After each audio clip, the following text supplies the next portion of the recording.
Good Tuesday morning, everybody. John and Lance along with Dell now for the next 3 hours here on ESPN 97.5 and 92.5. We got a lot to talk about. A lot of stuff going on yesterday. What with the coach meeting the media after watching the film, and so we've got some sound from D'Amico on that. There is a lot. I heard some stuff this weekend. There's a lot of stuff going on. Ryan Grubb was asked about Oklahoma, Lance, and their ability to know what plays are coming. And Ryan Grubb from Alabama? Yeah, the OC at Alabama. He said, hey, Oklahoma apparently is pretty good at knowing what plays are coming, and what are you doing about your signs this week? And Ryan Grubb said, well, just if Coach Venables is watching, let him know that we are changing all the plays. We are changing our signs this week.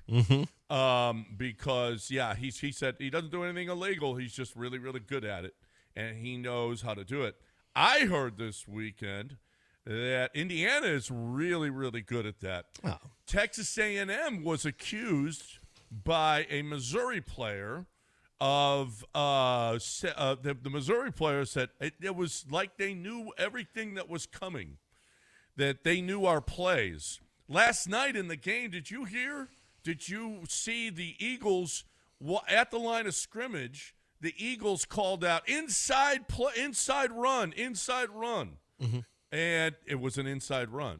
And it was it's just amazing now. Well, that's deciphering, but that's deciphering. Yeah, I mean, that's deciphering, just going over. I had a friend of mine who was consulting for the Saints, and back when they won the Super Bowl, and he put a speaker up and had dragon dictation for surgeons and things like that. It dictates when you talk, it will dictate exactly what you're saying. And he put the speaker up, and he turned it up very loud, and he was recording everything Peyton Manning said, all of his calls and stuff, and then it would dictate what it said to the best of its ability, and then he would sit there and decipher what the play was, what the general play was, and see if he could figure out the code. And he figured out the one thing. Well, he figured out a few things, but one of them was casino, and casino meant that they expected a zero blitz. So he was going to throw the slant. They were running two different slants when he yelled casino, and when Peyton read zero blitz. So the Saints used that, and in the Super Bowl they showed a zero blitz to try to get a casino call, and they got it. And then Porter jumped the slant. Yep. Porter jumped the slant and took it in for a touchdown. And that was how they used dragon dictation and listening to Peyton's calls to decipher. It's probably the same thing going on right now, is you're just hearing that's why you got to change up your calls if your teams. This Larry, that means left. It has something to do with left. You know what I mean? That's basic. Lulu, Leela, R's are going right, L's are going left. You can't do that all the time. No, right, exactly. But the other one is spying the calls on the sideline. That's listen. You can't use those anymore. I know somebody that his job now is just deciphering boards. Yeah. I mean, universities are way ahead of that stuff. They've got entire division jobs just dedicated to that stuff. When Mike Elko was asked about it, I think might have been yesterday. He said, "Hey, one of their offensive linemen said that you guys knew what plays were coming." Mike Elko he had a funny look on his face, and he just said, "I don't know anything about that." And it was like, oh, he knows something about that. Listen, if you're good at it, you're good at it. Another thing that I heard this weekend. How about this? Mm-hmm. An interim coach, said, man, you want to talk about it difficult today to keep a team together. He said, I've got guys starters, going on recruiting trips to other schools during the week and then coming back and playing for us. Wait, what? He's got players that go on recruiting trips to other schools. Wait. How is this possible? We're not in the middle of the portal. They're players on the team are being recruited by other schools, flown in, looking around, and then going back and playing for that team, for his team. Oh, well, it doesn't mean they'll get anything, but that is – wait, isn't that illegal, though? Because it's not it's not the portal window. Well, you think? You think it's illegal? It's going on. Yeah. They're going in the middle of the season. They're visiting other schools. No one wanted any rules or anything, and so this is what you get. And this is that's not true. People wanted rules, but the NCAA stuck their head in the sand. No, there was no. The fear. The NCAA blew it. The fear was, well, yeah, and the genie's out of the bottle, so good luck getting it back in. No, right. Good luck. I talked to a coach yesterday about this player who sucks. He sucks. They got him from a lower level team. He was a portal player, and they're like, I can tell you right now, and he's not trying hard, and he's not doing anything. And I was asking him, I'm like, this guy had production, and what's going on? So I called. He's a liaison guy, he's not a coach. He's a guy who does personnel, and he's a pro liaison.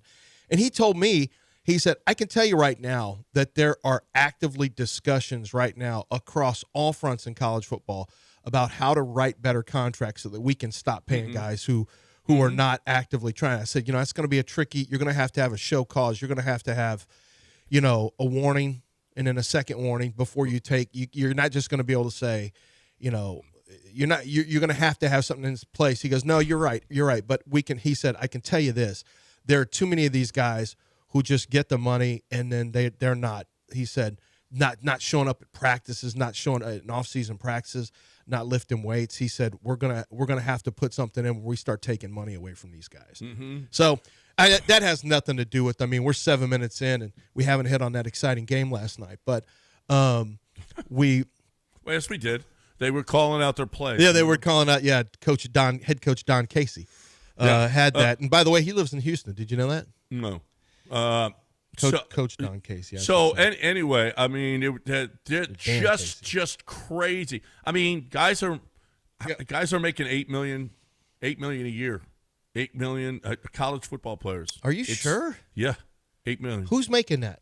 I can't say. I can't tell you. But it's got to be a quarterback. It is absolutely happening. Yes, absolutely. Per year, or that's the total? Per year. The highest I'd heard was 3. No. 3 in terms of higher. It can't be rev share 8 because that would take up 33% of your entire.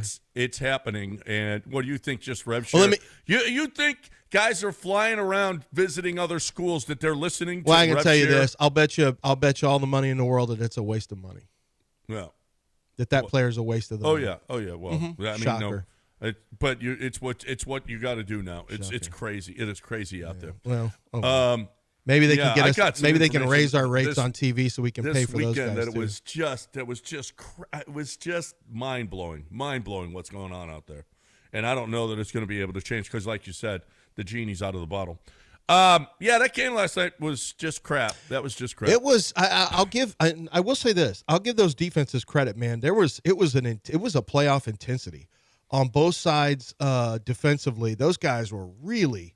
They were really swarming to the football. The Eagles defense and the Green Bay Packers defense, they were playing that like a playoff game, and they had that level of intensity defensively for sure. The offenses were just being swarmed under. If you didn't watch it, it was 0-0 at half. It was 3-0. I think in the fourth it was still 3-0. Maybe it was late third. And then 10-0, then 10-7. You had a touchdown by Josh Jacobs, cut it to 10-7, and then that's it. And that's it. That's it.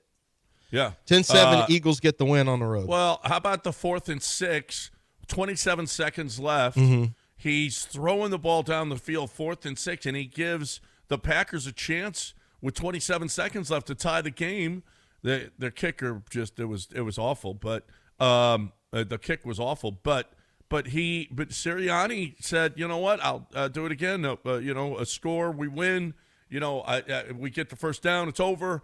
All of those things, but that was a bit. It was kind of weird. He's throwing a bomb to AJ Brown to try to win the game and giving the ball back to the Packers, and they had a chance to tie. Mm-hmm. Some of this.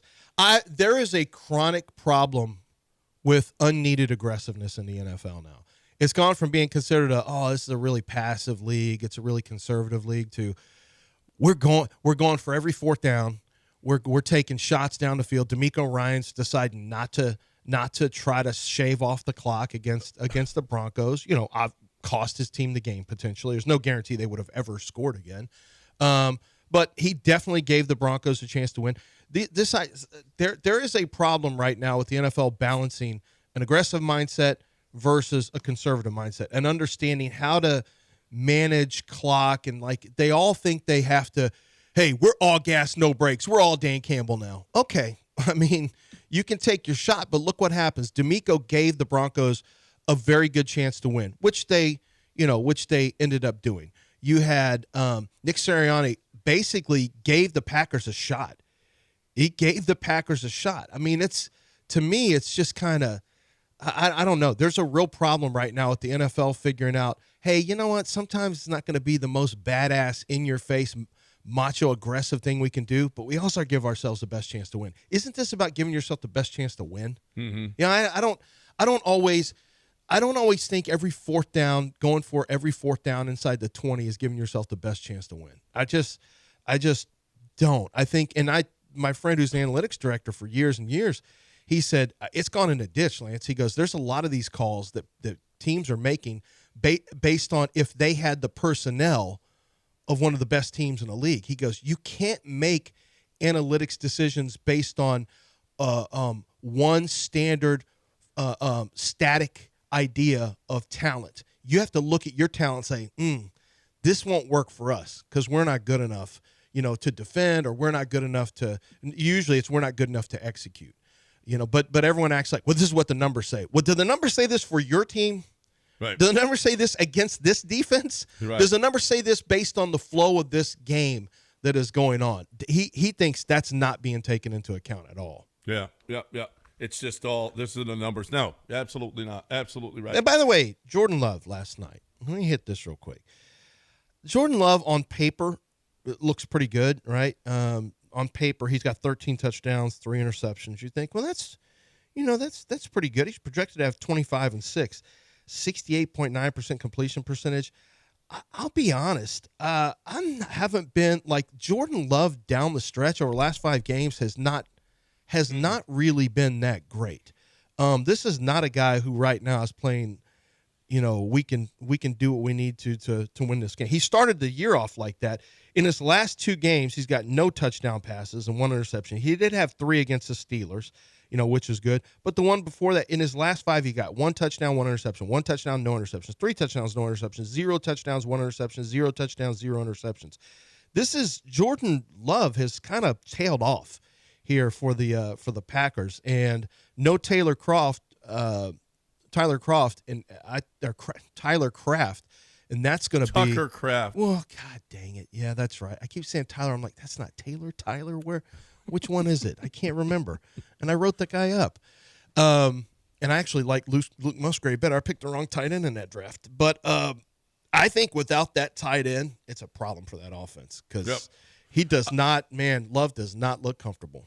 He has not. He's not been good. He's not been great. He's not. He just hasn't been. I don't believe in the Packers. I don't know. I don't either. I don't either. I just keep saying in every prediction we have to make, who do you like in the North? Lions. What about the Vikings? Have McCarthy? Don't get Lions. Yeah. Well, what about the Packers? Jordan Love, Lions. I don't trust you, other teams. Yeah. I don't trust you. I trust the Lions. And the Vikings went in there and beat them. I mean, that's crazy. Well, and then Dan Campbell, because of that, took over play calling. How about that? In the middle of the year, first-year play caller, he snatched the play calling from him. Not great for Morton. That's not great. Not great. Is D'Amico going to start calling plays for Haley or for Nick Haley?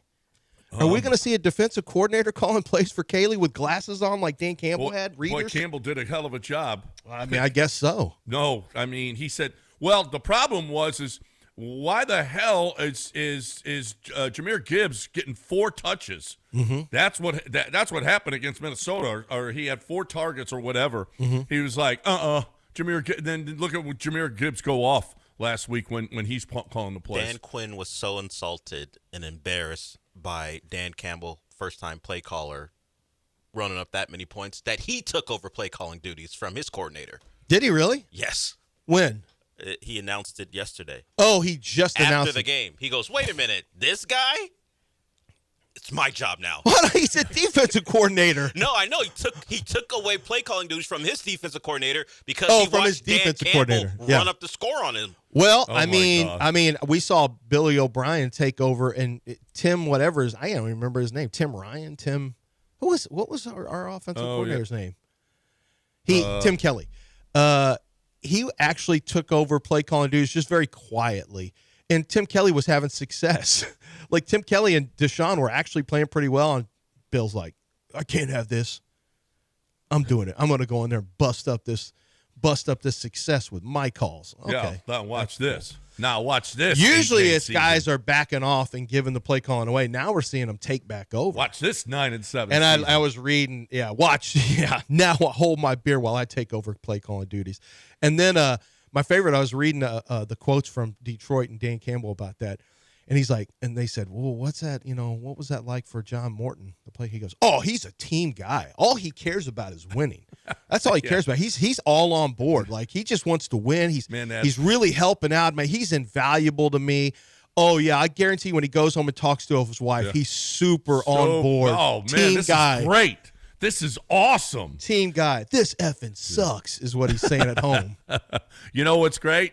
Saturday, November 15th. That's coming up. That's coming up next weekend, right? Don't miss the second annual Rattle and Roll Car Show, the North Texas Hill Country's biggest hot rod and classic fall event. Check out SEMA cars from star designer Chip Foose. Meet Gas Monkeys Richard Rawlings and John Clay Wolf. It's sanctioned by Good Guys Rod and Customs. Show off your ride. All entries are welcome. You got a cool ride? Get it out there. Register at walnutspringsrally.com. That's walnutspringsrally.com. Foose, Rawlings, and Good Guys Rod and Customs all on November 15th in Walnut Springs, Texas. Powered by GimmeTheVin.com. Sell us your car. That's walnutspringsrally.com.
John and Lance. On ESPN 97.5 and 92.5. Live from the Huntington Bank Studios, here's John Granado and Lance Zierlein. All right, welcome back here on ESPN 97.5 and 92.5. Brian Daboll fired. You know, it was funny. By the way, good thing you're not here. You would have passed out and died because it was 41. It's 41 right now. Oh, my God. You would have literally Why would you shriveled live up there? like the Wicked Witch of the West who got hit by that house. You hear him? What? Why would you live there is what he just said. Why would you live there at 41 degrees? Because we love our city. Yeah, I we're for love- the I H. We want to understand be you buried. love We want to be Houston. buried in the H. You want to be buried in the L. 41 city. degrees is Yeah. unlivable. You got in a PJ and flew off and called Although- yourself a refugee and tried to get food for free. In L.A. too. I am a refugee from Houston. Can you open up the steakhouse for me? Can I get a discount for being a refugee? It was not a steakhouse. What was it? It was Maggiano's, right? It was Maggiano's. Oh, excuse me. Yeah. They do have a steak there, Apologies. though. They do have a steak, probably. Oh, yeah, they have a steak there. Yeah. By the way, speaking of steaks, and actually, this is not a joke. Shout out to my man Michael from Pete's. My mom has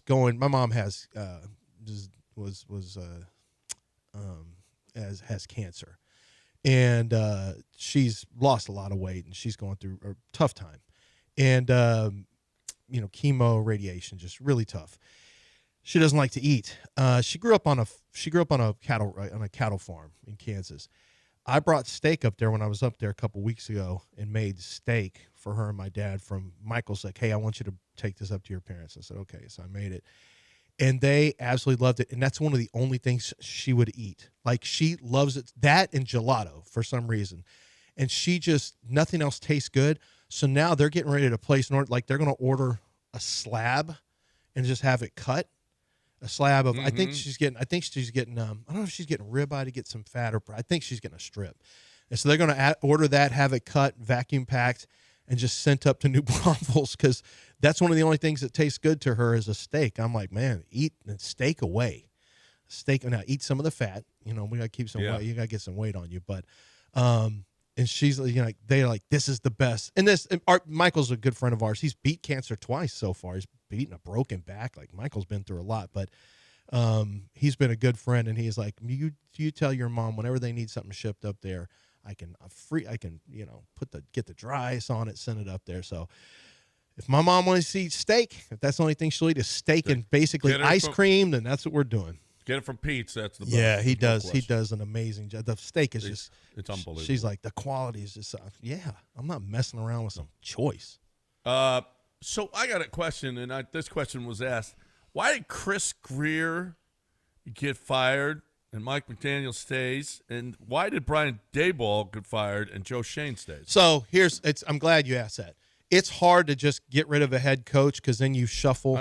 Then you shuffle, right? You shuffle positions, and then you don't have a coach at one position. A coach has to handle. The Brian Daboll thing, I was thinking about this yesterday. So Chris Greer, I don't know the reason for getting rid of Chris Greer at that time. I don't like, what difference does it make? You limit his ability to do things, right? Yeah, you just He's say not you gonna can't do anything before the trade You don't let him do anything deadline. at the trade deadline, or you Right. know. But getting rid of him and keeping McDaniel doesn't. Now McDaniel's, I think Daboll was doing a nice job with Jackson Dart. And oh, by the way, Joe Shane, there's a video of in the war room. Shane did not want Jackson Dart. Shane did not want to take him. It was Daboll's pick. It was Daboll's pick. Yeah. And that was the only thing that they've done right in how many years now? I mean, they got rid of Saquon. They get rid of Danny Dimes, and look at how he's playing. They pick up Russell Wilson. What a disaster he is. Did you see the end of that game and how he played? He was awful. It was amazing when Jackson totally Dart lost went it. out of that game. It was like, oh my God, you have no chance. I don't know what happened to Russell Wilson, how he It's totally amazing loses how it. bad It's he like a is. pitcher. You just assume quarterbacks can't get that bad that quick, but I guess it can happen.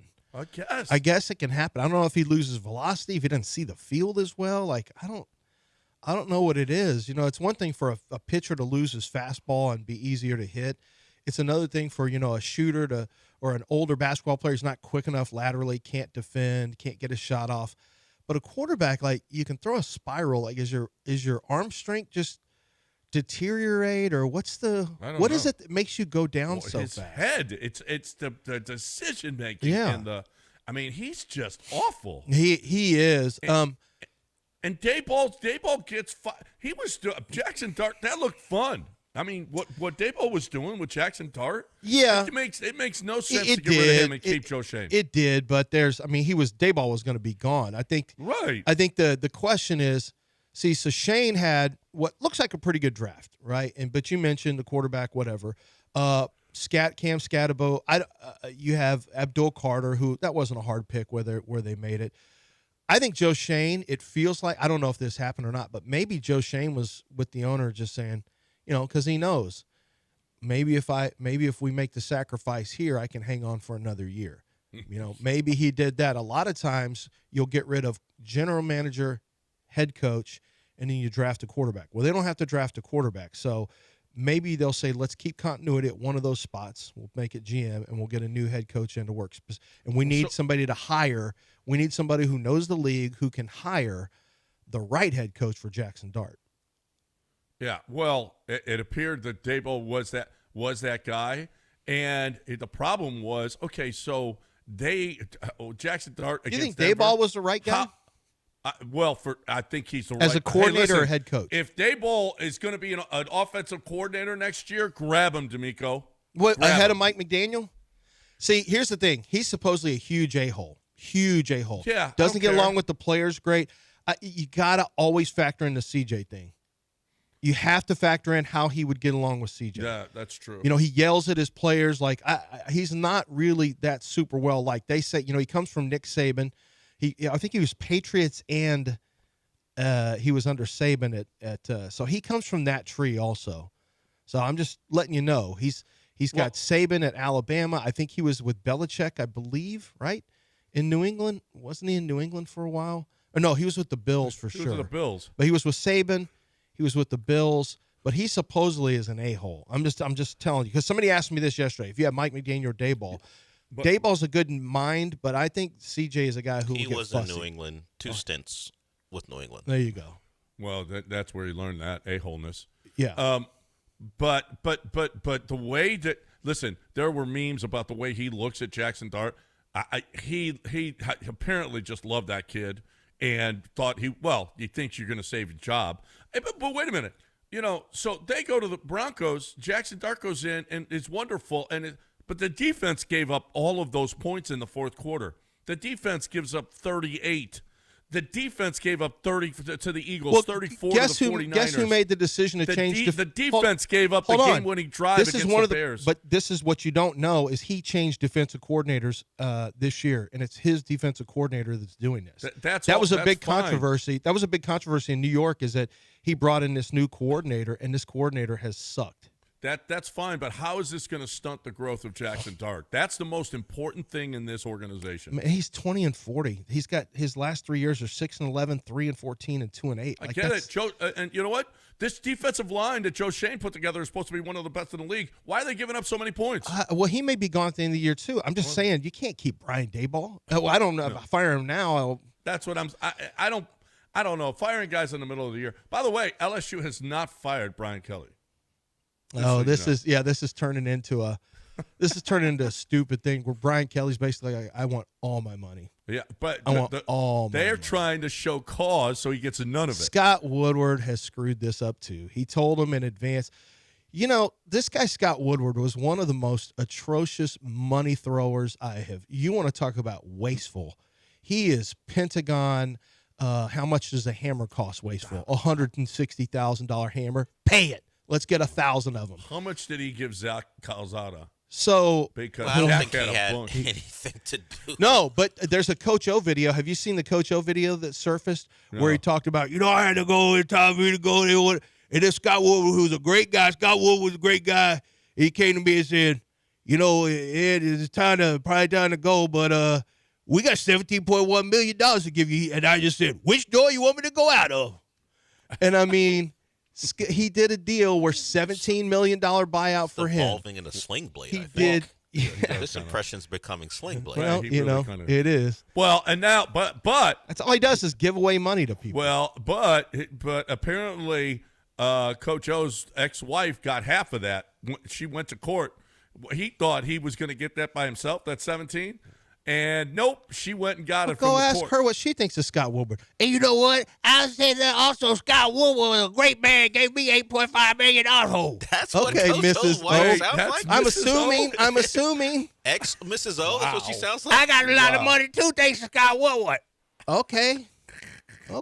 I don't think she sounds like. But Why okay. can't Scott Woodward give us a 10-year radio contract like he Because you hands don't out? know. He hands out 10-year contracts like candy. Jimbo got a 10 from him initially, a 10 at 75 initially, which put him at the top of the food chain.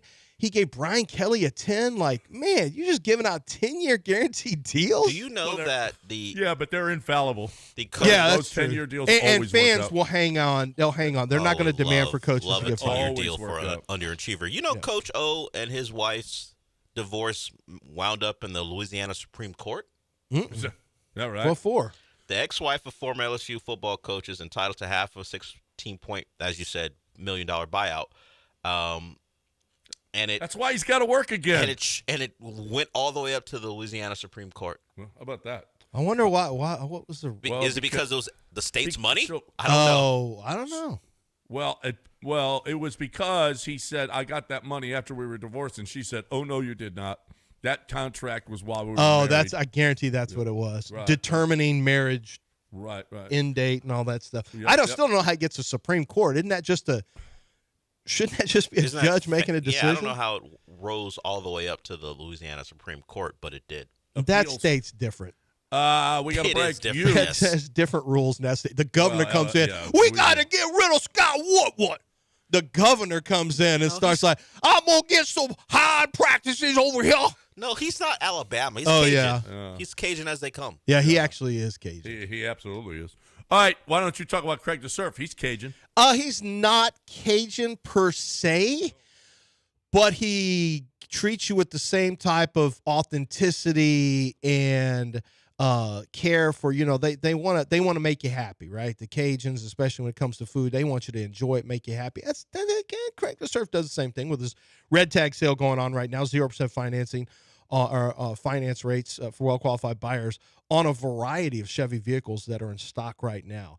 They've got Chevy Silverado pickup truck, 0% financing, and over 3,200 in dealer discounts as well. So they're really packing it on in the month of November, trying to hook you up. If you want to see what all the different specials that they have going on and different programs they have going on, you can go to Gulf Coast Chevy Buick GMC. I've told you this before. The trade-in amount that they're going to give you for your vehicle is going to be about as high as you're going to find in the market. But it goes beyond that. It's going to be, they're going to help you, whether it's purchase, lease, shorter term, 70.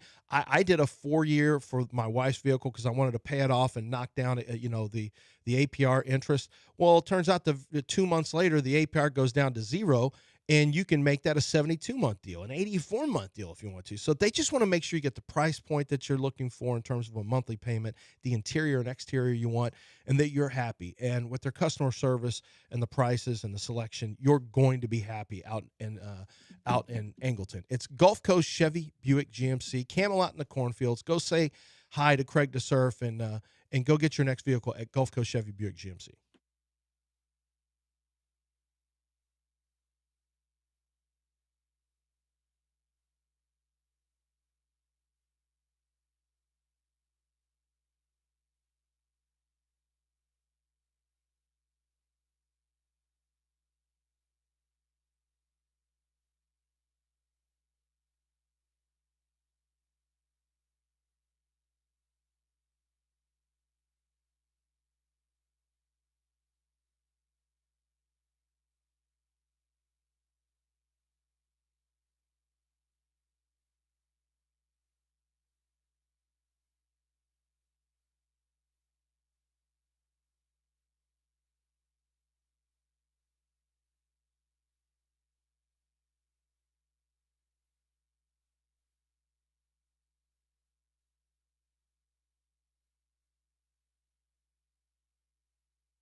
Broadcasting live from the Huntington Bank Studios, it's John and Lance. On ESPN 97.5 and 92.5. Now here's John Granado and Lance Zierlein.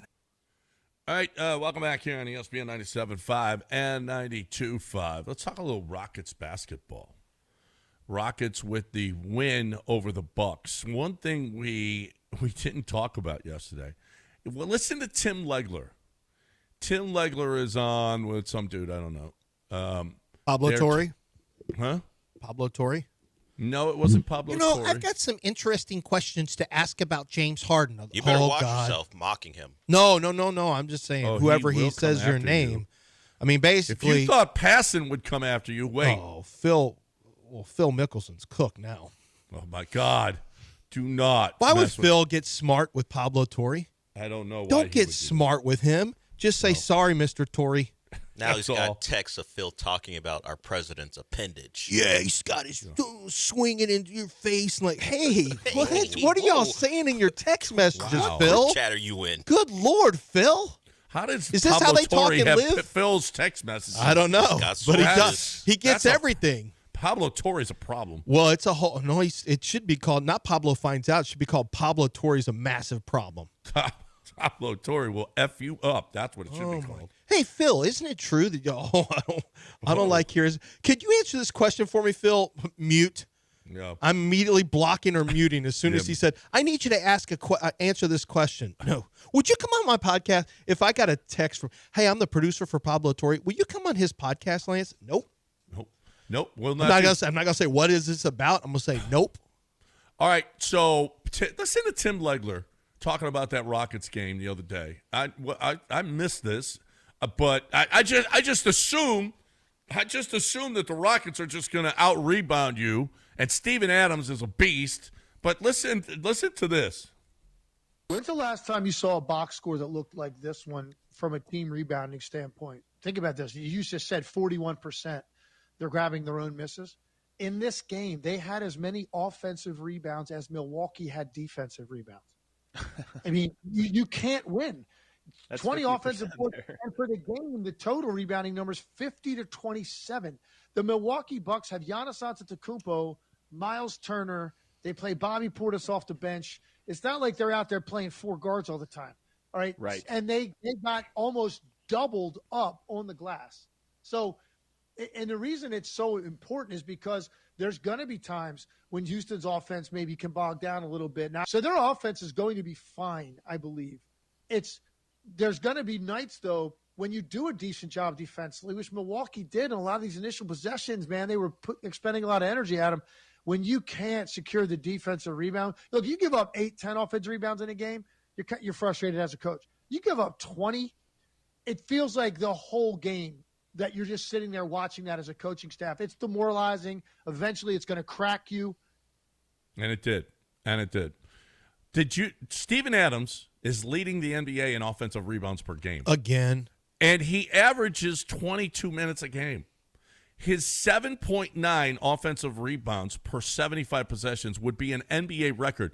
He out-rebounds offensively, but he's better than Dennis Rodman. No, I think percentage-wise for he's his better career. Than Dennis Rodman. His career percentage, I believe, is the best in NBA history. Yes, he's Offensive unbelievable. Yeah. Clint Capella is even better.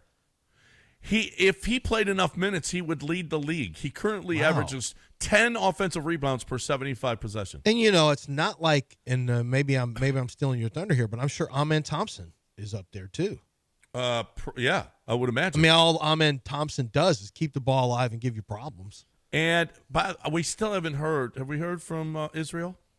No, we won't. Not unless something goes his way. A career assessment of Reed Shepard. He's not going to allow like 5 games to change his opinion. Well, his career set. Then he would call after 3. He'd call after 2. I mean, if wait a minute, he wouldn't even give him a rookie season. He won't give him 5. He won't allow these 5 games to change his mind. Is what I'm saying. His. This is not a fluid this opinion. Is a long play. This is a static. He's saying he's going to cheer on his downfall as long as he can, and if he doesn't have a downfall, you won't hear from him. That's how that's. I think Israel believes 5 years down the line, Reed Shepard will be out of the league. No, he believes he's trashed today. There is 0 chance he'll be out of the league. I didn't say he would be. I said that's what he believes. Yeah, right. You already know what the Israel deal is. He There's is no third among players with 0 starts in box plus minus, averaging 19 points and 5.5 assists, 4.3 threes, and 2.3 steals per 75 possessions. He's third in plus minus. Give people some in context. non-starters. Who are the other people? Do we have some contemporaries? Who's he around as far as players? I don't have that. Tari Eason averaging 17 points. Tari Eason, as good as he's been, is averaging fewer points per 75 possessions than Reed Shepard. And Tari had a bad first two games. Yeah, a bad scoring first two games, which probably he's been a lot better. Reed has Reed had real trouble out of the gates. But now that they've kind of figured out how they're going to handle, and you haven't had defensive pressure like you did against Oklahoma City, that was something I overestimated. I thought, I'm like, if I am going after the Rockets in the backcourt every single time. Yeah. And I still think that is something teams should be doing. I think teams that are capable will do it. Yeah. Yes. Right. But some teams just is it just because they're not deep enough? Like all you got to do is pick the Rockets up and slow them down. It's just in not the the half-court mindset set. of the team itself. Well, like the Spurs said, we're gonna muck everything up. We got the guys who can do it. Some teams have that mindset, others don't. Like you're not gonna have the Wizards do that to you. You gotta be really good on the perimeter, and they've got Lou Dort, they've got Williams, they've got SGA. I mean, their bench is loaded too with guys who can defend. Yeah, they're different. They're different. Not everybody can do that. I tell you what, the Spurs were long. The Spurs were tough. The Spurs were really, really tough. But Reed is when Reed is settled in, what we're finding out is every once in a while he'll throw an air ball up and it won't look good. But Reed Shepard has never lost his confidence. I give him a lot of credit. Like he never was afraid to keep shooting the ball. That was something that you could tell last year and this year. But I heard Ime the other day said, you know what? He's finally.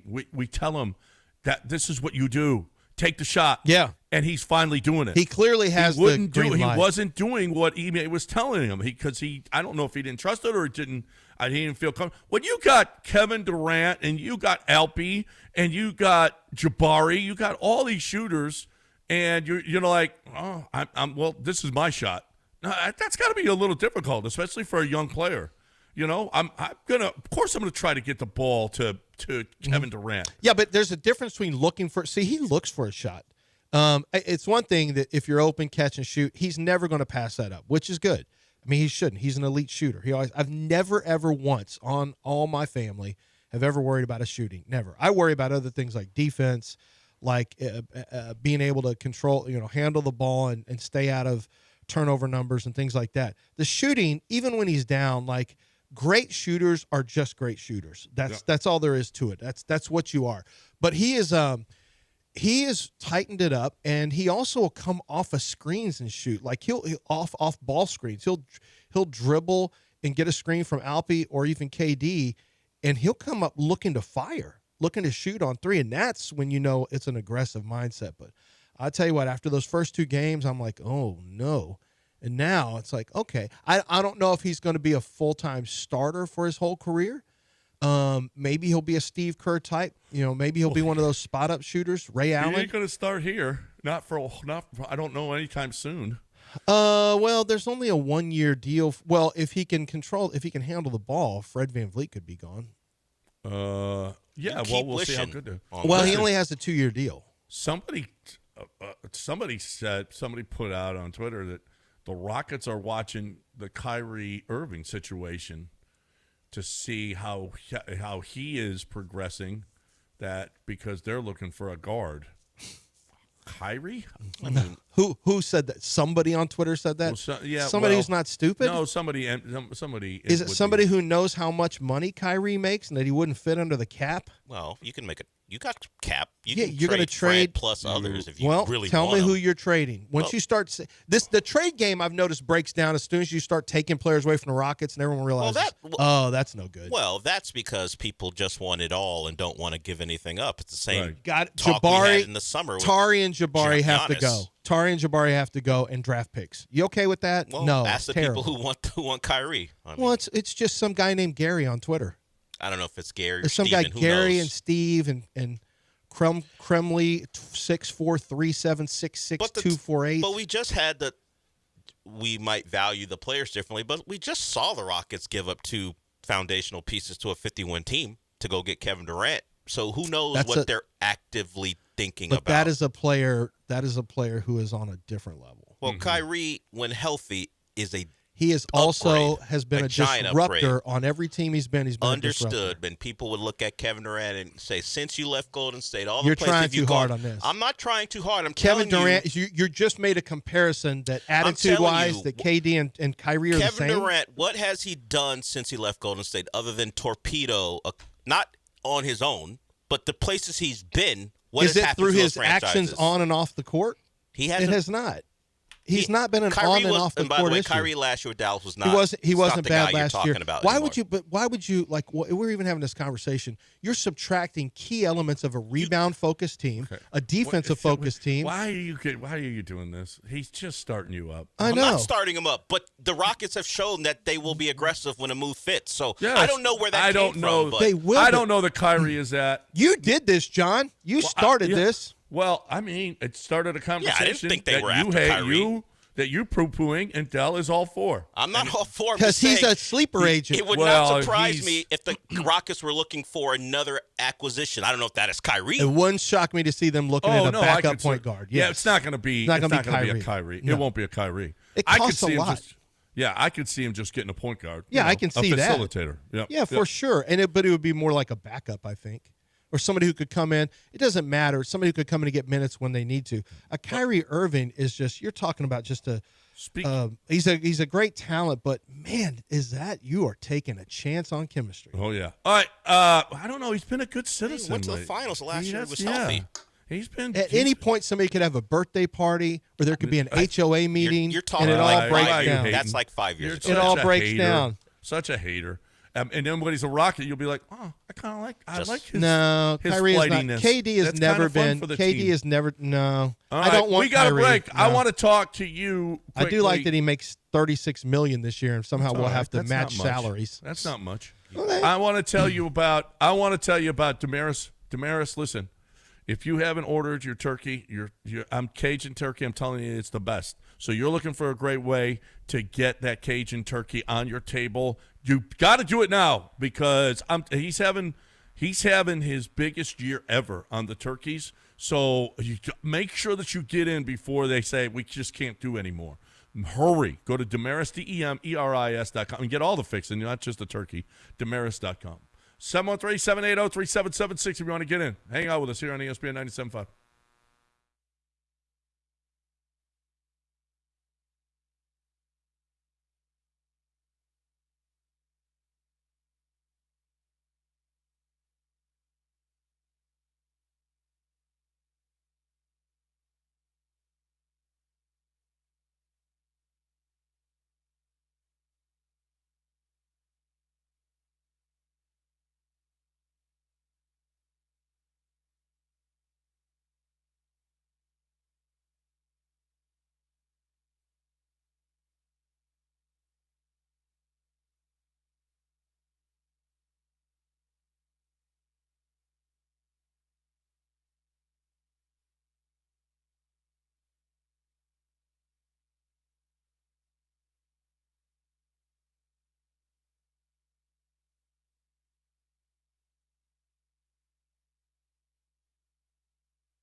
Broadcasting live from the Huntington Bank Studios, it's John and Lance. On ESPN 97.5 and 92.5. Now here's John Granado and Lance Zierlein. Dell's got a trade. Dell? It's one of the worst trades I've ever heard. The cornerstone of the trade for the Mavs, on the Mavs side, they get Tar Eisen, a couple first-rounders, and then to make the money work, they have to accept Fred's 25.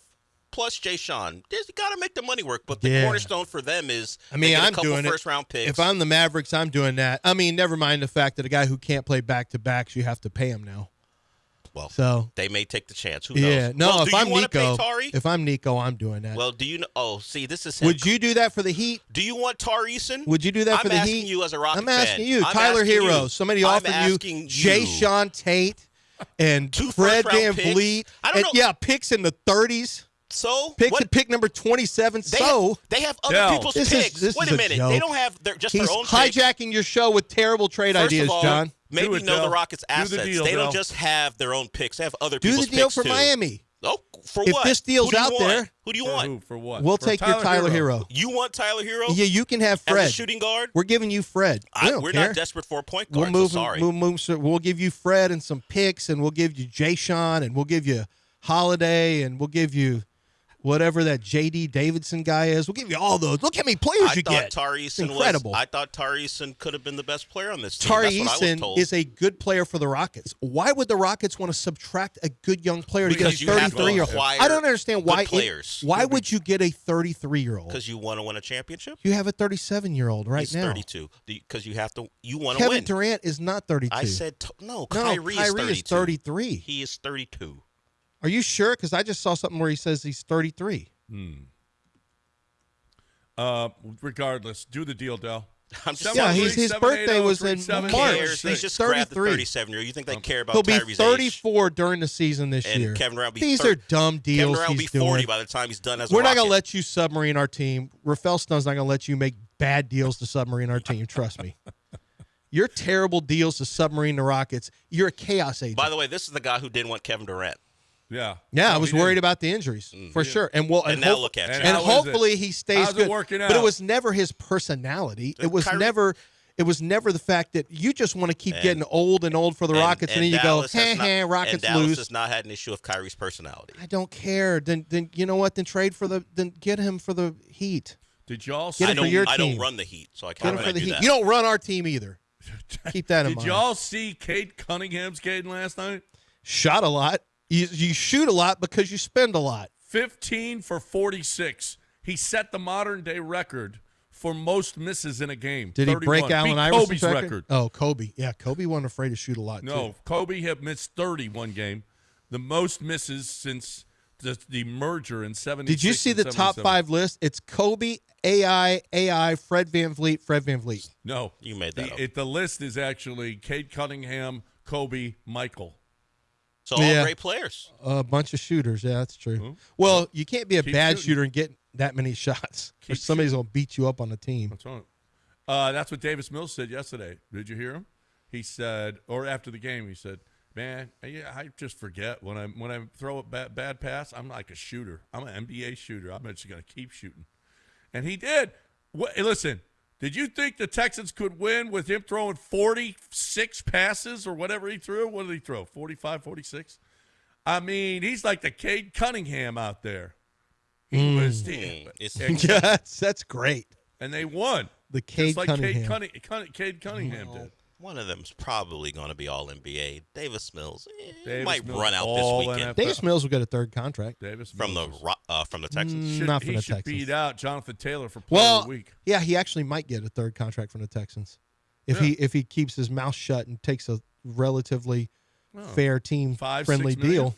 You Yeah, take 5-6 million. probably higher than that in the future. 7? Yeah. I'll Give him probably keep 7? him around again. 7 million. What kind of job? He's got the greatest job ever. Elliot, what's going on? Elliot, how we doing this morning?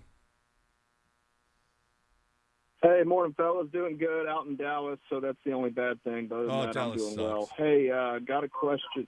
Yeah, only thing good is 45 South, so getting out of here. So The question I have for Lance, I'm sure he hasn't done much digging on the draft coming up, but before the season started, it was like 8 quarterbacks or something that were projected to go in the top, 40 to 50 picks, and now it looks like there's only about 2, maybe 3, and I just wanted to get his feedback or y'all's feedback on the drop-off. I'm a big Steelers fan, and I was kind of looking forward to seeing how this Rodgers thing played out to get a pick to be able to draft one of these guys. But not very well. It doesn't look like that's going to work out in my favor, yeah. So just want to get your feedback on, you think somebody else will maybe move up, down? Does it look like it's only going to be the Bama and Indiana guy? Like, what are your thoughts on that? And I know you haven't done much digging, but just want to get some insight. No, I mean, I just watch football, and we all 3 of us watch college football, and every one of these guys has hurt. Carson Beck looked like he had a little was making a little comeback and helping his brand, and that's fallen off. You've got Aller benched. Aller is trying to get another benched. year. Lagway benched. Nussmeier has some flashes that will excite somebody, and he'll get you beat. But his flashes will get him drafted.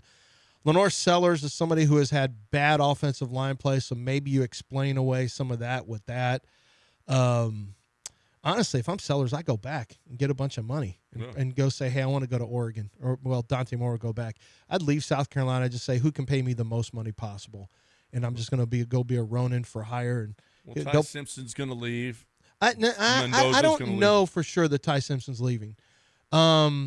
If you're going to be the first pick, I guess you have to go. He's going to be first. Is that really what you want to do? Go be the first pick of like the Jets? How does that work? Well, you literally could end up like Zach Wilson. A crappy team, and you can't do anything. Nah, not always. There's some organizations that are better than others. C.J. Stroud went to an organization that was actually set up because of the draft and everything. And they had but the assumption was previous he was drafts. coming into a disaster. Yeah. You had already drafted Stingley, which he came off an injury-riddled season. But my point is, name the first year. Have you the 1-year quarterbacks? Have you done this study? Because I have. It's like Mitch Trubisky, Dwayne Haskins. It is a disaster for quarterbacks who have 1 year starting experience because you have not had any adversity, not really, and you don't know ball yet. You've only played college football for 1 year. It is a really low success rate for teams. So if you want to just try to take the short money and then bail out, but if your goal is to be the best player you can in pro football, and now they have rev share in NIL. I mean, Simpson can make you're telling me $8 million. Simpson can make what, $5 to $8 million next year? Yeah. And he could learn more ball. How do you rank the alleged adversity of having to sit for as long as he did? Because people were lauding him for not leaving. Mac Jones sitting. did the same thing. Well, Mac Jones is that's starter. not adversity. That's not adversity. I'm talking about when you have played bad and you got to go home and deal with it. And sometimes you don't always see that. Yeah, but where are you going to find at good schools? But adversity can also be throwing into coverages, making mistakes, having a hard time against the defense. I mean, adversity is relative. There's difficult family adversity and tragedy off the field. It doesn't even have to be adversity. It just has to be reps. How many reps are you getting in a couple of years versus 1 year? But if you don't have things go wrong, you have to be able to figure out a way to overcome difficulties. And that's the same thing, John. I mean, reps help you see things that you wouldn't have seen previously. Right. I mean, I'll give you another one. I'll give you another 1 year starter, Trey Lance. Trey Lance is a 1 year starter. Yeah, Mac Jones is a 1 year starter. The 1 year starter route is a recipe for disaster because you're going to a team that typically is not. And Trey Lance went to a very good spot. Yeah. He actually went to a very good spot in San Francisco. So I'm not saying Ty Simpson won't come because he might, because this is a year where there's not going to be a lot of quarterback competition, so he might. But if his goal is to be the best quarterback he can possibly be, history tells you go get at least a second year in so you know more football and you don't have to learn against grown men who run fast and hit harder than you're going to see in college. All right, we got a break, Dale. Are we behind? Or did you combine? No, you have to break. We're going to have a break. Okay, top of the it's almost the top of the hour. It's close. So we'll break here. 713-780-3776 if you want to get in. Let's go. Talking Texans on the other side.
You're listening to Houston's longest-running sports radio morning show On ESPN 97.5 and 92.5. from the Huntington Bank Studios. Here's John and Lance.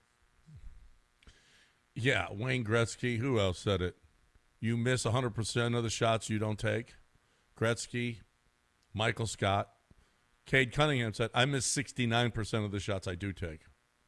He shot 31% and scored 47 points with 31% shooting. And they won in overtime. When Kobe did it, they lost. So when Michael missed 24 shots, they lost. Kobe had 30 misses, they lost. Cade Cunningham's just a winner. That's all. Came here and won. Beat one of the great teams in NBA history. 713-780-3776 is the number to get in here. The Texans. So there are a few different things here to talk about. One of them is the running back situation. Okay. The running back situation is Woody Marks, right? I mean, Woody Marks is what more does the dude have to do to show at the very least, he's better than Nick Chubb? And D'Amico says there's a positive about here's D'Amico talking about the running back situation yesterday. About Woody, he played fast. He made plays, especially plays on the perimeter, which is where we've seen him shine the most when he can get the ball in space. And he did a really nice job of handling the bulk of the carries for us. And when Chubb came in and got his opportunities, man, you talk about it, he had some explosive runs. He ran physical. He looked like he had a little extra burst to him. So it was good, a 1-2 punch that we were able to use. Those guys did a really good job. Well, and it was at the end of the game that Nick Chubb had a couple of big runs there in that last drive. And in large part because Woody's playing and Nick Chubb is still fresh, right? Yeah, and Nick Chubb, he said he thought Nick Chubb had more burst and all that stuff, but I think there is something to sometime in season, Nick Chubb's just going to have a better day. Just feel like he's got a little something extra, like, probably like a lot of people. Just some days you have a little bit more and some days you don't. But Woody is they want to go more lightning first and then thunder. He talked about Woody being really good on the perimeter outside. I don't think Woody's the greatest. I've already told you at kind of diagnosing the interior. But when he gets outside, you're dealing with a plus athlete with plus speed and good size. And it was a winner for them. That's something that worked for them. And then Nick Chubb, once it started, Bucky Brooks talked about that game. Bucky watched the Jacksonville game on the sideline. He was the sideline reporter. And Bucky works at NFL Network, and I did Move the Sticks podcast. He said, I knew Jacksonville was in major trouble because they were gassed in the fourth quarter. The Texans ran 33 plays in the fourth quarter. And I didn't even realize that. And he goes, you could see that the run defense was getting soft and mushy because they had been beat up and they were just really tired. They were really tired. And he said all of a sudden Houston was able to start controlling the run game. And that's what the run game is. It's like body punching in boxing. Like, it's supposed to pay off later. And that's what it was doing. Like, they were running the ball late in the game. They had success running the ball in the second half. They really did. It's so funny, they were on the field for 33 plays. So was the offense. They were on the field for 33 plays as well. But when you're on offense, it definitely is you're more invigorated as opposed to tired. It just is, especially when you're having success moving the ball. It just is, the other teams on the field too. There was a question too. Actually, Houston Stressens, Texans commenter. He does a really good job. Follow him and some of the sound that we get sometimes. So thanks for that for Houston Stressens. But he was talking about the Cam Robinson trade, and now with Titus down, D'Amico had said, we're doing the best. We want to do well by Cam. He wants to play, so we're going to move him to Cleveland. He's been playing, not great, whatever. But now you could use, Stressens is saying, now you could really use him because with Titus down, you might even, if Cam was here, maybe Ursery's the right tackle, Cam Robinson's the left tackle, Titus is a guard, when Titus comes back. Well, they tried that. I mean, they've been on that with that. I disagree with that. First of all, Trent Brown didn't do a bad job. Trent Brown didn't. So apparently Trent Brown did not lose. According to D'Amico, he didn't lose one rep. Yeah. One-on-one pass pro, he never lost a rep. Excuse me. Uh-oh. What? What? I have memories of Davis Mills running for his life on the touchdown where Travon Walker beat Trent Brown clean. He ran left. You mean from the right? Well, it was a touchdown, Del, so it wasn't a loss. The touchdown. No, well, he ran because he was win. running for his life because Travon Walker beat Trent Brown clean. Because even JJ said it in the middle of a play. Touchdown. What a pass, what a rep by Travon Walker in the middle of the play. Well, you may be well actually, but Trent Brown played well. I didn't say he didn't play well, but I distinctly remember. It was according to D'Amico, because it was a touchdown. I'm sorry. According to – I take it back. According to PFF, he got a 44. Yeah, so he did not play well. Extraordinarily low pass blocking grade. Yeah, and the final Texans offensive play, or at least I'm gonna look right now. 2-point conversion I got attempt. three pressures. I'm going to look at them all. There was one play where he went inside, and, well, there were two guys on him, and he had to pick up the guy inside, and Walker's running free without a – JJ even said, no, that's not a good – he didn't even get blocked. No one blocked him. Was that the one where he got hit with the 15-yarder for falling on Davis Mills? It might have been that one. Oh, okay, so he gets sacked here. Oh, this is the 15-yard penalty. So technically he tried to reach out and cut him as fast as he could, so he lost that one. Trent Brown lost that one because he tried he was at a wide said nine. he didn't lose any, so if that that's I don't know what you're concerned about. Well, that was literally a sack, but it was technically not a sack because there was a penalty. Because there's a what penalty. They're doing. Here's the Davis Mills one. So he gets blocked, but he makes an inside move. It sure would be nice to have Titus back, and hopefully he will be back. He's still in protocol, right? But I don't know that you're moving Ursery off left tackle, period. Not for Cam Robinson. If Cam Robinson was still here, no, I'm not moving Ursery off left tackle. Cam will have to go the right side. Yeah. I'm just not. Ursery is doing a really nice job. Yeah, Dell's right. He was running for his life on that one. That was one where he reached. Yeah, I'm not sure D'Amico is right on this whole he didn't lose one battle. Like, these are quick losses here. A lot of lunging and stuff. You got a problem at left guard. You've got a problem at right guard. You got a problem with Titus being out. But you got Blake Fisher, where I think it's a good spot for him, right? I mean, that's been successful. The 6'0" lineman. Mm-hmm. That's been a good thing. But I'm not sure that Cam Robinson on this offensive line would be a positive. You know, it gives you. Look, would it have been beneficial to have him and have his experience? Sure. When you lost Titus Howard and you only had, because maybe you could have gone to your 6 offensive line looks. Have you thought about that? I mean, Blake could have been your 6th offensive line. You could have run more 6-0 line stuff if you had a guy like that in there. Well, you're still doing Blake. That's why you know what they put Trent Brown in, and I don't know why they put Sidney Sow in. I have no idea. I still don't understand that. But you put Trent Brown in, and you still had Blake Fisher as your 6th guy. And I think that was maybe the reason they didn't want. Although when you went to 6 offensive linemen, Sidney Sow's pass blocking grade was 18. Pardon me? Sidney Sow had a pass blocking grade of 18.2. He was terrible. He only had 7 reps in pass pro. Yeah, no, they pulled him. They pulled him in the first quarter. You mean a guy who hasn't played any football this year, literally 0 snaps, struggled against Jacksonville? That's weird. How did he start? I don't know. I know that question wasn't asked because it was Victory Monday. Why is that how bad Juice Scruggs is? You took a guy off the practice squad and put him as a starter? Because Juice Scruggs was much better in the game. Yeah. What are they trying to tell Juice Scruggs? They put him on. How bad must he be behind the scenes? Does he just take his funky ass shoes off and have funky feet in the meeting room and put them up on? Like, what does he do to piss people off to where they say, just go hold the pads?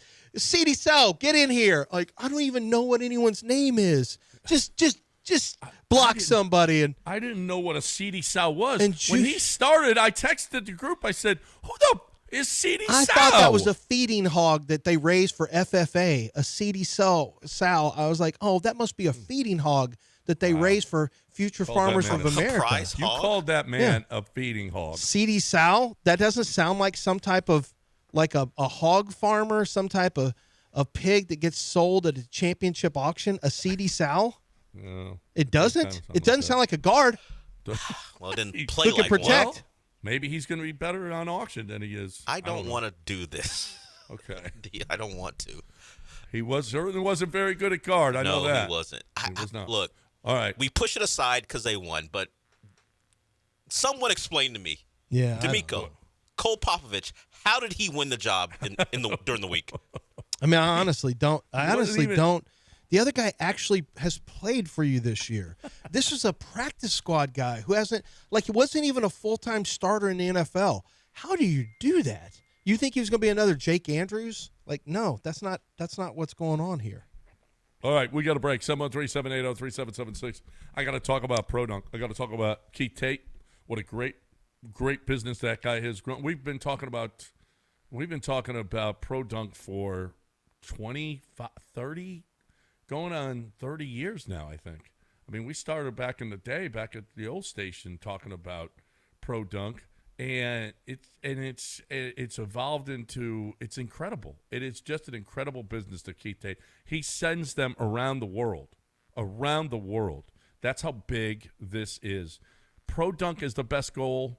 Not even I don't know. I don't have any idea of the statistics, but he's got to be one of the biggest. They got to be one of the biggest in the country. He and his son are doing an unbelievable job of getting goals to people. And you have responded, Houston, in an incredible way. We had one, loved our goal. It's the best goal you can possibly have. It's all the best material, the tempered glass backboard, the unrustable stanchion, the push button that raises and lowers the goal. The installation is phenomenal. It'll never, ever go away. It is the best goal you can possibly get. And that's what the kids want, Dad. The kids want to be able to play outside. They want to love their goal. They want to dunk. They want the goal to be perfect. Your wife wants that. You want curb appeal. You got it all. There's one place to go if you're getting a goal. ProDunk.com, ProDunk.com. Tell them you heard it here.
You're listening to John and Lance. Broadcasting live from the Huntington Bank Studios, here's John Granado and Lance Zierlein.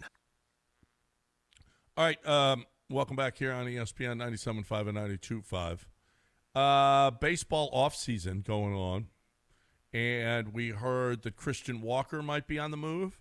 That's something. Some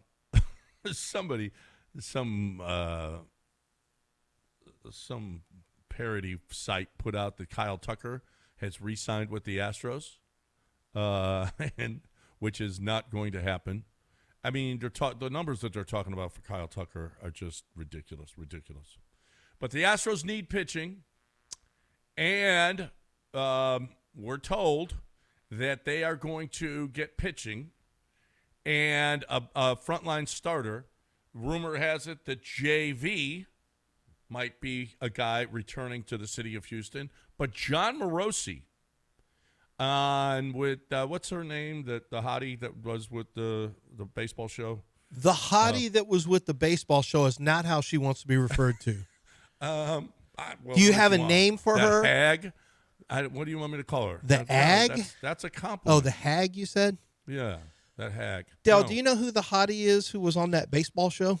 I don't know that description. I will find the clip. Is and it the look one up. who used to be She's on in with- New England? New England sports? No. She that married the third baseman? No. It's not her. It's a name that You know where we we would saw her. all butcher. I have to figure it out. But Oh. I recognize her face. Oh, not the one who was on the side during the World Series. Oh, I know who you're talking about. She was in the World Series with when we were in 22 when the Astros won it. She was Lauren Shahidi or something like that. Is that? Lauren, Yeah, it is Lauren. It's Lauren. something like Yep. that. Shahidi. Yeah. Lauren Shahidi, something. Yeah. Yeah, see, that's what I said. The hottie, Shahadi. Oh, hottie. Oh, you meant as in H-A-D-I. No, he didn't okay. mean that. Okay. He was referring to her name. No. Not physical said. attributes, Dale. You guys don't just. So I mean, misheard you. You said Shahadi, Shahadi. not the hottie. I said Shahadi. Okay. That's My what mistake. I said. Anyway, here's the conversation they had about Dylan Cease. Durable, very, very durable right-handed pitcher, and there was a reason why at the deadline this year there was such interest from other clubs in acquiring him from San Diego. And I did some checking the last couple of days to confirm that at the deadline in July, the team that was most interested in him, the Houston Astros. And when you think about the Astros and their depth chart right now, Lauren, with Framber Valdez now being a free agent, I'm sure we'll get into Framber as the week goes along, they have a significant need for starting pitching help now in their rotation via free agency.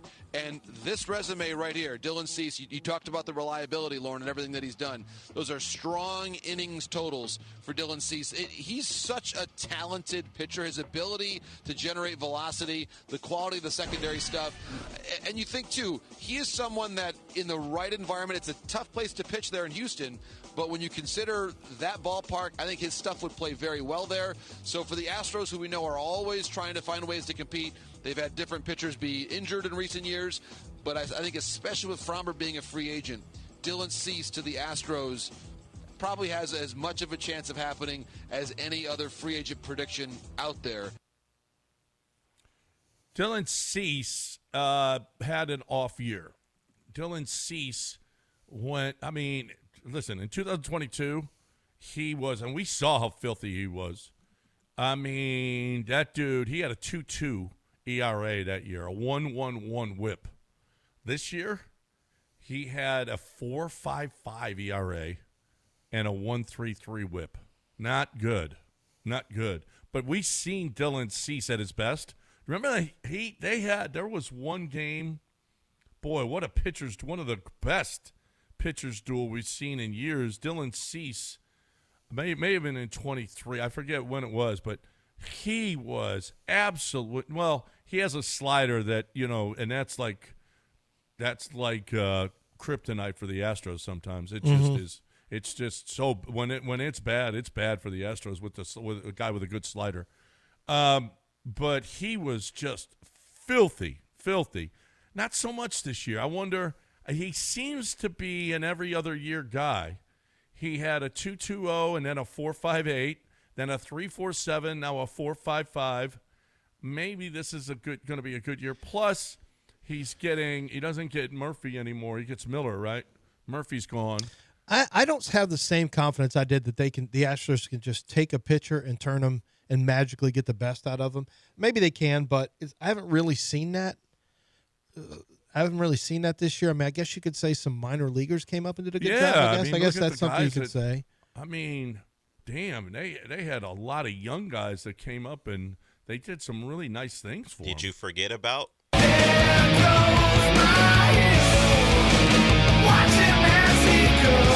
Well, I'm thinking about Arrighetti and Javier, and I didn't see them hit what I was expecting them to hit when they came back. Well, the level. Oh, did Javier re-injure himself? I don't remember. Everyone gets hurt. Did he stay? Okay, Garcia. he didn't get hurt again. Garcia did. Garcia's career ended, but yeah, certainly his Astros. Arrighetti did, obviously. 5 years, 145. That's the projection from ESPN for Dylan Cease. 5 years. I'll be honest with you. That's Fromber's payout. Except $28 million. They have Fromber at 28, but for 6 years. Dylan Cease, they got that coming out to 29 AAV, 29 million. Yeah. So you're paying Dylan. You won't pay Fromber, but you'll pay Dylan Cease. What are you going to have to pay Hunter? You're not. Hunter's not in. You mean what the Yankees are going to have to pay Hunter? Yeah, $37 million, $38 million. Ugh. Yeah, he's a Yankee or a Dodger. Yeah, Yankee or Dodger. Or a Tiger. Will he take $3 this year and then take the rest of it over the next 30? I don't know. If you're willing to, you're a Dodger. You mean 3 years from now? Yeah, you're a Dodger. If you don't want a paycheck for about 3 years, you can be a Dodger too. Yeah. Damn. I don't want to lose Hunter. Well, too bad. That's none of your business. Embrace reality. Stop messing with Jim Crane's money. I am no. Do you want Jim Crane to go broke? Do you want him to go broke? Okay? You can't afford a Hunter Brown and a Jose Altuve and a Yordan. You can't do it. You're going to have to start letting him walk. I mean, I don't want Hunter. You got to keep Hunter. That's all. Okay. All right? That's all I'm saying. Sounds nice Just in a vacuum. Get it done, Jim. Get it done. Pay that man. I'm sure he will take Let's do pay that man shirts again. And go forward. Let's do pay that man shirts. We got Carlos back, didn't we? Yeah. Yeah, a cheaper rate. Like 3 years later, 4 years later. That's right. That's right. Well, so you want Hunter Brown to leave? And then you got Justin Verlander back. That's true. We got Justin back. We got Hector Neris back. We got they got Machete back. Actually, there is a long history of the Astros getting guys back when they're washed. Yeah. Who else can they get back? Is George what's up with George? George had a great year. I know. Is George 2 years from now you may get George 2 back. years, yeah. You didn't want all those years with George. Now you want him. 37. Sure. Yeah. We get him when he's 37. That's all right. And actually, this is when you want him. Actually, there's been lots of relief pitchers they brought back. Oh. Machete, we got multiple. What about bringing Kukuch back? Yeah. Well, he's still under contract with the Angels. Well, what about cutting Lance McCullers and then bringing him back? As a what? As a starter. Oh, as a pitcher. Okay. Yeah. Why? Not as a team barista. What's wrong with you? I didn't say team barista. What? As a pitcher, you said? As a not vendor. as a team chaplain. As a vendor. Not a vendor. He's not going to be a vendor. He doesn't have a vendor's license to. He does too. Well, he actually technically does. Yeah. Bring him back as a vendor. Yeah. I mean, he does have to go through the vending process of. He has to get his permits from the city and stuff like that. Yeah, I mean, that's true. That's true. But that's also an advantage to have a pitcher who does have permits. It makes coffee for everybody. Yeah, I mean it's not bad. That's what Sean said Nick Cayley did for Sean McVay. But make coffee. He was his coffee guy. Like, who can we get off their tree? Let's get the guy. What about this guy, McVay? What about this guy, Cayley? He did not. He called play. Well, he didn't call plays. Per se, that's where Sean got the joke from. He never called plays. No. But he didn't get him coffee. You don't know that he didn't do that in addition to, hey, wipe down the whiteboard. You don't know. I want to draw some new stuff up there. Nick, can you get that, please? Or he might be can you get that for the light? Maybe they're doing old school overheads. Like, hey, can you get that? Yeah. And while you're there, give me a coffee. Hey, Nick, get the light. Hey, and throw me one of those granola bars. because there's at an NFL facility, there's snacks all over the place. All over. You can't believe how much snacks are around there. All right, let's catch up on breaks, although we're still not caught up. Let's talk about our man, Billy Brown. How about he's giving away water heaters now? I mean, is that crazy? Yeah. Am I crazy for thinking, wait a minute, a water heater you're going to give people? Yeah, he's going to give people a water heater. If you get, what is it? You have to repipe? If you repipe, Billy Brown says, you know what? Let me throw in a water heater for you. Just because. That's what Billy Brown does. Billy Brown is, I mean, I don't know many plumbers. Do you know many plumbers, Lance? No. I really don't. No. It does have a shady connotation, really. I mean, plumbers in New York, like they're all like, I just feel like they really are not great people. Not great. And they're shady and they're really, really rich. That's just not the case here. I mean, Billy's got like, I don't know how many trucks on the street now. It's unbelievable how big and how good he is. But the fact of the matter is, guys, they don't have the plumber crack thing going on. You know what I'm saying? They don't have any of that. None of that New York plumber feel. They feel like they're just good, honest people. That's what I found. Yeah. Billy Brown, this is what I found through using them. They get out there quick. They don't charge you a price to come out and to designate and to figure out what's going on. They have a plan to fix it quickly, and they're completely transparent. And that's what they do. They fix small problems, but they also fix major problems like leaks under your slab that require you to get new piping.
Broadcasting live from the Huntington Bank Studios, it's John and Lance. On ESPN 97.5 and 92.5. Now here's John Granado and Lance Zierlein. All right, welcome back here on ESPN 97.5 and 92.5. 713-780-3776. Yeah, we'll have to do a make good for Billy on that one. We didn't even get. The number is 281-488-6238. I was going to let you say the number, and Doug goes, cut it off because of that argument we had earlier about Tyler Hero going to the Mavs. That's not the reason. I was not thinking about that. It's probably why. He's mad because he's going to lose his shooting guard. 281-488-6238. That's Aqueduct Don't worry Plumbing about Company. me. Yeah. That's what it is. All right, 713-780-3776 is our number. If you want to get in here, you're more than welcome to do that. This story, did you see that like a Texas guy, a guy from Corpus Christi is now facing 6 counts of terrorist threatening and 1 count of extortion, and a warrant is out for his arrest. This guy, he threatened Jeff Brom, his family, offensive coordinator Brian Brom, and Louisville quarterback Miller Moss. He must have lost a bet. But apparently, the attempted extortion involves Moss, and this guy's name is Brian Mandel. They alleged to have tried to obtain property of a value of $10,000 or more from the Cardinals quarterback by threatening to inflict bodily injury. Huh. I mean, what is a guy from Corpus Christi doing going after Louisville people? I don't understand. You probably said it. Probably had action. So he lost. I'm tracking. He lost money in this theory, and then he decided, since he lost money, maybe on Louisville, California. How long has this been going on? When did this start? Because it was November. It was the 8th and 9th. It was after the Cal game. So they lost in overtime. Wait, it's just now. Yeah, so they lost in overtime to Cal. Cal went forward on 4th and goal in overtime and scored the winning touchdown. And then he decided, hey, Miller Moss, since you lost me this game, I'm going to need what from you? $10,000 property, or I'm going to beat your ass. I need $10,000.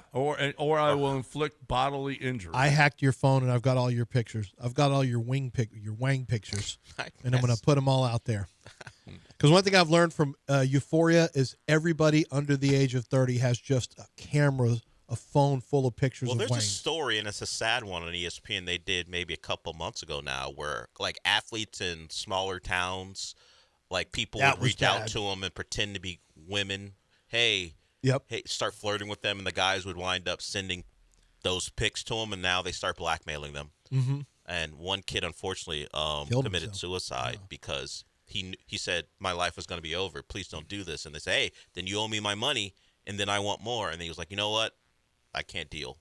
Said goodbye. It was like, so it happens. Yep, terrible. If this is gambling related, gambling has taken a beating over the last few months. Just an absolute ass kicking for the perception of gambling.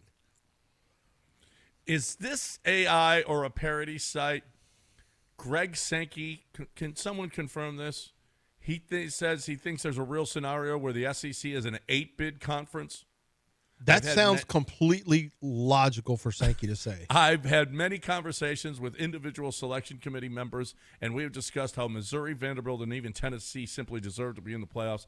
It's a no-brainer that the SEC has carved out at least 6 to 8 spots in the playoffs. Is that true? Is that true?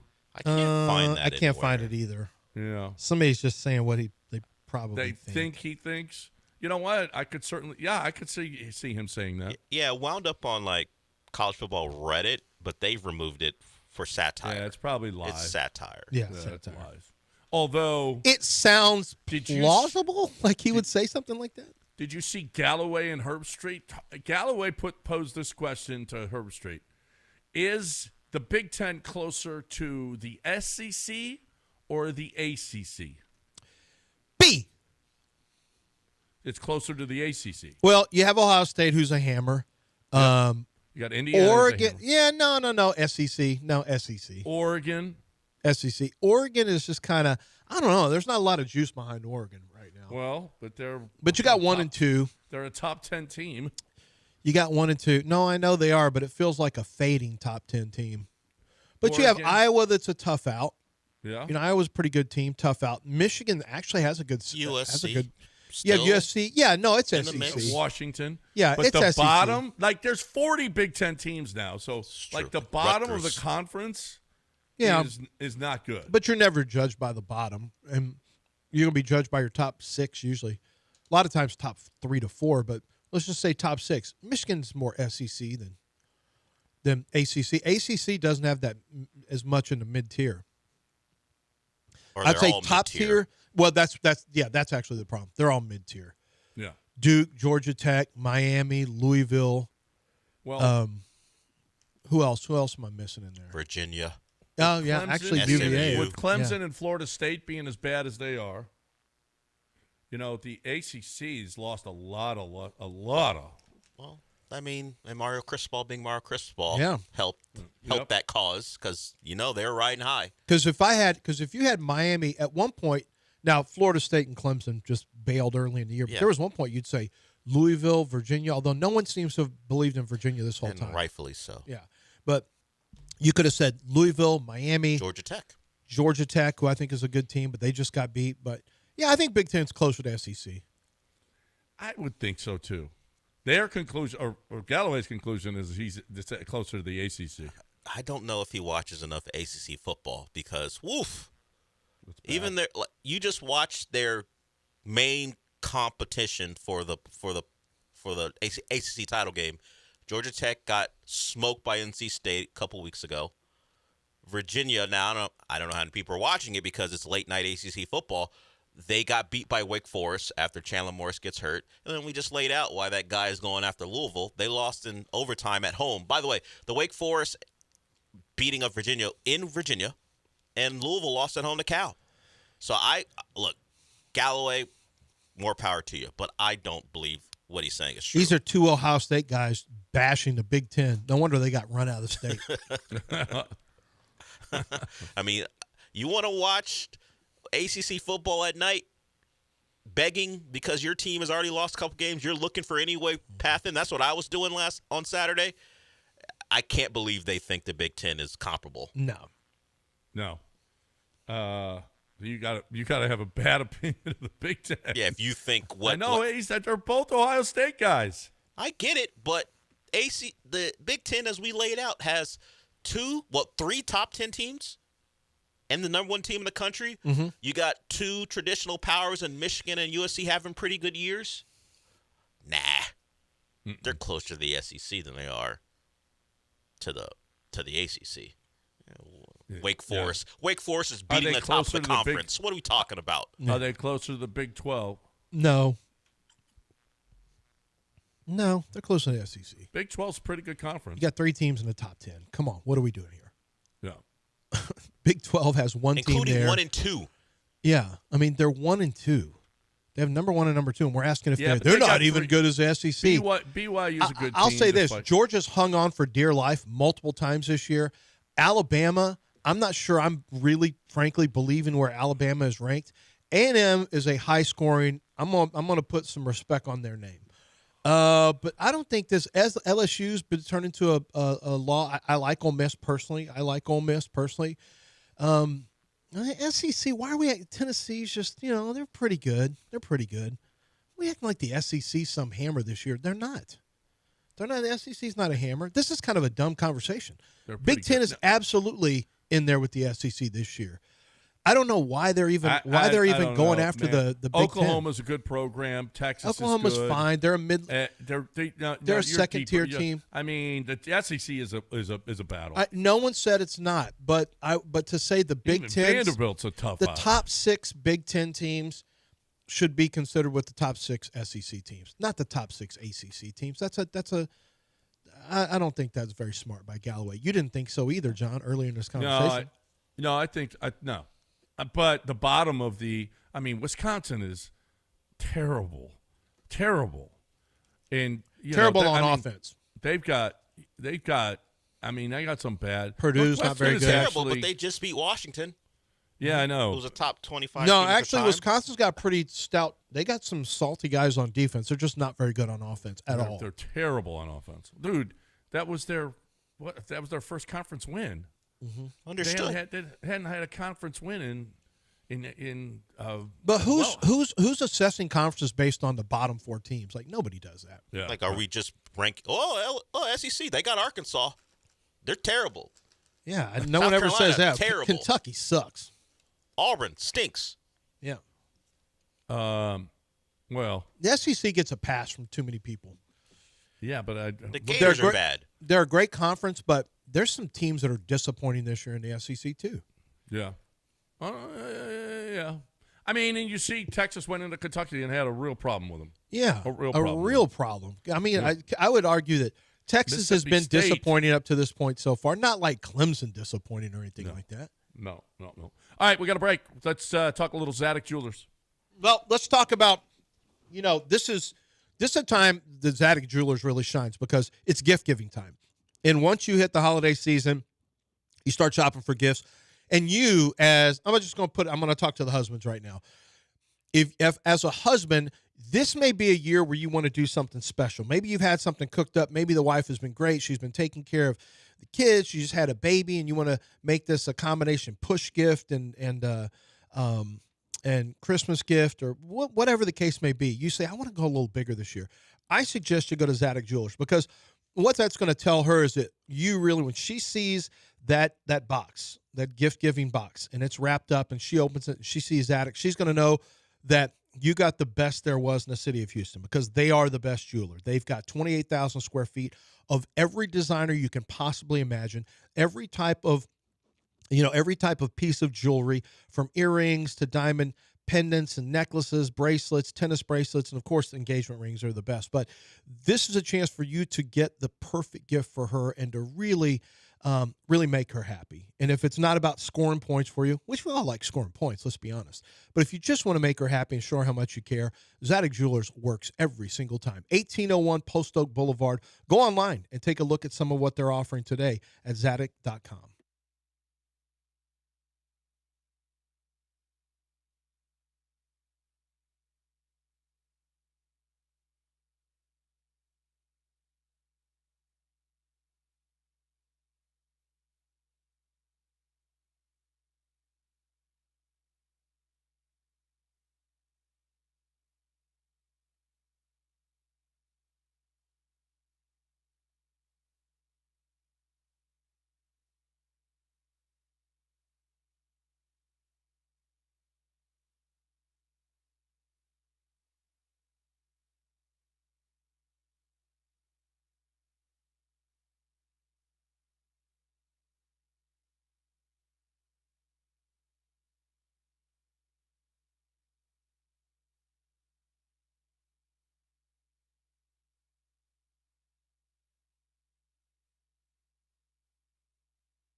Broadcasting live from the Huntington Bank Studios, it's John and Lance. On ESPN 97.5 and 92.5. Now here's John Granado and Lance Zierlein.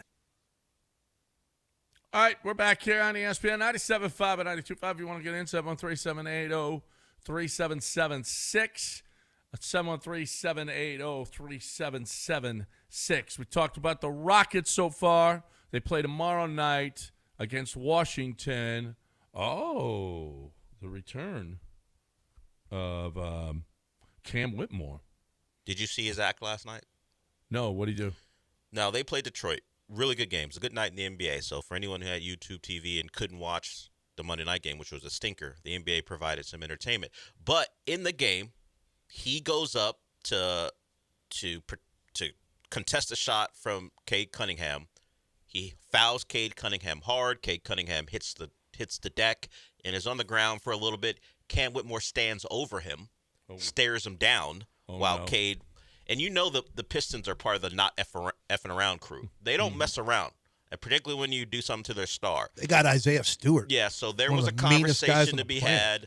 He gets in on everything, and he's not even on the floor. And then Cam did the whole I'm unbothered because he like wiped his feet on the floor like this doesn't bother me. What are you guys doing? So Cam is still Cam. I'll say that. Oh, they were pissed at him the other day in Washington because I saw a whole thing in Washington that he was sitting on the bench, wasn't getting into games. Whenever it was big key moments and he wasn't cheering for the team, and he had taken a bunch of bad shots, and it was just like it's the exact same thing is happening in Washington for him. Should the Rockets give a video tribute where he's sitting on the bench, looking up at the ceiling, not participating in the huddle? A video tribute. Nothing's worse. Welcome back, Cam. Cam Whitmore is some of the worst body language I've seen in Houston sports since my birth. I don't know that I've seen anyone more disgusted with life than Cam Whitmore, and who had more stands than Cam Whitmore. I mean, the the Cam fans were, and I get it. I get it. Actually, the dude, we all wanted him to just play to his potential and be cool with being, whatever his role was. He just couldn't do it. Now, he had all the ingredients. He fell in the draft. You thought you got like a top 10 player where you picked him. Which you got a top 10 talent. It had all the ingredients of developing a stand culture. He fell in the draft, super talented, can get a bucket anytime he wants. But some of the reasons he fell are some reasons it didn't work out here. Mm-hmm. Yep. Yeah, so anyway, he's coming back tomorrow. Rockets, we talked Rockets. Do they acknowledge him? He's not getting a video. No. Do they acknowledge him? He's not even getting an acknowledgement. He'll have fans there clapping for him so hard. So the Rockets won't go, welcome back, Cam Whitmore, like over the PA? They won't even do that? Does he start for them right now? No. Okay. No. When he comes into the game, does he get booed? Rockets! We'll hear the guy say that. Does he get a hand when he comes off the bench? Yeah, he will. Game? He will. He might. Yeah, the Cam fans, there's not going to be anyone who boos him. Like, we were all disappointed that he didn't become a better player. I was just disappointed that he couldn't, become a better teammate because he has all the talent to develop into it. Can you imagine if you had a good attitude Cam Whitmore coming off the bench with Tari Eason? Holy crap. That'd be great, but you can't just wish and hope. This Tiger's not changing his stripes. So, and Ime knew that, and that's why he had to go. I mean, I don't care. I don't care what Cam does moving forward. If he does good, great. If he doesn't do good, I don't 19 care. points and 20 points in the last 2 games on good efficiency. So, playing pretty well the last couple games. Dude can ball.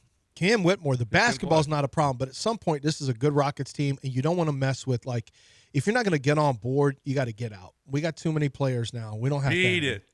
No, you can't have a guy that had his attitude. You just can't. You just can't. That kind of deal going on, he doesn't, which is nice. Because that dude he turned down their offer. He's not – I doubt he's going to receive – we're going to get Kyle Tuckered here. He's going to get – he's a restricted free agent this offseason, but maybe somebody's going to offer him something that the Rockets can't match, and that's just fine. But I don't see Tari long-term here because he just wants to be on the floor. He wants to be considered. And here, he's not one of your top – he's a core guy in that he's one of your top 7 rotation, but probably 6th rotation. But he's not – he wants to be a top – he was disappointed. Did you see he was just really disappointed that he wasn't mentioned as a top 100 player in the league. He wants to spread his wings. Yeah. And when you're not mentioned in that group, you look, why not? And he talked about it. It was one of the quotes of the offseason before training camp. He wanted more opportunities. He said, "Hey, maybe a play or two run for me. I'd like that. I want to do more. I want to expand my game. Can he get that done here? I don't know, to the level that he wants, at least." Right. Exactly. Oh, by the way, you talk about maybe people put something in that makes him not makes the Rockets say no, we can't sign him. We did not talk about the poison pill stuff that went on with the Micah Parsons trade. Oh my God, what a brilliant poison pill! Yeah. So both sides, though, both sides did it. What do you mean the Eagles did it too? I mean the Green Bay Packers did it too. Like if for whatever reason the Cowboys traded Kenny Clark to a division rival of the Packers. Oh yeah, that went the other way. They would get Kenny a first round pick from the Cowboys. Yeah. So both teams basically put poison pills on their trade that said you can't until 2028 or maybe through 2028. You're not allowed to trade. I just know that's what it was for Michael Parsons. Is you're not allowed to trade Michael Parsons to anyone in the division, or was it specifically the Eagles? Anyone in the NFC East. Okay, anyone in the NFC East. That was brilliant. I didn't even know that was a thing. Yeah. And they and that's I'll do that all day. I mean, yeah. And then give me Michael Kenny Parsons, Clark. and I promise I won't trade him to the Redskins. But here's the thing: Commanders the reason that was a big deal is because Micah Parsons is from that area and grew up an Eagles fan, and Howie Roseman's looking to get Rush. Yeah. And the Cowboys knew that, hey, there's a chance they could, turn around and flip this guy at some point. So let's just make sure that doesn't happen. Yeah. Make sure that doesn't happen. It's not like Micah didn't give off the vibe of being happy to be gone from Dallas initially. I mean, he's played in cold weather before, so it's not I don't know if it's that. But Green Bay, if you have any lifestyle expectations, John, Green Bay. and you can speak to this, going from Dallas to Green Bay, woo, woo, sing it. I'm telling you. Woo. That the 3 years I spent in Green Bay were like you can have a good time of my life. You can have a young player can have a good time in Dallas. Not real sure. Green Bay. Not Green Bay. Better book some flights to have a good James time. Jones once told me about. I was asking James Jones. I said, "What did y'all do for fun in Green Bay?" He said, "Went to Milwaukee." He said, "You ain't doing anything in Green Bay." He goes, "You have to deal with fans nonstop if you want to do anything, and there's nothing fun to do." He goes, "We go to Milwaukee." I said, "How was that?" He goes, "It was cool places. He said, for some of the guys, it was really cool places." He goes, "Other guys might not have liked Milwaukee as much." But he goes, "For me, for a receiver, for some of the young," he said, it was okay for us. He said, "But some of those offensive linemen probably wouldn't have liked Milwaukee as much." No. He said Green Bay's more their speed. Yeah. Oh my God. It's nobody's speed. How far are you away from? You're not that far. Well, you can't just go out to Chicago. Chicago's 3 hours. Yeah, you're not just going out one night 3 hours away. No. How far is Milwaukee from Green Bay? Milwaukee's an hour and a half to 2. Ooh. Yeah. Golly. No. That's still a trip. It's terrible. How did Green Bay get a football? I guess they got a football team because they got it in about 1820. Yeah, and then Reggie White made it cool. And they don't have an owner. Well, God told him to go there and straighten out all the after he got his free agency offer. All God's like, ooh, you can't pass that money up, Reg. Talking about Robin right now from Houston Powder Coaters. That's my girl. Loves the Cougs. Awesome. Loves the Cougs. She loves the Cougs. I'm a Coug. Okay, that's what she said. But she also loves our listeners. You heard that. I don't know if you've heard that commercial, because she does. She loves our listeners because our listeners respond to Houston Powder Coaters. We really do. We need stuff powder coated, okay? Because we've got old metal. But I'm going to tell you this about old metal. Old metal is much better metal, okay, than the metal that's being made today. It's not as good. It's just not. Okay, so here's the deal. You want something that's going to last, and if you've got older metal and it's starting to look shingat, okay, you got patio furniture, the slats and the straps and all the stuff, not great. They can make it great, okay? They can re-strap it. I don't know what the technical term is, but that's it. They can make that patio furniture look awesome. in the colors that you want it to be. And that's something, I mean, if you're, you're out there supporting your NFL team and you want furniture, you want your chairs to look like your team, they do that. They can do it like with any color, whatever team you root for. They can make them look great. But the most important thing is they can save it. And you want to save that stuff because the new patio furniture, not as good, just not as good. So you're looking for the best way to keep that stuff, whether it's because you got sentimental value or you just want to keep the older stuff. HoustonPowderCoaters.com. HoustonPowderCoaters.com. Tell Robin you heard it right here.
Big ups to our Houston Astros for making Nick Kurtz the Rookie of the Year.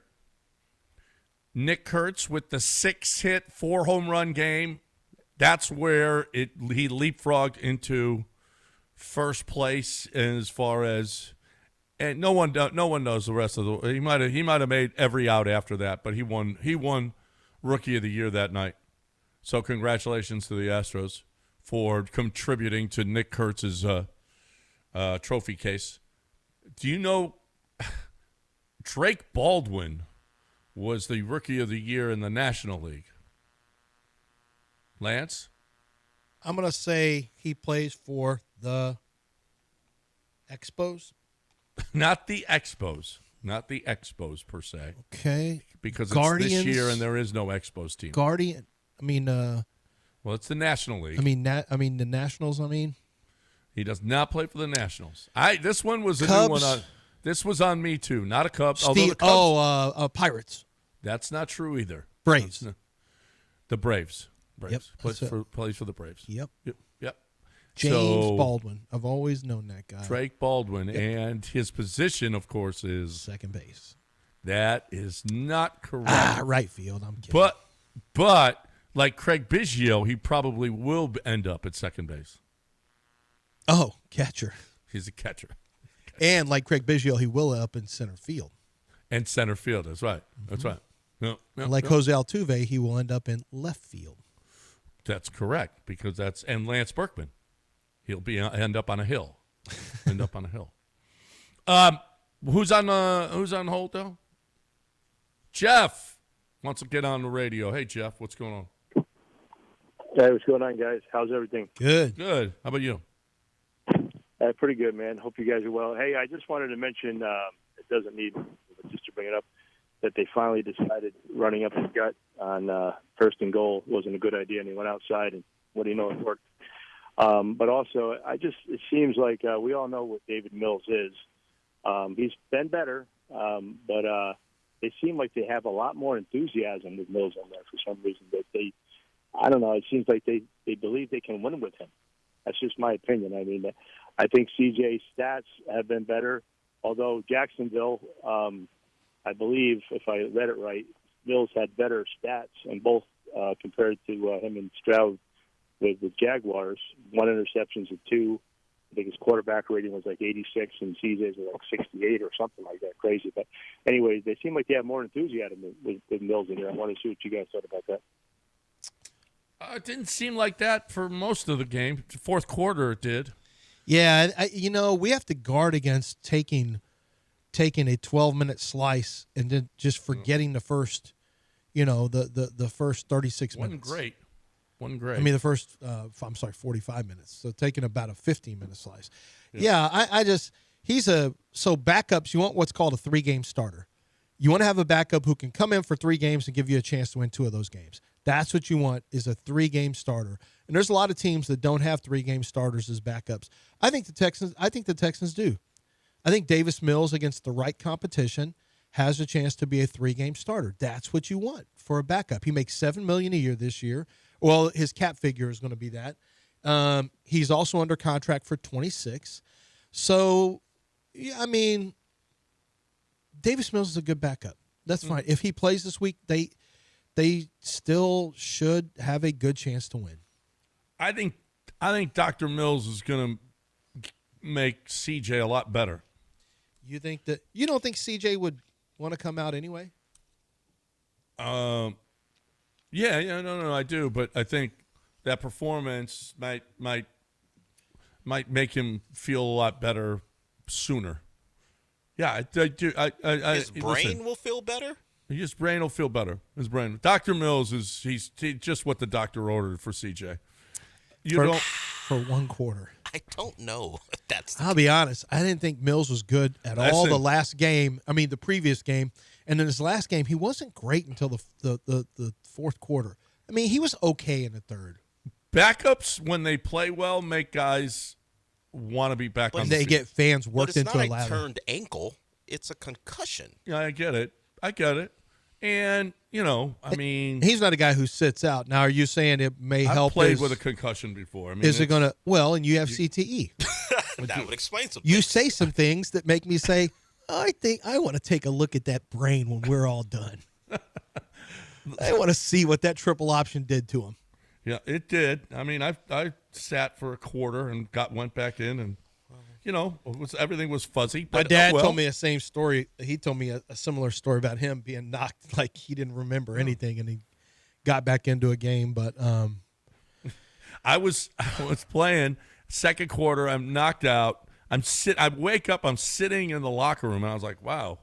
And then all of a sudden, the backup quarterback comes in, and he's there, and I go, what are you doing? What are you doing here? And he goes, I got knocked out too. I was like, holy crap. So I got up and I went back out there and played the end of the game.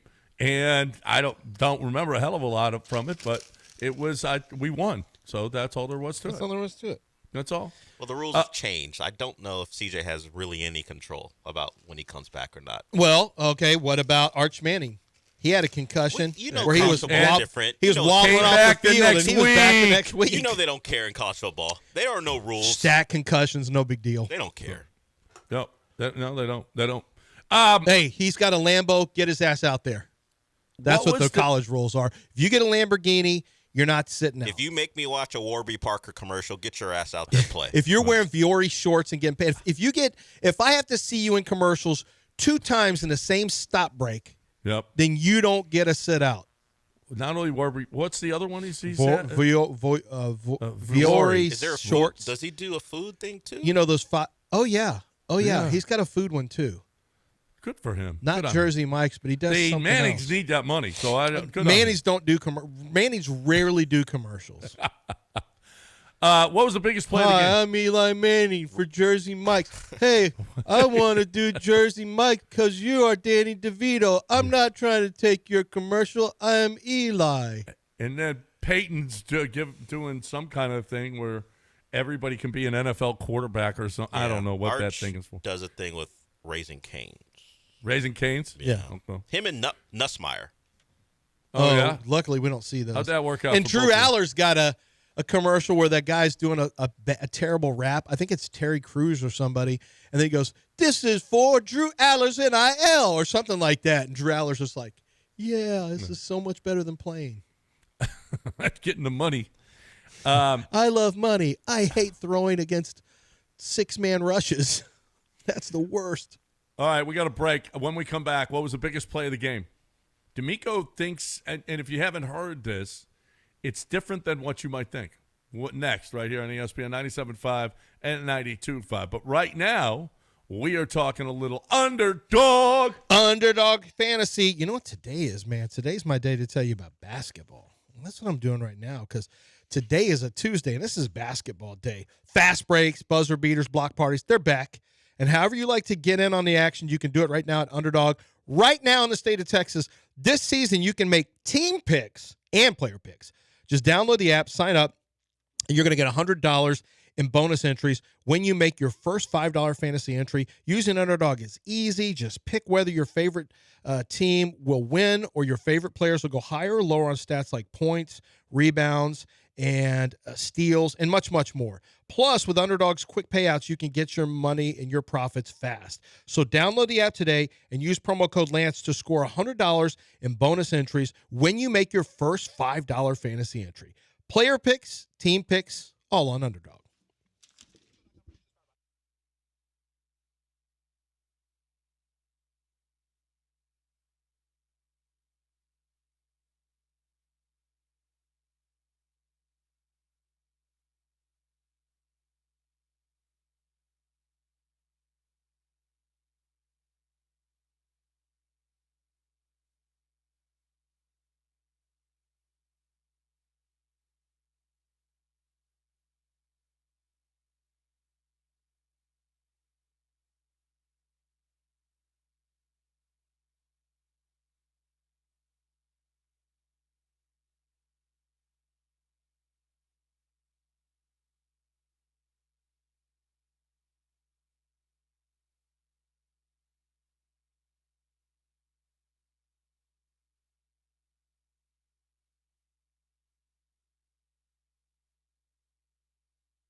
John and Lance. On ESPN 97.5 and 92.5. Live from the Huntington Bank Studios, here's John Granado and Lance Zierlein.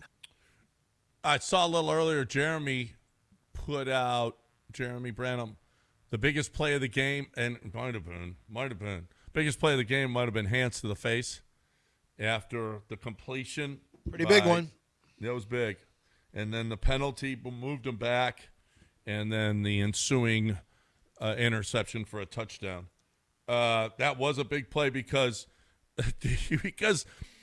the line to gain for a field goal was midfield. I mean, for goodness gracious. I mean, Cam Little is in field goal range when you're on the 50. To be honest, he hit a 70-yarder in the preseason. Yeah. The legitimate potential odds, 47, 46, 45, they could have tried it. Yeah. That was an enormous hands to the face because you may lose on another – you could end up getting beat by a 67-yard field goal, yeah. And actually it was – where were they at? They didn't get to the 50. They had got inside that. Oh, no, the pass was inside the 50. Inside the 50. Yeah. Well within. Yeah. Yeah. Yeah, you were 100% losing. It was inside of 60. I mean, you were 100% going to get beat by that field goal. 58 is a chip shot. Yeah. So that might have been. You never know. You could have blocked it because that's what Danico does. Or 15-yard. What was the biggest? Okay, outside of that, biggest play. You know, it. The interference was pretty huge. The interference was the big. interference call gained several yards. Although they did have some time on the clock. 2-point conversion. Without that, without Stingley's interception, they get a field goal before half, and you might not be able to catch him. Yeah. But here's D'Amico. Here's what D'Amico had to say about the biggest play in the game. Higgins touchdown. And we were driving down the red zone, We've had a lot of red zone woes here for a long time. So, yeah, Woody getting in on the flip crack play, that was a great play just to see everybody see, okay, we can score, we can get in the end zone, right? But to come back again and when we needed it most there, Higgins, the connection from Davis to Higgins to get that play, I think that was the one that really sparked everything for our team. Well, yeah, that's cheating, though, to say a touchdown was a key play. Well, not really. Well, we're trying to come up with just a play. Well, but here's the deal. Yeah, it brought him to within 11 there was still 9 minutes to go. That's plenty of time. Even Dalton Schultz said that. He said, that's the play that made us believe that we could win the game. Yeah. But they also needed the 2-pointer from Nico. Yeah, but the great thing was the Jaguars offense really had done nothing the entire game. Don't worry about there being 29 points. That really wasn't because of the offense at all. That was all because of a penalty. It was because of a punt return for a touchdown is because you shot yourself in the foot with, they really couldn't sustain anything. So you always knew, hey, we got a chance to go 4-and-out. Jaguars to win the game just needed to get some first downs. Yeah. And just literally play to the end of the clock. Take this down to 1 second every single play and just keep running the football. That's what they had to do. And they couldn't do it. And, it's easy to believe when you can get stops. When you can get stops, it's a lot easier to believe. And that's one thing the Texans could do is get stops and take the ball away. What a great interception by – he was asked, D'Amico, I watched the whole press conference. D'Amico, were you surprised? Did that even surprise you, that interception he made? What do you think he's going to say? No. What are you kidding me? I see this all the time. This guy's made crazy interceptions a ton. No, that didn't surprise me. We could discuss what's the biggest play, but the biggest thing that led to a Texans win. SOSAJ. You know what it means? I know what it means. Same old sorry-ass Jags. That's not hard my to team. argue. That's not my team. It is hard to argue. The key was the movie. showing Danny Williams beat that one guy, beat that white guy with one arm. Yeah, that was the real key. At the end, somebody asked him. So if you watch the whole video of D'Amico's, I watched the whole, and he comes in a little tight with his answers. He's a little bit, no, he's not defensive, but he just looks like, I'm just doing my job, my answering. And then he kind of loosens up as everything goes along. And then by the end, somebody asks, what movie are you going to show this week? He goes, or they ask him, where did you get that part? He said, I have people send me stuff throughout the year all the time. He said, just different things. And he said, sometimes you'll hang on to some things and try to find a place to use them. And he goes, and this was perfect. This is a perfect opportunity for me to use that Danny Williamson. So when he was leaving, somebody said, what movie are you going to show the team this week, Coach? And he had left the podium and came back and said, what was that? He was smiling, and they asked him, he goes, oh, I don't know. I haven't decided. You got something for me? I don't know. We'll see. And I was thinking what movies he could show. Wicked, okay. Let's give him suggestions. That's one. The new one, the Wicked 2? That ain't out yet. No, we can't watch Wicked 2. The first one. I would say, what about Usual Suspects, where maybe CJ is verbal Kent and he starts doing that walk, and then all of us, or maybe Nick Cayley is that. He starts limp doing that little verbal Kent shuffle, and all of a sudden he starts walking regular and calling crass, and he calls the toss crack plays at the goal line that score touchdowns. Maybe this is when the good plays come.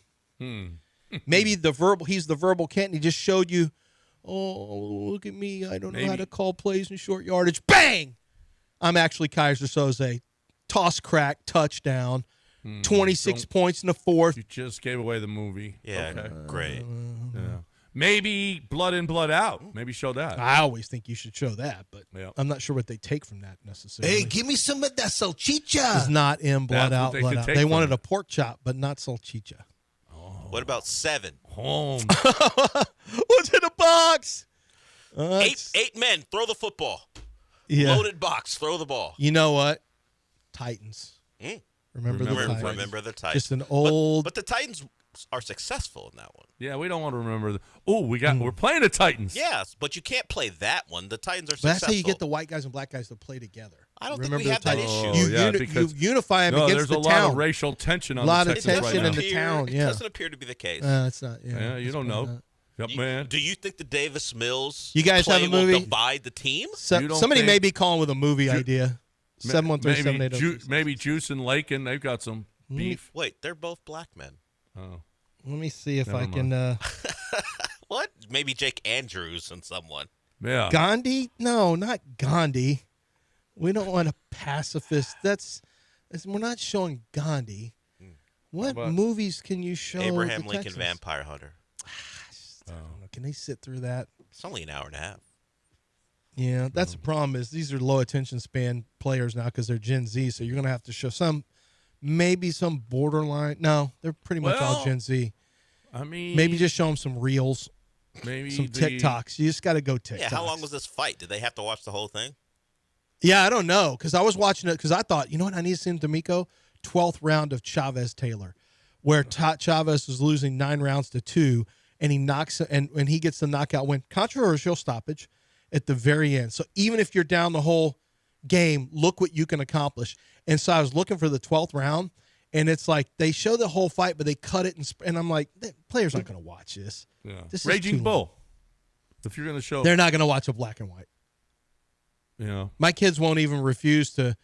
My kids are. Well, how old is that movie? I'm like, it's from 2004. Yeah, but it was made in black and white when color was out. It ain't like it's. Cary I know Grant. players won't watch black and white. First of all, is it inside of 2015?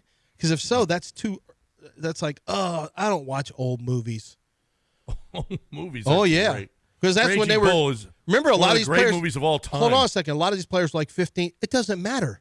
I'm telling you, I got kids. They won't watch old movies. They just consider that's an old movie. No one cares about old movies. Old ass movie. Rain Man. That is not the Kel McNair story. Don't even read that. You don't have to read that. You didn't have to. I mean, not radio. That's Come on, guys. Person. That's a bad. What was Sean? What was the Sean Billy Madison Penn movie where Dakota Fanning's in it? I Am Sam. Not I Am Sam. Why are we going with radio and I Am Sam? Was that the Sean Penn Yes. movie? Yes, The I Am Waterboy? Sam. Yeah, and Waterboy is not like he was the smartest. No, he's not the smartest. Nope.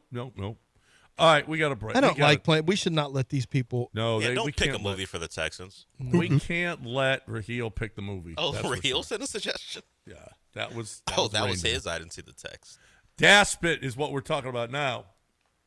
Yeah, John Daspit Law Firm. Call John Daspit anytime there's an accident. Make sure that you call at the earliest you can, because it's important that you get to a doctor, find out exactly what's going on. If you wait, all of a sudden, your injuries can get worse and worse. You need to start getting treatment whenever you find out you have the issue. They can do x-rays, CT scans. Unfortunately, there's some people who have injuries that will last for 2 weeks, a month. There are other people who have injuries that last their entire life. Make sure that you have a lawyer who is going to look out for you, like John Daspit, who is going to make sure that your medical bills all get taken care of. You get seen for everything that could possibly be wrong with you. Don't just my leg really hurts, but I'll just kind of walk it off. That's stupid. You walk off a hairline fracture or a fracture in your tibia. You need to get it looked at. You need to get it taken care of. And even if you don't have insurance, John Daspit's going to make sure all that stuff gets paid from the insurance company who is taking care of you because you have been injured due to someone else's negligence. Now, when they try to squeeze and not give you the money that you have coming to you for your injuries, for your medical bills, for your time missed from work, and especially for your pain and suffering, he's going to fight them hard. He does not give in. His winning percentage is astounding, and they don't like going to court with him because they lose every single time. John Daspit's the one who is there to fight for you. 713-CALL-NOW. That's 713-CALL-NOW, or go to daspitlaw.com.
You're listening to John and Lance. Broadcasting live from the Huntington Bank Studios, here's John Granado and Lance Zierlein. Hey, John, sit over there. John, our guy Kenneth, who's an intern, right? Yep. Good intern, knows sports, knows the stuff. So I want to give him a shot. First of all, he told me there's some breaking news. So Kenneth, go up next to the microphone. First of all, you got to let us know the breaking news. There's our breaking news sounder. What is the breaking news, Kenneth? So the breaking news is the Mavericks are expected to fire Nico Harrison at 10 a.m. It is currently 9:36. Uh-oh. So it hasn't happened yet, but they're supposed to have a meeting at 10 a.m. And they said they're going to Shams tweeted it that they're going to fire him. So about 23 minutes before he gets hired, pull the mic a little closer to you. Now, you're a U of H student, right? Yes, sir. So you're U of H and then huge sports fan. Yes, sir. Somehow you're a Clippers fan. Don't know how that happened. But what? you're a Clippers fan. Wait a minute. So did you see James Harden's shot with 15 seconds left last night? Yeah, I did. He didn't know how much time was left. He puts up a shot just past half court, thinking I got to put it. There was 15 seconds left in the game. He did that with the Rockets before. I mean, James, that's terrible. Well, the Mavs are really, really bad this year. But, I mean, can you help it that Anthony Davis and Kyrie are never around? You traded for Anthony Davis. That's on you. That is on you. And he traded for Kyrie. Yeah. That's on you. Two guys with injury backgrounds. And your fans literally boo you every time. They can't even show you on screen. This was actually it was a matter of time before this happened. I'm surprised he lasted the entire offseason. Who do you like in the NBA season this year? You think our Rockets can? I actually think I actually am very high on the Rockets this year. Yeah, I like the Rockets. I mean, I think they have to figure out their point guard situation with Reed Shepard and Amen, he's not really a great shooter, so it kind of ruins the spacing a little bit. But, I mean, they've been figuring out. I haven't been too tapped in with the Rockets. I really haven't been too tapped in with the NBA this year much. I'm trying to watch it some more, but it's just kind of hard. What are you on? College, U of H, whatever. Honestly, I've been whatever U of H got going on or college schoolwork, but I do, and then NFL too, of course. So U of H jumped Purdue. They're number one in the AP, but what do you think of what you've seen from Houston so far in their first couple, basketball wise? I heard it's been a little bit like it hasn't been this big exciting start just yet. Well, they've played Towson and Lehigh. I mean, I would say those are like some fairly decent teams. I mean, I think people expected them to come out and blow them out by 50, but I mean that's just not how things work. It's a new team. You got freshmen. I mean, Kingston had a great game against Towson. He had 20 points. He went 8 of 10, I believe. But I mean, they're figuring out it's November, and I think with Kelvin Sampson in the team, I think they're right where they want to be at. They don't have to do too much. I mean, at the end of the day, you want to play your best basketball in March and the first week of April. You don't want to be playing your best basketball in November. It's actually true. They actually, John, had a core, an extended core that lasted a long time because you also had COVID years, and you actually had bigs coming off the bench, and you had back courts. Now, you did obviously bring in some important portals all this time, but you weren't just bringing in one-year portals in many cases, and so a lot of times it wasn't just one-and-done guys. You had a long run. There's a lot of turnover on this year's team. There's a lot of new guys to fit in at least. Yeah, I mean into prominent roles. Yeah, I mean you lost Malik Wilson, you lost Jaywan Roberts, you lost Javier Francis, you lost LJ Cryer, but you got Chris Senac. I think he was the number 7 player in the class. He's 5-star. You got Kingston Flemings. He's a 5-star, and you got Emmanuel Sharp, also a 5-star. Bryce Jackson, too. You brought him in, and you brought in Khalifa Sacco out the transfer portal. So I mean, I like their moves that they brought in. Guys are Magos Uzan. He's gonna have to step up this year. Emmanuel Sharp's gonna step up scoring wise, and who else I say? This is the first year Kelvin's had this many 5-stars. It has not been a 5-star team at all. They have. You got Joseph Tugler. Yeah, Joseph Tugler. That's who else I wanted to mention. So I love that guy. You have 3 starters from last year, and you have the freshmen so you got the young talent with the experienced vets, and this is kind of a unseen Kelvin Sampson team in my opinion. Yep. It's Harwell. I mean, it's going to take a little while to put together. You're right. There's a lot of new faces, but you still got Emmanuel Sharp. I think Sharp takes a big step this year. Big step. That dude is he's really good, and yeah, it's going to be another. They're number 1 now. How about that? after they didn't look all that great, and the voters made him number 1 this week, which is nice. Yep. So what are you looking to do for your career? So you're here interning. You've learned a lot from us so far up to this point. You have learned so much, Kenneth. Okay, probably not a whole lot. What is what's something you've learned from interning? I mean, and listening to the show and cut up, because you have to listen to the show. Yeah, you have to cut the commercials off and everything, or whatever you do. I don't know what you do to get the podcast ready. So what, Del? I don't know the specifics of Don't shake your head.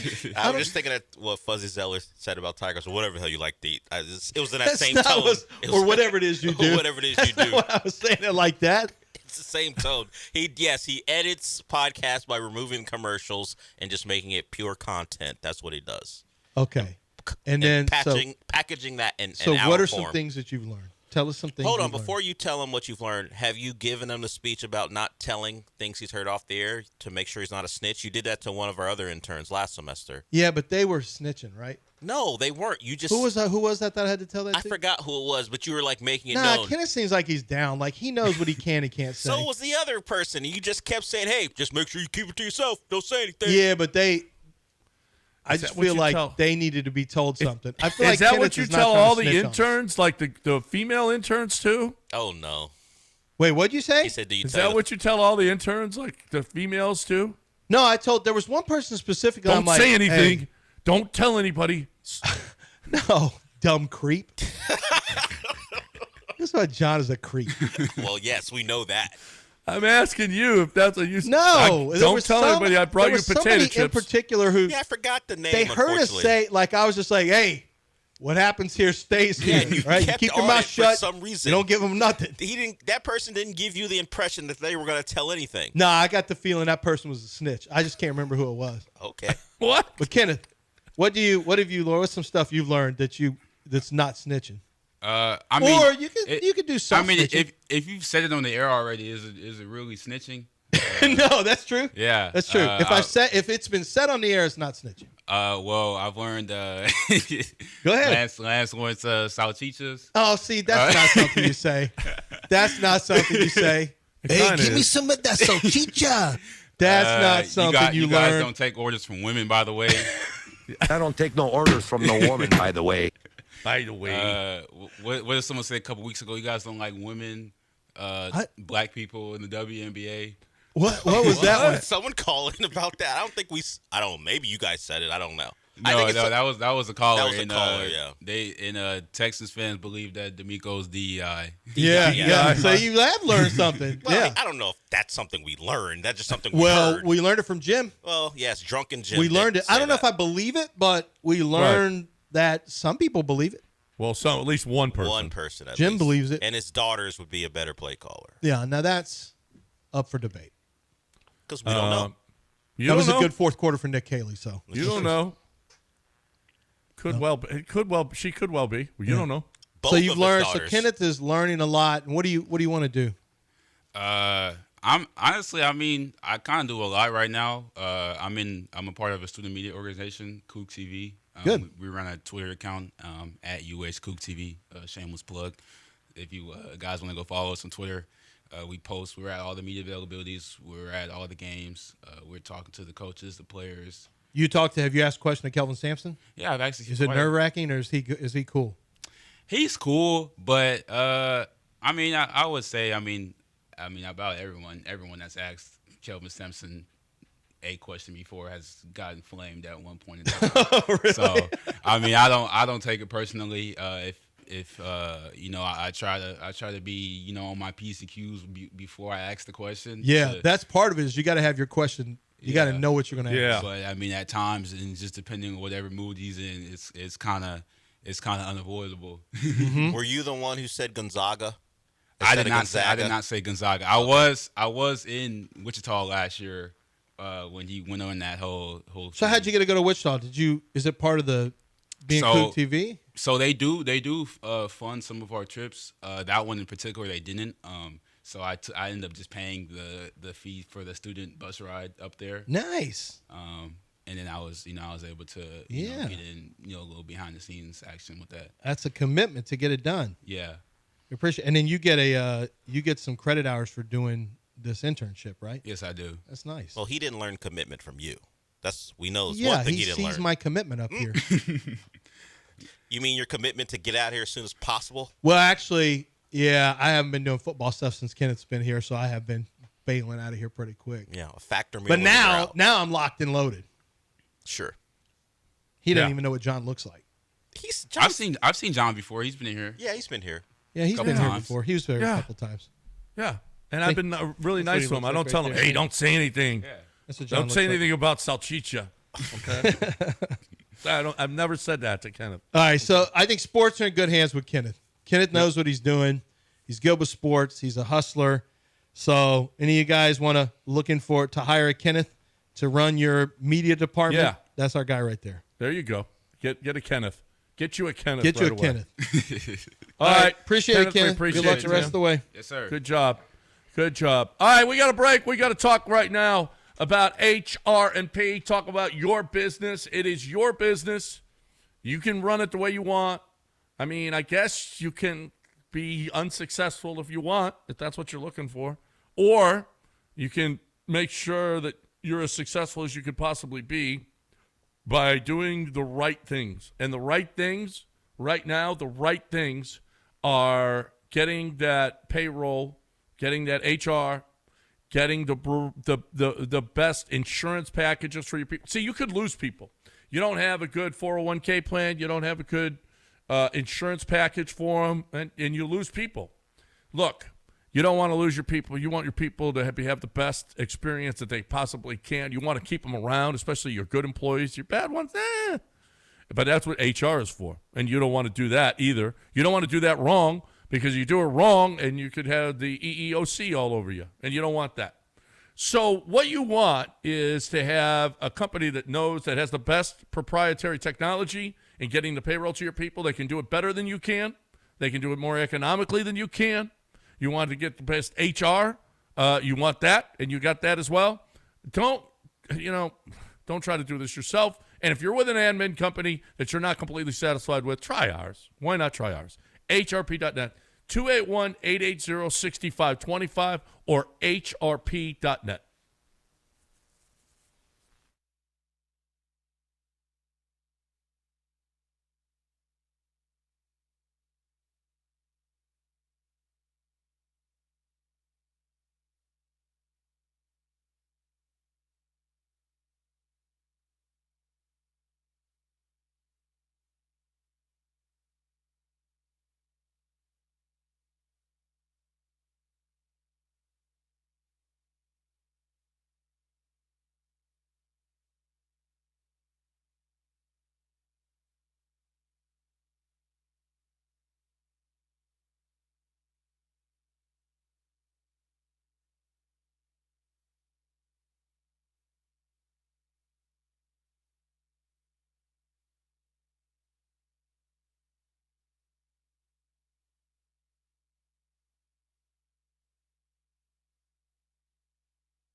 All right, here is some weird stuff. Las Vegas Strip casinos are selling bottled water right now. You know how much they're selling? How about this? Vegas is hurting, brother. You know how much bottled water is now at a Vegas Strip casino? How much? Where you get drinks for free while you're playing, right? Uh-huh. They're charging $9 a bottle. What? That can't be possible. $9 a bottle of water. Yeah, that's not water. I mean, y'all just need to kill off Vegas. I mean, too bad. Honestly, we don't have disposable income to be thrown at Vegas, and we definitely don't have it to be paying $9 for a water. Yeah. Beat it, Vegas. Vegas. That's the worst. Apparently, nudists keep getting arrested in Florida because they're stripping at the wrong beach. They've had multiple, 9 different people arrested. Do you want to go to the naked beach? Or 8 total arrests right now in separate instances. I don't really want to go to Florida. We've seen nudists. They're always at the wrong beach. It's not great. No beach is proper for them. It's just not Keep great. the clothes on. That's all. It's just terrible if you want to know the truth. Nothing good happens at a nudist beach. Like nudists who you would want to see, put that on the internet and sell it for content. Yeah. Nudists who are just doing it for the love of the game, you don't want to see them. Hey, do you guys know who Chriselle Staus is? No. She's on Netflix's Selling Sunset. Yeah. I'm aware of the show, but not her. Yeah. You're not. She is, I guess she's the host. She raised some eyebrows Sunday night when she made online threats. Against Jeff Brom. She's going to hit MAGA people with a strap-on, with a Bilbo. What? What? Apparently she's in a same-sex relationship, and she threatened to use her strap-on. Good Lord. So she's going to... Did Kenneth just learn something new? Use it as like a saber? Yes, apparently she said, I'm going to start slapping people with this strap-on. So she's not wearing it. I'm out on that. She's just going to have it in her hand. Yeah. Okay, got it. As a weapon. She said, okay, you don't want me to be gay? I will be even gayer. Not today, maggots. It's an interesting approach. That's one way to go about it. It seems a little aggressive. Seems extremely aggressive. It seems like, I don't know. I don't know. Yeah. So she's going to use a source of pleasure as a weapon, is what we're saying. Right. Okay. I think that would probably hurt, wouldn't it? Yeah. And it's more humiliating than it hurts. Like if you have record of you getting hit in the head with one of those forcibly because someone's upset with you, it's a stain that never goes away. You'll always remember the times a woman you use verbal abuse with hit you in the head with it. Hit you with that. Yeah, I don't care if it was a woman or a man, but in this case, it's accidentally ran into one. I don't know how you accidentally run into one, but sure, we can play that game. But I don't know. Hey, I accidentally ran into it. If you get hit across if you get hit across the face with one of those, you're going to remember it. It never leaves you. No. Yeah. You don't want video of that. No. Apparently, a concierge. Her name is Dolores.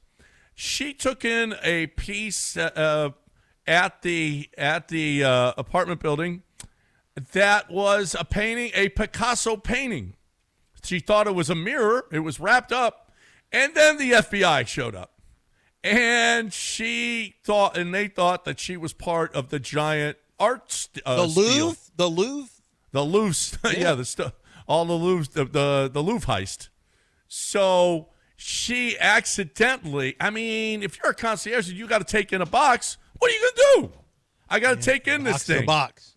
That's it. Although it's not really a box if it's going to be It wasn't so pleasant like for her when she was holding on to a Picasso thinking it was a mirror. Not a great idea. She's a victim of circumstance. Yes. Do we really have to punish her? I think she got away with it.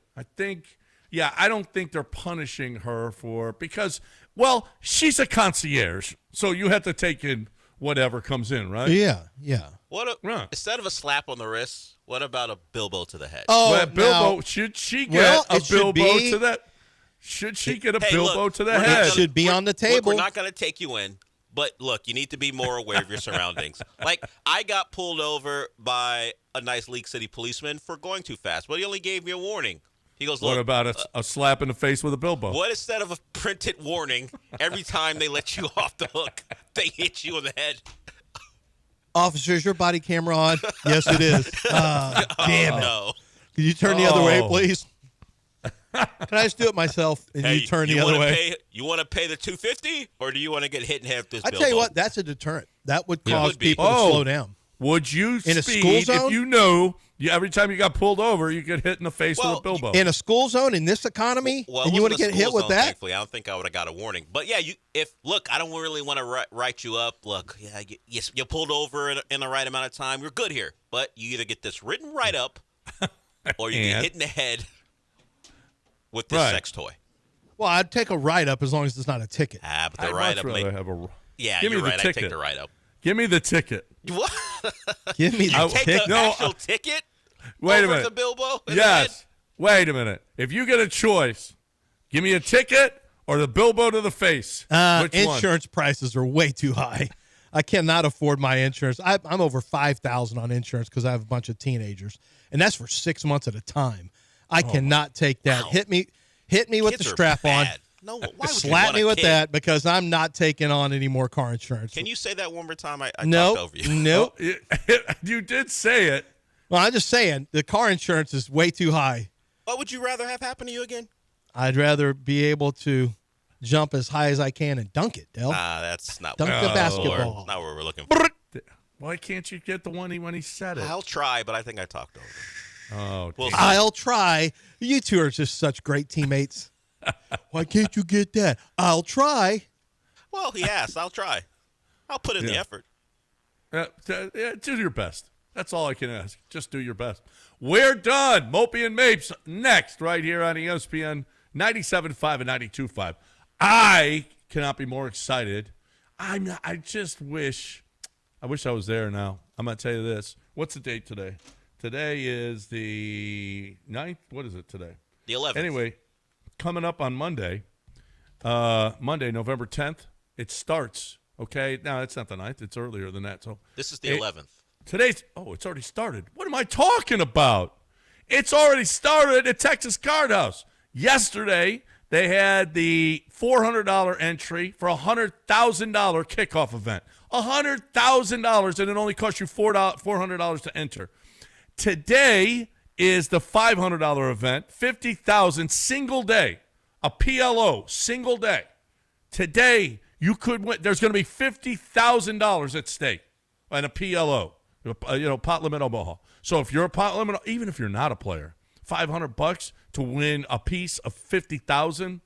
It's underway. It is the Trailblazer Poker 2 Season 2 series, and it's 2 weeks long, and it is awesome. And they're going to play for over $1 million at Texas Card House. Spring Cypress and 45.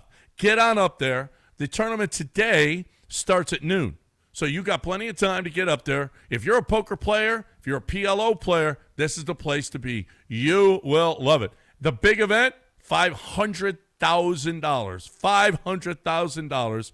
That starts Wednesday, November 19th. You're looking for the place to go, and big money, great play. It's unbelievable. You're going to have all your cash games as well, but you cannot miss this tournament. If you're a poker player in the city of Houston, it's at Spring Cypress. It's Texas Card House. Go to TexasCardHouse.com and see all of the events. TexasCardHouse.com.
Welcome into the show.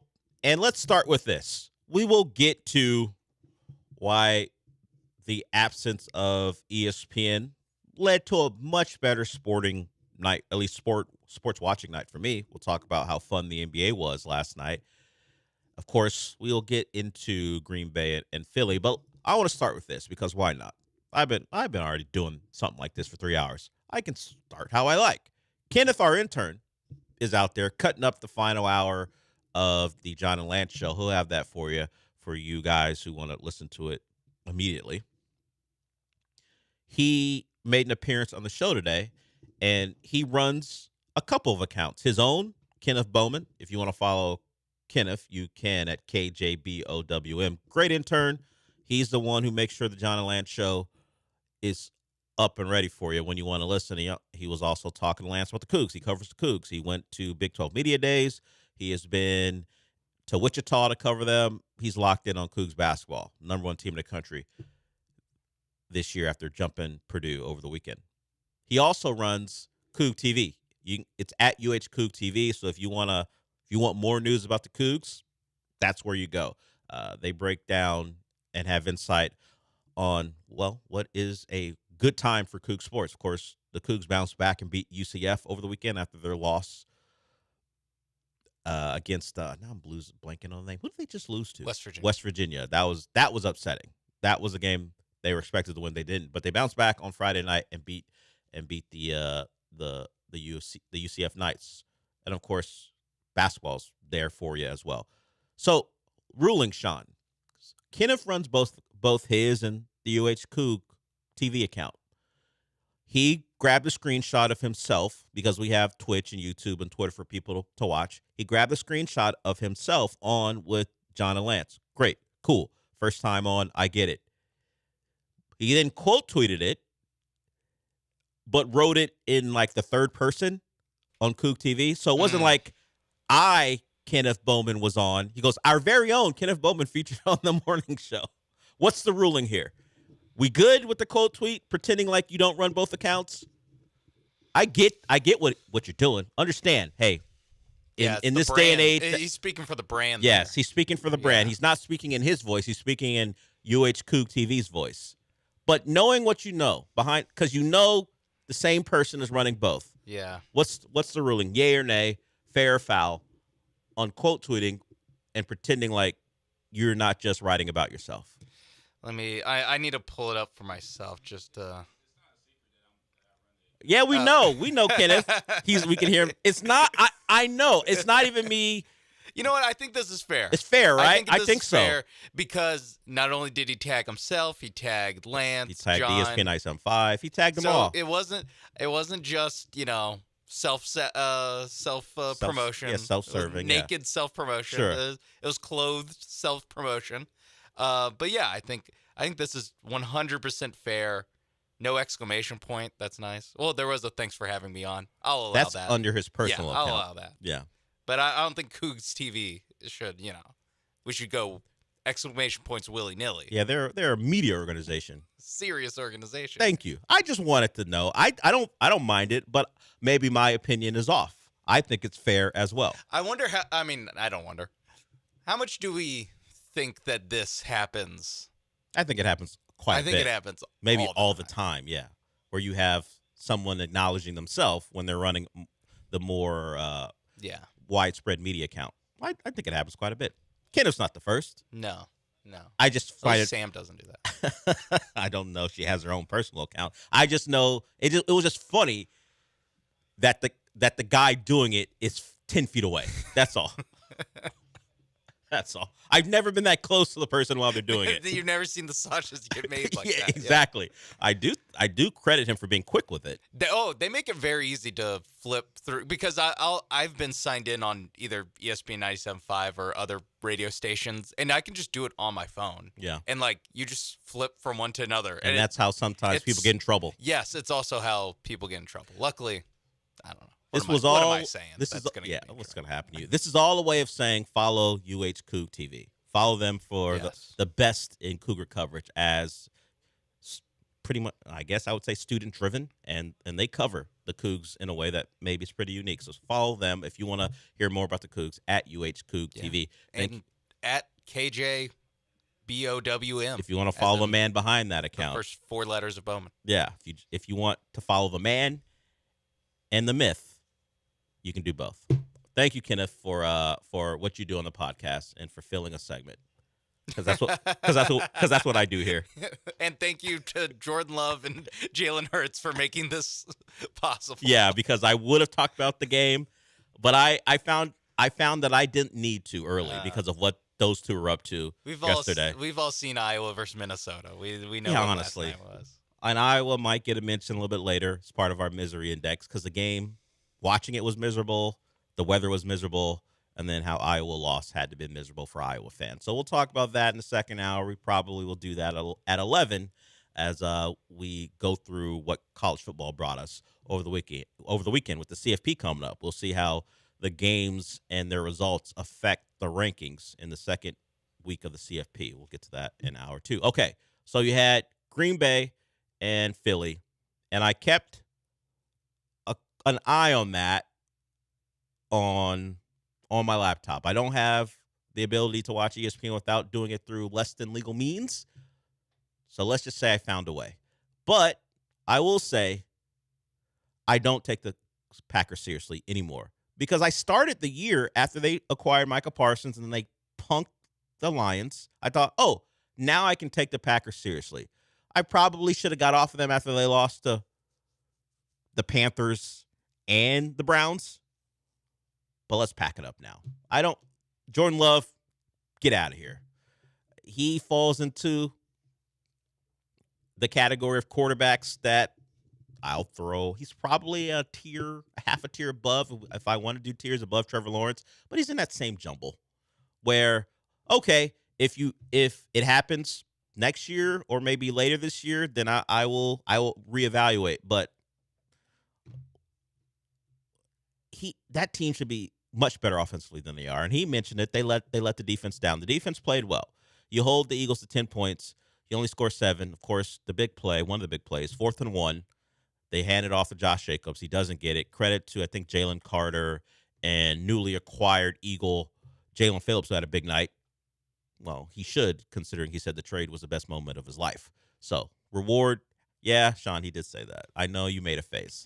Best moment was. I don't know. I think he maybe recently engaged. I don't know. But he said this was the best moment of his life. So he and his family can deal with whatever that means as far as what ranks highest. But he said that, and he made plays. He's still someone, at least initially, who can pressure the quarterback, who can hurry the quarterback, but can't sack the quarterback. Maybe that'll come. But he forced a fumble.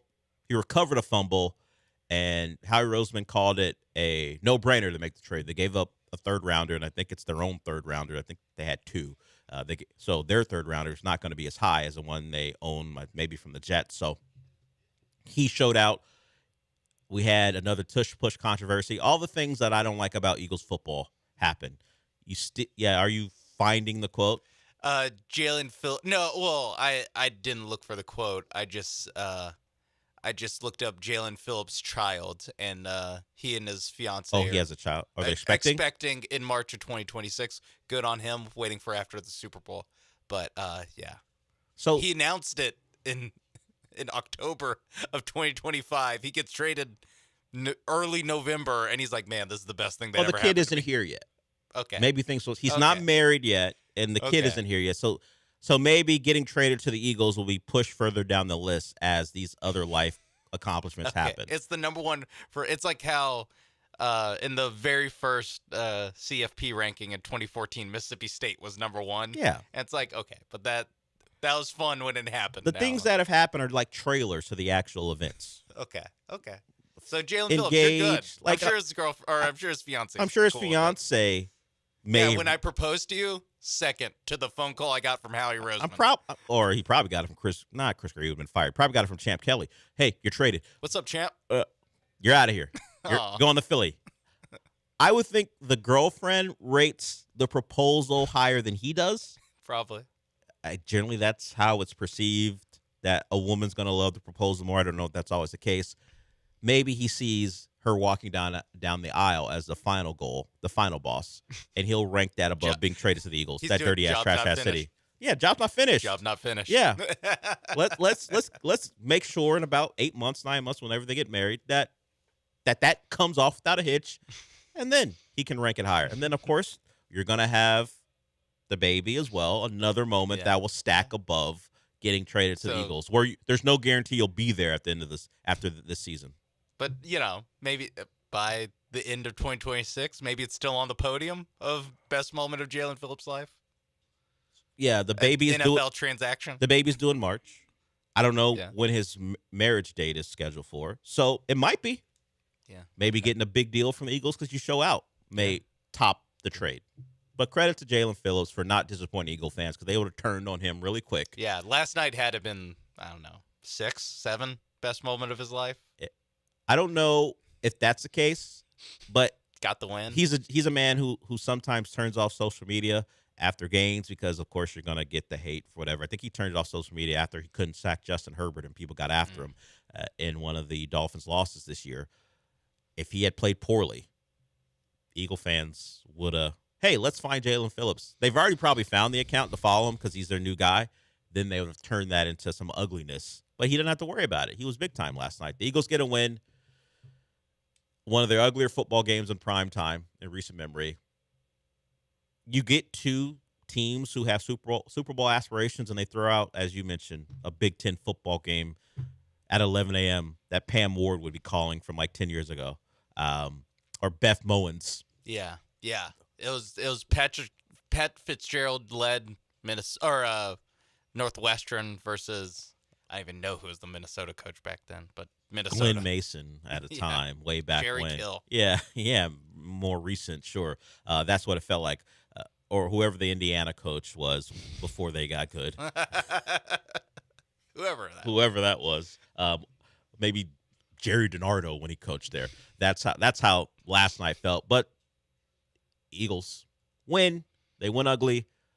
But honestly, it's just a product of the NFL ruling all, because if you had just decided tonight wasn't the night you're going to focus on the NFL and you decide to watch the NBA, a lot of nonsense, a lot of craziness, a lot of good games happen. Cam Whitmore is heavily involved. Yes. We talked about him quite a bit because his return to Houston is imminent. The city is preparing for his return. Sure. I mean, I'm sure bunting is being put up around Toyota Center and posters saying, "Welcome back, Cam." At the very least, the hotel room he's going to be staying is getting cleaned right now. Yeah, I'm sure that's happening. I'm sure they're staying at a very nice place, the Wizards. So we'll talk about that when we come back tonight. In the NBA was nuts. We got some sound from the Texans as well. D'Amico Ryans talked about a miraculous comeback, what he thought was the biggest play, and some other things about his running back core. We always like to say sometimes the coaches up there are just saying stuff. Lance heard this. I didn't hear it personally, but Lance heard this from D'Amico Ryans, and we'll go to break with this. First of all, I'll say this. Sean, do you remember why Davis Mills scrambled for a touchdown? You remember how that play came about? Wasn't there a pretty free rush from Trevon Walker? There was. Yesterday, D'Amico Ryans said Trent Brown pretty much didn't lose a rep. Do you know who was attempting to block Trevon Walker? Yeah, I can picture it in my head. Yeah. So that's another instance of, the coach is just up there saying stuff. He's just up there saying stuff. Like, I don't even have to watch the film. I remember it when it happened. I can remember it distinctly because even in the play, J.J. Watt said, that's a good rep. Yes. I forgot what a good rush. I think it's what he said in the middle of the play. He went like, Walker or something like that. Yeah, that was how quickly he won. And then it forced Davis Mills out. A little fortunate because if you watch the play, there's no one open on third and goal from about your 11-yard line. Just make a play. So he made a play. Athlete, Davis. He made a play thanks to Trent Brown getting his ass kicked. And then Davis Mills made it into a good play. So sometimes your coach is up there just saying stuff. Take it for what it is. So that's a W for Trent Brown. Yeah. Won that rep. His ineptitude. Ended in a touchdown. His ineptitude led to a touchdown. Win for Trent Brown. We'll hear more from the coach on things he was actually right on when we come back. And also we'll talk some NBA. We're just getting started here.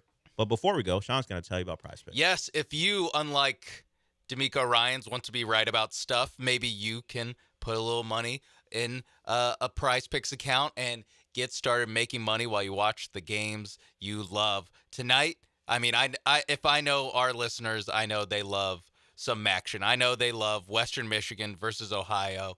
Give me more on Parker Navarro, Ohio quarterbacks, passing plus rushing yards at 247 and a half.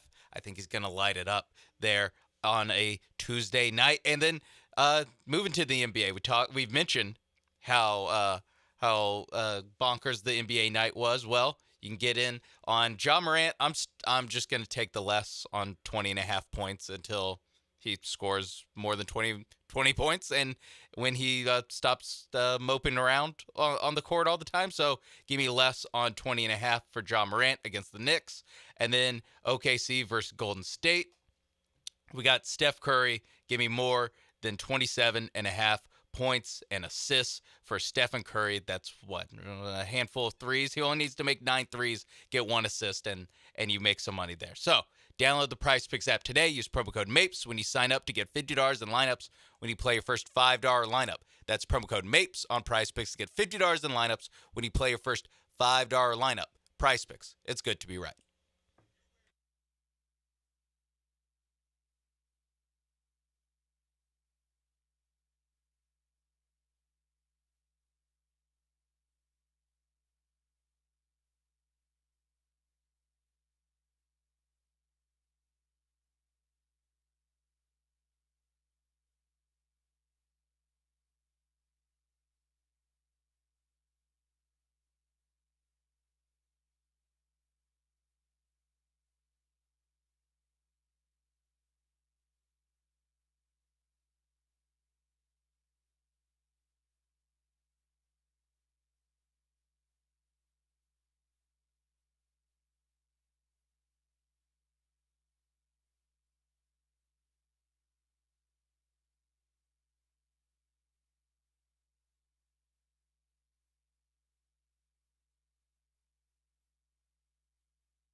This is the Del Olalea Show. On ESPN 97.5 and 92.5. Live from the Huntington Bank Studios, here's Del Olalea.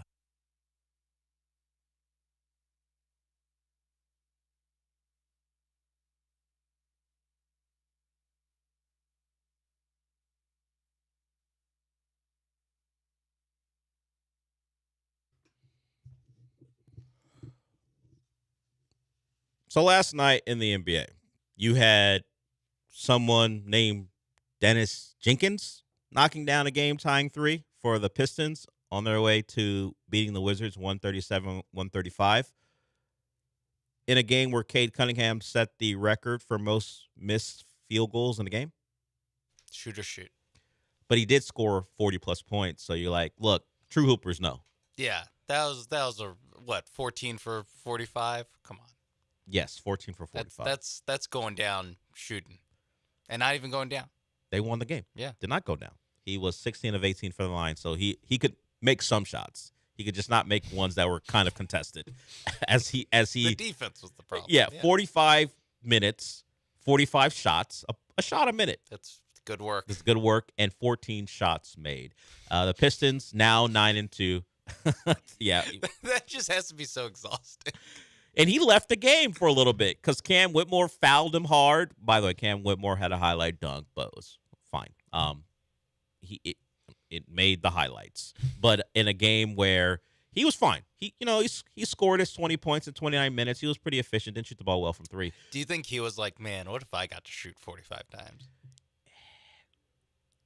I think he should step it up. He only got 11 shots up in 29 minutes. What's wrong with him? Yeah, come on. If Cade can get 45 up in 45, you can step it up a little bit. So he fouls Cade Cunningham hard on a drive by Cade Cunningham to the rim. He stares down Cade Cunningham as Cunningham's flat on his back, prone, trying to shake off the pain, and then he does the move where he kind of wipes his feet. as the Pistons, who are part of the, as I said this morning, the not effing around crew. Yeah. The Rockets are one of those teams too, but the Pistons are full on. At any point, we might swing on you. Ron Holland, Jalen Dorr, and of course Beef Stew. They're all there. Let them get Malik Beasley back. Duncan Robinson doesn't really fit the mold, but if they get Malik Beasley back, there's another one right there. All of them. Yeah. Asar Thompson. Well, yeah. There's another one. He fits. And Bickerstaff wasn't thrilled. He was out on the court too as the coach. They're all about it. Cam Whitmore was not impressed by the tone, by their yelling at him. He just whatever. I'm just gonna wipe my feet. He did it a couple times to just let you know he didn't care what was going on. The Wizards stink. They're coming to town at 1-10. I'm only watching to see what Cam Whitmore does at this point. The game is going to be, I assume, a very easy Rockets win. But I hope that Cam Whitmore in his return gets up like 20 shots. Just keep firing. They should try to showcase him. For another trade? No, just, for the home fans. Sure. I think the Wizards should start him just so the PA guy has to acknowledge that Cam Whitmore's back. Whitmore. Because other than that, when he enters the game, he might get a smattering of applause. We need to honor one of the guys who was thought to be part of the Rockets' core. Yeah, core 7. Oh, that's what we should do. We should do like core 7 watch. Well, 2 of them are already out the door. 3 of them. Well, Dylan Brooks part of the core. Oh, yeah, you're right. It wasn't really core. Right. It was the young guys. And I was just thinking of total guys, yeah. Yeah, and Cam and Jalen were part of that. Jalen Green suffering a hamstring injury, a re-aggravation of the one that kept him out for most of the year. So he's out for quite a bit now. So that happened, 137-135. The Pistons, who the Rockets lost to earlier in the year, are now 9-2, top of the Eastern Conference. We had Desmond Bane, who had not made a 3 all game, make an impossible 3-pointer to beat the Bulls after the Bulls and Jeremy Grant made this kind of gravity-defying a lob catch to lay it in. So, and then you actually had what happened in Miami. Donovan Mitchell makes a fall-away 3 as he's falling out of bounds with Khalil Ware, a 7-footer, trying to contest a shot. And then 0.4 seconds left. The Cavs lose Andrew Wiggins for a lob dunk to win it. So, as I said in the first segment, if we weren't so NFL pilled that we have to watch everything they put on, if we just decided to turn our eye to what the NBA had going, it was a good night. But it was on a Monday night, so I don't know how many people saw it. Should have. The script should have been for that to be Tuesday. That's what Adam Silver should have waited. Yeah, we know they control what happens in these games. Obviously. They should have pushed these results or these type of games to tonight. Game-winning Andrew Wiggins alley-oop would have done crazy numbers if it was on a Wednesday. Instead, Instead, we're talking about false starts on the tush push again. Could Christian Watson have caught that pass? Yeah, and he said yes. Someone asked a question. He quote tweeted and said, yes, I should have caught that pass. The one where he's completely lost and then turns himself into a defender for no reason. And then it hits like not even the top of his head, like the middle of his helmet. Yeah, all you have to do is be Christian Watson, bigger than a DB, focus on the football, you make the catch. Instead, he goes, Jordan Love's been terrible all night. I think probably going to the DB. I got to turn myself into a DB when he had no reason to. I do appreciate him seeing that, acknowledging it, and saying, yeah, I should have made that play. Yeah, it was part of a night where the Packers only scored 7 points. LaFleur doesn't even have to bring it up in the film session. Does he just walk in and go like an NBA player does when they gamble and miss and it turns into a layup or they commit a foul? Just put your arm up and go, on me. The kid in the commercial is off me, coach. Yeah. He's just like, I could have caught that, coach. I know. Coach, we can move past this play. Everyone knows it was my fault. Even I know it's my fault. Now turn on some of that Romeo Dubs stuff. Come on. There was he screwed up. They do this thing on the internet where they do a thing where they put a player's highlights together, but they kind of black the player out while they're playing. I didn't know they did in the NFL. They do it certainly a lot in the NBA. Guess the player. They did it for an NFL wide receiver, and because Romeo Doubs wears a Guardian cap, someone was like, the silhouette. I know that big melon anywhere. And of course, it was Romeo Doubs in all his plays. Like there are a couple receivers to do it, but the only one you would put together a highlight tape for is him. And someone was like, I know that guy. That big dome, I'd never be able to miss it. It is partially a credit to him that he's kind of become the face of the Guardian cap. As far as NFL players go. Is he the best player to wear one? He's definitely the best skill position player. I think he is. But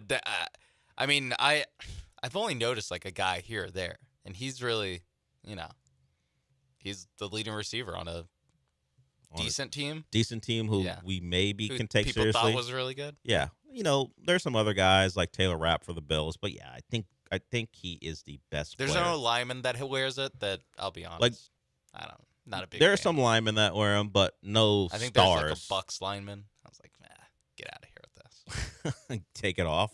Stop being safe. I'm saying, doesn't project. Cool. I'm protecting my quarterback. I guess. I mean, I don't mind it, but I get what you're saying. You're a lineman. Stop wearing it. Yeah, that's why Titus Howard was allowed to be on the sideline, and C.J. Stroud had to watch the game in a dark room. Yeah. We don't know why one was on the sideline. I saw Titus Howard. I'm not sure why CJ wasn't, but we do know that he and all of them, including Jalen Peach, are still in concussion protocol. D'Amico Ryans told us that yesterday, so we will wait and see on Wednesday if those guys are back and able to play. You would have hoped that would have flipped, but Nico was in for a week, and then when it was time for practice, he was back on a limited basis as he worked himself back. And of course, Thursdays. Yeah, we'll find out about those guys and see if we're missing them for 2 weeks. Like D'Amico announced CJ was done on Wednesday of last week. Yeah, we will see if that's the case, or maybe we get some better news and he's able to work himself back into playing against the Titans. All right, speaking to D'Amico, let's hear from the head coach before we go to break here. Let's hear from D'Amico on what it means to win that game. We have put our words to it. Hey, you're now 4-5. You're only a game back of the last seed in the playoffs. If you had lost, you'd lose a tiebreaker to the Jags, and they're now 6-3. So it would have been a really tough climb to get there. And of course, the Chiefs are lurking at 5-4 as well. Now, just because Travon Walker beat Trent Brown and Tavis Mills ran it in, you got a real shot. Your schedule gets tougher after the Titans game, but hey, let's beat the Titans, and we'll talk about what's next after that. So here's D'Amico Ryans on what he thinks the win means. Yeah, I take it. I take this moment right now, and I'm a relish in this moment and love this moment for how our team battled, right? And yes, I hope it's a springboard for us, moving throughout the season, that we continue to see that it doesn't matter, right, what the scoreboard looks like.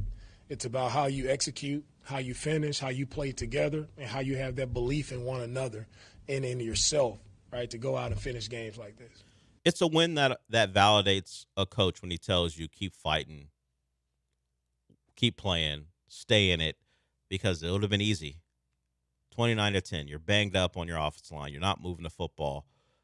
Your defense could have kind of spit the bit, considering they had really nothing to do with why you're down the way you were. I mean, they gave up a touchdown in the third quarter on a legitimate drive by the Jags, but other than that, they were put in awful positions throughout, thanks to special teams and your offense. And yet, they all stayed together. So the question was asked, and I'll ask you this, because I'm not sure about it. Lance brought this up. He was wondering whether this comeback could have happened under C.J. Stroud, not because of talent, not because he thinks Davis Mills is better, but because from the outside, it looks like C.J. Stroud allows bad things when they happen to affect his emotions, his attitude, and how he'll play. You could say he's a bad body language guy. Yeah. When things don't go well. I think that's fair. If they're down 29-10, and once again, this isn't about who's the better quarterback. Not saying that to you for anyone who might get confused. It's not about the better quarterback, not who should be starting for the Texans going forward. But is Davis Mills, and we saw it, at least we have an example of it, better equipped because of whatever to stay in it, not allow the 29-10 deficit to affect them? Was he the better option in that situation? I don't know, because it's like, it is body language. Like, we don't actually know what either guy is thinking. They could be thinking the same thing. True. And Davis Mills is better at not, like, dropping his head, after an incomplete pass. Yep. So I understand the conclusion that you draw there, or that Lance is thrown out there, but I'm not actually sure if he gave like some, Matt Searson, like, hey guys, we can still do that. Like, I don't know if that's actually what Davis Mills did, or if it was just they ended up stringing together some good runs and enough good passes to lead the ball down the field. Yeah, I guess you'd have to ask, because Davis Mills made several throws on 3rd and 10 to keep drives alive. He threw a touchdown to Jaden Higgins on a 3rd and 10, where plenty of gotta have it's. He made the throws when they needed them. But is that because he kept his never gave up? Yeah, see, I don't know. To your point, it's all guesswork. I don't know what Davis Mills' mentality is compared to C.J. Stroud's. You just look at C.J. and you know when things are going poorly, because his body will, if you weren't even watching the game, if you just, for whatever reason, no score bug existed, and you just turned on the game, you're like, oh, okay. Look at the quarterback. Things are probably going pretty poorly. And I understand, like, to me, that's, pretty fair criticism. Be like, hey, you're the quarterback, you're the leader on the field. Can you not do that? Like, can you just, keep it moving after a bad play? Yeah, you would like that to be the case. I haven't heard anything from the Texans that would say he's not a good leader. It is just an observation by Lance, and it did make me question. I would say I don't know, but evidence would suggest I wouldn't say evidence. I would say the body language we see from CJ, I would not be surprised that people feel that way. Yeah. Yeah, it's the whole, like, he doesn't inspire hope, Yeah. It's not like, the Tom Brady thing when it's 28-3 and him, like, just, like, sitting, like, still completely focused on the thing. It's, his head would be back, it would be down, it would just be like, ugh. That it looks like he's in a constant state of ugh when things are like ugh. Yeah. And that may just be how he projects. It may not be how he feels, but all we get is what we see on television for 3 hours and 15 minutes every weekend. I'm not surprised that Lance came to that conclusion. All right, we'll go to break with that. If you want to jump in on that conversation, you can, 713-780-3776. We will get to college football in the second hour. Of course, your calls are always welcome. And we'll talk some Rockets as well. And also, the Dylan Cease train is rolling. We have John Morosi talking about the possibility of him becoming an Astro. And while the Justin Verlander thing feels like a foregone conclusion if we listen to what Chandler Rome is saying, John Morosi is pretty strongly indicating that Dylan Cease has a real shot of being an Astro. So we'll talk some Astros before we wrap up the show. Joe, I see you. You want to talk CJ Stroud? Anyone else? 713-780-3776. We will be back.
It's the Del Olalea Show. On ESPN 97.5 and 92.5. Live from the Huntington Bank Studios, here's Del Olalea.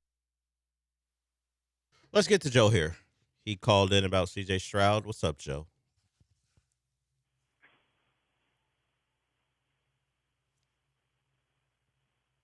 Joe, you there? Hello? Yeah, go ahead. What's up, Joe? Yeah. So, my call was about.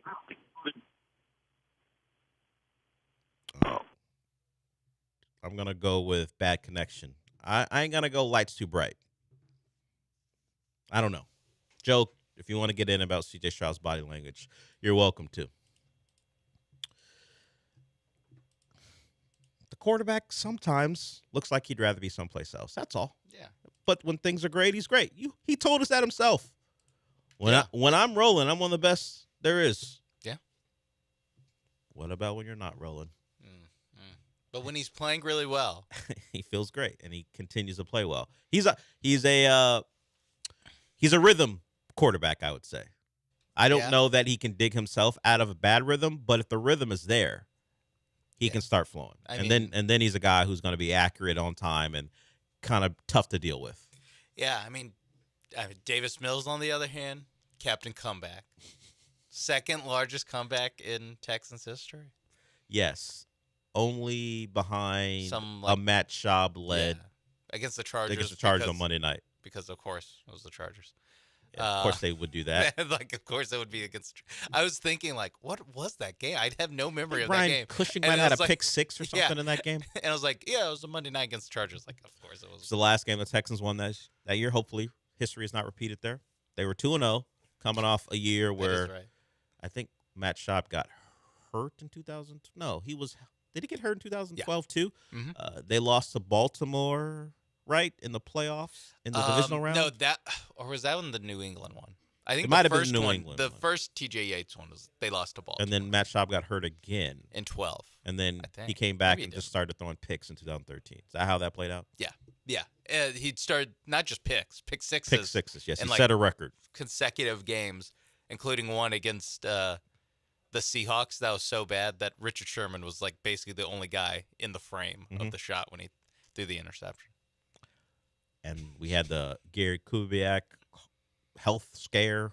Yeah, Case Keenum playing. It was a miserable year, and it led to a lot of people losing their jobs. All right, better vibes this time though. Better vibes. Yeah, better vibes. I would say.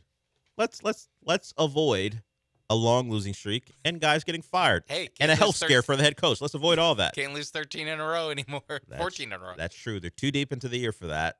Let's not tack on a long losing streak is all I'm saying. Let's get a win against the Titans and see where we stand after that. All right, Joe's back. I knew it was a phone thing. I knew the lights weren't too bright. What's up, Joe? Good afternoon, guys. Thank you. I'm sorry for a bad connection.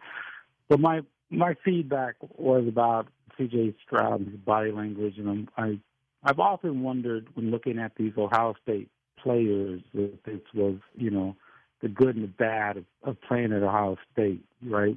You win almost every week at Ohio State. Then you come to the league, and then when you face adversities like this, you seem to see a little bit more of this body language from Ohio State players. I say that not only about C.J. Stroud, but I noticed it with Marvin Harrison, Olave. Before that, there was Michael Thomas.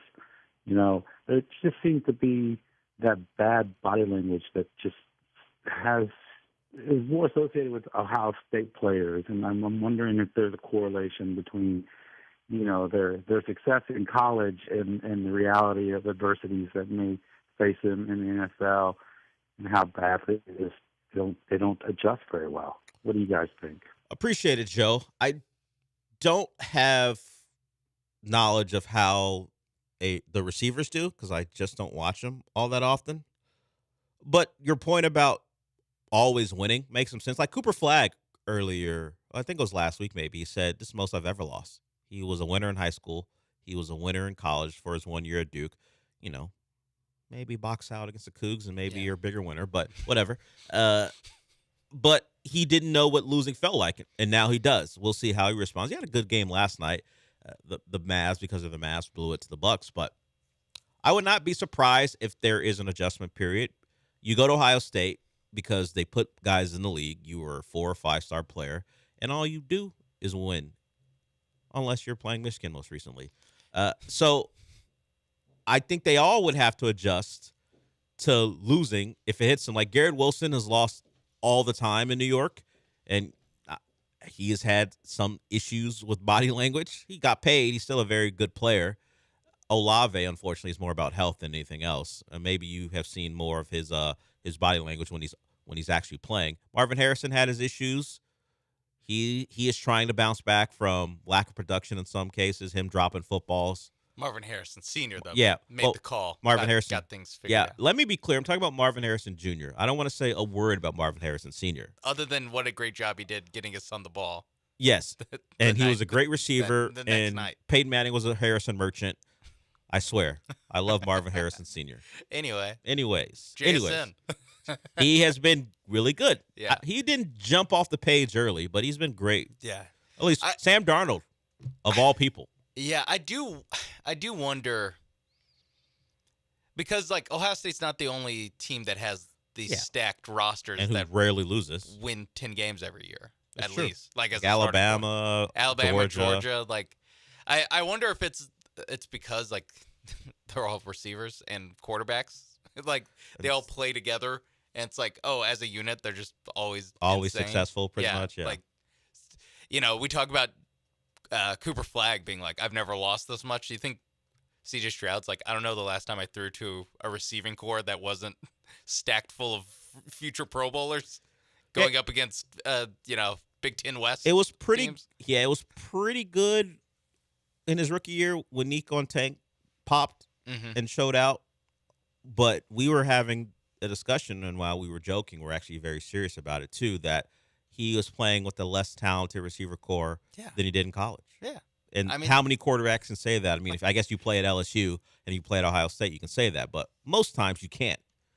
That you are throwing to first or second rounders your entire Ohio State career, and then you get to the Texans, and as we said, Nico and Tank popped, but those weren't first-round wide receivers. No.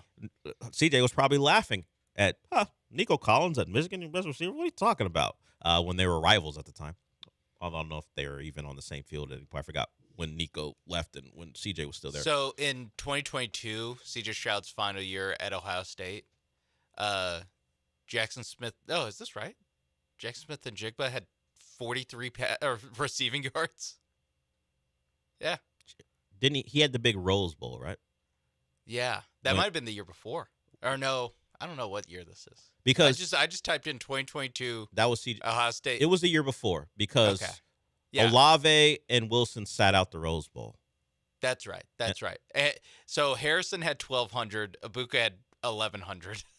And then, JSN had 43 receiving. Travion Henderson barely played for this team. Just to highlight, these are the guys that didn't play on this team. This is the receiving options that he didn't throw to. So maybe you're right, Joe, in some ways, that they did a lot of not only winning, but excelling at their own positions. And then when you come to the NFL, things are just different. And that's the case with everyone.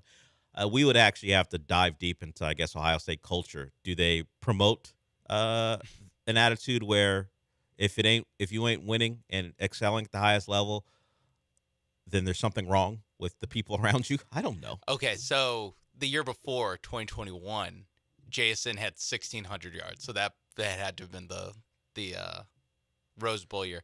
Garrett Wilson had 1,000. Olave had 900. Trayvon Henderson had 310 receiving yards as a running back. Ibuka had 119. Harrison had 139. That, all these guys are not just NFL players, but NFL starters and guys that are on fantasy teams and produce in the NFL. Yeah. Jackson Smith and Jigba had 15 total catches outside of 2021. He was injured or behind other guys, but he had the 1,600-yard season thanks to the Rose Bowl helped him out. But he was still the other guy. Even though he was having a great year before the Rose Bowl, he wasn't the guy because the other two were going pro, and we all knew it. Oh, Marvin Harrison came back as well. I'd take that back. Marvin Harrison was waiting in the wings. He was a guy who was... Yeah, he didn't play. He didn't play. He was waiting in the wings while Olave and Garrett Wilson were sitting out because they were getting ready for the draft. And now CJ Stroud throws to 3 Iowa State guys and Nico Collins. It's a come down, I would say. It's a little different. It's just a little different. The offensive line in some ways is probably less talented as well. There's a lot of things that are different for CJ, and we have seen him at his heights be one of the better quarterbacks in the league. And then the lows aren't the lowest. He doesn't reach Zach Wilson territory, but there are some instances where you're you just want more. And hopefully when he comes back, we'll get that. We'll see if that's this Sunday against the Titans. All right, we'll go to break with that. If you would like to join us, 713-780-3776. When we come back, we'll hear from John Morosi because an Astros target around the trade deadline may be an Astros acquisition this offseason. We'll get to that when we come back. But first, I want to tell you about Monument Chevrolet. Just go to the website, monumentchevrolet.com, and pick a a vehicle you want, whether it's a car or a truck. They have great vehicles for anyone and everyone. Whatever your type is as far as vehicles are concerned, whatever you're interested in, it's going to be there for you. That includes the new and pre-owned inventory. And I always like to remind you, if you're a business owner and you're looking for something for your fleet, they have vehicles for that as well. So whatever you're looking for, vehicle related, it's there for you. And once you get it on the campus, I like to call it a campus because it's that large. They have a service department, a parts department. They've got a wide selection of vehicles as well. It all comes together to match the people there. They have great people that'll sell you a great vehicle. So once you talk to the salespeople, they'll take you inside, and you talk to the finance people, and they'll help you out, get you into the car that you're gonna love at a price that you're gonna love. So Monument Chevrolet is the website. They're in Pasadena off of Beltway 8 and 225. Find the car or truck that you'll love, drive off that lot, and once you're there, you become family. When you're in business for 50 years, that means you're treating people right, and they'll treat you right as you get the vehicle of your choice. So monumentchevrolet.com is the website, and as always, remember this: Chevrolet, together let's drive.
Problem solved, right, Sean? All of a sudden, foregone conclusions as far as who's going to be added to this Astros rotation. We wondered what they were going to do, and now, within weeks of each other, we got reporting of, hey, 2 big-name pitchers. You might as well lock them in. First, it was Verlander from Chandler Rome. Now John Morosi has said this could be the lockiest of locks. He joined Lauren Shahadi on MLB Network. Let's have John Morosi tell you who is likely the next big Astros acquisition. Durable, very, very durable right-handed pitcher, and there was a reason why at the deadline this year there was such interest from other clubs in acquiring him from San Diego. And I did some checking the last couple of days to confirm that at the deadline in July, the team that was most interested in him, the Houston Astros. And when you think about the Astros and their depth chart right now, Lauren, with Framber Valdez now being a free agent, I'm sure we'll get into Framber as the week goes along, they have a significant need for starting pitching help now in their rotation via free agency. And this resume right here, Dylan Cease, you talked about the reliability, Lauren, and everything that he's done. Those are strong innings totals for Dylan Cease. He's such a talented pitcher. His ability to generate velocity, the quality of the secondary stuff.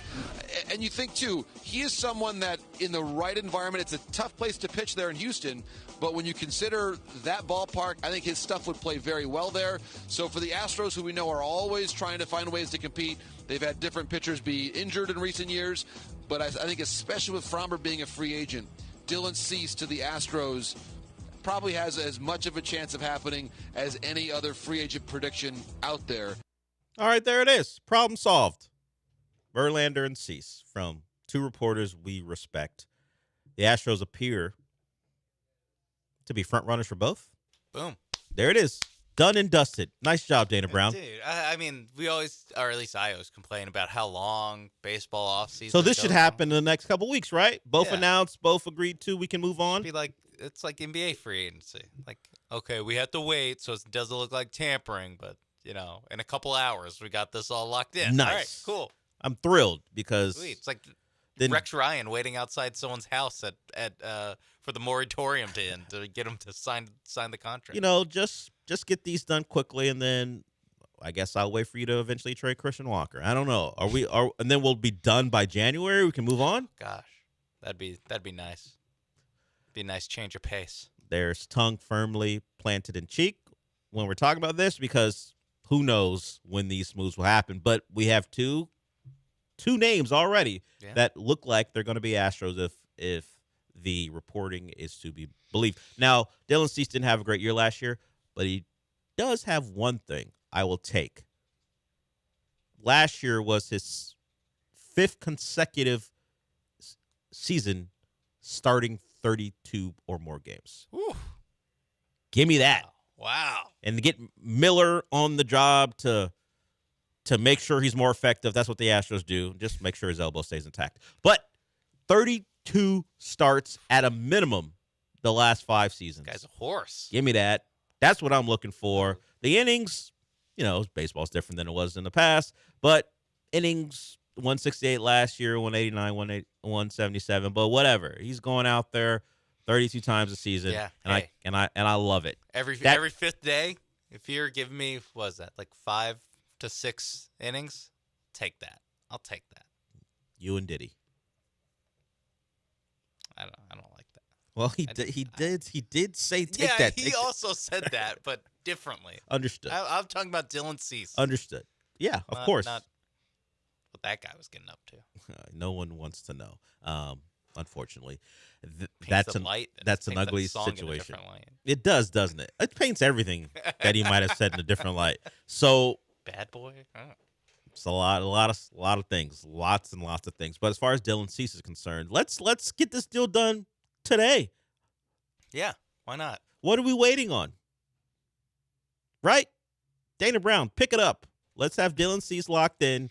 Let's. I know you're putting together the welcome back to Houston ceremony for Justin Verlander, so I get why that can't be announced immediately. You have to get all that squared away. City Hall has. You gotta make sure Ben Verlander has a seat at the dais. I understand you're working some things out, but once that happens, let's go. Once you can make this work around Ben Verlander's schedule, then we can then we can make the announcement. He has a vacation coming. Yeah, up. Baseball's over. The season's over. He's probably got a vacation, and then wait a couple once weeks. he's back from the Galapagos Islands or something, his brother, and all the other Verlanders, however many they are, I don't know. They can show up. Yeah, sure. I was trying to avoid mentioning her just because she's always mentioned. But she can be there too, of course, and they can say, "We love Houston. We always wanted to stay." The lies, and then we can move on. Come on, let's go. What are we waiting on? Yeah. So those are your two frontline starters. Cease, Verlander, Hunter Brown, Christian Javier. Sure. Lance McCullers / could be you. I don't know. Could be anyone. Honestly, who knows? Jason Alexander. Yeah, Jason Alexander. Sure. Colton Gordon. Who's the other guy? Blue Ball. Yeah. Blue Ball had some nice moments. Yeah. Who knows? Probably going to need them all. Feels likely. No matter what they do, they're going to probably need them all at some point. But I'm glad to know we're at least making moves, according to reporters. Yeah, moving, shaking. I just need some signing. Moving, shaking. Give me some signing. Give me some agreeing, and then some signing. Yeah. I need okay. I know how baseball, the timeline works. Uh-huh. Can we get these done before December? Look at you. Like, so naive. I'm giving you 20 days. Nah, come on. What are you talking about? When are the owners' meetings? The owner? Oh, I don't know. When are the winter meetings? They're normally in December, I think. All right, then. So what are you asking for? What are you talking about? The agents got to meet with people, got to figure out the market for their guys. They have phones now. Yeah, the winter meetings are December 8th through 11th in Orlando. At least it's somewhere nice. That's good for all the agents and Scott Boras. It's like, okay, sweet. Get to take my kids to Universal. Yeah, is that what that's about? Why are they in Orlando? Of all places. I think they just go somewhere warm. Understood, but Orlando? Unless it is about the kids because it's vacation. I'm sure that helps. I mean, hey, you've been going through a long baseball season. Now you all got to be down there away from the family. Take them down to Orlando and hang out with Mickey or something. Go get some butterbeer. Yeah, Harry Potter World. Well, what are they, hourly when it comes to negotiations? Like, why are they taking so long? Hey, I don't know why they have to be in the same spot. Why can't they? You mentioned they have phones. They have Zoom. Yeah.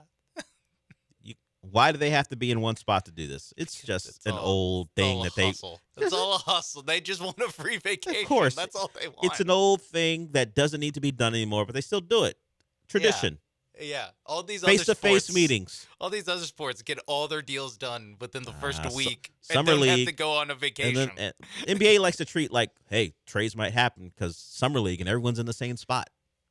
But Josh Okogie signed during summer league. All right, it was a big signing, but it was for the minimum. It's the last thing they did. So, I think you are being optimistic about having these done before December. Guys are just like, it's done. Get it done. I told you why the Verlander thing is going to take a little bit longer than you might think. I know. Ben Verlander's taking pictures of turtles or whatever in the Galapagos Islands. Giant turtles. That majestic clear water. He's having a grand old time. He'll be back, though. Once he's back, they'll get it done. In fact, you can almost act like it's already done. Just the announcement hasn't been made yet. This is better. I mean, we'll see about Cease. Cease, to me, it's like less done. Yeah, it feels like they're going to have some real negotiations going on. But it is different than previous years with like the Correa or the Bregman, where it's like just out there until January. And it felt like actually maybe like February. And it felt like it was never going to happen. It's just the Astros names were attached because they used to be Astros. Yeah, and it was just like likely enough where it's like, I don't know, maybe if he doesn't get any deals whatsoever, he can come back. Maybe if their markets are so bad, yeah, he'll wind up in the Astro again. Yeah. At least it's not that. At least these, again. And they've already checked Christmas? in on. Can we go before Christmas? Okay. All I want for Christmas is Dylan Cease on my favorite team. Mostly, I want a Dylan Cease jersey under my tree. Mostly so you don't have to talk about it in the new year. Yes, exactly. We'll see. Hopefully the Astros grant you your wish. Are you going to sit on Dana Brown's lap and ask for it? I won't sit on his lap. I'll write a letter. Okay. Oh, okay.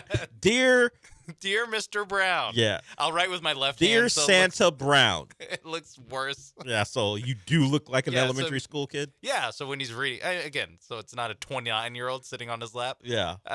Just write it. My name is Sean Mapes, and I'm a giant Astro fan. I'd really love Dylan Cease to be an Astro, but mostly because I have a job to do, and I don't want to talk about him in January. Yeah, I don't want to do negotiation updates. Yeah, I've done that for the last 2 years. It's not fun. Please grant me my wish. Santi Dana. Pena, we see you. We'll get to you when we come back. We'll also do our misery index. Hopefully, the Astros grant all our wishes and improve the team in a timely fashion. I am asking a lot. I'm like, get better, but also fast. On your timeline, too. Yeah, I'm sure they're going to adhere to that. Pena, we'll adhere to your timeline, whatever you want to talk about when we come back.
The Del Olalea Show continues. On ESPN 97.5 and 92.5. Now back to the Huntington Bank Studios with Del Olalea.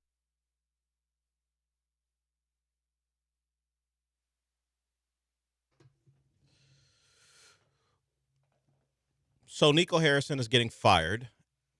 And a lot of people are attributing it to a Mavs fan who wore a Luka Doncic Lakers jersey who sat next to the owner last night. We'll talk about that. I'm not sure I believe everything I'm hearing about that conversation. But we'll get to that at some point. We'll also do our misery index. But let's get to Pena first. What's up, Pena? Hey, what's up, Dale? Hey, so yesterday I was watching Dark Knight Rises, and I'm watching that scene where Bane's whooping Batman's ass. I'm like, damn, he's really piecing Batman up. And then I was also started thinking, I got a question for Dale. So my question for you, Dale, is who got their ass whooped worse, Batman versus Bane or Hulk when he was fighting Thanos? Thank you. Have a great day. If we are not at the epitome of nerddom, I don't know where we are. Ha! I thought he was going to go Superman. 'Cause Superman also got his ass kicked. Well, Batman. I say that because he got his back broke. Mm-hmm.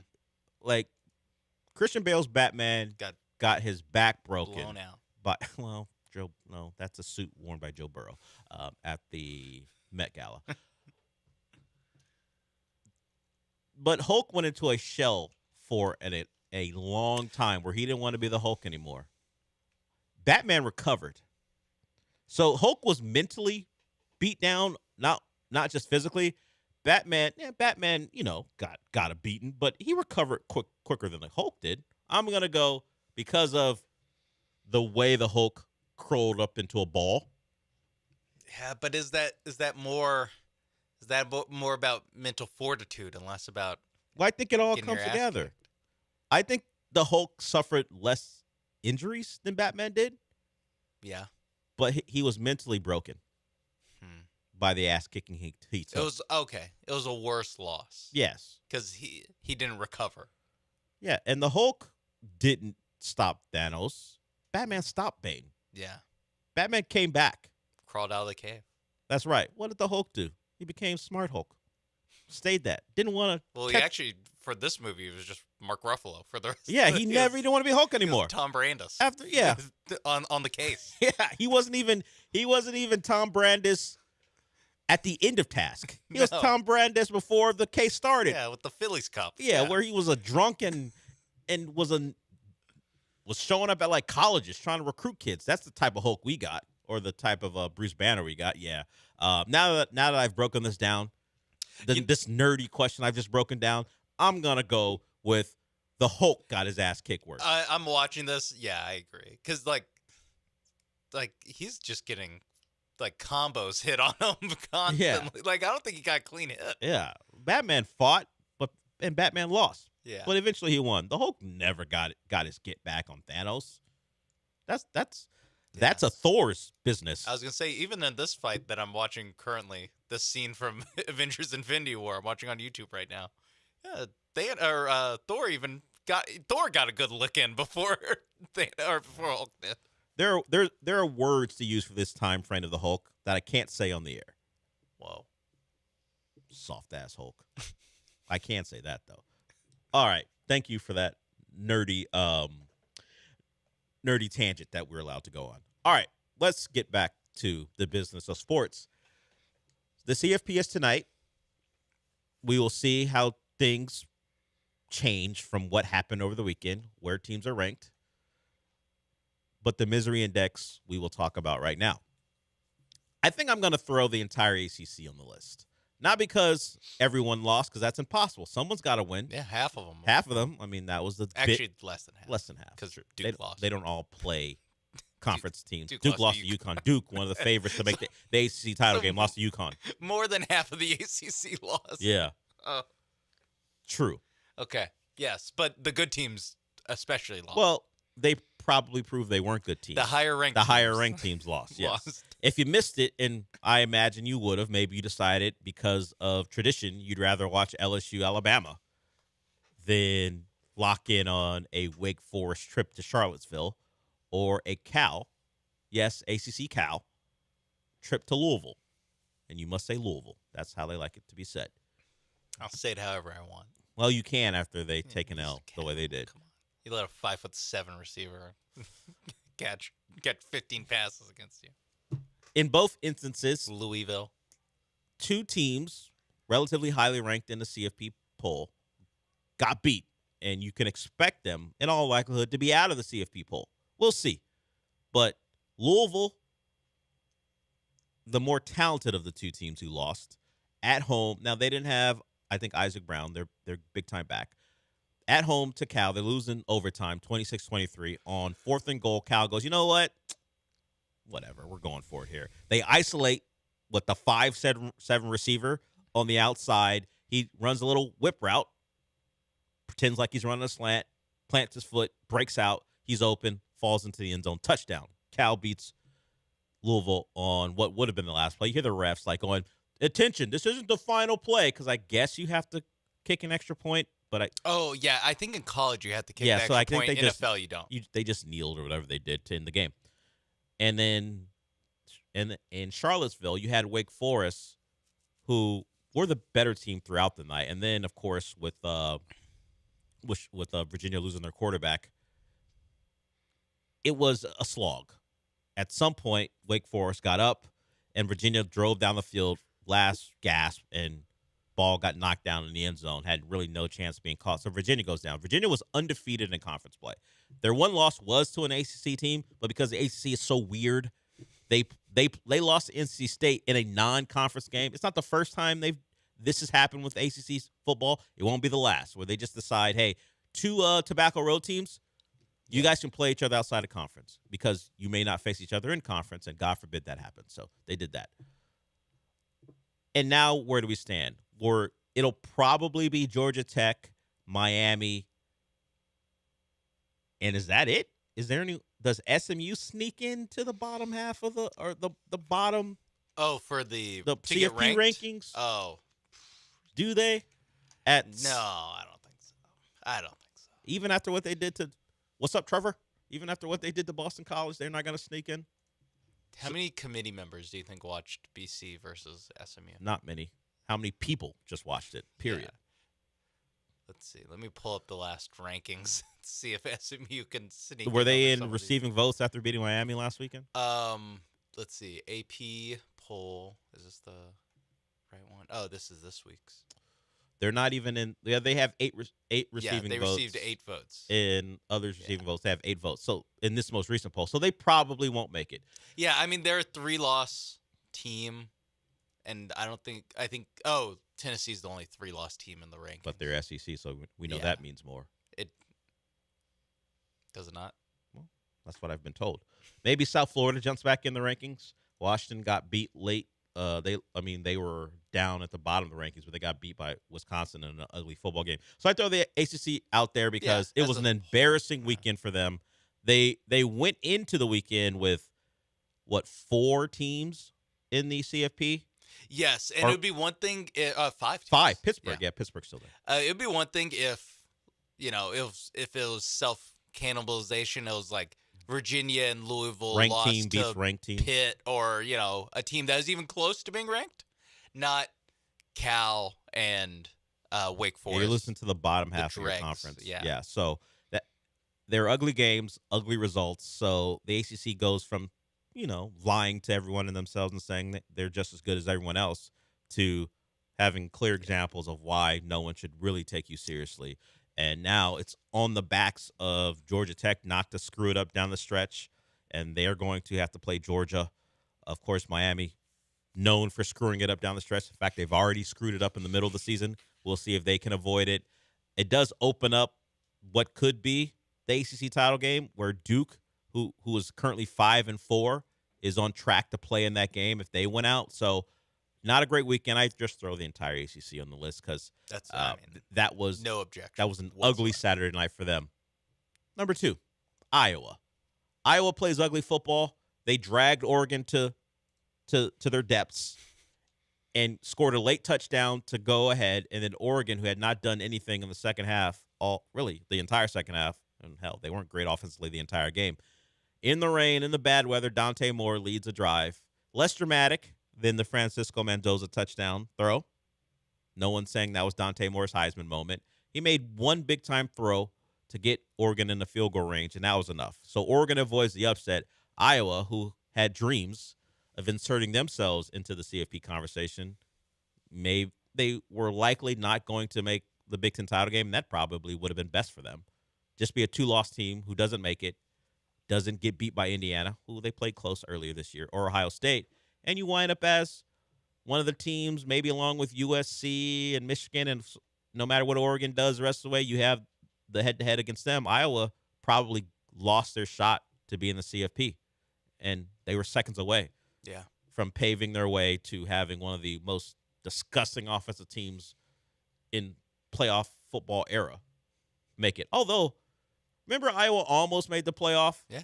In like 2015. In the 14 playoff, but Michigan State in another ugly-ass Iowa game scored a winning touchdown. And then they had the worst. Yeah, and then they got destroyed. And then they got destroyed by Alabama. Yes, in playoff history. Yeah, was that wasn't a Connor Cook game? Yeah, he was a quarterback, right?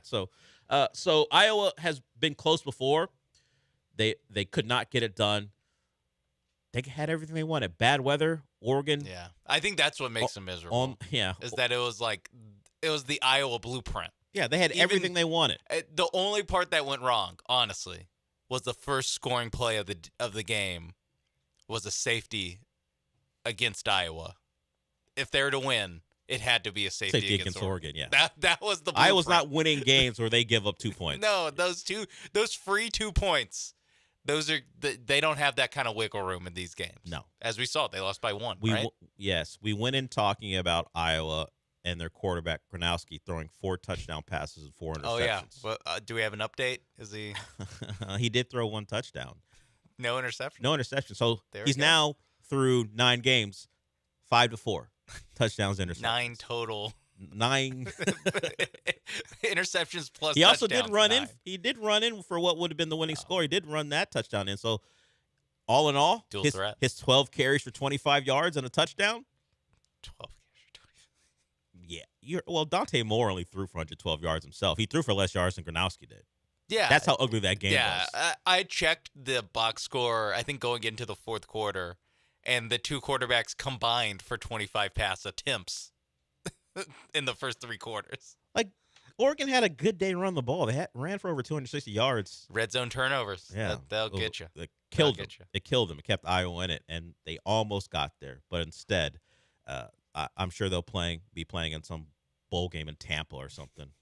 Yeah, or something like that. Outback Bowl. Yeah, sure. I'm sure Iowa's on the way to playing in the Outback Bowl. Something. They can be a spoiler the rest of the way, at least for USC. They got USC in this Saturday. So there'll be a crabs in a bucket game. They got to go to L.A., so USC avoids the fate of Oregon and having to go win a game in Iowa City. Thank God. Yeah. Well, I don't think I could do that back-to-back weeks. Never mind. Like another ranked opponent dragged to Iowa's depths and see if they can come through. I need particularly a team like USC, who we always feel like they can easily be suckered into a game like this. Yeah, I need a palate cleanser. Yeah, so hopefully USC can get through this one, and then Oregon is on the horizon, which may determine a playoff spot. We'll see how that goes. Michigan just floating along, not playing all that impressively, just waiting to shock Ohio State one more time. And Michigan has Northwestern on the road. Gonna be tough. Big noon kickoff at Maryland and Ohio State. So Michigan kind of been like they beat Purdue 21-16. So Michigan is one of those teams who they're better than last year, but once again, even if they win their next 2, they're going to go into that Ohio State game not thought of as having a chance to win. But then we'll have to realize it's Ohio State, Michigan. And much worse Michigan teams have beaten better Ohio State teams. It happened last year. I saw it with my own 2 eyes last season. What was his name? Davis Warren? Was that the quarterback in question? Exactly his name. Yeah. It was terrible. Now it's set Ohio State up for a run to win the national title. They will always have that black mark. I actually do wonder if them losing to Michigan did just galvanize them off. Yeah. They got into not really a fight, maybe pushing and shoving on the field with the Michigan players after they tried to plant the flag. Because they're just kind of like sleepwalking through the year, being like pretty good, but not like thoroughly impressive. And then Michigan just and then they embarrassed them. Not because Michigan embarrassed them, not because it was a blowout, just because how the hell are you losing to this team? That was the embarrassing part of it. Yeah. Terrible Michigan team you lost to.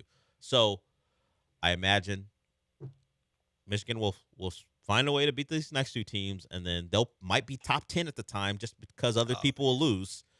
They're currently 15. We'll move up a little bit in this after these rankings. They'll pass one of USC, Iowa. They'll probably pass the two. I'm just looking at last week's playoff. Yeah, so rankings. they were 21 going in. They're like 15 in the AP poll now, but we'll see what the CFP does. UVA and Louisville are going to drop below them. Again, Iowa and is probably going to drop below them. They also play USC. USC could drop below them after this week. So, like, Washington's beneath them and will no longer be ranked. Now, let me correct it. Michigan's currently, not that the AP matters, but they're 21 going into tonight. The AP ranked them at 18, so we'll see where they go. They probably they won't move up much, but so many teams are going to move beneath them that they'll kind of make their way up to probably 15 range. Texas. Now, it would all depend on who wins and loses. Texas plays Georgia. Like, if Georgia loses, then Georgia's not going to fall behind Michigan. But if Texas does and they're a 3-loss team, they could, and depending on the result, how the game goes, they could very well fall behind Michigan. So Michigan will at least be top 15 if they keep winning and be right in line to secure a playoff spot if they can beat Ohio State. So they'll have plenty to play for as well. We'll move away from Iowa. I got to throw BYU. Yeah, just even talking about it is disgusting. BYU. People were paying attention to you. Like, look, let's see if BYU can compete, and maybe we can consider them seriously as a national title team or at least a playoff team. Texas Tech told us, no, you shouldn't. That game wasn't as close as the score indicated, and the score wasn't close. It was kind of, as soon as they muffed that punt, pretty much game over. And that was very early in the game, but BYU just looked like a team that's on maybe a tier or two below Texas Tech. Texas Tech has dudes everywhere, particularly on that defensive front. And no, we got that call last week about Jacob Rodriguez potentially winning the Heisman.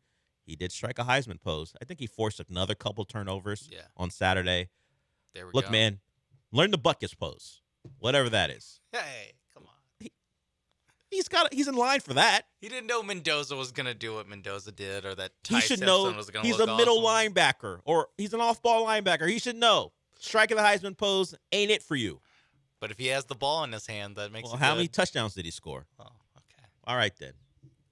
Like Travis Hunter, dual threat. Scored touchdowns. And he scored touchdowns. That's what the Texas Tech against TCU this week. Or no, wait, you don't play TCU. Who does Texas Tech play this week? Whoever you do, get a Rodriguez cat in there. Try to get him some touchdowns like the Texans. Try to get J.J. Watt some Look how well touchdowns. Look how well that worked out in the playoff game. UCF is their next game at home. That's a good opportunity. Good opportunity to get some good tape out there. Get some good numbers. Look, man, just stick with linebacker. Go win yourself a Buckets Award. Stick to linebacker. Wow. And you have to hope that Arvell Reese, people forget that he exists, honestly. I mean, he's not, I don't even know that he's winning the Butkus, but that's the one he has a chance to win. The Heisman stuff is fun, but you ain't even getting invited to New York. Stop it. Cut it out. Shut up and tackle people is what I'm saying. Okay. Anyway, BYU, miserable. Shut up and keep playing off-ball linebacker. Anyway, Tech, congratulations for I don't know if you've heard Jacob Rodriguez. This is a quarterback award, or you have to be the most unique player we've seen in 25 years. I don't know if you've heard. If you're not a quarterback, you know Devontae Smith won it, but no one wanted to get the Heisman to Mac Jones. Yeah. So credit to him for being as productive as he is, but no to the Heisman. Yes, BYU. The question for BYU will be, now I've just tried to make Jacob Rodriguez miserable. I was going to say. When his team won. The question is, where does BYU go? Like, I don't know how many people really believe in them, and they got a taste of them. Like, they're only a one-loss team. So how far does a BYU fall? They have the win over Utah, so that is their best win. But when we all got to look at them, they look like they should not be in the conversation. They'll probably wind up in the mid-teens. I was going to say, I think they'll probably end up in the 13 range because they have a head-to-head against Utah. And then, so this week they were undefeated going into the Tech game, and they were behind 3 SEC teams that are one loss. Mm-hmm. They're behind 4, but 3 one-loss SEC teams, even as an undefeated Big 12 team. So I would think that they fall behind Notre Dame, Texas, Oklahoma, but then you can't really fall behind Utah. Yeah, Utah, their win is the Cincinnati win. That bolsters them. They've had a week off. I think, of course, being undefeated, the committee just felt like, okay, we got to keep them. Yeah, someplace. but they didn't make them 4. No. They're the 4th undefeated team. They didn't make them 4. So I think a loss will allow the committee to go, you know what? We can drop them behind some 2-loss teams too. Yeah. I think that, especially SEC and Notre Dame, 2-loss teams. Yeah, and I don't know, and I do know. They don't have anything on their schedule that's going to propel them. So I could see them continuing to fall as other 2-loss teams add to their resume with wins, because with TCU, Cincinnati, and UCF on the schedule, there's not a lot there. Their hope is they still make the Big 12 title game and then have another shot at Tech or Cincinnati, whoever it might be. And like we said, I don't want to see a number 47 playing quarterback in the playoff. I refuse. I refuse to sit through it. And whatever. Conscientious objector. I don't know about that. And you know what? With YouTube TV, I may not get to see the playoff. Who knows? I may not have the choice to object. Who knows? We'll see. Yeah. I did go through the process of getting my $20 credit. They sent me a link because I know a lot of people were complaining, hey, if you're just going to take my money, why don't you just give it back to me? What do I have to do? They sent the link in my email. I clicked something twice and they say here it is. Remarkably simple. I do agree that they could just give it back to you because they charge me without me having to click buttons. True. But it's also, guys, like, I don't know. It's not that hard. I understand. Everyone's mad. No time. It's 2 clicks of a button. We're fine.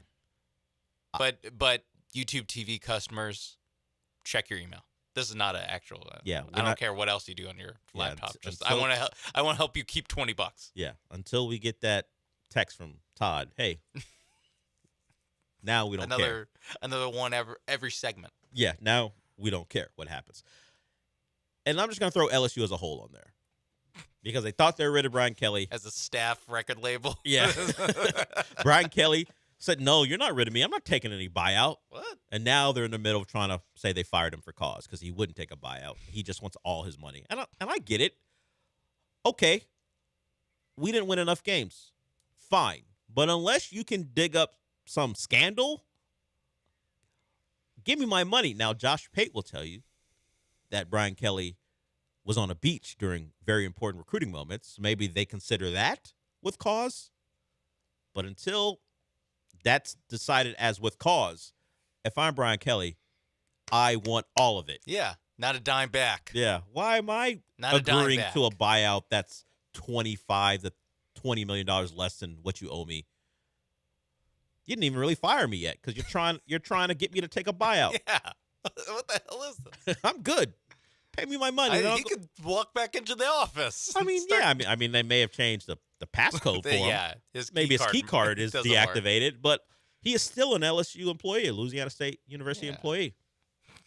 I'd love to see Brian Kelly teach a class. I'm not effing leaving.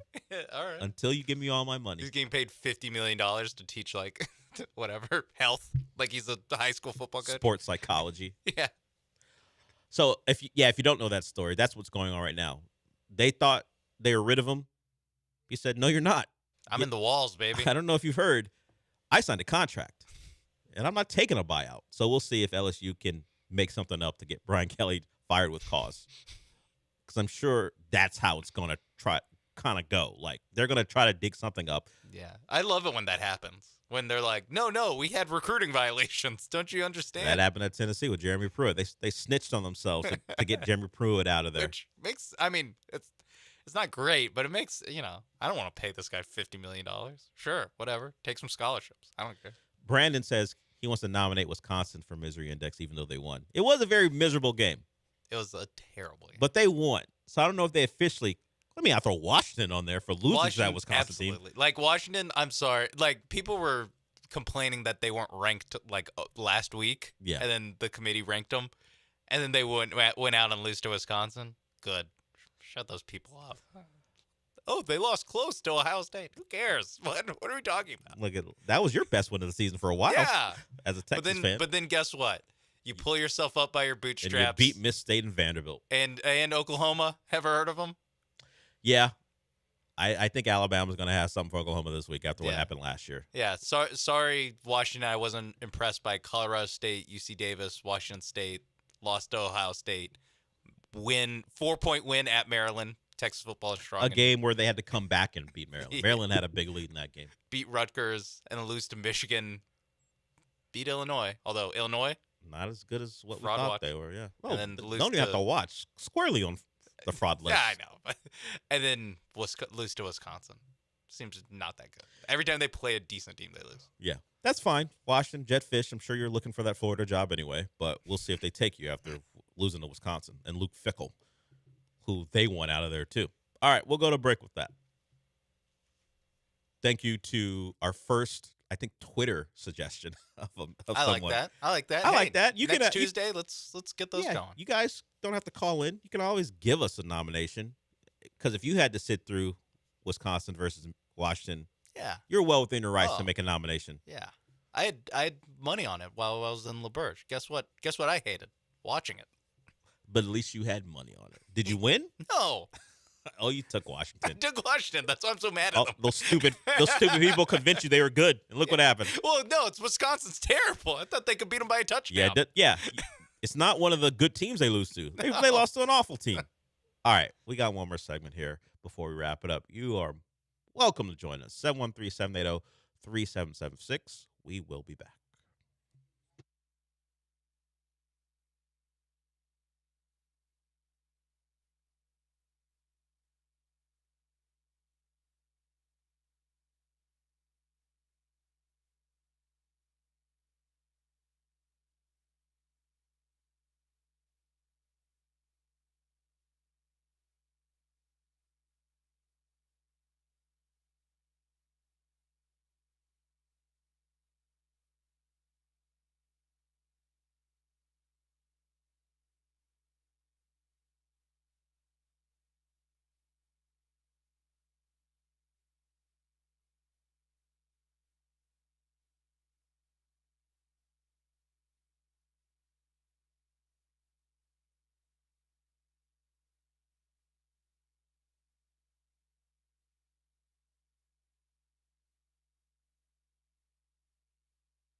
The Del Olalea Show continues. On ESPN 97.5 and 92.5. Now back to the Huntington Bank Studios with Del Olalea.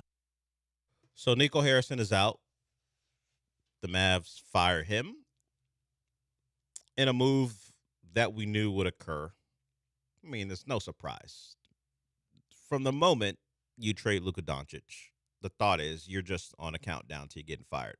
It doesn't help that your big acquisition in the trade got hurt the first game out.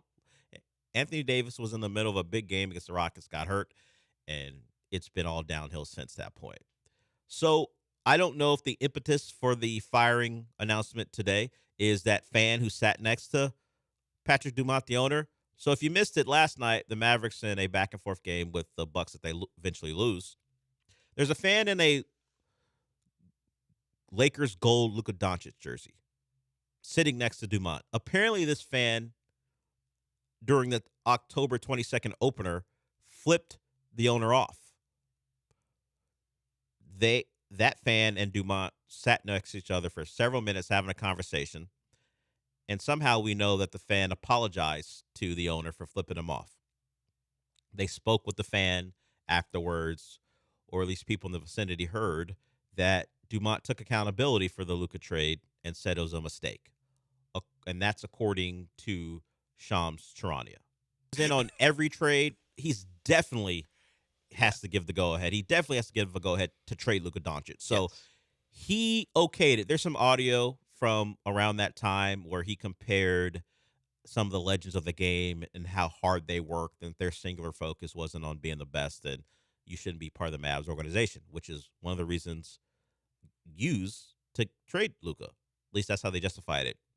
Out of shape, not a guy who is as locked in on basketball as he should be. And the counter was always, didn't he just take you to the finals? And look how great he's been, even without being as locked in as you'd want. Of course, Luka this offseason has got in better shape. We will see if that lasts, or is that just, hey, I'm with my new girl. I gotta get my great body on, and then I'll eventually revert back to the slob I was before. We'll see. Nico's gone. It doesn't happen. I would hope so. I think there's like for Mavs fans' sake. I think there's some reporting that it was like Nico Harrison's on the verge, on the hot seat. Yeah. And it was another night where they chanted fire Nico. Last night, the Mavs eventually go down by 3 to the Bucks. PJ Washington's at the line for 3 free throws. I think he made the first, missed the second, and then the fire Nico chants rung out. And, of course, he misses the third on purpose, and they don't get the rebound, whatever, and they lose. I like that they wait until he missed a free throw. Well, yeah, now they thought the game was over. They're going to let PJ cook until, hey. It's not his fault. And Mavs players, as you might imagine, have talked about, hey, it's a little rough playing home games because we're always under the assumption that we're going to hear those chants ring out while we're trying to win a game. I mean, they're not specifically directing them at us, but they might as well be, because anytime things go poorly, the fire Nico chants start. The Mavs, I think, have played 7 out of 10 games at home. They have not enjoyed their experience. That's funny. That it's 7 out of 10. Now 7 out of 11. 7 out of their first 11 games they've played at home, and that's like maybe a bad thing for this team. They're not great on the road. They're 1-3, but 2-5 at home. It's just that, like, any other team that starts with this many home games, it's like, they get chance to get off to a good start. Yeah, get off to a good start, playing at home. And this one, it's like, hey guys, can you not scream in anger every time we miss a shot? Yeah. So the punctuation on the Nico Harrison era was a guy who he acquired that helped them get to a finals, missing the second free throw that led to the third free throw being missed on purpose and them losing. So that is, hey, look at that great acquisition I made to help Luka make a finals. Now that great acquisition is no help because Luka's no longer here. Yeah, and he plays the same position as the number 1 pick in the draft. That's why we put him at point guard, but that's more of a Jason Kidd thing than a Nico Harrison thing because Kyrie's unavailable. So that era is over.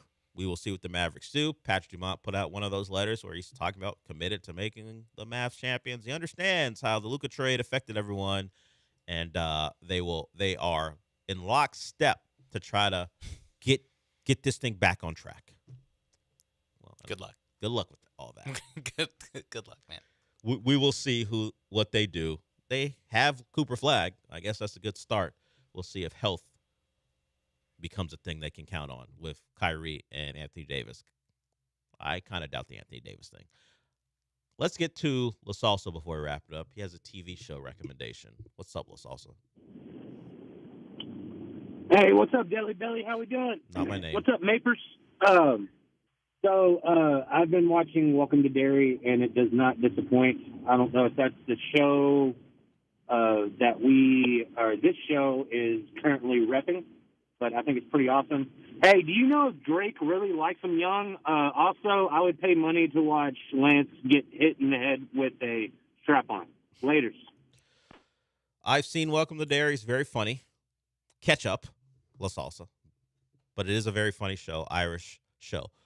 What else did he ask about? I don't care if Drake likes what he likes. You can listen to a song and make a determination. As far as the last one, if you missed the end of the previous show, a woman who is in a same-sex relationship said she was going to hit people criticizing her with the implement that goes in a strap-on for their criticizing, because they were very mean to her. And she said, anytime I see one of y'all, I'm going to plop you in the head with one of them. That's what he's referring to. Because I imagine not everyone's listening to every minute of every show. If you're wondering why he randomly talked about a sex object, there was a reference about 2 hours ago now. And scene. That's a good way to end this stupid show. We're done for the day. Rich Eisen is up next. I imagine there will be no talk of hitting. I'd be surprised if there was. Of hitting another ESPN personality. I hope someone calls in and goes, "Hey, Rich, I really wish Chris Canty would get hit in the head." I don't think you'd make it past the screen No. on that one. Well, he wouldn't acknowledge. He would get on the air and say that if Rich Eisen took calls. Okay, so you go like, "Hey, I want to talk about Brian Dable getting fired." Sure. Yeah. Sure. Best of luck. Don't do that, but best of luck if you try. Yeah, I don't know that Rich Eisen. But even don't takes, do that. I don't know if he even takes calls, honestly. All right, we're done. Since we're done for the day, what does that mean, Sean? Hey, give me some of that salchicha. That made an appearance earlier today as well. Thanks to Kenneth, our intern, who you can follow in a couple spots, but mostly you can follow him at Coug TV. That's the media thing he's running along with other UH students. They cover the Cougs. Check them out. I'll talk to you tomorrow.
Hey, everybody. Can't get enough of the Rich Eisen Show? You're in luck. You can find us everywhere.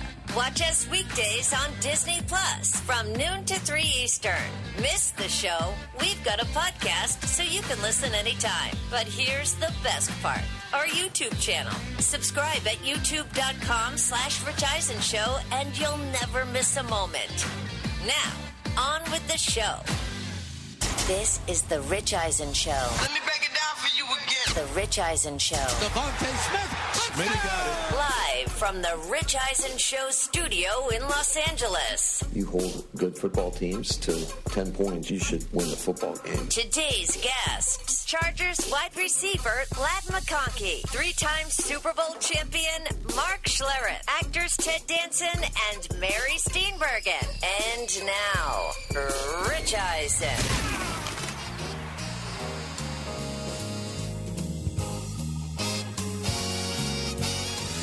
Well, hey, everybody. Welcome to this edition of the Rich Eisen Show on Disney Plus, the ESPN app, which has everything ESPN all the time. ESPN Radio, presented by Progressive Insurance, also on the air. We say hello to our Sirius XM Channel 80 listeners as well, and to you podcast listeners. You're just as important to us, even though you're listening to us whenever you want. It's your right. Through all 3 hours, we say hello to you, and we've got some a great. I dare any other show to put Ladd McConkey and Mary Steenburgen in the same group of guests. Ted Dansen and Mary Steenburgen together in hour number 3 in advance of their season 2 of the Netflix series Man on the Inside together. And then Mark Schlereth. A guy named Stink and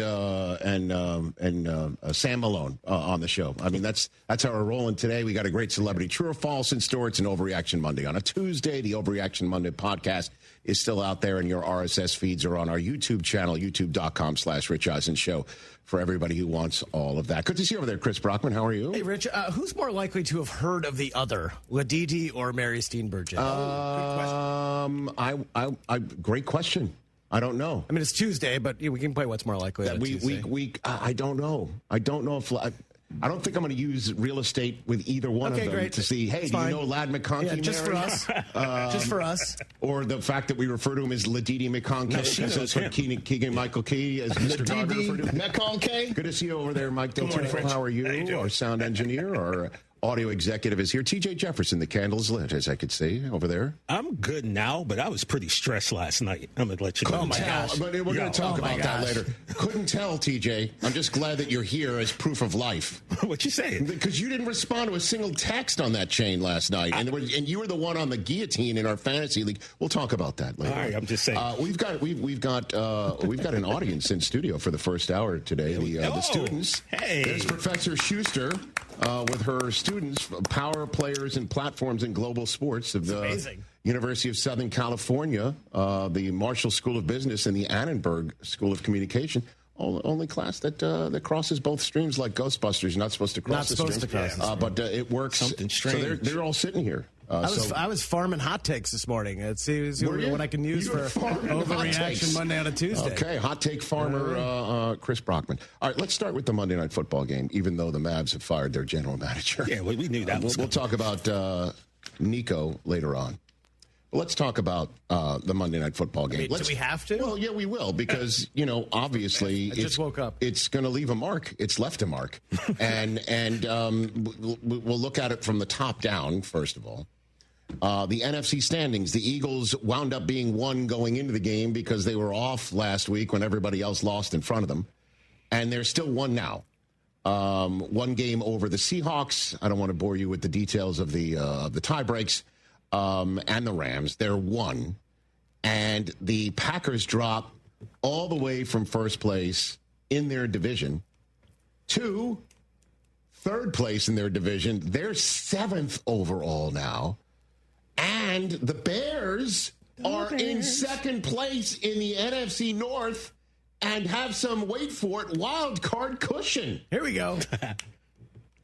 That's what the final score of last night's 10-7, sometimes difficult to watch, but exhilarating sometimes nonetheless, Monday Night Football contest in Lambeau Field. We'll take it one team at a time here. And, of course, we have to start with the defending Super Bowl champion Philadelphia Eagles, who are now 7-2, with a dynamite Super Bowl caliber defense. Oh, my God, do they have a terrific defense. I think it was funny. Last night, Joe Buck, when the Monday Night Football broadcast was introducing the defense of Philadelphia, and he basically said, here's the defense of the Philadelphia Eagles. You know, most of them played from Georgia. Most of them from Georgia. And he's not wrong. Yeah. Nolan Smith got activated before the game last night. He's been hurt. Georgia. Yeah. Okay. Jalen Carter, who is one of the best, if not arguably the best at his position, a game wrecker of the A++ variety from the middle of the defensive line. Where'd he go? Georgia. Hey, Christopher, we loved this guy when he was playing for Georgia. N'Kobe Dean is back everywhere and healthy, and he's making open field tackles. One that he made on Josh Jacobs in the fourth quarter last night in the middle of the field. And he also was the one on the sack of Jordan Love. Ball popped up in the air, and he tried to slap it at Josh Jacobs, but it was a fumble. And, of course, you know who recovered this fumble? The guy who Howie Roseman acquired from the Miami Dolphins for a third-round pick that we were wondering, anybody else want to throw a third-round pick at the Miami Dolphins for Jalen Phillips? Anybody? Bueller? I understand that reference, pop culture reference, probably lost on the USC students Give here. them credit, Rich. They go to USC. Well, but they don't take a day off. Like Ferris Bueller, that's the reference I was making. Okay, I got some thumbs up. I don't feel that old. Listen, anybody else want to flip a three because it's going to be better than Philadelphia is more likely than not. Miami would have said sold. Yeah. And anybody who didn't is got to be looking at, so Jalen Phillips recovers that fumble. Oh, okay. He's now part of this Philadelphia defense. And the back end. What, Quinyanamo Bay, right? Is that what it is called? Is that what they're calling it? And Cooper DeJean and the rest of those guys in the back end? Well, you know what McAfee calls him? Amazing whites. Exciting whites. Exciting whites. Yeah. So cool. Well, I mean, that's the photograph in your local wine shop. Okay, so defensively, check the box. There are some box checking of the Philadelphia Eagles that I think we've come to see in their Super Bowl window era of Nick Sirianni, okay? And one of them is, more likely than not, terrific defense. Okay, Vic Fangio's dialing it up, the whole business. And then it's just offensively, they're mystifying. They mystify you. Outside of running it through Saquon Barkley for 2,000 yards plus in last year's campaign, it's like if he's not working, it's just not working. And it looks brutal. It looks completely like tooth pulling for first downs. And Jalen Hurts, for whatever reason, on 3rd and long, isn't even targeting A.J. Brown or Devontae Smith. There were multiple 3rd and longs last night, and he's just like checking it down. He's not even checking out what's going on. A.J. Brown, 2 catches in the first half, bupkis in the second half. So, it then leads to the now seemingly weekly occurrence of a press conference of what's up with the offense, Jalen Hurts, and then he'll give you a soundbite where it's all business and it gives you nothing else to hang your hat on. Hit it. When we look at ourselves in the mirror, it's not a capability thing. It's not a capability thing at all. It's, we're very confident in what we can do. We just got to go out there and play at a high level more consistently. And, I think this game was a perfect example of what it could be when we take advantage of our opportunities, and then when we don't control the things that we can, how they can hinder us. Anybody? Pick something up there? I'm getting sick of this, dude. Don't get sick of it. I mean, because he's your Super Bowl MVP from last year, and he could be again this year. And no chance. No chance. Because guess what? Another earmark of an Eagles game is weird stuff. And I just gave you some weird stuff. The weird stuff. Weird stuff like we're going to run tush pushes, and this league is so on the officiating to officiate this stuff right. And the first tush push against the team that tried to legislate it out of football happens 3 snaps into the first drive for the Philadelphia Eagles.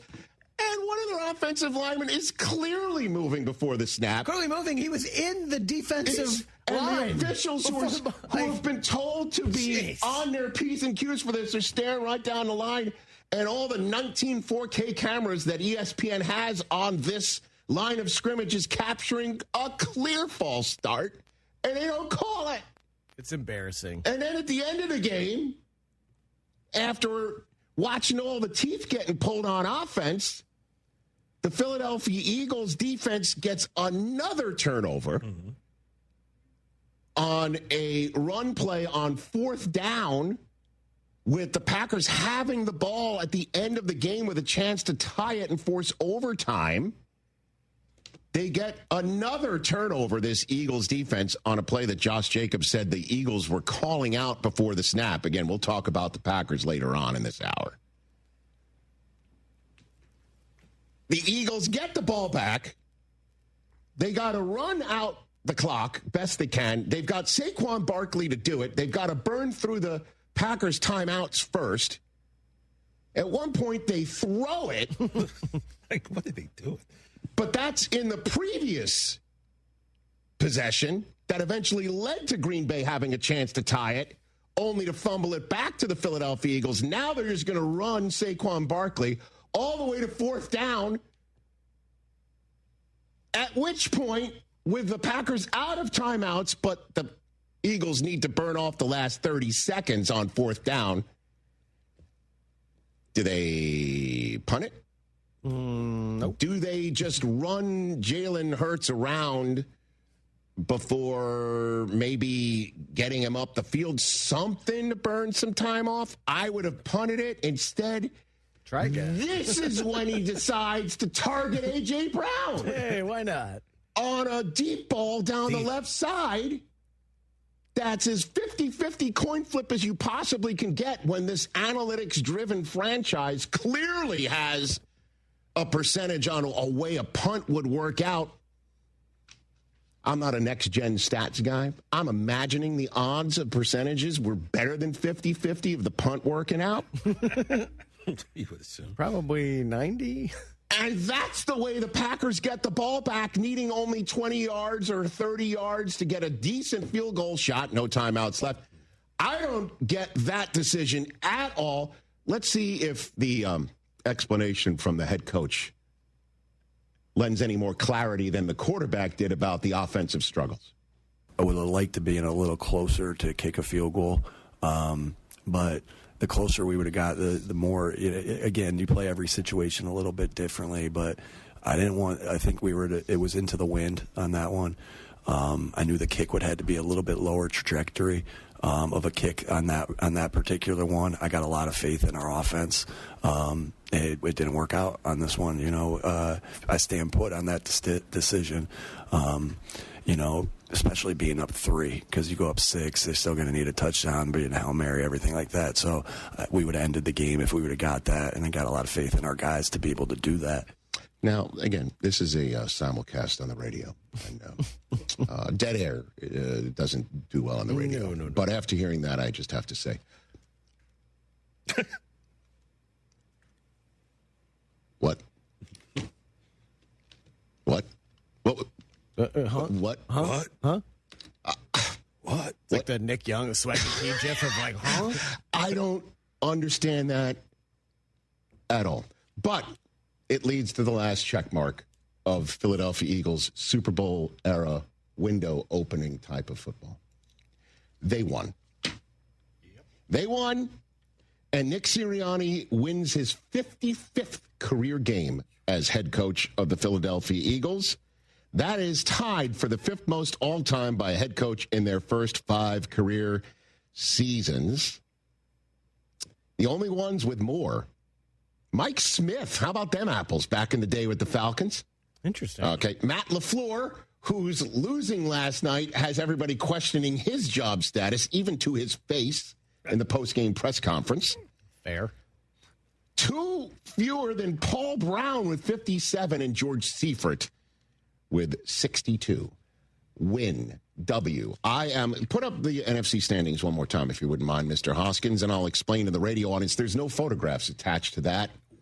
No photographs of the offensive struggles or the weird decisions and the tush pushes that they get away with movement before, and Saquon Barkley coming in and out of the game, and A.J. Brown not getting targets, and Devontae Smith getting one and coming up with the one touchdown necessary, yada, yada, yada. They win. Yeah, but who are you picking in a game against the rest of the teams behind them? You're not picking the Eagles. I get it until the Eagles do show up and put it all together. Well, that's a pretty big if. Or they don't. You could say that all you want, pal. I'm going to keep doing it. They're 7-2. Yeah. Yep. They could be, 3-5-1. Yeah, exactly. Like the 11th seeded Dallas Cowboys at present. Or the Packers at 5-3-1. Yeah. Once upon a time, 5-1-1. Once upon a time, the team that eviscerated the Detroit Lions in their home in week 1. Yeah, that's the preseason. Their ship be only sinking. Now to lose back-to-back games against the Panthers and Eagles at home.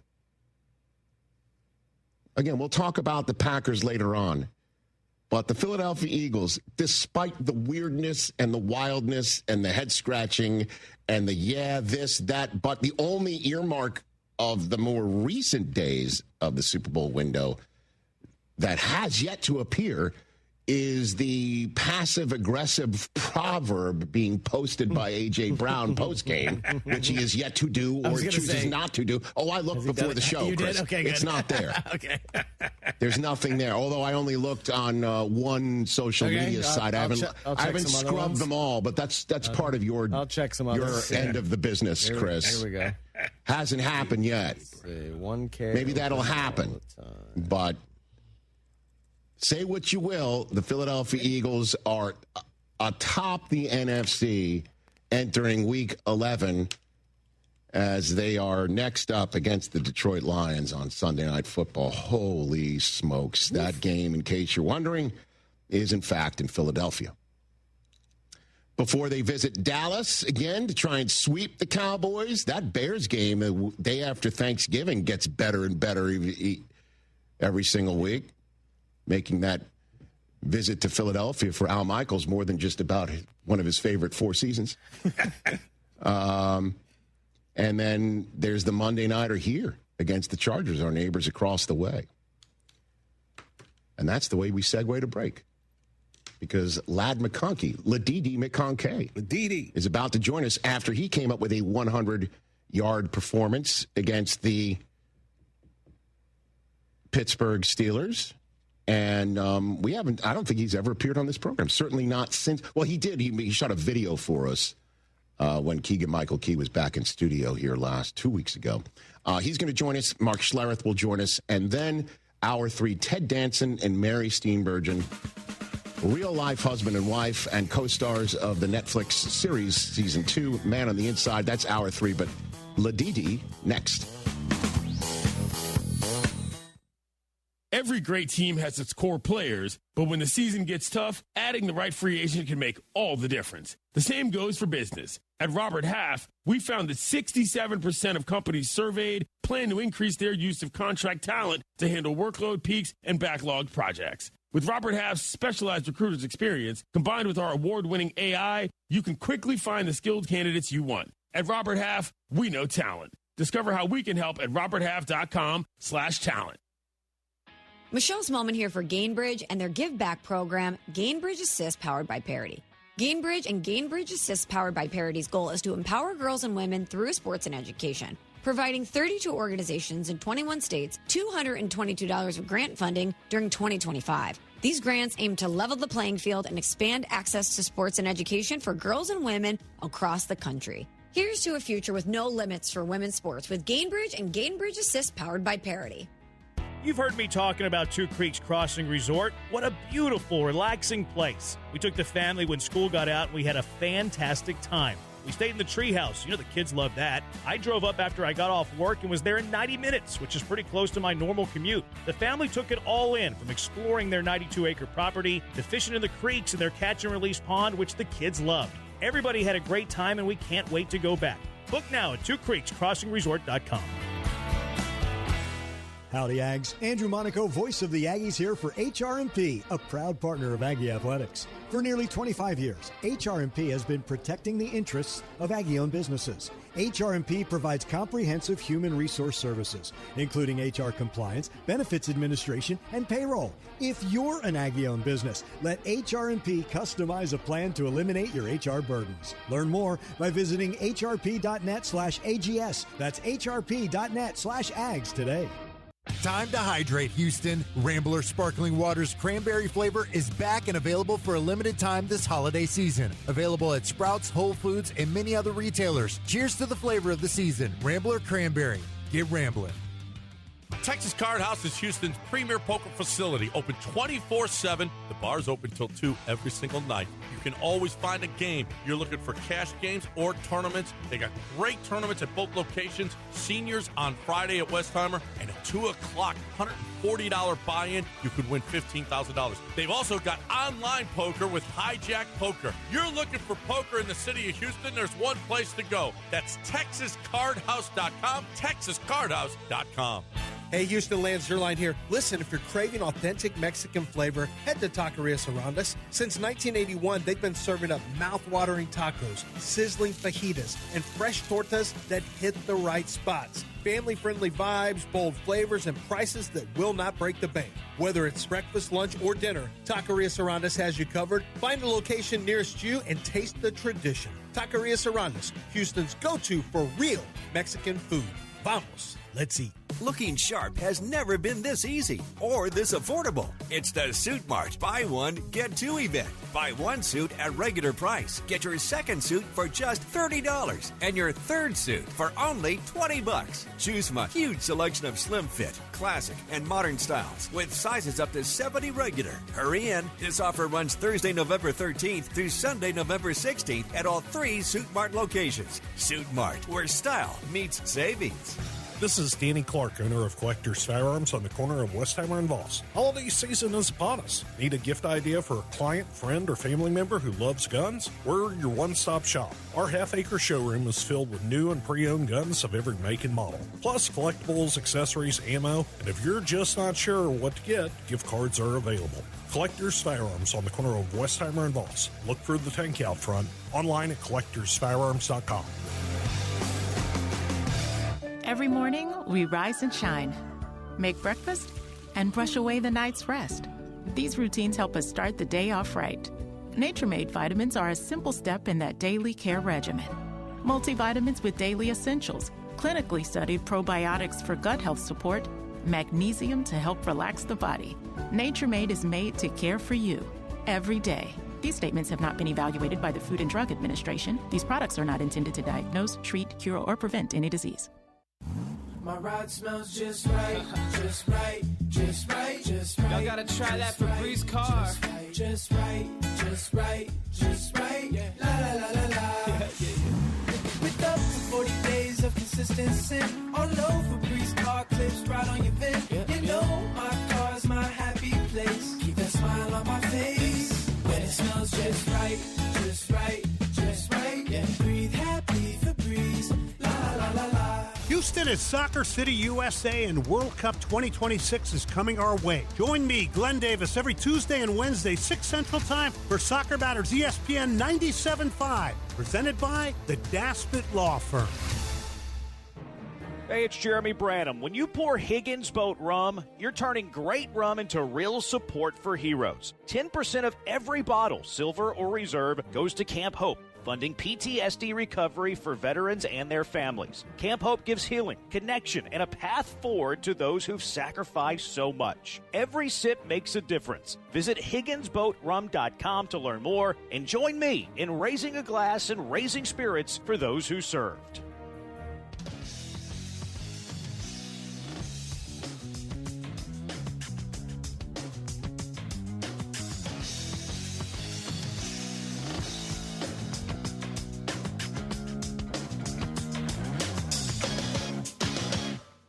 you. Back here on the Rich Eisen Show. Jesus. Everybody. Oh, I'm sorry. Is it really bothering you that much? They never text me. Well, now we have to bring our radio audience up to speed. Let's ask them. Yeah. Let's ask the kids here. No, let's not ask the kids here. 100 text messages, are you going to sit and read all of them and respond? No, you just hold on a second. You won't. Everybody.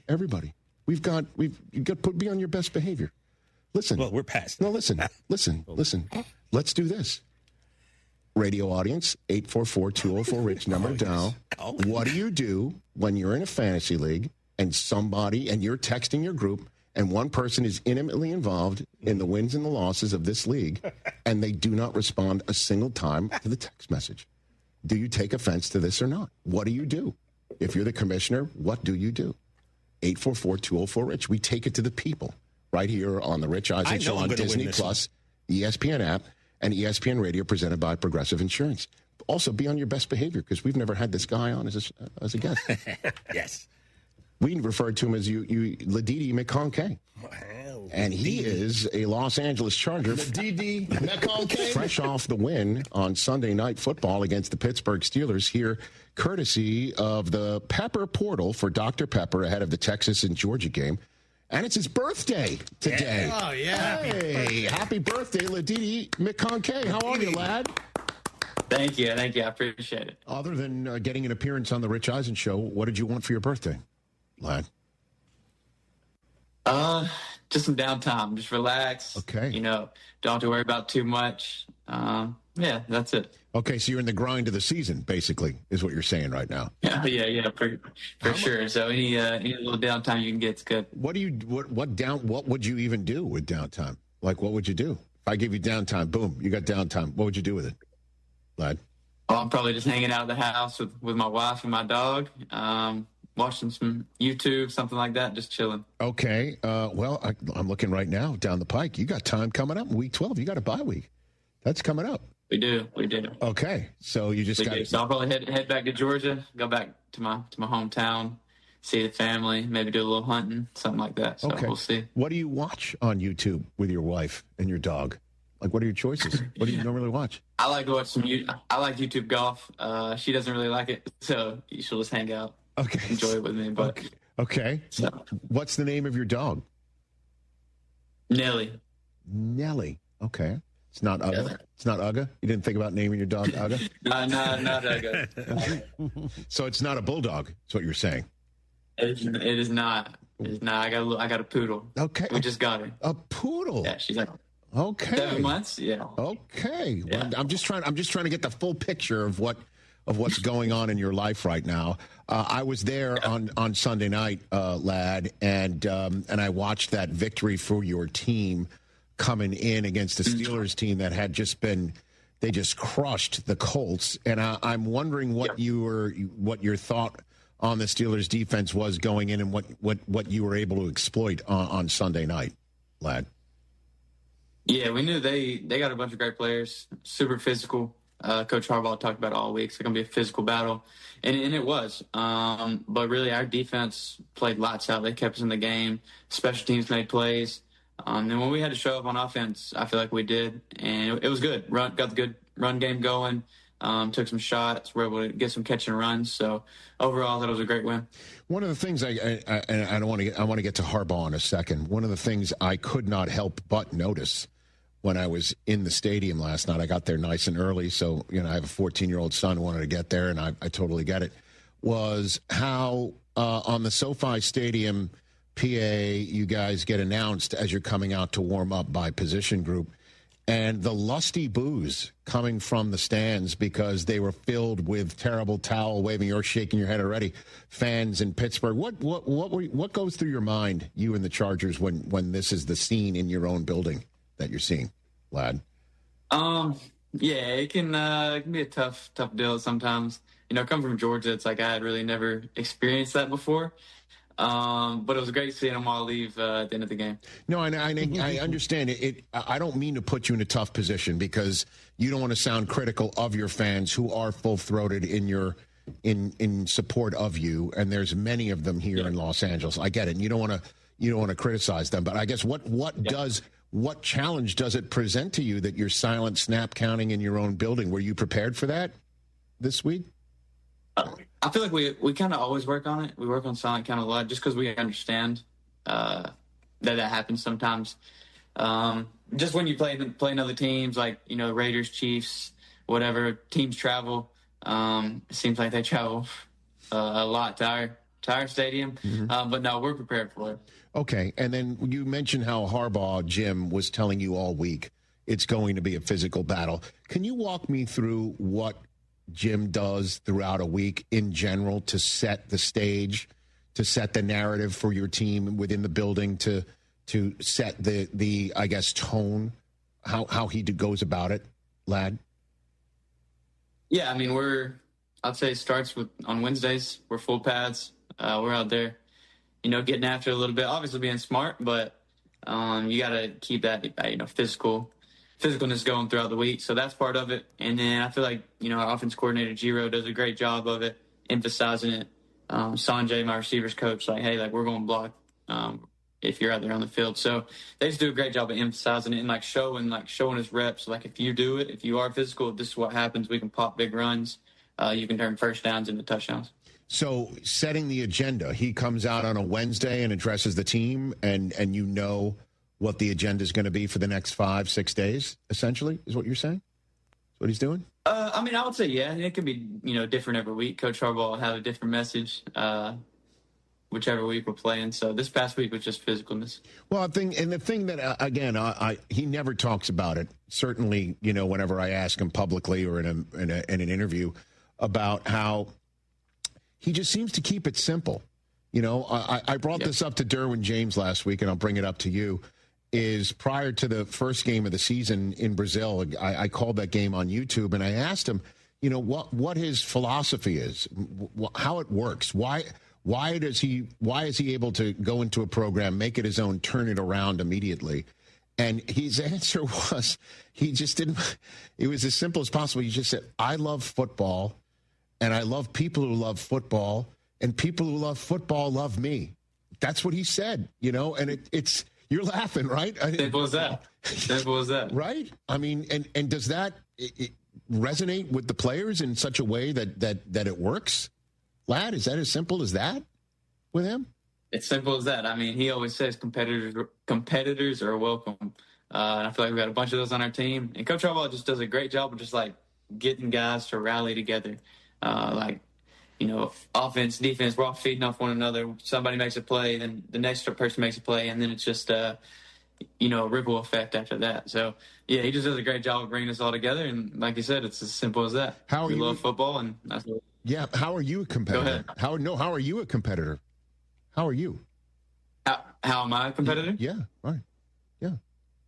Shoot, I think I'm pretty competitive about everything I do, whether we're playing ping pong in the locker room, playing some golf in the simulator, and obviously on the football field. So I don't like to lose. You're that guy, basically, is what you're saying. We all know guys like that. You're that guy. Lad McConkey, are you that guy? You're one of that guys that you don't like losing at anything? I'm a pretty bad loser, I would say. What about an argument? Are you that guy, too, in an argument? No, I can admit when I'm wrong. Okay. When was the last time you admitted you were wrong? When was the last time you admitted you were wrong? Oh, I can't remember. That's awesome. I couldn't tell you. But so where does that come from? The competition. You're a competitor. Where does that I have an older brother. He's 5 years older than me. So him and all his friends always over at the house when I was growing up. Mm-hmm. I think that's definitely where it comes from. They were always beating up on me, 5 years older, so it's tough for me. But then, when I'm getting to middle school, they're in high school and still whooping up on me. So it was I either gotta show up and get better, or they're just gonna keep whooping up on me. So I think that's where it comes from. Do you compete even with Keenan Allen, who set the record for most receptions in the history of the Chargers on Sunday night in the latter throws of that game? Do you even compete with your own teammates and somebody like a GOAT like him, Lad? Like you're talking about on the field, off the field, or what? All of it. Just a little bit of everything? Yeah, sure. Yeah, no, for sure. Anybody. We're in there and playing ping pong in the locker room, getting after it. Some guys just set up some cornhole boards, so we're playing cornhole. We got the golf simulator, so we're always competing. Okay, and what about with yourself? What about year one of Lad McConkey compared to year two? You compete there too? 100%. Yeah, I mean, I feel like I had a lot last year that, I had a good year, but I was like, I can be so much better. Went the offseason, worked hard, had a great offseason, got healthy, got feeling good. So, yeah, I'm always trying to improve. And, shoot, if I can get better and better and have a better season every year, I think I'll be good. What do you think you're better at this year? I think I've come out and I've just tried to be more consistent, and that's something I'm still working on. I feel like I've left some stuff out there this year, and that's just part of it. It's just like next play mentality is something I've been working on this year. Okay. And what about the competitive lad McConi? When the end zone's right there, you're seeing it. You just made a play against the Pittsburgh Steelers. You got a second touchdown right there in your sights. You're shaking your head. Yeah. What about that? That's tough, too. How has that sat with you over the last 24 hours? Oh, I should have scored. I was watching it. I should have trusted my speed. I should have kept running, quit looking back, just head down and dig. So I'm upset about that one. I should have had two last night. Were you sneaking? There is no jumbotron. You got to really look up to see anything. So you weren't during that. Yeah, I was like wrapped around, so you're not able to see it. So I was trying to peek, but kudos to him. He was rolling too. I mean, that's no joke. That's Jalen Ramsey who was trying to track you down, lad. Okay. Yeah. All right. So that pisses you off, essentially. That's what helps fuel the fire for the next game. Is what you're saying. Oh, absolutely. Absolutely. I've already watched it way too many times. Like, gosh, I should have just kept running. All right. So let's talk about the Pepper portal ahead of the Texas, Georgia. You never played against Texas when you were at Georgia, right? I did not. Okay. So this is just now a newfangled thing, I guess, now that Texas is in the SEC, and let's roll. That's what you're saying for this game. Yeah, no, it's cooled down. I feel like Dr. Pepper does like a good job of just like bringing all the fans together. And I know how the fans were when I was at Georgia, like 8 a.m. We have a 12 o'clock game, 8 a.m. They're out there tailgating, getting ready to go. So it'll be, cool seeing the Pepper portal, and they'll be able to like interact with Texas fans and, show them who's really got more school spirit and who's really got more pride. So the Pepper portal is you're appearing within that prior to the game. Is that what you're saying? Is that what it is, lad? Yeah, I think I'll be on there. Okay. And then there'll also be like Georgia fans can interact with Texas fans, so you can have some friendly competition. Do some chants, call the dogs, whatever you want to do. But really just show what you got. Okay. All right. And what do you think of the Georgia Bulldogs season so far and chances of doing what you were able to do when you were there, lad? Oh, I got the utmost confidence in them. They've had some nail-biters this year, but at the end of the day, they've pulled it out. So I think they're battle-tested. I'm ready to see them, come alive here down the stretch. Okay, and you got a good Kirby Smart story? Is there one? He just strikes me as just a straightforward football guy, too. Like, is there a good Kirby? Probably too many. Oh, really? Too many? Too many. I can't repeat a lot of them, though. Is he a D's nuts guy like Nick Saban? Does he do that, or he's not that guy? But D's nuts joke. I don't know if he does that, but he's got his microphone out there, so you better be ready and alert, because you'll hear him and you're like, where the heck is he? And you look down, he's 100 yards over on the other field screaming at you. Okay. But it's all good though. It's all good. It's all love. Okay. So, are you guys openly talking Super Bowl in the Los Angeles Chargers locker room facility and things like that? Openly talking about it? I mean, I feel like that's something like since the beginning of the year, we were like, why not? Why not us? Why can't we go win the Super Bowl? Why can't Los Angeles Chargers win the Super Bowl? We have players in the building, the coaches in the building to get it done. So yeah, let's get rolling down this stretch, get in the playoffs, and then, once you get in the playoffs, who knows what can happen. Okay. Well, I appreciate the time, and I've spent this entire interview holding back from calling you Ladidi McConkey, lad, because that happened here on this set about a year and a half ago. It went viral. Yeah. Did I hear your quarterback refer to you as Didi? Yes, after the game on Sunday, lad. Did I hear that? Wait, did he?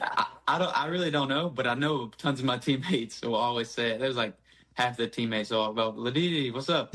Now it's just like, okay, I just roll with it now. Because we heard there was a rumor that they did, in fact, start to refer to you as Keegan-Michael Key, as Mr. Garvey referred to you on this program. Confirm that is a new nickname. Yeah, tons of guys call me that for sure. Okay. Now, I'm going to ask a question I shouldn't. Do you mind it? Is it a big thing? Is that a problem? No, it's cool. It's cool. Yeah, okay. Yeah, we'll roll with it. Register? Okay. I could be, if that's the worst thing they're calling me, I think. I do like that. Well, Lad, listen, appreciate the time. Everybody should check out the Pepper portal for Dr. Pepper ahead of the Texas-Georgia game. Lad is part of it. In advance of, I guess you are, let me check this out. You are heading to SEC country. You're heading to Jacksonville. Oh, my goodness. We are. Well, you've played in this building, right? World's largest cocktail party, right? Have you played in this building? I have played it a couple times. Okay. Yep. Except this one, there'll be no drinking for this one. This is... Nah. I don't think I was drinking at the last one either. Okay, my bad. But so you have... Fans definitely were. Okay, so in advance of this Texas-Georgia game, you've never played against Georgia. Your first competition with Georgia is, in fact, the Dr. Pepper portal.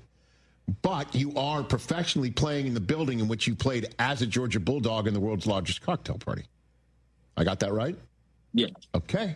Yes. Very good. Well, I look forward to you going back to your old stomping grounds like that. Good luck to you doing your thing, and I appreciate the time, and happy birthday, Lad. Thank you. I appreciate you. Thanks for having me. Happy birthday to Lad McConi of the Los Angeles Chargers here on the Rich Eisen Show. And off he goes. Who wouldn't want to spend their birthday here? We've all done it at one point or another. We've all done it. We've all done it. I've survived it.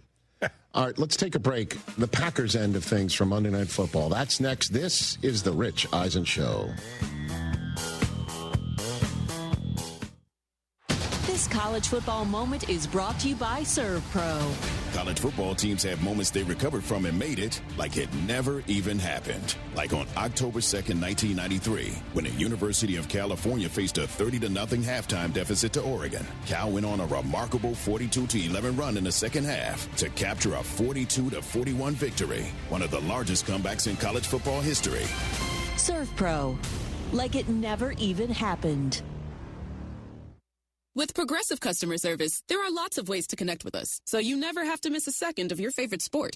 Because you'd much rather watch a ball go through a net 124 times in 48 minutes when you don't really have to pay attention until the last two, and then somehow those 2 minutes will take an hour. You don't want to miss all that. Luckily, you can chat with Progressive on our app, online, or over the phone without missing a single one of those times the ball goes through the metal circle. Progressive Casualty Insurance Company, affiliates, and other insurers. Not available in all states or situations. John Granado with Robin Orlando from Houston Powder Coaters. Robin, you guys are doing data centers now. There's all kinds of businesses that could use powder coating. Yes, we are doing industrial, which means oil and gas. We are doing plenty of residential, and now we're doing tech. We're going in with Meta. We're going in with Tesla. We're working on their data centers. We've even done Samsung in Austin. So the sky is the limit when it comes to our coatings. I mean, if I'm a city and my water tower is looking terrible, I'm going to call you. Call us, because we want to make sure you take pride where you live. And all these businesses, they have fencing. And if you are a business, you will go to them. Yes, there's not many bricks and mortar anymore, but the ones that are still here, they want to look great. And we are here to help you with your railings, with your fencing, with your door frames. We can do it for you. And residential, free pickup and delivery. You guys are so nice. Yes, we try to be. For all your powder coating needs, there's only one place to go. Houston Powder Coaters. HoustonPowderCoaters.com or 281-676-3888 and ask for Robin. That is me. I'm worth more. I'm worth a little more. I'm worth a lot more. I completely agree. You are worth more, and your car's worth more, and we want to pay more at GiveMeTheVin.com for good cars, because they are worth more, and so are you. And remember, if I don't beat the price on a CarMax or a Carvana deal, I'll pay you $100. For top price, trust, and ease of transaction, GiveMeTheVin.com, America's best car buyer. Sell us your car. GiveMeTheVin.com. So easy you can do it in your underwear. What's up, Houston? Lance Zerline here. Listen, if you're looking for a spot to catch a game, hit up Aranda's Sports Bar. Ice cold beers, killer tacos, and big screens blasting every home game. Since 1981, Aranda's has been bringing that authentic Mexican vibe now with the sports twist. Cheer with friends, savor the bites, and feel the energy. Plus, stay late with epic drink specials that keep the party going. Aronda Sports Bar, your Houston spot for epic sports and bold flavors. Head on over and get loud today. Hey, this is Chance from Heritage Films.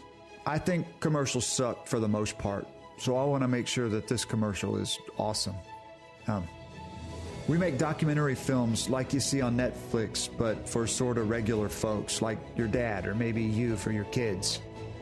Now, I know that bats and ancient Rome and like penguins are all cool documentary subjects, but one on your mom would be way better.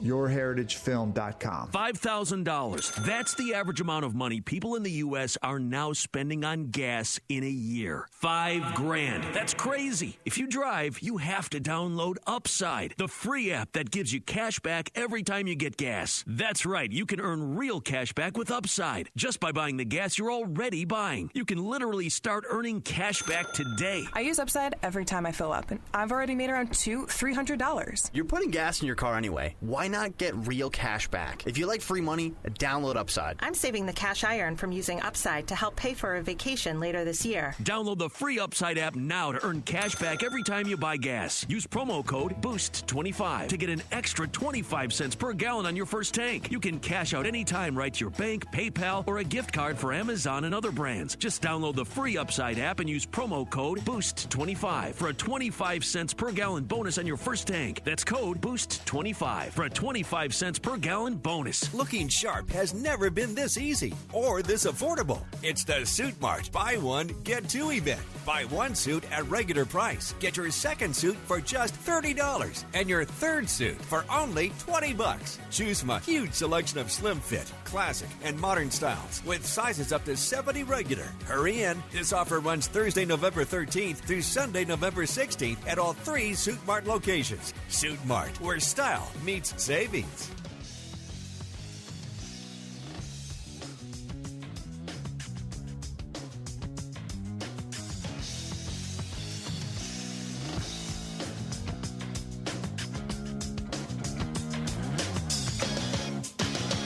Al coming up this week back here on the Rich Eisen Show.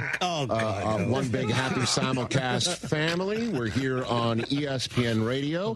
Presented by Progressive Insurance. The annual Progressive Keys to Progress program provides vehicles to deserving veterans, helping our heroes drive their lives forward. Learn more at keystoprogress.com. All right. The Green Bay Packers last night had the Philadelphia Eagles in their house. Problem number 1, they're the Eagles. Problem number 2, Eagles coming off a bye. Not easy to do that. Problem number 3, they're not firing on all cylinders on offense as the Carolina Panthers just shocked them in their homes. And this is after they lit up the Steelers on Sunday Night Football, winning that matchup with Aaron Rodgers that was highly anticipated. Jordan Love had his best game, arguably, as a pro. The offense was killing it. Then it's his 27th birthday. The Panthers gave him his birthday punches on that day. Now here come the Eagles. And the defense did its job, and the offense looked completely off again. Doesn't help that Tucker Kraft is done for the year. He was their yards after the catch guys. You know, they were serving up loads of Kraft's yak and cheese. I make myself laugh. But it doesn't help that he's gone, and he went out in the middle of that game against the Panthers, and they're still trying to adjust on what to do. I'm not making any excuses because the Packers have now lost 3 games this year. All 3 of their games, they allowed 16 or fewer points. Only the Browns and the of 08 and the Dolphins the year before have had more such losses in a single season in the last 20 seasons. Only the 73 Rams have allowed fewer points per game and losses in a season than the 2025 Packers. They've allowed 13 points on average in their 3 losses. All they got to do is score 2 touchdowns, and they are unbeaten. That's the difference between being unbeaten through half of your season and your head coach being asked about his job status. Yes, folks, Matt LaFleur, as we all know, coming into the season, the new man in charge, son of Carmen, Ed policy, Wasn't extending anybody's contracts. Not Gutekunst, not the head coach. So Matt LaFleur now. Isn't this amazing? Just 2 games losing streak, going from 5-1-1 to this question. I'll leave that for everybody else to decide. I'll just focus on the day-to-day and trying to do. I feel like you're always coaching for everything in this league. You know, that's just my mindset. It's always been that way. You know, you can't ever exhale. You got to always be pushing, and that's just my mindset. So, and that will be my mindset until they tell me not to coach anymore. That would be, I'll just say this, a mistake. I know it's not looking good right now. Listen, I know it's not looking good right now. This guy won 12 games his first 3 years in a row. And I know Rodgers was doing Rodgers things, but come on now, man.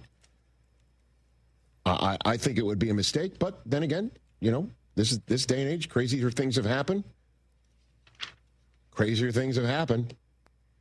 And I know this one particularly stings, certainly when a 4th down play where Josh Jacobs, it gets blown up in the backfield so badly that he feels the need, I got to pitch it to Jordan Love to keep this game alive, and the ball's fumbled, and it's a turnover on downs.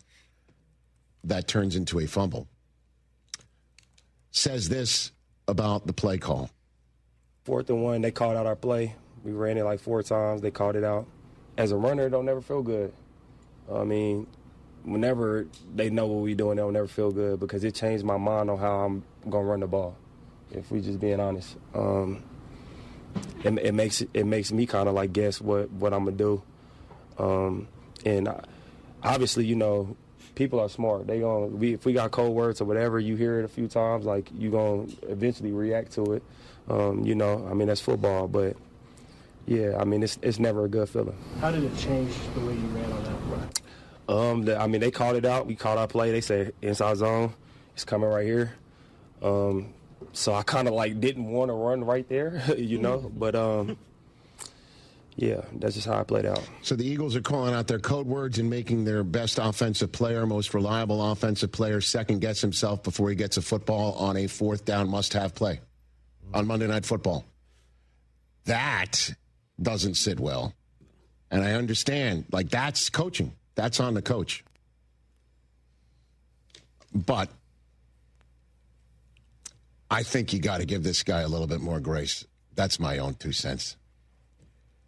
That said, kind of going back and forth here. Do you know the last time the Packers lost a home game in which they allowed 10 or fewer points? Like they did on Monday Night Football. I'll give you the answer. I'm saying it's a while ago. Well, they had won 66 straight home games, allowing 10 or fewer points, including the playoffs. That broke that streak up last night. Last time it happened in Lambeau Field, Week 8, 1991, when the Bears beat them 10-0 with Jim Harbaugh starting for Mike Ditka. Wow. That's the last time it happened. 1991. Correct, sir. There was only, I think, 6 people in this room that were born. That's correct. And there's 50 of us. And they all have microphones in front of them? Or sitting on the Rich Eisen Show pool table right now as a professor? I'm not going to say her age. No. Listen, I hope she was born in 1990. Well, yeah, sure. Oh, she was. Well, what am I talking about? Is this thing on? What? No bueno. But they're 5-3-1. Everybody just chill out. 5-3-1. That's not the world in which we live. But guess what? It's we're still marathoning. We're marathoning. Okay? And I've seen what this team can do when they're 5-1-1 as well. And the good news is the defense is balling out. And all Jordan Love's got to do is just see the field a little bit better because some of this is on him. You see, remember that point where Christian Watson was open over the middle and they cut to LaFleur watching it back on the tablet, and he's just like, oh, this is after, Aikman's like he was open. And I know that for a fact because Cooper really needed Christian Watson to catch passes to get off the guillotine last night. But the fact that supposedly LaFleur's in the guillotine, I think is nuts. It's crazy. One playoff win in the last 4 seasons. I understand that, man. But well, what are we doing? Because you could see the same thing about most everybody in the National Football League as well. And this team can score points, and I think will again. Are you ready to unleash the beast? Monster Monster Energy is here to give you the edge this college tailgate season. Loaded with bold flavors, our powerful blend gives you the energy you need to push you beyond your limits. Tune in all season long with Monster, the energy drink of ESPN Radio College Football Tour. Power your performance with a drink that's as hungry for victory as you are. Crack open an ice-cold Monster and dominate your competition. Monster Energy. Unleash the beast. Grab yours today.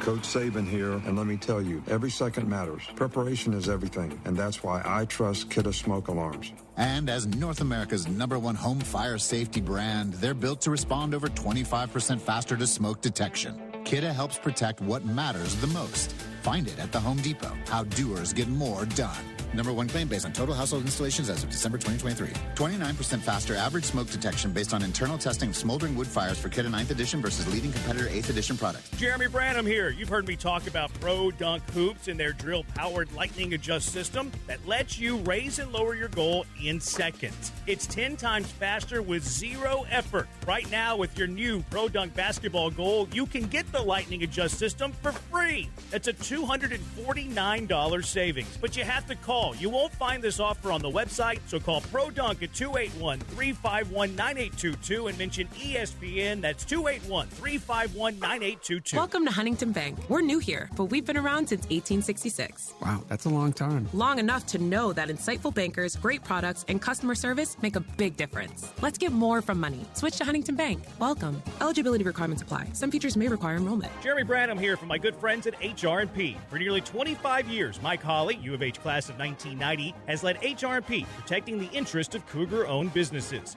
HR&P provides comprehensive human capital management services, including HR compliance, benefits administration, and payroll. Cougar-owned businesses let HR&P customize a plan to rid you of the demands of human resources. Eliminate your HR burdens with HR&P and get back to growing your business. Learn more by visiting hrp.net/U of H.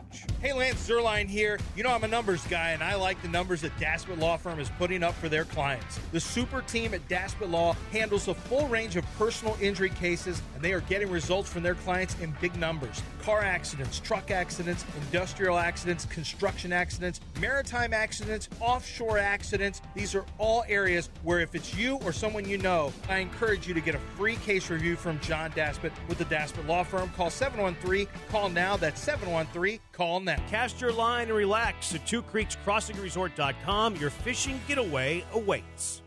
Oh, and that's a hard foul. Let's listen for the call on the floor. The taxpayer owes back taxes. Penalties and interest are assessed and wage garnishments to begin immediately. The IRS never misses that call. I wonder if they will challenge it. The call is under review. Priority Tax Relief has been called in for a review. Priority is the best in the business at negotiating your tax debt and has even eliminated the debt for some clients. Priority Tax Relief is saving their clients millions of dollars every month. After a careful review from Priority Tax Relief, the debt has been eliminated. No foul on the play. Whoa! That completely changes the game, folks. If you owe more than $5,000, call Priority Tax Relief, and in minutes they'll review your case for free with a direct line to the IRS to see if you qualify for life-changing relief. No more worrying about wage garnishments or frozen bank accounts. Call Priority Tax Relief today at 800-781-9216. That's 800-781-9216. We make your tax relief our priority. Call now. Priority Tax Relief. Texas Card House is Houston's premier poker facility, open 24/7. The bar's open till 2 every single night. You can always find a game. You're looking for cash games or tournaments. They got great tournaments at both locations. Seniors on Friday at Westheimer, and at 2 o'clock, $140 buy-in. You could win $15,000. They've also got online poker with Hijack Poker. You're looking for poker in the city of Houston, there's one place to go. That's TexasCardHouse.com, TexasCardHouse.com. Hey, it's Jeremy Branham. When you pour Higgins Boat rum, you're turning great rum into real support for heroes. 10% of every bottle, silver or reserve, goes to Camp Hope, funding PTSD recovery for veterans and their families. Camp Hope gives healing, connection, and a path forward to those who've sacrificed so much. Every sip makes a difference. Visit HigginsBoatRum.com to learn more and join me in raising a glass and raising spirits for those who served. Subscribe to ESPN Houston today on YouTube and make sure to slap that bell to get notifications on new videos as soon as they release. The This is ESPN 97.5, brought to you by Zata Jewelers, KFNC, and 97.9 HD2 Mont Bellevue, Houston. This is the Rich Eisen Show. Hey, everybody. Can't get enough of the Rich Eisen Show? You're in luck. You can find us everywhere. Watch us weekdays on Disney Plus from noon to 3 Eastern. Miss the show? We've got a podcast so you can listen anytime. But here's the best part. Our YouTube channel. Subscribe at youtube.com/Rich Eisen Show and you'll never miss a moment. Now, on with the show. This is the Rich Eisen Show. Let me break it down for you again. The Rich Eisen Show. Devontae Smith. Smith got it. From the Rich Eisen Show studio in Los Angeles. You hold good football teams to 10 points, you should win the football game. Earlier on the show, Chargers wide receiver Ladd McConkey. Coming up, 3-time Super Bowl champion Mark Schlereth, actors Ted Dansen and Mary Steenburgen. And now, Rich Eisen.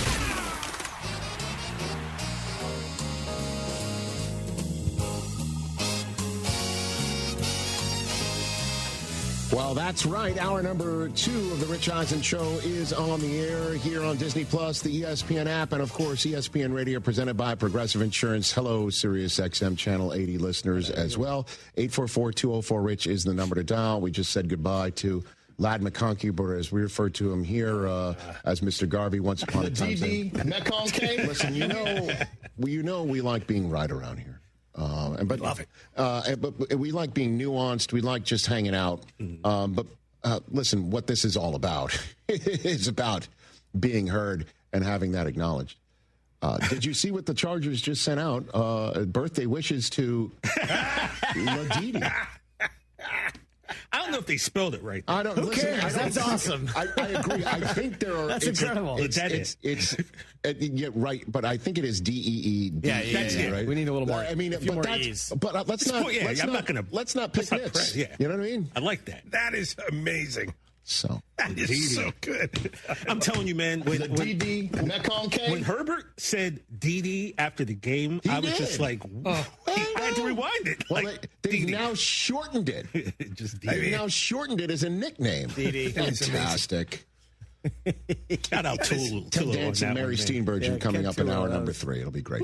By the way, that was awesome what we just did. That was so much fun with the USC that was really Trojan cool. students of Professor Schuster. Because we never have people watching us in here, right? So we like an audience. We like audiences. It's kind of like, oh, wow, they're like really paying attention. Usually it's just us chickens zooming with Mark Schlereth. Look at all those chickens. Mark Schlereth back here on the Rich Eisen Show from Fox Sports, 3-time Super Bowl champion. Good to see you, Mark. How are you? I'm doing good, Rich. How are you, my friend? I'm just going to jump into the conversation that we were having at the end of hour number 1 about Matt LaFleur flat out asked in his media post-press conference last night after the Packers lose their first game at home after giving up 10 or fewer points. By the way, since Jim Harbaugh's Bears from Mike Ditka beat them 10-0 in Lambeau Field in 1991. So it's been a long time since they've seen a loss like this. And now they're 5-3-1. He was flat out asked about his job status. Do you think it's fair that Matt LaFleur is on a hot seat right now in Green Bay, Mark? No. Matt LaFleur has been a hell of a coach. They've won a lot of games in Green Bay. No. Do I think that's fair? I think it's endemic of the National Football League right now, Rich. When you look around the National Football League, the level of inconsistency, especially on the offensive side of the ball, it's littered across the National Football League. So, you can sit there and say hey, it's an injury issue. You can say, hey, it's a lack of preparation. It's a lack of continuity because of the way we practice or the lack thereof practice. All the different things that are attributing factors to the lack of consistent offensive play. And we've seen it with, we saw it on Thursday night between the Raiders and the Broncos and the lack of consistency on the offensive side of the ball, especially for the Broncos. We've seen it obviously in that Green Bay-Philadelphia game. We've seen Buffalo get shut out for 3 quarters against the Miami Dolphins. So we have seen this on a consistent basis throughout the season, and I think it points back to just the way we practice or the lack of practice, the lack of doing things in full pads, the things that have contributed to offensive inconsistencies in this league. Interesting. I mean, I'm going to call an Omaha here with my producer, Mike Hoskins. Put up the NFC and AFC standings because you're not wrong. With the NFC standings, you're talking about offensive inconsistency. The Eagles last night had it on the same field, right? And then you take a look at the Bears. That's been somewhat inconsistent. The Lions have a new play caller. His name is Dan Campbell. The Panthers are another example. The Vikings are another example for various reasons. The only outliers right now in that regard with 7-win teams, the Seahawks and the Rams, have not had those problems. And then you take a look at the American Football Conference. You mentioned the Bills being one of them. The Chiefs, had a nice stretch, but we've seen some up and down play from there. The Broncos, my goodness gracious, either there's a fourth quarter wake up or there isn't, but it doesn't matter when they're 8-2. The Steelers, we just saw it against the Chargers on Sunday night. The Colts and the Patriots may be outliers there as well. So you think it's an inconsistency due to practice and the way that I guess the collective bargaining agreement overall sets up the way players can be utilized in season and not, Mark? Yeah, I think that's a big part of it. I think the other thing that happens is when you don't practice that way, it's really hard to establish an identity. This is what we are. And so, like, when I travel around the league calling games, it's unbelievable how much is called at the line of scrimmage. And it's always been, there's always been that kind of check with me or can it packages across the National Football League. But in today's game, like 80, 90%, it feels like it's called at the line of scrimmage. Like, hey, we're going into the line of scrimmage with multiple plays. Like, we can run this or we can run that. Hey, if the strong safety's down, we're checking to a weak side run. If the weak safety's down, we're checking to a strong side run. If they keep two safeties up, we're going to check to a pass. And ultimately, it's to say, hey, we want to get a premium play based upon the look we're getting.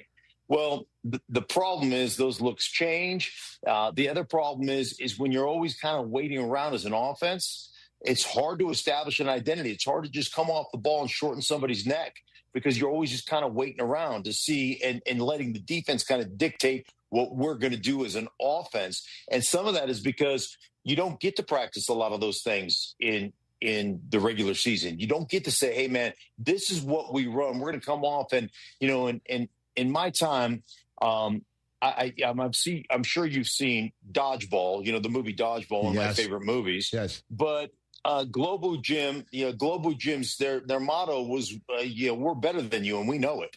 And so in my day, like, we would line up and just say, we're going to whip your ass because we've run this 10,000 times. You've defended it 100 times. We're better at it than you. So you can line up in anything you want to line up. I've done everything. It's like you can line up in a 57 front, a 4-3 front, a 25 front. You can line up in 3-4 front. You can line up in anything you want. We're going to line up and we're going to whip you because we've done it so much more than you. Well, that's not how the game is played today anymore because you don't get to put those pads on. You don't get to work those reps in practice. We've got to save everybody's not only everybody's health, but we got to save everybody's feelings nowadays. We can't hurt anybody's feelings because then that would be a penalty worse than I don't know what. But anyhow, those are the things that are going on in today's game, and I think it's one of the reasons you see so much inconsistency from the offensive side of the ball. So, are you saying when you're wondering why the Eagles don't have an identity, they should throw a wrench at it? Is that what you're saying? Like, if you don't have a ball, you should just take a wrench, sort of. Yes. Because if you can dodge a ball, you can dodge a wrench. You know what I'm saying? Everybody knows that. Well, I mean, in that respect, Mark, though, is how does a team whose identity was so clear last year with the Eagles, have trouble finding it this year? Is it as simple as their offensive coordinator is new? I mean, let's turn the page to the Eagles side of things. Are any concerns here for a team that otherwise is atop the conference, despite how ugly it looks at times? And part of that is the growth. Like, hey, listen, new coordinator. It's always to get on that same page and have that same feeling. Like, I'm a big believer in if we go up to a certain situation, and we always talk about situational football, I get into a certain situation and it's 3rd down and 2 or 2nd down and 2, whatever it is. And I know beyond the shadow of a doubt, 3 plays are coming in. These are the 3 plays we run in this situation. And it doesn't matter that the defense knows, because, again, we're better than you and we know it. And so there's comfort in that. There's consistency and continuity in that. And I think that that's part of the learning curve when you get a new coordinator. The other thing for them is, hey, listen, we ran the ball so effectively last year. Well, some of our offensive line has changed. We've had some injuries on the offensive line. We changed our right guard. So there's a lack of continuity there. So that changes a little bit. The other thing is, can we continue to put our quarterback in harm's way with the run stuff that we do? We want to develop into more of a drop back passing, organization. So that's part of the change that goes on. And then all of a sudden you feel, you get 8, 9, 10 games in, you're like, yeah, we're not very productive doing what we're doing right now. And so I think all of that feeds into it, where you want to grow as an offense, how you want to, develop as an offense. And then you've got, are your wide receivers complaining? You're like, do they want the ball more? Is A.J. Brown happy? So I think there's a lot of these things that go into trying to grow an offense sometimes. And I'm just a big believer in when things aren't working, Rich, and this is just from experience of playing and then calling games and being around the NFL, most of my adult life, is that anytime that I have struggled or we have struggled as an offense, the answer is always simple it down. That's always the answer.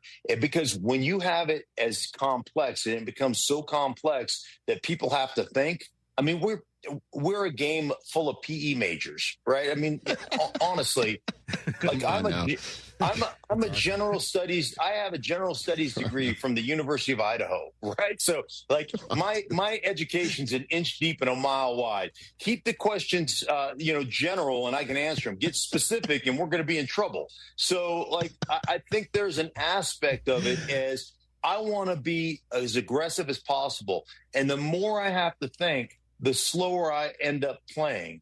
And that's part of, you've got to call an offense, not based on all the things you can do, but you've got to call an offense based on the dumbest guy you have on the offensive side of the ball, right? We got to make sure that guy doesn't screw up. And so you've got to be able to, we may have a bunch of smart dudes, right? And a bunch of guys that can assimilate and really understand multiple complex kind of play calls and all that stuff. But if we got one dumb dude on the offensive line or one dumb dude in the backfield, then we got to dumb our offense down to that guy's level so that we can be successful. And you got to realize that you'll never make up for that dude if he can't handle, the calls and the checks and all the different things that we do as an offense. Mark Schlereth, keeping it simple here on the Rich Eisen Show. Yes. Sometimes you just waste your time with complexities. If there's one dumb guy, doesn't matter how many Harvard or Stanford grads are on your team,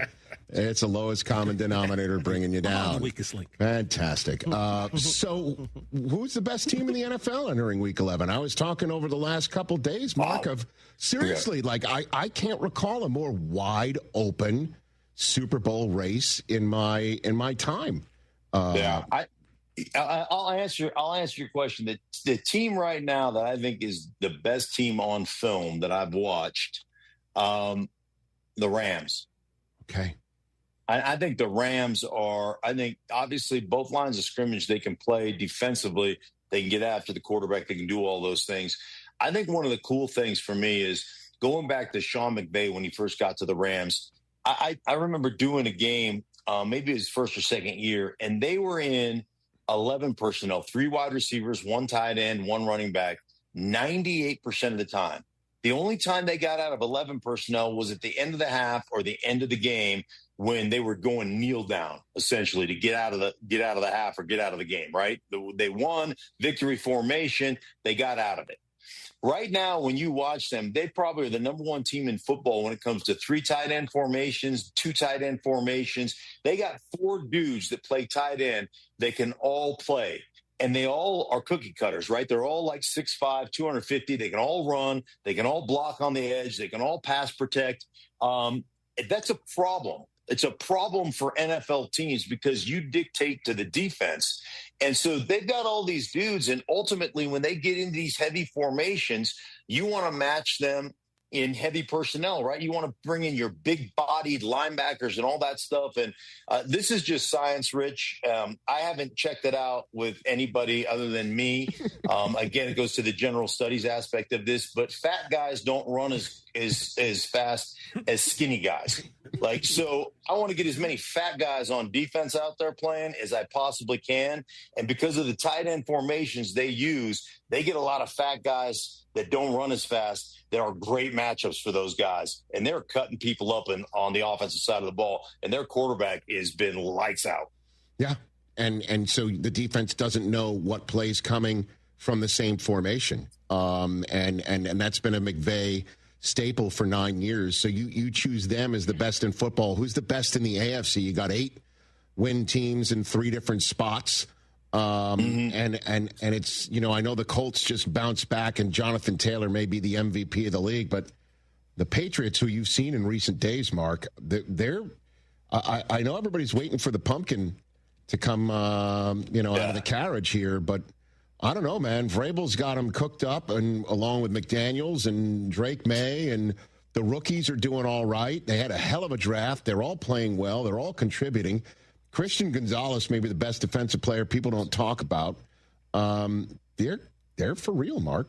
I kind of went high register there, but I mean, who's the best in the AFC? What do you got for me? Yeah, they are for real. I don't think there's any question. And like I wouldn't hesitate to put the New England Patriots there. I mean, they're exceptionally well coached under Mike Vrabel, and you can say what you want about Josh McDaniels as a head coach, but as an offensive coordinator, that dude knows what he's doing. And the way Drake May is playing, I mean, they are so good. And it's interesting to watch Drake May, how they're operating as an offense, how they're giving him the front side of the read 1-2.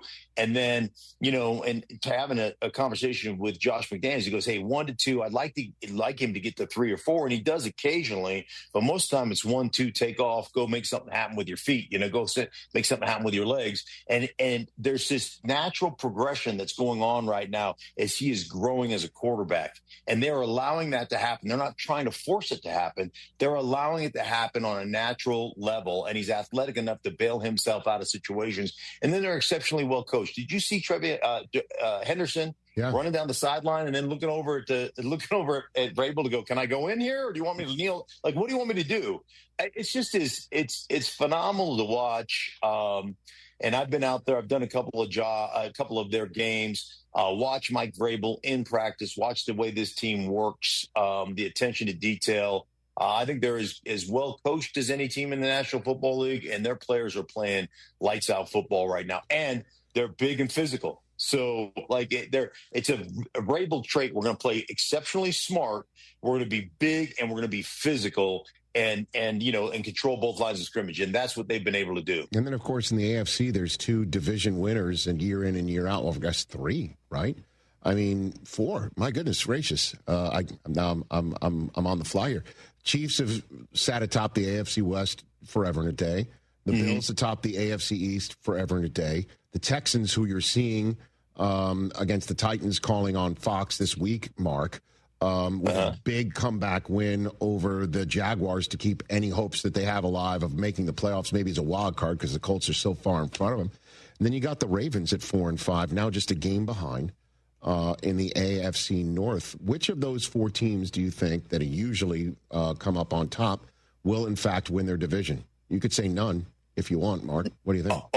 I think the Ravens will win that North division, and I think the Ravens at the end of the day, with health, because they had 4 or 5 guys on the defensive side of the ball that weren't playing. Obviously, Lamar wasn't playing for a while, so.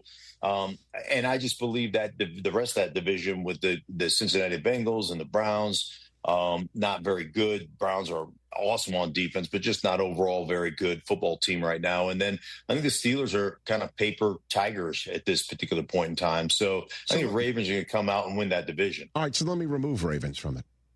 Texans, who you're seeing, Bills, and I'm going to put you in a spot. I know you're seeing the Texans this week. Bills or Chiefs. One of those three have a win their division or none. What do you think? Call your shot here. I think the Chiefs have a chance still to win.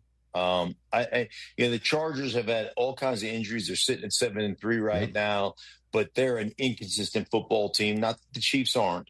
The Broncos, outstanding defense. They play this weekend, the Broncos and the Chiefs, outstanding defense, but they have sputtered on offense. If not for a couple of fourth quarters, that team would be in third place in the AFC West right now. So I think the Chiefs still have a chance to rectify things. Andy Reid coming off a bye week. We know he's like 21-4 or something ridiculous coming off the bye week. So I think the Chiefs have a chance to still win this division, only a couple of games behind or a game behind, I guess, the Chargers and a couple of games behind the Broncos.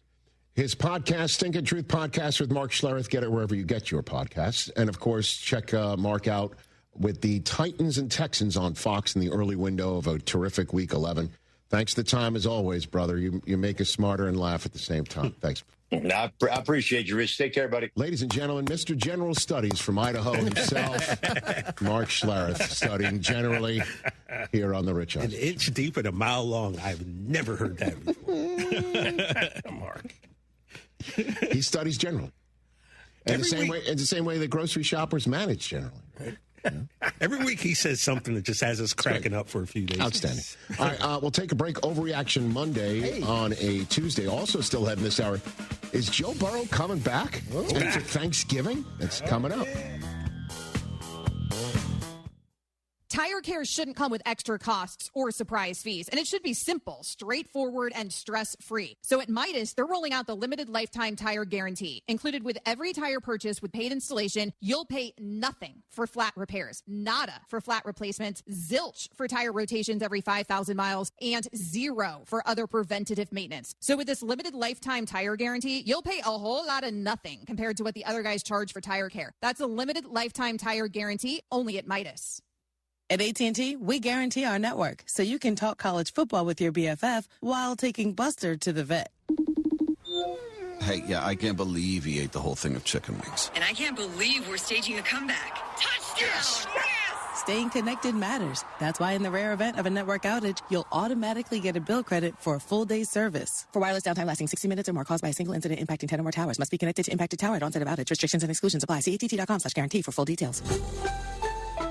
You've heard me talking about Two Creeks Crossing Resort. What a beautiful, relaxing place. We took the family when school got out, and we had a fantastic time. We stayed in the treehouse. You know the kids love that. I drove up after I got off work and was there in 90 minutes, which is pretty close to my normal commute. The family took it all in, from exploring their 92-acre property to fishing in the creeks and their catch-and-release pond, which the kids loved. Everybody had a great time, and we can't wait to go back. Book now at twocreekscrossingresort.com.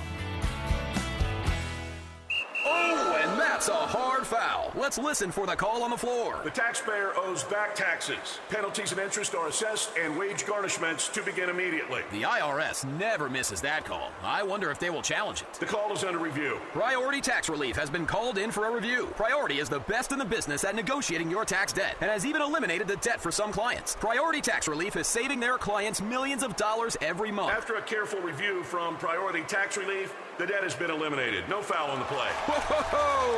That completely changes the game, folks. If you owe more than $5,000, call Priority Tax Relief, and in minutes they'll review your case for free with a direct line to the IRS to see if you qualify for life-changing relief. No more worrying about wage garnishments or frozen bank accounts. Call Priority Tax Relief today at 800-781-9216. That's 800-781-9216. We make your tax relief our priority. Call now. now. Priority tax relief. Looking sharp has never been this easy or this affordable. It's the Suit Mart Buy One, Get Two event. Buy one suit at regular price. Get your second suit for just $30 and your third suit for only $20. Choose from a huge selection of slim fit, classic, and modern styles with sizes up to 70 regular. Hurry in. This offer runs Thursday, November 13th through Sunday, November 16th at all 3 Suit Mart locations. Suit Mart, where style meets savings. Buying a new vehicle shouldn't be hard. Monument Chevrolet makes it easy. Random here. Monument Chevrolet has a huge selection of Chevy vehicles priced with transparency. No hidden fees, no upcharges, no dealer add-ons. For over 50 years, Monument Chevrolet has earned relationships with thousands of customers doing business this way.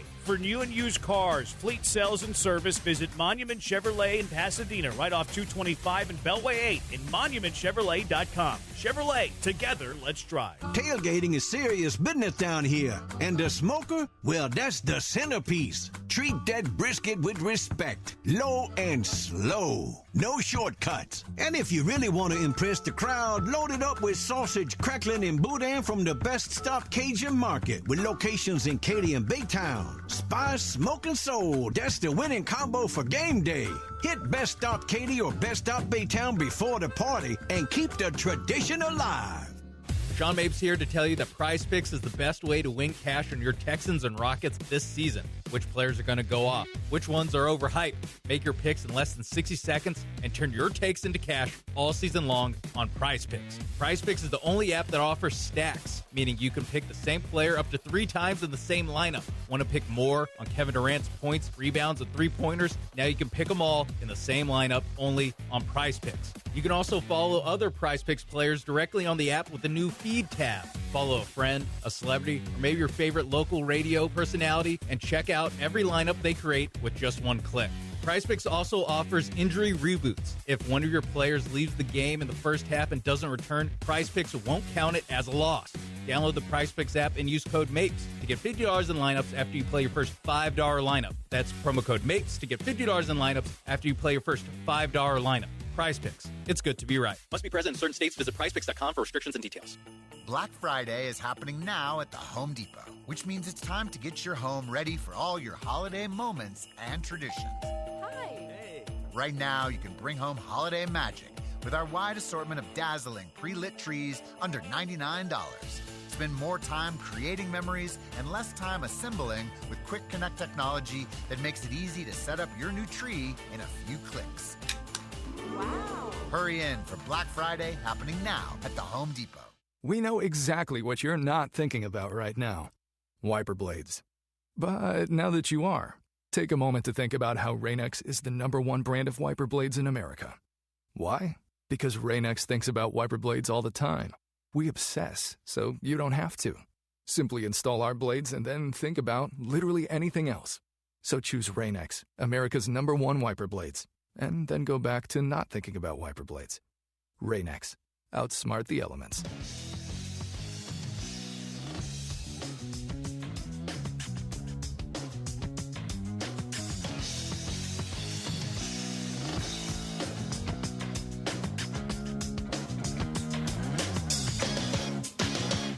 Back here on the Rich Eisen Show here on ESPN Radio, presented by Progressive Insurance. On the TV side for radio audience, we just showed Keegan-Michael Key being Mr. Garvey when he was here, doing a roll call. My favorite show to ever do is Richard Eisen. By the way, speaking of taking roll call, Susie's left, right? She's gone? Yeah. What happened? No. Yeah. Oh, now you can have a donut. Okay. You know she's going to see this, though, right? Oh, what's up, Trevor? Huh? That's rich to that donut. She brought donuts for all the kids, but yeah, she's definitely going to see this, though. Oh. She was checking out if I was circling those donuts. Now she's gone. Don't let her donut shame you. I'm never going to let her do that. So why'd you wait till she was gone? Exactly. Good question. Yeah, come on. All right. Fear? Is that what Let's do Overreaction Monday and Tuesday. Ready to do that? We'll take a phone call first so everybody can get those ducks in a row. Kyle in New Hampshire. Let's take your phone call. What's up, Kyle? How are you, sir? Let's go. How's it going? What's going on, Kyle? Oh, it's Veterans Day. Happy Veterans Day to you guys. Yes, same to you. And to all those who serve and have served. It's a Marine Corps birthday today, correct? Isn't it? It was yesterday. Okay. So I'm recovering from both the Marine Corps' 250th birthday yesterday and the Packers' abysmal offensive performance. Both great reasons to drink. Nice. Okay. Yeah. So I wanted to throw out there. I know you guys already started to cover it. I don't think we can necessarily. I don't know who you get instead of LaFleur, but the LaFleur teams offensively have been so undisciplined that always make mistakes in key moments against good teams. Right? Dude, I get it, Kyle. So much of the time. Not to call anybody out, okay? If Love wasn't missing somebody and he was on point, right. The ball on a fourth down hit Melton on the shoulder pad. I mean, it was a perfect throw. Another one, Christian Watson even tweeted out today, somebody where the ball was thrown deep to him, okay? There was one ball that Aikman said, hey, if Love puts it towards the boundary, that's a big play. Love missed that one. Another one where he launched it down the field to Watson, who watched it fly towards him, then turned around and for some reason decided to play defense on it, and the ball hit him in the back of the helmet. And somebody tweeted out today, should Christian Watson have caught this? He retweeted it and wrote yes. Okay. You know what I mean? So you wouldn't talk about absolutely. It's not all on the floor, but it always does get blamed on the coach. Yeah, I mean, and so agreed. No. Come on. You listen, and I'll just say this, Kyle, thank you for the call. And you can hang on if you want to listen. It's up to you. Just ripping it straight from headlines. You're like, oh, Giants should have fired Daboll a long time ago. Oh, he should have been gone after the loss to the Cowboys. Should have been gone. Oh, he shouldn't have even been around this year. When you fire a coach in the National Football League, you are not only admitting failure, which is, a brave thing to do, but you're paying off somebody to not coach your team. You're throwing money away, and you could be like, oh, you got a gajillion dollars. What do you care? But at the end of the day, what you are doing is going back into the unknown, more likely than not. You're going into the unknown. And, yeah, if the Giants hire Steve Spagnuolo, like Ian Rappaport was throwing that name out yesterday, you hire Spagnuolo, you bring in a guy who's won a champion. He was a DC in the Coughlin years, right? Before he was the DC of the Reed years. You're bringing in a guy who's going to have a second shot at head coaching because when he was in St. Louis, we all know at the end of the day it didn't work out. And so yeah, there's lots of reasons why that sounds like a sound move. But you'd have to find an offensive coordinator. It could be your interim coach, Kafka, who sticks around, who's going to coach up Dart. And then if Dart does well with this guy, then this guy's going to leave for a head coaching job. And these are all things that might be better than Daboll, might be better at getting the team prepared, might be better at closing these games out. You're certainly going to have a better defense, that you know. But there's still some unknowns. You got to find a new staff. You're starting from scratch. You just don't want to do it, especially if you like the guy and you know the guy is connected to your quarterback. And then on top of it, you could see all the videos of Dart being in large part a Daboll call, all that. You just don't want to do it. So you're going to fire LaFleur. Fire him. Get out of here. You just lost 2 in a row. You're 5-3-1. You're coaching for your job. They lose to the Giants. You're now 5-4-1. Fire him. Put in Hafley, the DC from, the former HC of Boston College. You got this guy, right? The guy who handed things off to the What's Up Trevor, right? And he's a good coach. He is. And everyone thinks he's going to be a great head coach next. So you got him there. Let's just do that. And find someone else to call the plays. Like Brian Daboll. And forget about the guy who's won 55 games in his first 5 years. Just forget about that guy. Just forget about the guy. 56 games. Still one better than Sirianni. It's just nuts. It's nuts. Take a beat and see how the next couple of weeks play out.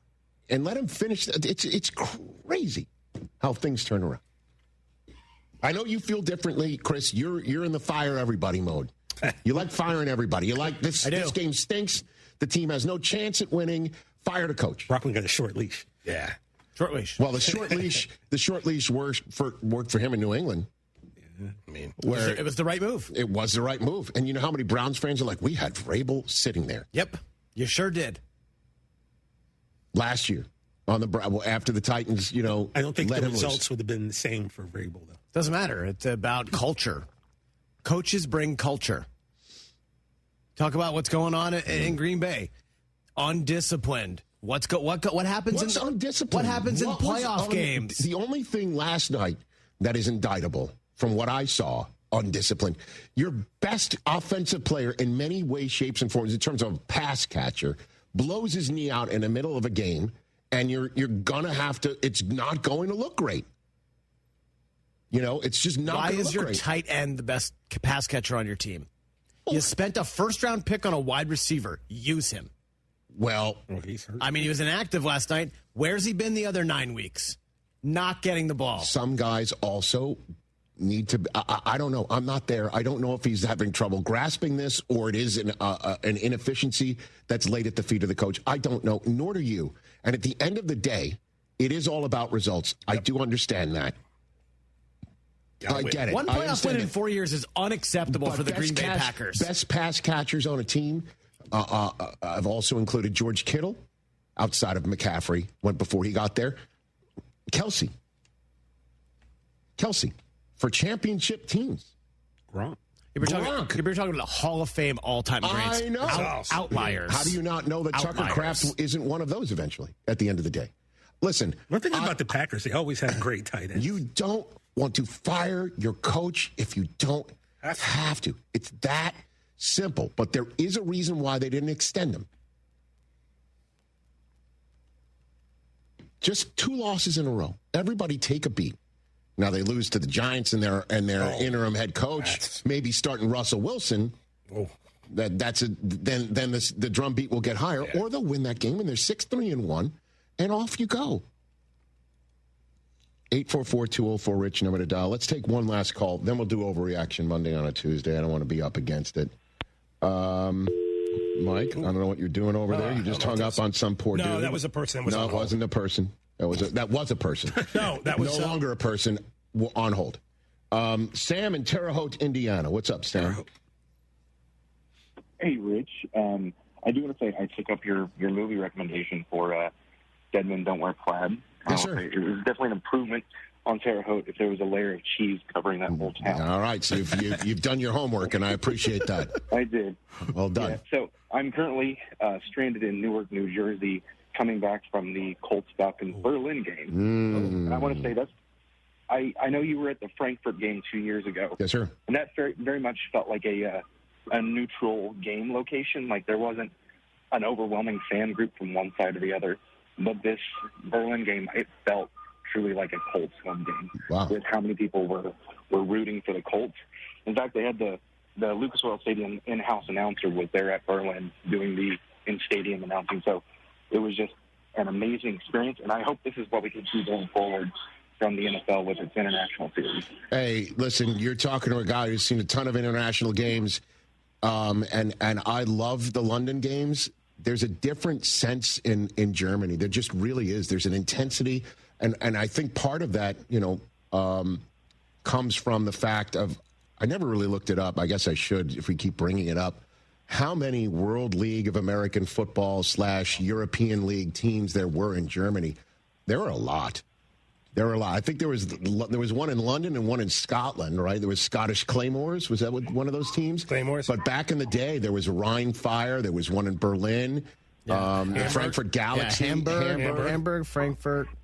Yeah, Rhine. You know what I mean? And so American football has been exposed. The German population has been exposed to American football a lot more than any other spot, I believe, on that continent. And you're seeing it, and it is great. The Munich game when Brady was with the Bucks and Pete Carroll brought the Seahawks in, both of those guys said it felt like a Super Bowl, and they would obviously know about playing against each other in one of those. So I'm glad that you called in, Sam, and best of luck in the government shutdown world of Newark, New Jersey right now, trying to get home. Thanks for the call. That's Sam in Terre Haute, Indiana. All right, let's take a break. Overreaction Monday on a Tuesday. And then one general manager out in the NBA in Dallas, one quarterback coming back in Cincinnati. Oh. That's coming up.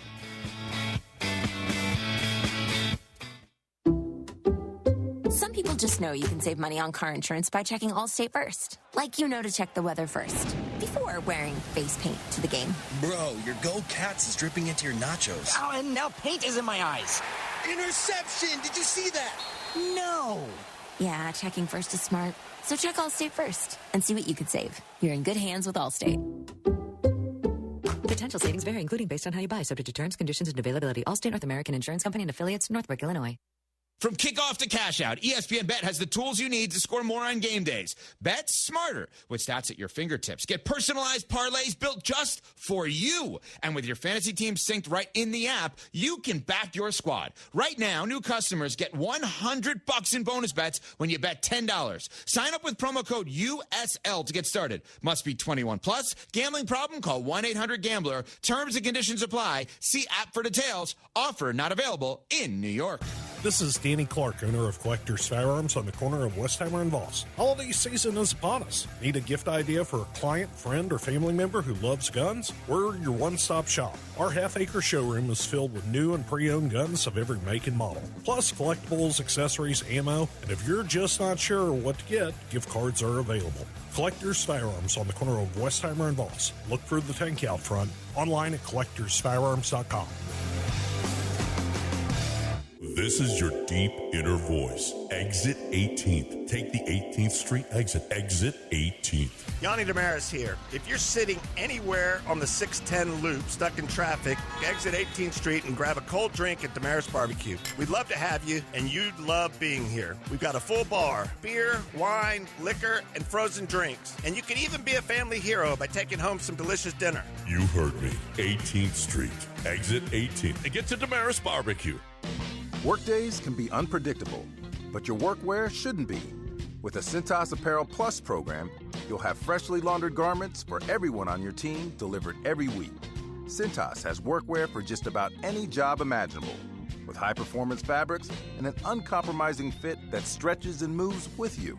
Don't leave looking and feeling good to chance. Visit Cintas.com. Oh, I'm ready! And get ready for the workday. Staples presents an easy holiday. Running a small business during the holidays is hard. No truer words were... But this year, Staples helped me have an easy holiday. Your script has a typo. Nope, easy peasy. I just ordered online at staples.com and picked up in store. And with UPS on site, shipping was easy too. Plus, huge savings on tech, custom cards, even my holiday sale signage. Visit your local Staples store or staples.com today for up to 45% off select laptops. That was easy. Ins 12/27. Looking sharp has never been this easy or this affordable. It's the Suit Mart Buy One, Get Two event. Buy one suit at regular price. Get your second suit for just $30 and your third suit for only $20. Choose from a huge selection of slim fit, classic, and modern styles with sizes up to 70 regular. Hurry in. This offer runs Thursday, November 13th through Sunday, November 16th at all 3 Suit Mart locations. Suit Mart, where style meets savings. Hey, you got better things to do than think about your electricity bill, but how do you avoid the surprise of a high bill at the end of the month? Here's what I do. I rely on the guys over at Champion Energy. With their low-price, fixed-rate plans, there's never any surprises. Plus, the team at Champion sends me weekly usage reports with my projected bill amount. Again, no surprises. They also remind me when my contract is about to expire so I can lock in on low prices. Visit champion.energy to view a variety of fixed-rate offers. That's champion.energy. Promo code 1560. Promo code 1560. Hey, it's Jeremy Branham. When you pour Higgins Boat rum, you're turning great rum into real support for heroes. 10% of every bottle, silver or reserve, goes to Camp Hope, funding PTSD recovery for veterans and their families. Camp Hope gives healing, connection, and a path forward to those who've sacrificed so much. Every sip makes a difference. Visit HigginsBoatRum.com to learn more and join me in raising a glass and raising spirits for those who served. Hi, this is Harold Gunn. And this is Bill Olson. Texas Outdoor News is the longest-running, most award-winning outdoor radio show in the state for a lot of good reasons. We bring you the latest news and information about hunting and fishing across our great state and beyond. And our guests are who's who from industry, government, and the field. Texas Outdoor News is brought to you by Ford Trucks and your best in Texas Ford dealers. Join us Saturday mornings at 6, Sunday at 7 on ESPN 97.5.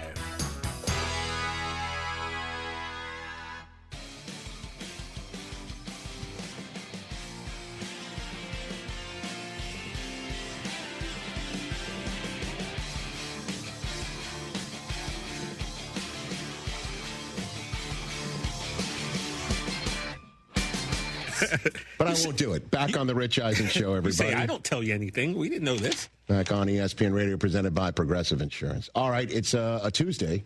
You know what that means? Yeah. It's Overreaction Monday on a Tuesday time. Hit it. That was terrible. That was crap. That was garbage. This place sucks. Overreaction Mondays. Monday. On a Tuesday. All right, Christopher, what do you have over there, Chris? Hey, guys. Happy Tuesday. Good to see you. Rich, you're so positive and, like, your energy and vibes. Oh, boy. I know what this means. It's fantastic. No, it's what the world needs right now, and it's infectious. That was the word I'm looking for. Infectious. Okay. However, I'm here to balance that out. The Eagles did not impress me at all. They have not impressed me much this season, and they are winning one playoff game max this year. I hope you're right. TJ. I understand why A.J. Brown is pissed all the time. Can that man get a target that's not fourth down and a 30-yard bomb when you should be running the football? It looks terrible, but I can't sit here and say this is... Saquon Barkley, I told you this was going to happen. I told you that he was going to be half of what he did was last year. Correct. And he has not looked great at all. I understand the reason behind this, and I'll say this. And is Hurts mid? Hurts is kind of mid. No, he's not mid. Get out of here. Mid. 9 games from his third overall pick, second-year player. And this is where he can now sit there all of a sudden and call Jalen Hurts. You would rather have Drake May than Jalen Hurts going forward. Admit it to yourself, please. Okay, we're in trouble. That's all I got. One guy's had 2 of the best Super Bowl performances ever. The other one is just halfway through his second season. All right, this guy over here. That's an overreaction. How about this, Chris? I'll give you this one. Oh, Rich Eisen. Oh, I don't think that's unreasonable to see the way these things look and the way the rest of the rest of the conference is playing, obviously, but they just don't look good. I understand this reaction, but you're giving them a playoff win. You're giving them to be the Final Four in the NFC. I would sign for that. Yeah, I think one max. They just don't look like a Super Bowl team. Or they are the 1 seed and they win a playoff and they're back in the NFC Championship game. I think that's entirely doable, and that both of those scenarios fit into this topic bar. So I'll give you the check mark on this one. But if you're telling me they're better than the Rams or the Seahawks or the Lions right now, I'm not. They will not be above the Rams in my power rankings this week. I just don't know where I'm putting the Rams. Where else, Chris? Rams should be number 1. Let's talk about it. The burner under Matt LaFleur's seat just got put on simmer. Of course it just did. He was asked about it by the press. It's getting hot. And he's not given a contract extension. I mean, I wrote this before all of that happened. I understand that, but, dude, it's not deserved. I think it's stupid. You went from 5-1-1 to 5-3-1. You still have half your season to go. Both games against the Chicago Bears. You got another one against the Lions to try and sweep them. You're taking on the Giants and their interim head coach this week. Get out of here, man. Interim coach bump. You know that always happens. They have some tough games to go. Interim coach bump. Okay. We said the same thing about Jeff Saturday. How'd that work for him? Okay. All right. Onward. This is true, but stupid. What else? Next on True But Stupid. That should be a drop. True But Stupid. That's a good show. It's a good segment idea. True But Stupid. Might be we might have just come up with a new segment. True But Stupid. True But Stupid. I love it. We should have Del Tufo host that one. We got to talk about the Bears. They're balling. Caleb Williams is looking like the number 1 pick, okay? Earlier in the year, I said maybe he needed a timeout. He's figured it out. Ben Johnson is going to be a top 2 Coach of the Year candidate in the voting. Oh, man. You know how it works, dude. New coaches who surprise are always in that, but right now Shane Steichen and Vrabel are 2 games better. So top 2, one of those teams are going to fall off to the point where voters are going to put Ben Johnson above him because one of those teams is definitely going to fall off. I'll say this is an overreaction and ask you to move on. What else you got, Chris? The Texans are going to crash the AFC wildcard party. I'm not going to push back on that one, although they've got a way to go. What a big comeback win that was for Davis Mills. Unbelievable. On Jacksonville. I mean, Hoskins, if you wouldn't mind, put up the AFC standings so I can at least be somewhat knowledgeable here. Yeah, sure. They're only a game behind a team they've just beaten, right, in Jacksonville. That one is going to be just leave a mark. Jacksonville almost had a road win like that. It would have been amazing. So they've split. That was big. That avoided it being.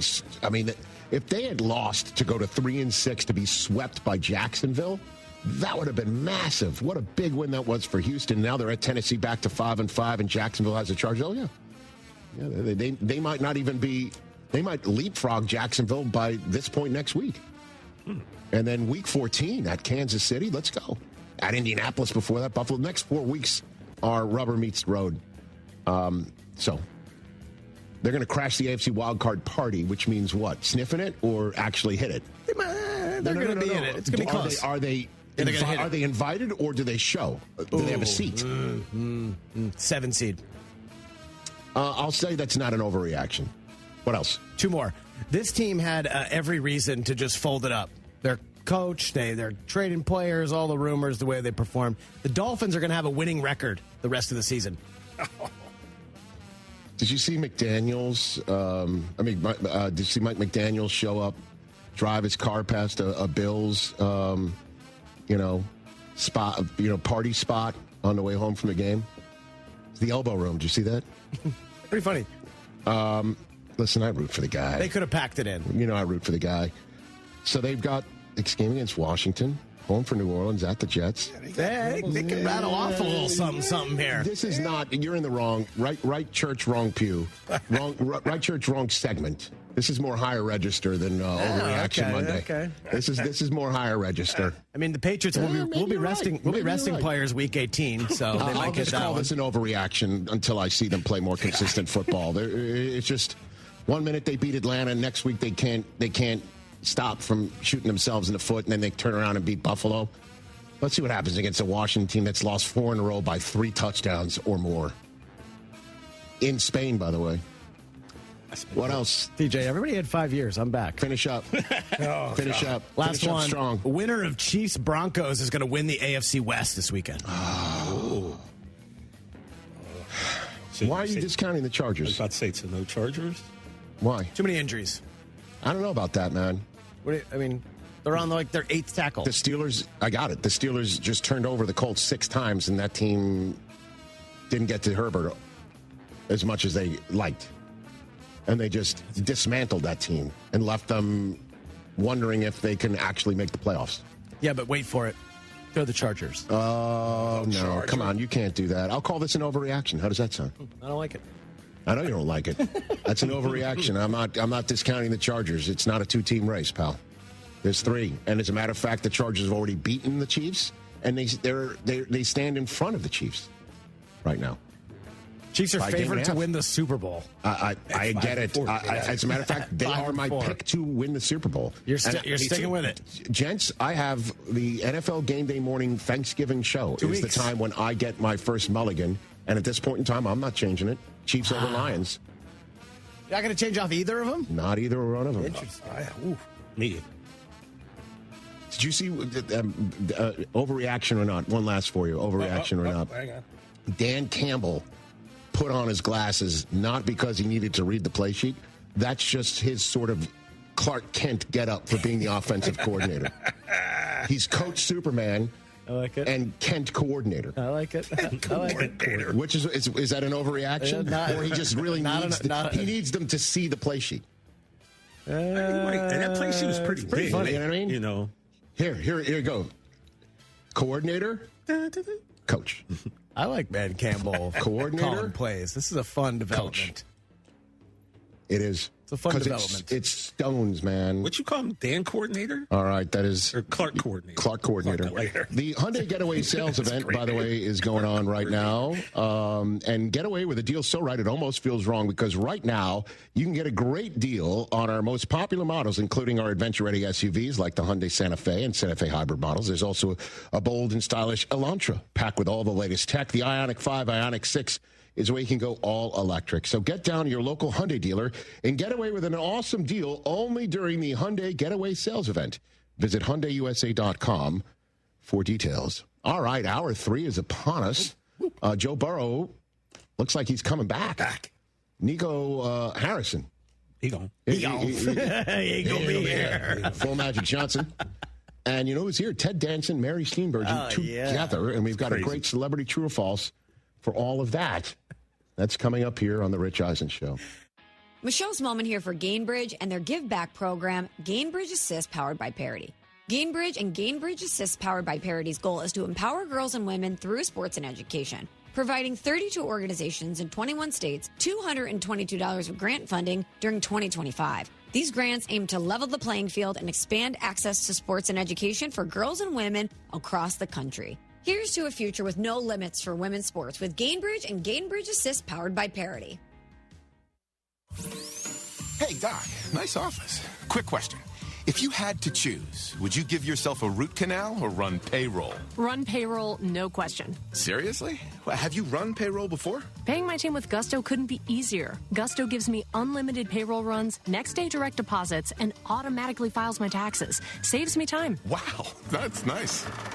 Over here, Doc. Can I run payroll too? Choose payroll without the pain. Visit gusto.com/radio to sign up for free. John Granado here. Walking into Republic Boot Company at 11th and Studewood in the Heights is like walking into a time machine to the Republic of Texas. Seriously, go check it out. Whether it's their exclusive 1836 collection of all leather boots or a customized pair with whatever material and design you want, these are going to be the most comfortable boots you've ever worn. Hats, suits, and all kinds of handmade leather products in a Texas-inspired haven. Book their space for your next event. Republic Boot Company, where tradition meets style. RepublicBootCompany.com.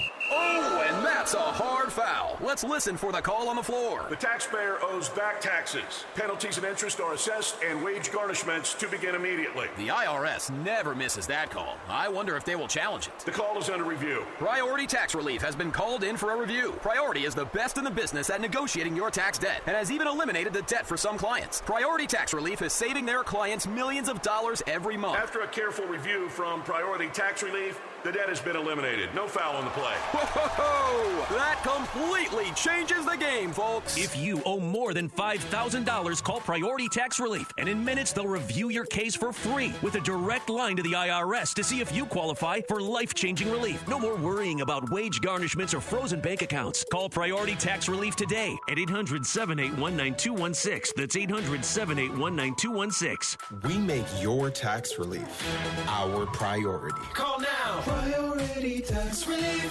Chastang Ford is the place to go if you're in the market for a Ford. Their professional staff will provide you with an outstanding truck buying experience. They offer competitive pricing and an extensive selection of new and used Ford vehicles. From the sales staff to the finance team, their knowledgeable and friendly staff are devoted to helping you find the perfect Ford for your needs. Chastang Ford also offers exclusive incentives and deals to get the most out of your purchase. Whether looking for a truck or SUV, Chastang Ford is the perfect place to find your dream Ford. For premier recreation, dining, and entertainment, head to East River 9, located 1 mile from downtown Houston. East River 9 is the only 9-hole par 3 golf course, driving range, and pickleball facility in town that features night golf under its LED stadium lights. The venue boasts a tremendous view of the Houston skyline, which is perfect for sunset gazing while enjoying your favorite cocktail or River House restaurant menu item. Go to eastriver9.com to book a tee time, pickleball court, or sign up for our annual membership. You'll be glad you did.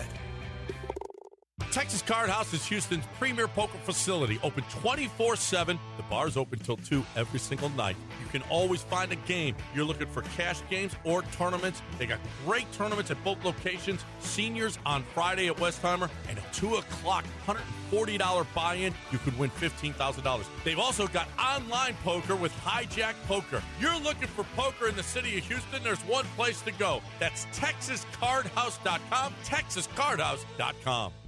The best thing about memories is they never fade and never go away. Stories from your past sit up in your head perfectly, and you can just draw from them for the rest of your life. The details don't get fuzzy, and you can share them with the people you love easily. Oh wait, that's bull. That's a heritage film. The thing that we create for families and founders to share their stories with a personal documentary film that does last forever. YourHeritageFilm.com. When it comes to accidental injury cases in Harris County, there's one law firm that files nearly 3 times as many cases than any other firm, and that's Daspit Law Firm. Why? Because they're the best at what they do, getting their clients the compensation they deserve for injuries they've wrongfully suffered in an accident. Lance Zerline here, and if you suffered an injury in an accident and you would like a free case review, call John Daspit now, 713-CALL-NOW. That's 713-CALL-NOW, or visit DaspitLaw.com. ESPN 97.5, presented by Zadok Jewelers. KFNC 97.9 HD2, Mont Bellevue, Houston, a Gal Media station. This is The Rich Eisen Show. Hey, everybody. Can't get enough of The Rich Eisen Show? You're in luck. You can find us everywhere. Watch us weekdays on Disney Plus from noon to 3 Eastern. Miss the show? We've got a podcast so you can listen anytime. But here's the best part. Our YouTube channel. Subscribe at youtube.com/Rich Eisen Show and you'll never miss a moment. Now, on with the show. This is The Rich Eisen Show. Let me break it down for you again. The Rich Eisen Show. Devontae Smith. Smitty got it. From the Rich Eisen Show studio in Los Angeles. You hold good football teams to 10 points, you should win the football game. Earlier on the show, Chargers wide receiver Ladd McConkey, 3-time Super Bowl champion Mark Schlereth. Coming up, actors Ted Dansen and Mary Steenburgen. And now, Rich Eisen.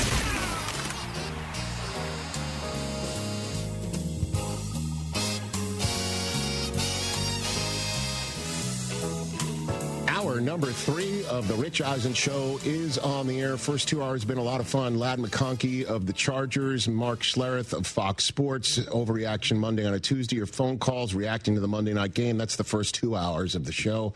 If you missed any of it, there's the Disney Plus page. Every single time the show is over, you can watch all 3 hours back whenever you want. There's also our YouTube channel, youtube.com/Rich Eisen Show, to watch some clips. There's a podcast, all 3 hours.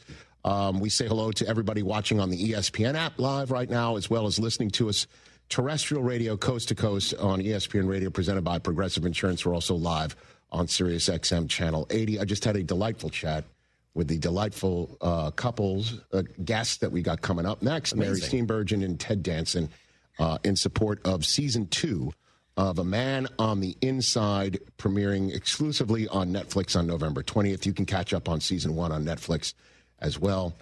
This is going to be fun. Celebrity True or False. We've got some questions for Mary about Step Brothers, at the very least. I'm very excited about that. So good. And again, there's you at 844-204-RICH, number to dial. That's coming up in about 18 minutes' time. So, last we checked in on the Cincinnati Bengals. A guy named Joe was quarterbacking. His name was Flacco. And they lost to the New York Jets, giving the Jets their first win of the season. And when I say giving, that was part of it. Jets earned it, but the Bengals gave it away. And they go off on their bye, and they're coming out of their bye at 3-6. And the bottom line is this. They can't play defense. Straight up. Nor do sometimes they have the ability to protect any quarterback named Joe or Jake. And under the construct of the way things are working, if you can't play defense And it doesn't matter how many points your quarterback named Joe puts up. And if you have trouble protecting that guy named Joe, and there's one guy named Joe who's a 40-year-old who might just be a one and done with your team, most likely, or you got a Joe who you're paying a gajillion dollars to the point where if you're the owner of the Bengals, you take your dad's name off the stadium and you put Paycors on it because you got to pay Joe. Why do you bring him back? Why? Because it's the National Football League and you want to win football games, number one. Number two, to quote the great Jim Morris Sr., the season is not over. As he once upon a time famously said about a Saints season about 9 years ago. And we got very upset when people were like, why keep playing when you're 1-4? Because the season is not over. Season is not over. And I understand as well, there's another Jim Mora line about making the playoffs that would maybe be appropriate for this as well, but you don't have to find that, Mike. Playoffs? Oh, you found it. Wow. And you're coming off of your bye and you're visiting Pittsburgh, PA, where the Steelers right now are reeling. After this is, again, why I'm like, Matt LaFleur, hot seat. All right, just wait a week. Because 2 games ago, the Steelers were what's the phrase that Bruce Dickinson once said on Saturday Night Live? Cock of the walk. Okay? Cock of the walk, baby. You know what I mean? The Bruce Dickinson. The Bruce Dickinson puts his pants on one leg at a time, except when he does it, he makes gold plated records. Gotta have more cowbell, baby. I don't even know what that means. So, I got a fever. Just wait a minute, and it'll change. Because the Steelers are now down in the dumps. And if Flacco wins this game, they're 4-6, and things are looking up. Especially because guess who had his 21-day window for being able to practice and being able to be activated, opened up yesterday? That would be one Joe Burrow, who took to the podium. This is how I know he's coming back, guys. I mean, number one, they open his practice window now. Number two, because Glazer says it's going to happen. And number three, they made him available to speak to the media, and he 1,000% came across as a guy who doesn't like what's been happening, 1,000,000% wants to fix it, and is 1,000,000,000% coming back for Thanksgiving, which is nuts. That is nuts. Because everybody was looking at week 14, not week 13. And he's coming back to go to Baltimore and stop the Ravens from taking this division, as everybody's expecting to happen. He's coming back to make sure none of that happens, and the Bengals are going to make the playoffs. This is exactly what I got when I watched him at the podium. Yeah, we'll see how these next couple weeks go. There's a lot that goes into it. Like you said, there's a lot of variables that you have to consider, and we're just going to see how these next couple weeks go, see how it feels. Let's say the team does do well. Is there a timeline of when you feel like the soonest you would be available? We have 21 days to figure that out. Could be early, could be late in that window. We're still pretty early post-surgery for this injury, so we have a couple weeks of practice to figure that out and see where it goes. He's coming back. Oh, he's playing. There's at one point in the press conference where he was saying, what about Thanksgiving? And he paused, and he goes, we'll see. We'll see. I have missed Joe Burrow this football season. Me too. So have the Bengals. Yeah. So have Cincinnati. So has all of us. So has anybody who obviously had him in their fantasy league. Better send those refunds. One of the greatest. He's lines. I mean, Thanksgiving night, Bengals at Ravens. And if the Bengals can beat the Pittsburgh Steelers and sweep them, that would be beyond massive. And then after that, home for New England. 2 big games that are absolutely difficult for them to win. And then here comes Thanksgiving. And if he comes back for Thanksgiving, and then it's at Buffalo and home for Baltimore, even if they split these games and they're 4-7 going into that, Burrow playing these games And those last 3 at Miami, home for Arizona, home for Cleveland. Kind of looks good. But playoffs, I don't know. That's where you're kind of like Jim Mora there. But the season is not over. That was my sense of Joe Burrow. Good luck. I want to see him. Oh, yeah. You know who wants to see him? NBC. Oh, yeah. Oh, yeah. Okay. Say that with Ted Dansen. Yep. Mr. Must-See TV, or the original Must-See TV. Yeah. In the other room. In our green room, getting ready to come out with Mary Steenburgen. It's going to be a great conversation. You know, coming into this National Basketball Association season of 2025 through 2026, you could guess, right? It's anybody's guess. West is better than the East. That's kind of a given, right? Kind of a given. In that way. Victor Wembanyama, must see. Got to see him coming in. He's an alien, bro. Right. But I think if I had told you coming into the season, the least surprising headline would be the Mavericks fire Nico Harrison as their general manager.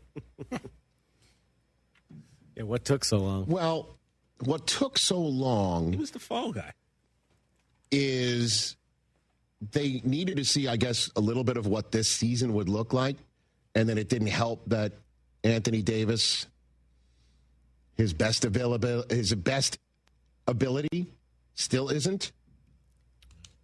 And we knew Kyrie wasn't coming back until later in the season. The fact that Klay Thompson has just been falling off a cliff. He's in love right now. So,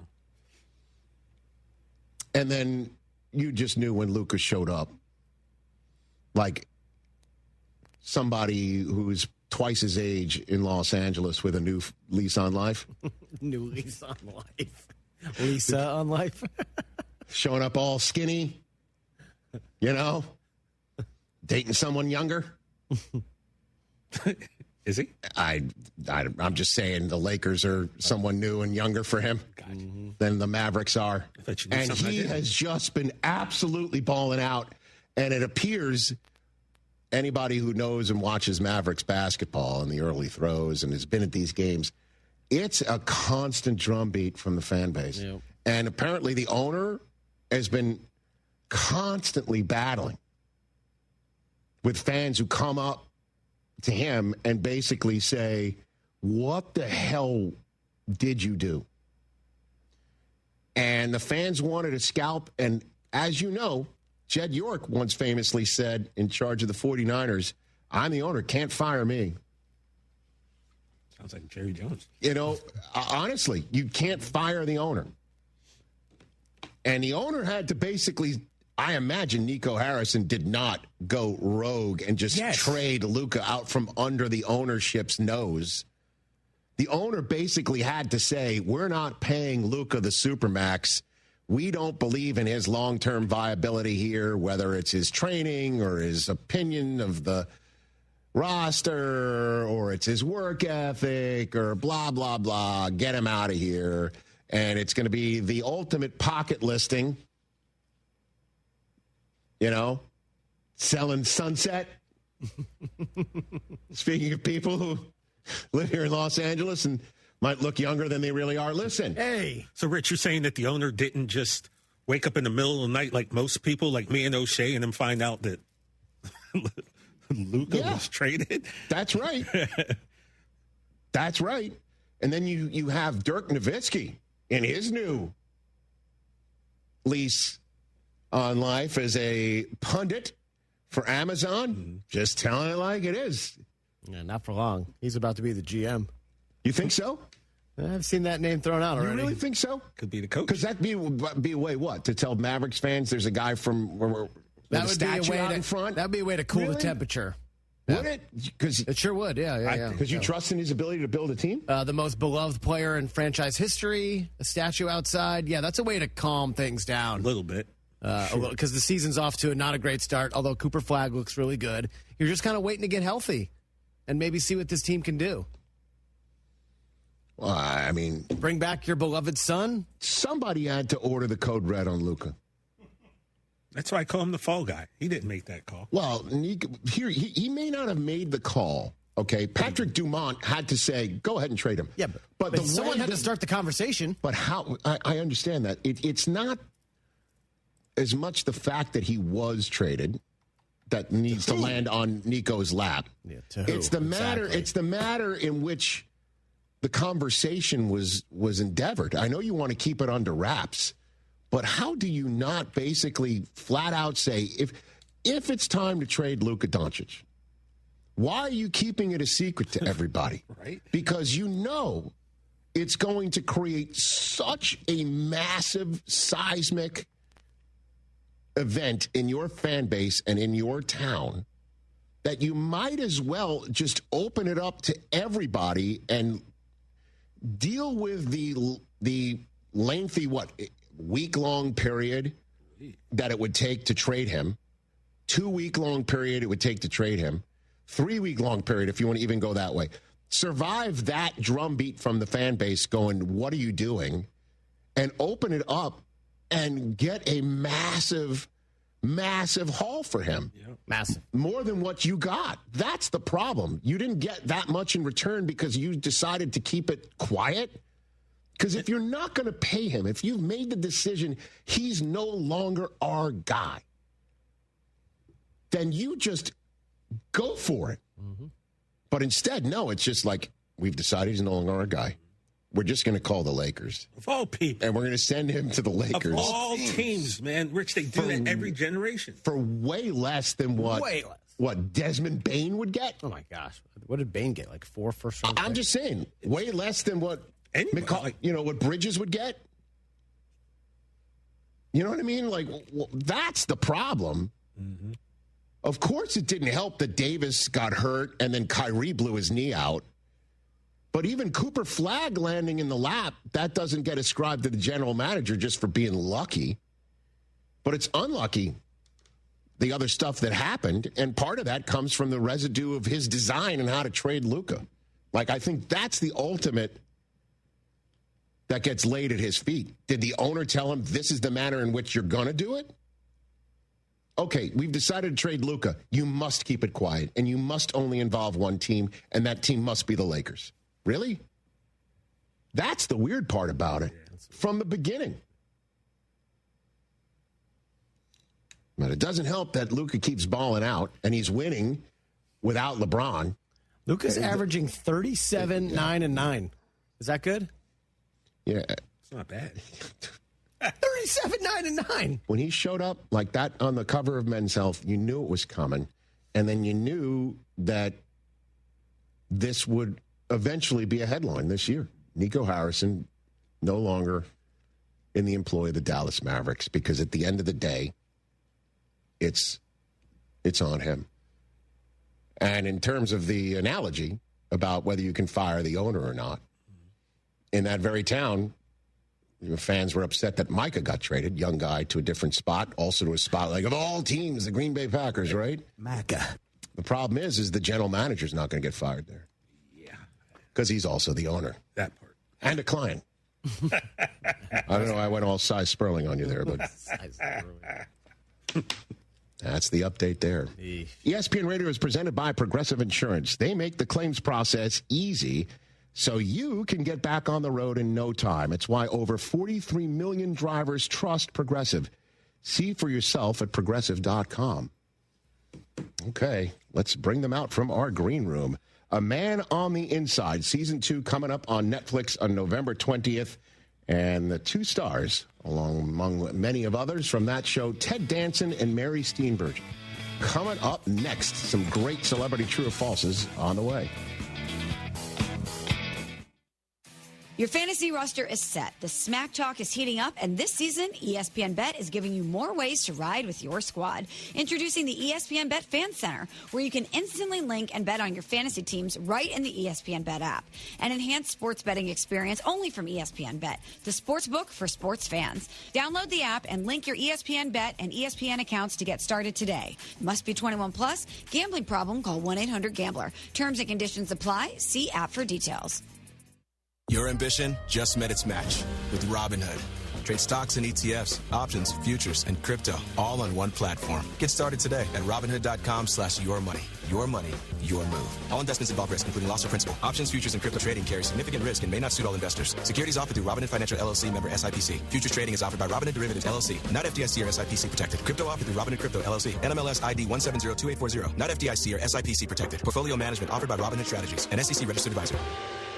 John Granato with Robin Orlando from Houston Powder Coaters. Robin, I'm out there and I'm saying, well, what metal do I need powder coated? We do bicycles, we do wheels, we do bumpers, we do patio furniture, we do antique items such as sewing machine bases. Some people will have light posts in their front yards. Yard art is also a big thing. When you have Round Top with the antique festivals in the spring and the fall, tons of things you can find there that are vintage. Boat parts, anchors. How about gas lamps? It has to be carefully taken apart, but anything that's metal on there and cleaned off, we can definitely do that. Yep. Trailers, we do barbecue pits. Really, if it's metal, give me a call and let's talk about it. You had frogs in one woman's backyard that you did. Yes, it was a frog that represented all 5 of her kids, and then she also had 8 grandkids, and each one had a frog. For all your powder coating needs, there's only one place to go, Houston Powder Coaters. HoustonPowderCoaters.com or 281-676-3888 and ask for Robin. That is me.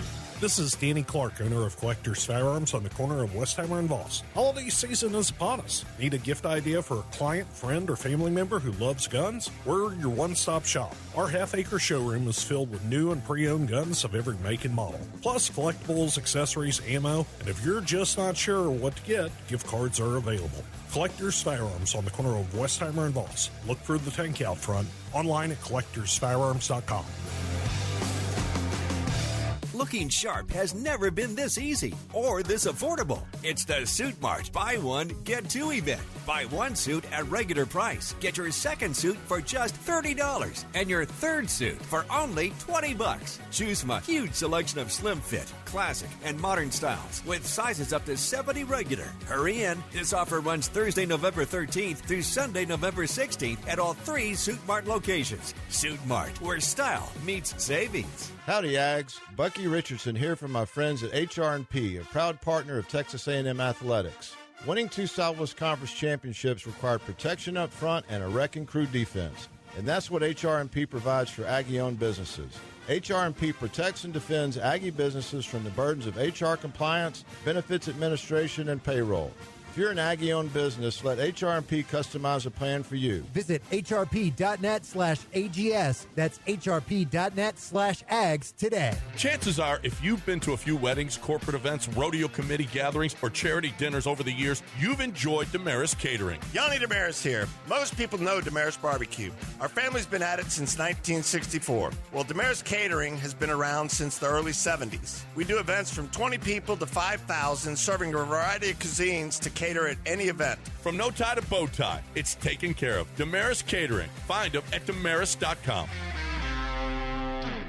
Jeremy Branham here. You've heard me talk about Pro Dunk Hoops and their drill-powered lightning adjust system that lets you raise and lower your goal in seconds. It's 10 times faster with 0 effort. Right now, with your new Pro Dunk basketball goal, you can get the lightning adjust system for free. That's a $249 savings. But you have to call. You won't find this offer on the website, so call Pro Dunk at 281-351-9822 and mention ESPN. That's 281-351-9822.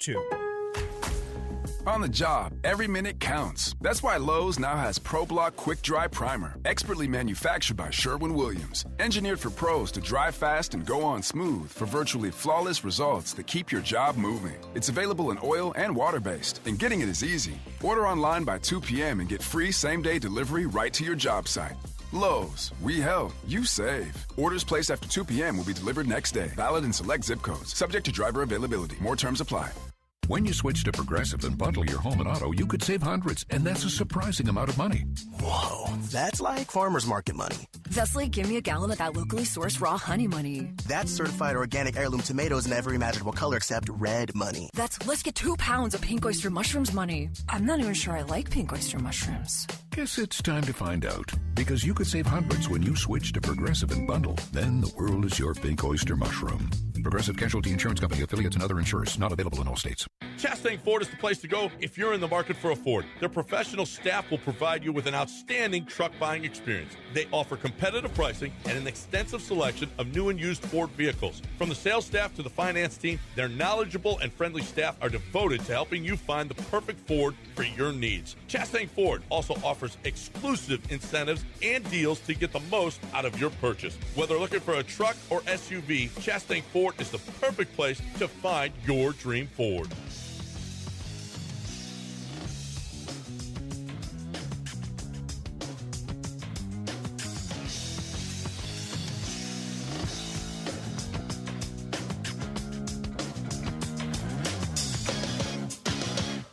Back on the ESPN radio network presented by Progressive Insurance, we just saw a clip of A Man on the Inside. The second season is premiering on Netflix on November 20th. The first season, catch up on it right now. Ted Dansen, Mary Steenburgen here on the Rich Eisen Show. Whose idea was it for you to join the cast this year, Mary?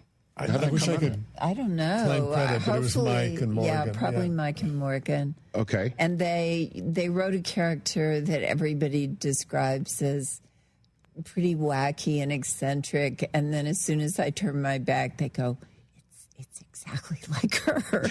And I'm like, "Really? I think I'm acting." You know? Yes. You you know. have an Oscar at home. Yeah, Come on now. that's not me. I'm One of the descriptions is I tell my friend that she is. I take a vote to cross a street. Yes. I wait for the signal, and she Right. does cartwheels right into the middle of traffic, Yeah. and that's kind of her character. Yeah. And a little bit like my wife. Nice. So that worked out. Did you did your agent drive a hard bargain, or you just said yes right away? I think it was pretty obvious I wanted to do it. And it was just every day was funny. The scripts are so funny, but also, like you say, it's so touching, and it's about such deep things. And in his case, You have a about second chance at our age at love. Right, because you play a widower trying to find a place in the world without your wife. Yeah, and is that all over for you? And do you dare? And then the fact that somebody new is so different than the life you've created, and would they fit in with your kids? And people deal with this stuff, but a lot of times we're so focused on writing just the young stories of life, and there is that in there too. But like they neglect some of the things that happen to you as you get older. Mm-hmm. And it's beautiful. It really is a beautiful show, and it's interesting. The first scene of the first episode, Ted, you're a young man toasting your wife at a wedding, and it's like shot like it's on a VHS tape. Right. And it looked like you from Body Heat, like that. Like, was that like part makeup, part wig, part CG? They went all in so that it was supposedly, that my baggage as an actor comes in handy sometimes because people know that image of me from Cheers or Body Heat, but that period, and then to dissolve into this Ted. Right. Is you get to experience a passage of time viscerally. Right, especially since then they pull out and then you're in bed by yourself. Obviously, the other side of the bed is unmade, and it gave us an idea of what your character's journey was about to be. It's a great show, and everybody, again, should check it out. A Man on the Inside premieres November 20th in terms of a second season exclusively on Netflix. Catch up on season 1 whenever you wish on Netflix. There's so many things I want to talk to you guys about because you've been in so many amazing movies and television shows. And the way that we normally cover all the ground is through a segment called Celebrity True or False. We've seen it. Okay, good. Good to know. I've got 2 for each of you and then 1 collectively for you. And some of them we might go a little bit off script, if you will, right there. And but this has just become a competition, by the way. Okay, go on. very we're very competitive. I had no idea. This is the first ever competitive version of Celebrity True or False. Hit it, please. Celebrity True or False. You can't handle the truth. All right, that's our production value right there. And interestingly enough, though, I will go off script right here because I just heard Jack Nicholson's voice. Yeah. Is it true you got your first ever role in the movies, Mary, by running into Jack Nicholson on a movie lot, and he ran into you and wanted you to be in Going South. Is that a true story for your career? Partly true. Okay. I don't think I'd be sitting here without him. Without Jack Nicholson. Yeah, I don't. But I was in a comedy improv show at the Manhattan Theater Club. Chris Guest, who directed some of my Waiting for Guffman, Best in Show. His mother was a casting director. She and a woman named Mary Buck saw me in that comedy improv show and sent me to this big casting director who's casting a lot of movies. She said, I would love to have you in for this movie called Going South, but it's mostly going to be models or well-known actresses, and you don't really fit into that category. And so I was almost out the door, and I turned around and said, I'm just going to go sit out there and give you a chance to think about that for a minute in case you want me to read. Right. And this was so not me. This was like somebody telling me what to do from up there, because I had never been that pushy. And so I went out and sat down, and I went, why were you so pushy? That's the most important person you've ever met in the almost 7 years you've been a waitress in New York studying acting and acting for no money. Go apologize. And then while I'm composing my apology, I see 2 feet and a voice says, are you waiting to see me? And I think, that sounded like Jack Nicholson, who I, as far as I knew, was in Los Angeles. And I said, no. And he goes, why not? And I said, I look up, and indeed it is he. And I said, because I don't have a script. He got a script, handed it to me, said, you have 10 minutes tomorrow. I came back. No kidding. Yeah, I came back. I started reading. He started canceling appointments or rearranging things. I kept standing up saying, thank you, and he goes, no, let's read one more. His pizza came. I stood up to leave. He goes, sit down, eat the pizza, keep reading. We read the entire thing twice, and somehow I got to go to Hollywood for a screen test, and somehow, by a miracle, even though all the other testing people were huge stars, I got it. Wow. Yeah. Did he have nice shoes? Yes, he had nice shoes. He had Jack Nicholson shoes? Yeah, he was, he was my mentor, and he couldn't have been a better guy to me. He was great. About that. Okay, Yeah. I'm glad I asked. All right, first one for you, Ted. True or false, you auditioned for your role of Sam Malone in Cheers with Shelley Long, but had no idea you'd gotten the role when you left at all?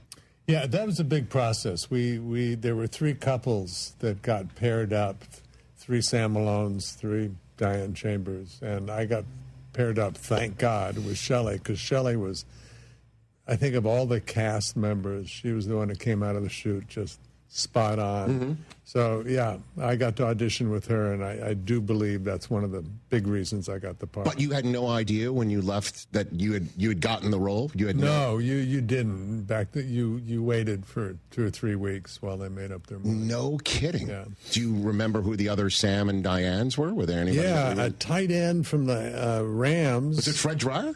Very good, yeah, and I think Julie Duffy, and then... Wow, Fred Dreyer. You were going up against a tight end from the Los Angeles Rams. Because that's what he was going to be, a tight end. Oh. And then when I got up, they went, nah. Let's make him a pitcher? Maybe a pitcher. Maybe an alcoholic relief pitcher. That worked. They looked at you, you're a more alcoholic relief pitcher than Los Angeles Rams tight end.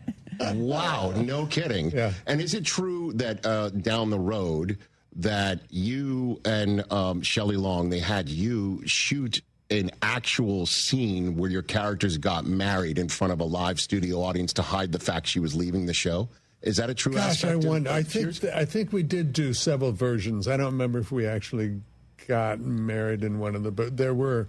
It wasn't just to fool the audience or whatever. It was also they didn't quite know where they wanted to go with it. What was it like being on that set when it was just beginning to just take off and must see television on must see TV? I don't think any of us had done TV, or not many of us had done TV before or anything before. So I think we were spoiled. We just thought, oh, this is what happens when you do television.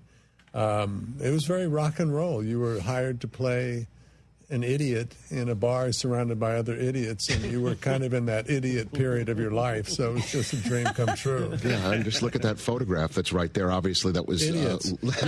You spoke to Woody Harrelson, our biggest idiot. Yes, indeed. Yeah. Yes, indeed. As a matter of fact, I do believe I have a question for you on that front coming up later in the Celebrity True or False. Next up, True or False, Mary. Yeah. You had never seen Will Ferrell in his elf costume or even seen a mock-up of it until the day he walked onto the set to film the syrup on spaghetti scene. That is absolutely true. And it is also true that, well, I have a giggling problem. I get very tickled, and I have a lot of trouble reining it in. And that day, it was brutal. Because we're all used to that image now. We've all seen it. You would even know it in silhouette, but I just couldn't get over it. It was so brilliant. He was so funny. And he was just, I loved every second of it. And then a few months after we wrapped, because we'd really had a great time together, he called and he said, "You played my stepmom in Elf. Would it offend you if I asked you to play my actual mom in a movie called Step Brothers?" And I said, "Let me look up how much our age difference is." So I did, and I'm like, "Well, I would have had to have had you at 11, but I would be offended if you ask anyone else. I will definitely play your mom again." So there's some follow-up questions, yes, and we've got a Step Brothers one later on in this segment here as well. But two follow-up questions on that. First of all, did you know he was going to pour syrup on the spaghetti, or that was completely ad-libbed? Did you know that was coming when he walks in his elf costume? Or was that just totally off the cuff? I don't think I did know, and then it got passed around, so we all ended up eating it. So I have tasted that. Which and isn't bad, you said. It's not. I've tasted worse in my life, and it's also great because kids always ask me. That's the one biggest question is, did you really eat that spaghetti with maple syrup? So the answer is yes, you did. Yes. With James Caan? Like that? Yes, I don't know if James actually, chowed down on it, but I had some. All right, so then the second follow-up question is, you were more offended by the potential age difference than the subject matter of Step Brothers? Is that what you're saying to me? I love, Step Brothers is my kind of...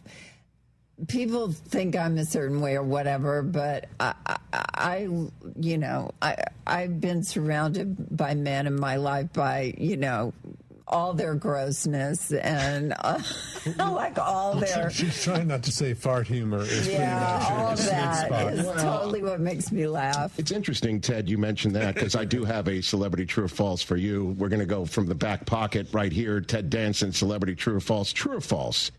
Ted, you and Leslie Nielsen got kicked off of planes and once asked to leave a restaurant because of Leslie Nielsen's famous fart machine. True. The plane part, true. I didn't know that. That's amazing. It was back when they would say to celebrities, "You want to board first?" And Leslie said yes. So we were in the first seats as people came through. Every third person, he would do this little handheld. It was this. What was it? It was like some sort of. It was a handheld little bellows thing that he could have in his hand and control it and do all sorts of different things. Every third person, and it offended. And they came and asked him, "Mr. Please don't. Please stop." He wouldn't. Literally, he would not stop. What were you doing on a plane with Leslie Nielsen? Do you remember the circumstances? He was coaching me how to use the... So they were offended by him with the prank, not because they thought he was actually letting off emitting something? Because the people were... it made them think that the person behind them in line thought it might have been them. So it put people on the spot. Oh, he was relentless. How wonderful. Why did I miss that? You had no idea. This is news to you. I didn't know that. Yeah. But I worked with Dudley Moore, and he was very fond of that thing. Oh, he did it too? Yeah. Dudley Moore did it too? Oh, totally. Oh, my God. All right, so then here's another one. Ted, you once played hooky from taping Cheers to go on John Ratzenberger's new boat and got caught in weather sailing to Catalina with Woody Harrelson. I think you better tell the whole story. Yes, and we had a little buzz going even before we got on the boat. That's odd with Woody. I couldn't have picked that up. No, it was like it was hooky. It was a free pass. You could do anything. You were on a boat. And he said, "Have you ever had mushrooms?" And I said, "No." And I thought, "Whoa, this is the day to do it." But we hadn't had breakfast, so part of me was hungry. So way more than should have. And then we hit the tail end of bad weather coming up out of Mexico, and it was one of these kind of moments. Who was on the boat? John Ratzenberg, George went, Kelsey was asleep down below. Yes, and me and Woody. And so, like, most of Cheers was on this everybody boat. Except Rhea and Shelley. Rhea was pissed. She was pissed about not getting invited? Left out, yeah. Even after she found out there was some bad weather and everything like that? Or I don't think it was. It wasn't horrible weather. It was just very rolly, pitchy kind of thing, yes. Oh, okay. All right. I've never heard that story the mushroom before. part? Yeah. Well, yeah, okay. And so that actually went down. Okay. Yeah. Speaking of Catalina and wine mixers, let's get into this right here, Mary. And this kind of dovetails into what I asked before and what you said before. True or false? In Step Brothers, they had to use a shot of you laughing during the sleepwalking scene because there were no takes of you not laughing. That is correct. I asked him when I saw the movie, I asked Adam McKay, why did you use the take where you can see I'm starting to laugh? Yes. And he goes, Mary, there are no takes without you laughing. There's nothing. We dug in there and tried to find one. Yeah. Just look at that right there. It just makes you laugh to begin with. It was amazing. And Richard Jenkins, who was really my partner in crime, because it was our job to sort of sell that these two idiots had parents that, had them live with them.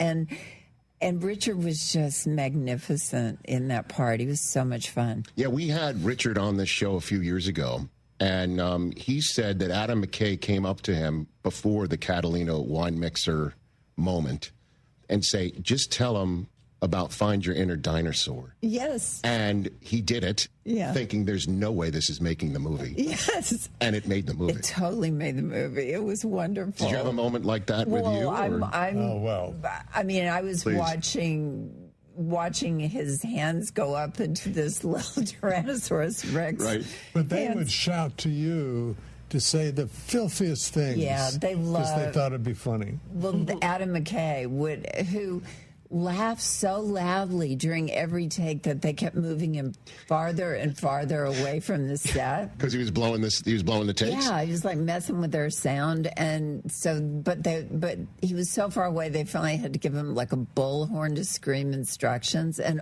all my instructions were just to say more and more obscene things because and there was like a whole group of people. This is a scene out in the front yard when they're fighting. And I won't say on Disney what I said, but it was all it was all obscenity. Which then you'd hear Adam McKay roaring, laughing from like half a block away. It was a crazy experience, but it was one of the most fun times of my life. Yeah, I was about to say, like, what was the crazier scene? The sleepwalking, the dinner scene. The dinner scene where the screaming and the yelling, and Adam Scott basically saying he made of Ruben the story and the evening, it's classic. The whole thing is an absolute classic. And I just found myself watching it with age inappropriate young kids of mine. And I thought to myself, what am I doing right now? Why am I doing this? Yes. Well, I can tell you you're not alone. It's crazy because people don't watch it 2 or 3 times. When you ask them, it'll be, we watched it every year. I've seen it 47 times, or yes, and I've watched it with my 6-year-old, and I'm like, really? That's embarrassing. It's not good. Yeah. But it's great. It's outstanding. Terrific. All right, I've got one more for you, but I need to take a break, and if you don't mind, we'll just hang out for another few more minutes here. Thank you so much. Ted Dansen, Mary Steenburgen here on The Rich Eisen Show in advance of Season 2 of A Man on the Inside, which, again, premieres November 20th exclusively on Netflix. Don't go back anywhere. We're back in a moment here on The Rich Eisen Show. Clinton Yates here. The holidays are upon us, and so are the savings at Total Wine & More. Discover thousands of wines, spirits, and beers like my favorite, IPAs, perfect for every celebration and every budget. From bold reds to sparklers, you'll find the perfect wines to raise a glass this season. With the lowest prices for over 30 years, you'll always find what you love and love what you find only at Total Wine & More. Curbside pickup and delivery available in most areas. See TotalWine.com for details. Spirits not sold in Virginia and North Carolina. Drink responsibly. Be 21. This college football moment is brought to you by ServPro. College football teams have moments they recovered from and made it like it never even happened. Like on September 24, 2016, when Tulsa found themselves down 31-0 to Fresno State with 10 minutes left in the second quarter. Tulsa fought back to tie the game at 41. And then won 48-41 in double overtime. ServPro. Like it never even happened.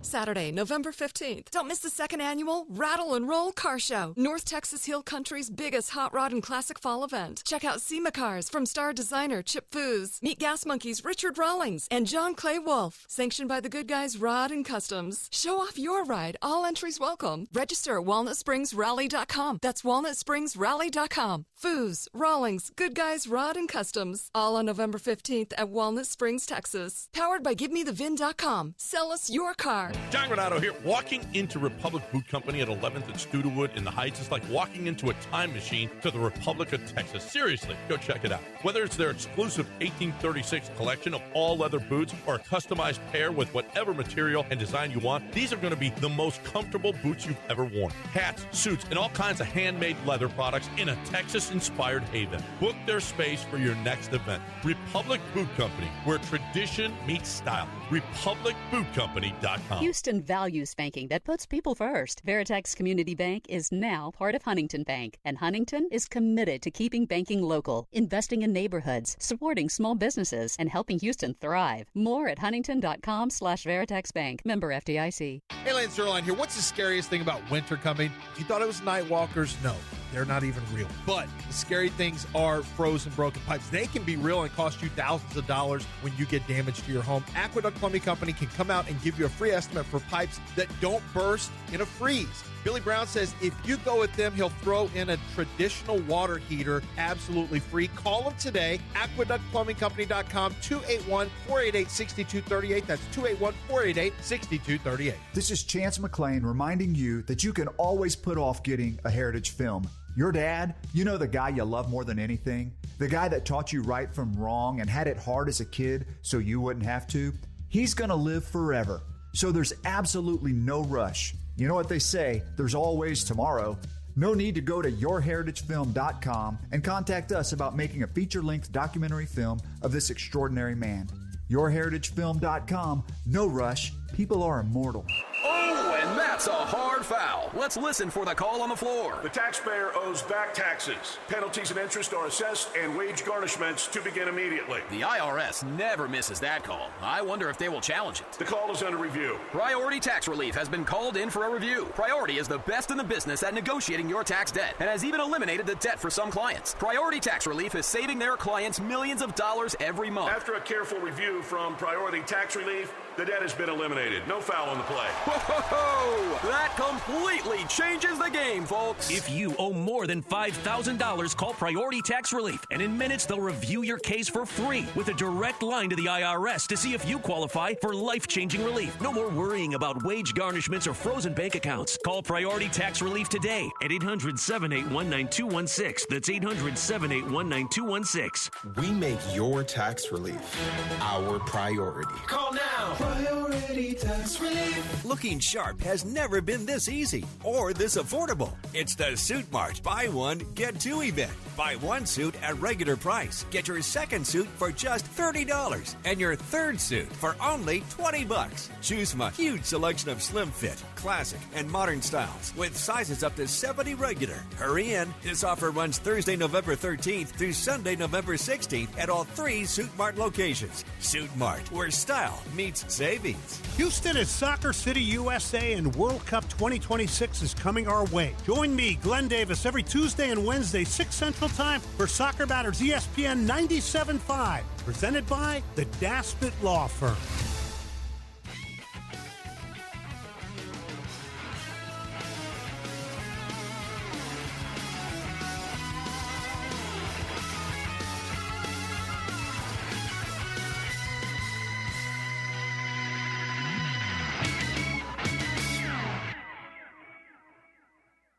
Segue back here on the Rich Eisen Show. Before we get back to our celebrity true or false with Mary and Ted here, I want to tell you about the Hyundai Hope on Wheels program, because pediatric cancer awareness and research is what I'm all about with my run every single year, and Hyundai Hope on Wheels is exactly that.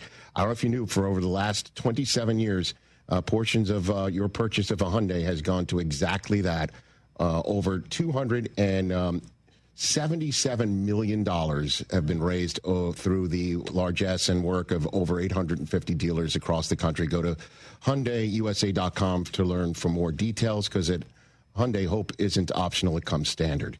Here on the Rich Eisen Show, Ted Dansen and Mary Steenburgen here. Would you repeat for our radio audience what you just said about who blows the most takes in history? Yes, we talked earlier about Mary, barely getting through a scene on, Step Brothers without ruining it by laughing. The only other person I've ever met who is worse than Mary is Larry David on Curb. Ruined take after take by laughing. Over and over again, huh? Sometimes that himself. Okay. Yeah. That I understand. Well, I guess that's my last true or false for celebrity true or false for both of you. True or false, some of your friends actually thought you split up after your fictional versions divorced on Curb. Is that true? Yes. Yeah, we said, somebody said, say it isn't true. Somebody we'd seen like 2 months before. Yeah, I mean, someone that should know better. And I said, yes, it's true. And we decided a good, graceful way to introduce that to everyone is to do it on Curb. What do you think? It was like... But that is true, huh? That's how powerful I think television is. But I have to say, even as the actors, I was miffed. I was kind of upset that he did that. To put you in that position as characters on the show. Which I think tickled him even maybe more. You should maybe, Ted, you should have given him the sandwich.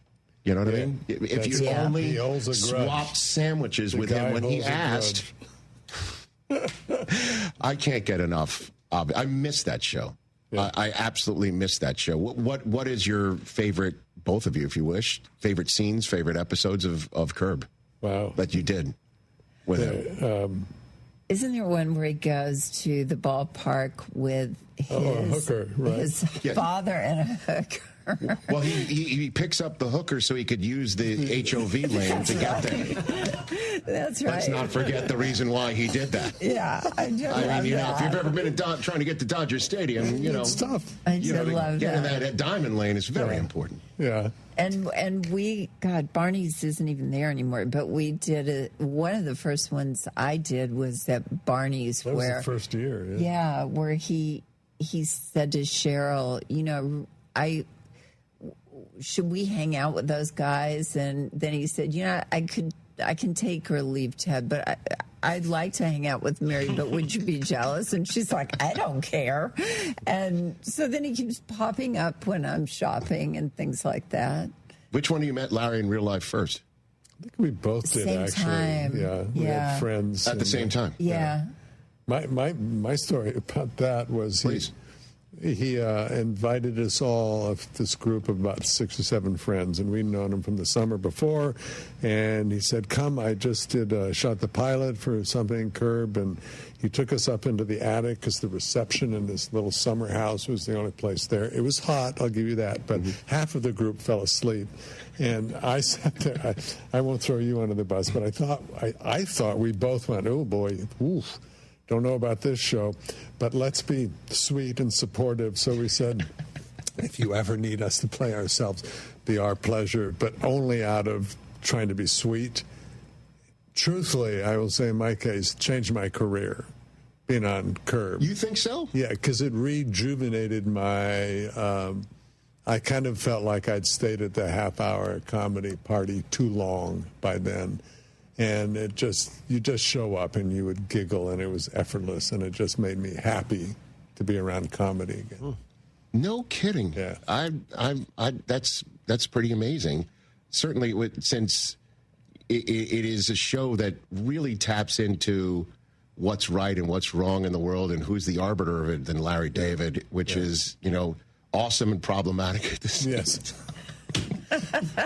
You don't want to go out to dinner with him in real life. Oh, my God. We went out to dinner with him, Martha's Vineyard. None of us had been to this restaurant, and it's one of the few really stuffy restaurants there, sort of took itself seriously. And we're sitting where we're facing everybody, and he's got his back to everybody. And he comes in late, and he sits down, and then he just starts telling these stories in a booming voice. And you're just watching behind him, everyone, and you're watching. A couple of people are laughing. Some people were very offended by that last story, and the language and all this. One person is paying it, getting up, leaving, and then he finally realizes maybe he's offended some people, and he goes, "This is a terrible restaurant for Jews." And I'm like, what are you even talking about? We're both the only 2 people in here aren't Jewish. I mean, he's nuts. He'll say or do anything. And that incident will be in next week's episode. Yeah. Oh, if only. But in the meantime, everybody enjoy A Man on the Inside, Season 2, with Ted Dansen, Mary Steenburgen, Max Greenfield, Gary Cole was also terrific. Check it out, amongst many, on Netflix, Season 2. That wraps it up for the radio side of the Rich Eisen Show. Back on Disney Plus in a second to wrap the show. Every great team has its core players, but when the season gets tough, adding the right free agent can make all the difference. The same goes for business. At Robert Half, we found that 67% of companies surveyed plan to increase their use of contract talent to handle workload peaks and backlogged projects. With Robert Half's specialized recruiters experience, combined with our award-winning AI, you can quickly find the skilled candidates you want. At Robert Half, we know talent. Discover how we can help at roberthalf.com/talent.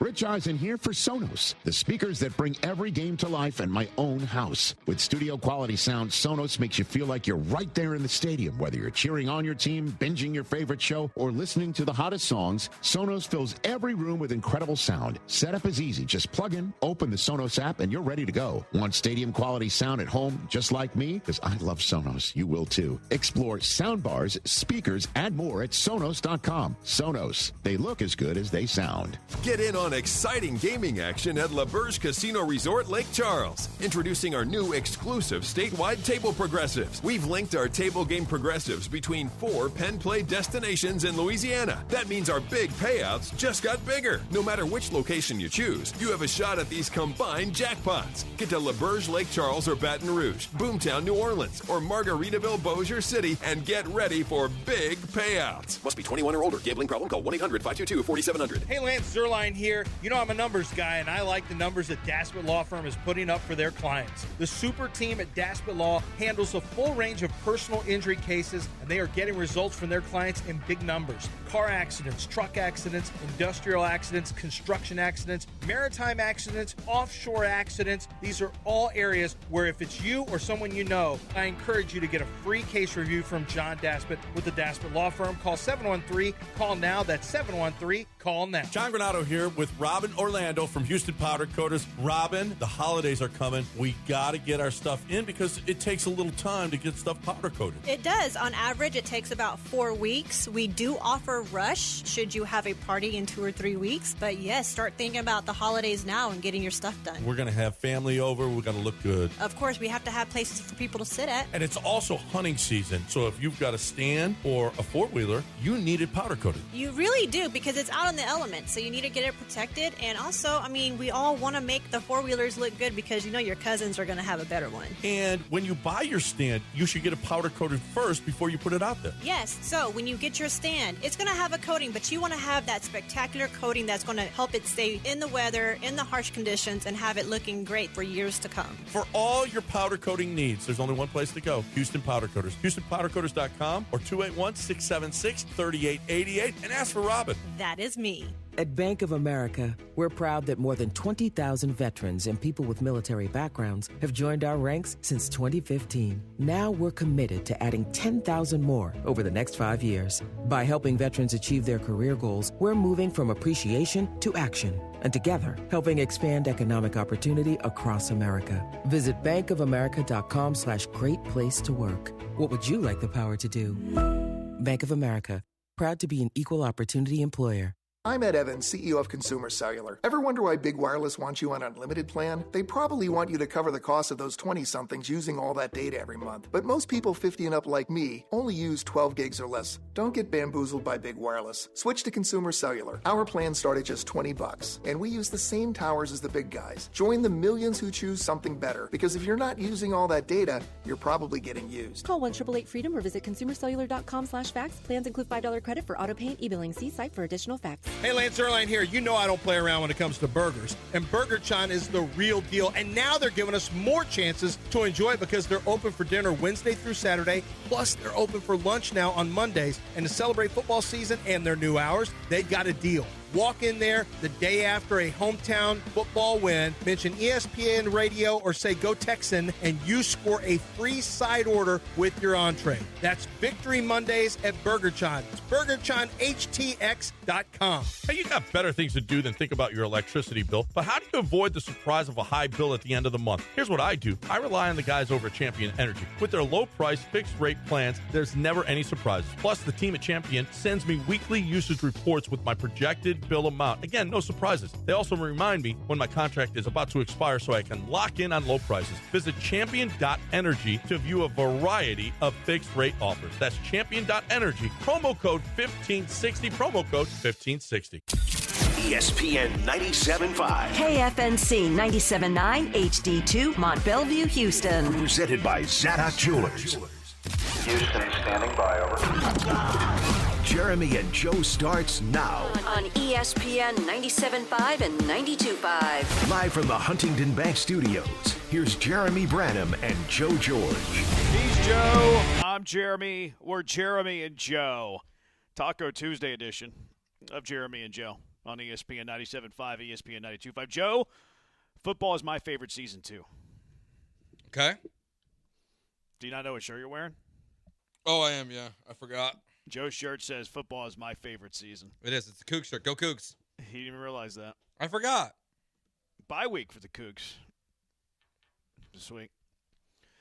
Leading the show with Houston Cougs. Go Cougs. Go Cougs. Lots to get to today. Hot stove is heating up in Major League Baseball.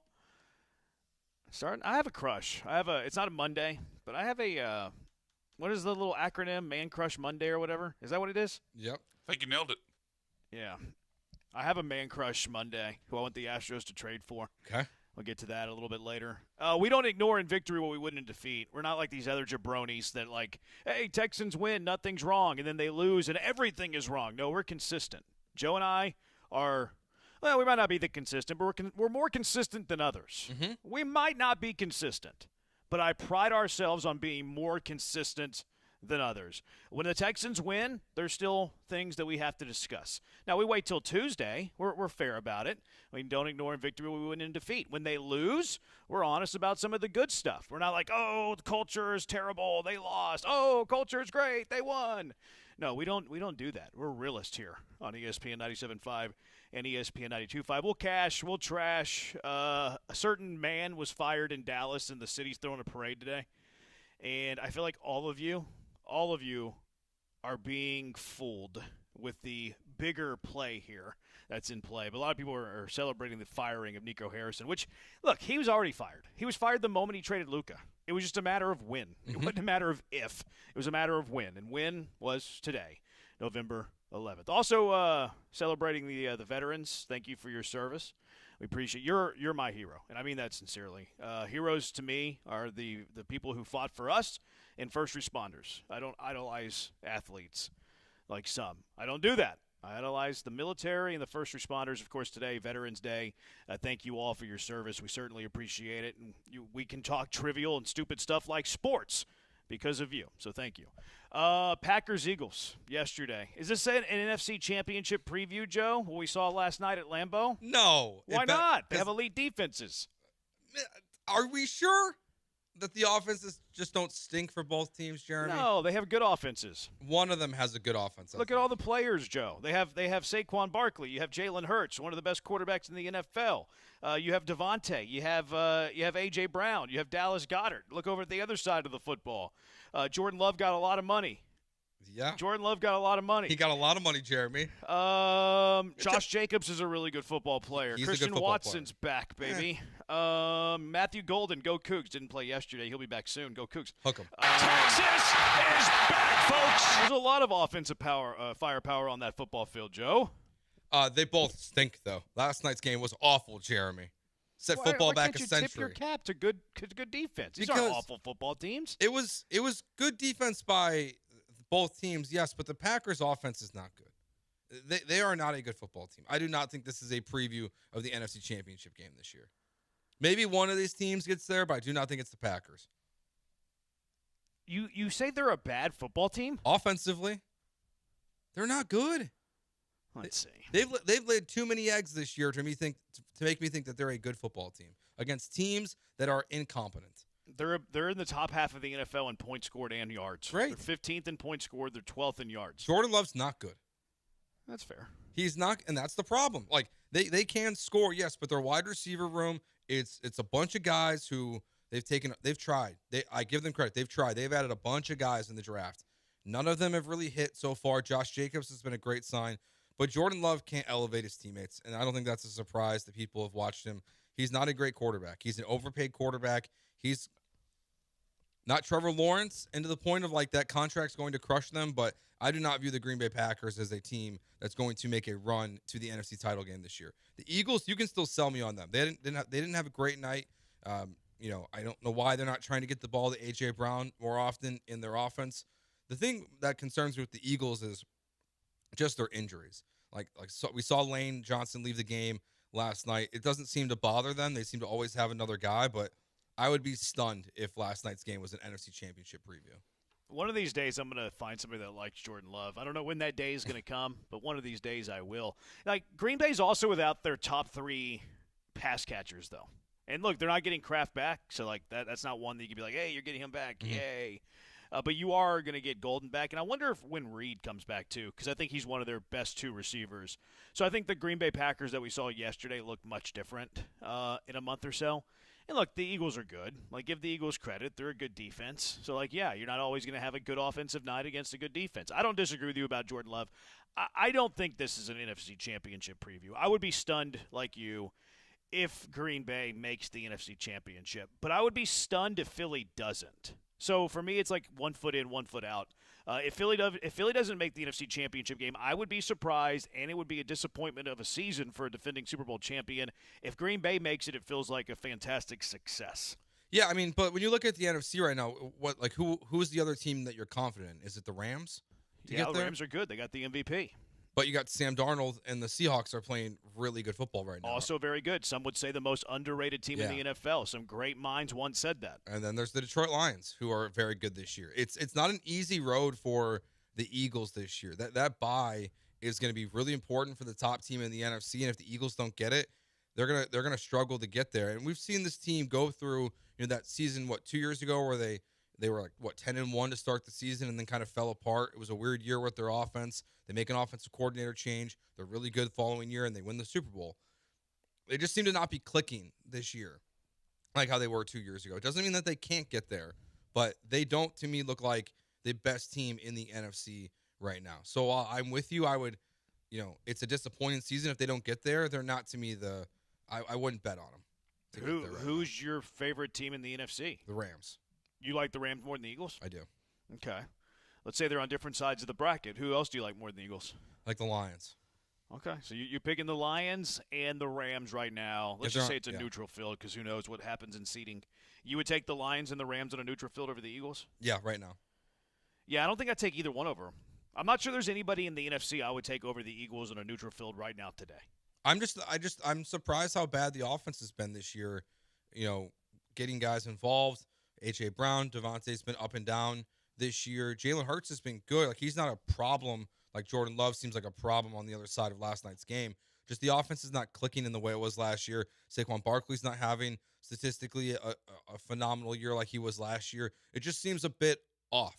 It's not clicking yet. It doesn't mean it won't click, but it's clicking elsewhere so well for these other teams in the NFC. I just can't view the Eagles as that top team there right now.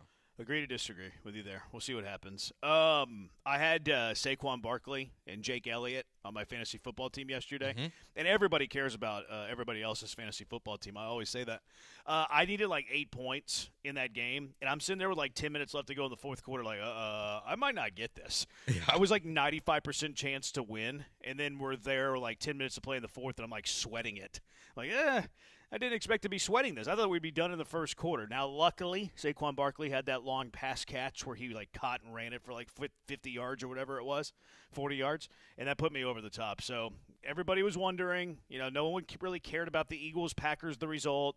No one cared about what bets that they had. We were all worried and concerned. Did Branham's fantasy football team win? And I'm here to report that we sweated it out. But we got the victory, Joe. Yeah, my team did not. So got it. No one cares about your fantasy football team, Joe. No one cares about anybody's fantasy football team. We know except that. For yours. Fantasy football is my religion. Matthew LaFleur. Did you see this narrative out there now that he's coaching for his job, starting to pick up some steam? I did. I'm surprised by this narrative, Joe. Go ahead. I'm surprised. Green Bay's won a bunch of football games over the year. I think Matt LaFleur is one of the better offensive minds in the NFL. If selfishly, honestly, and look, I don't think the Texans are going to be moving on from Nick Caley in the offseason. I just don't see it happening.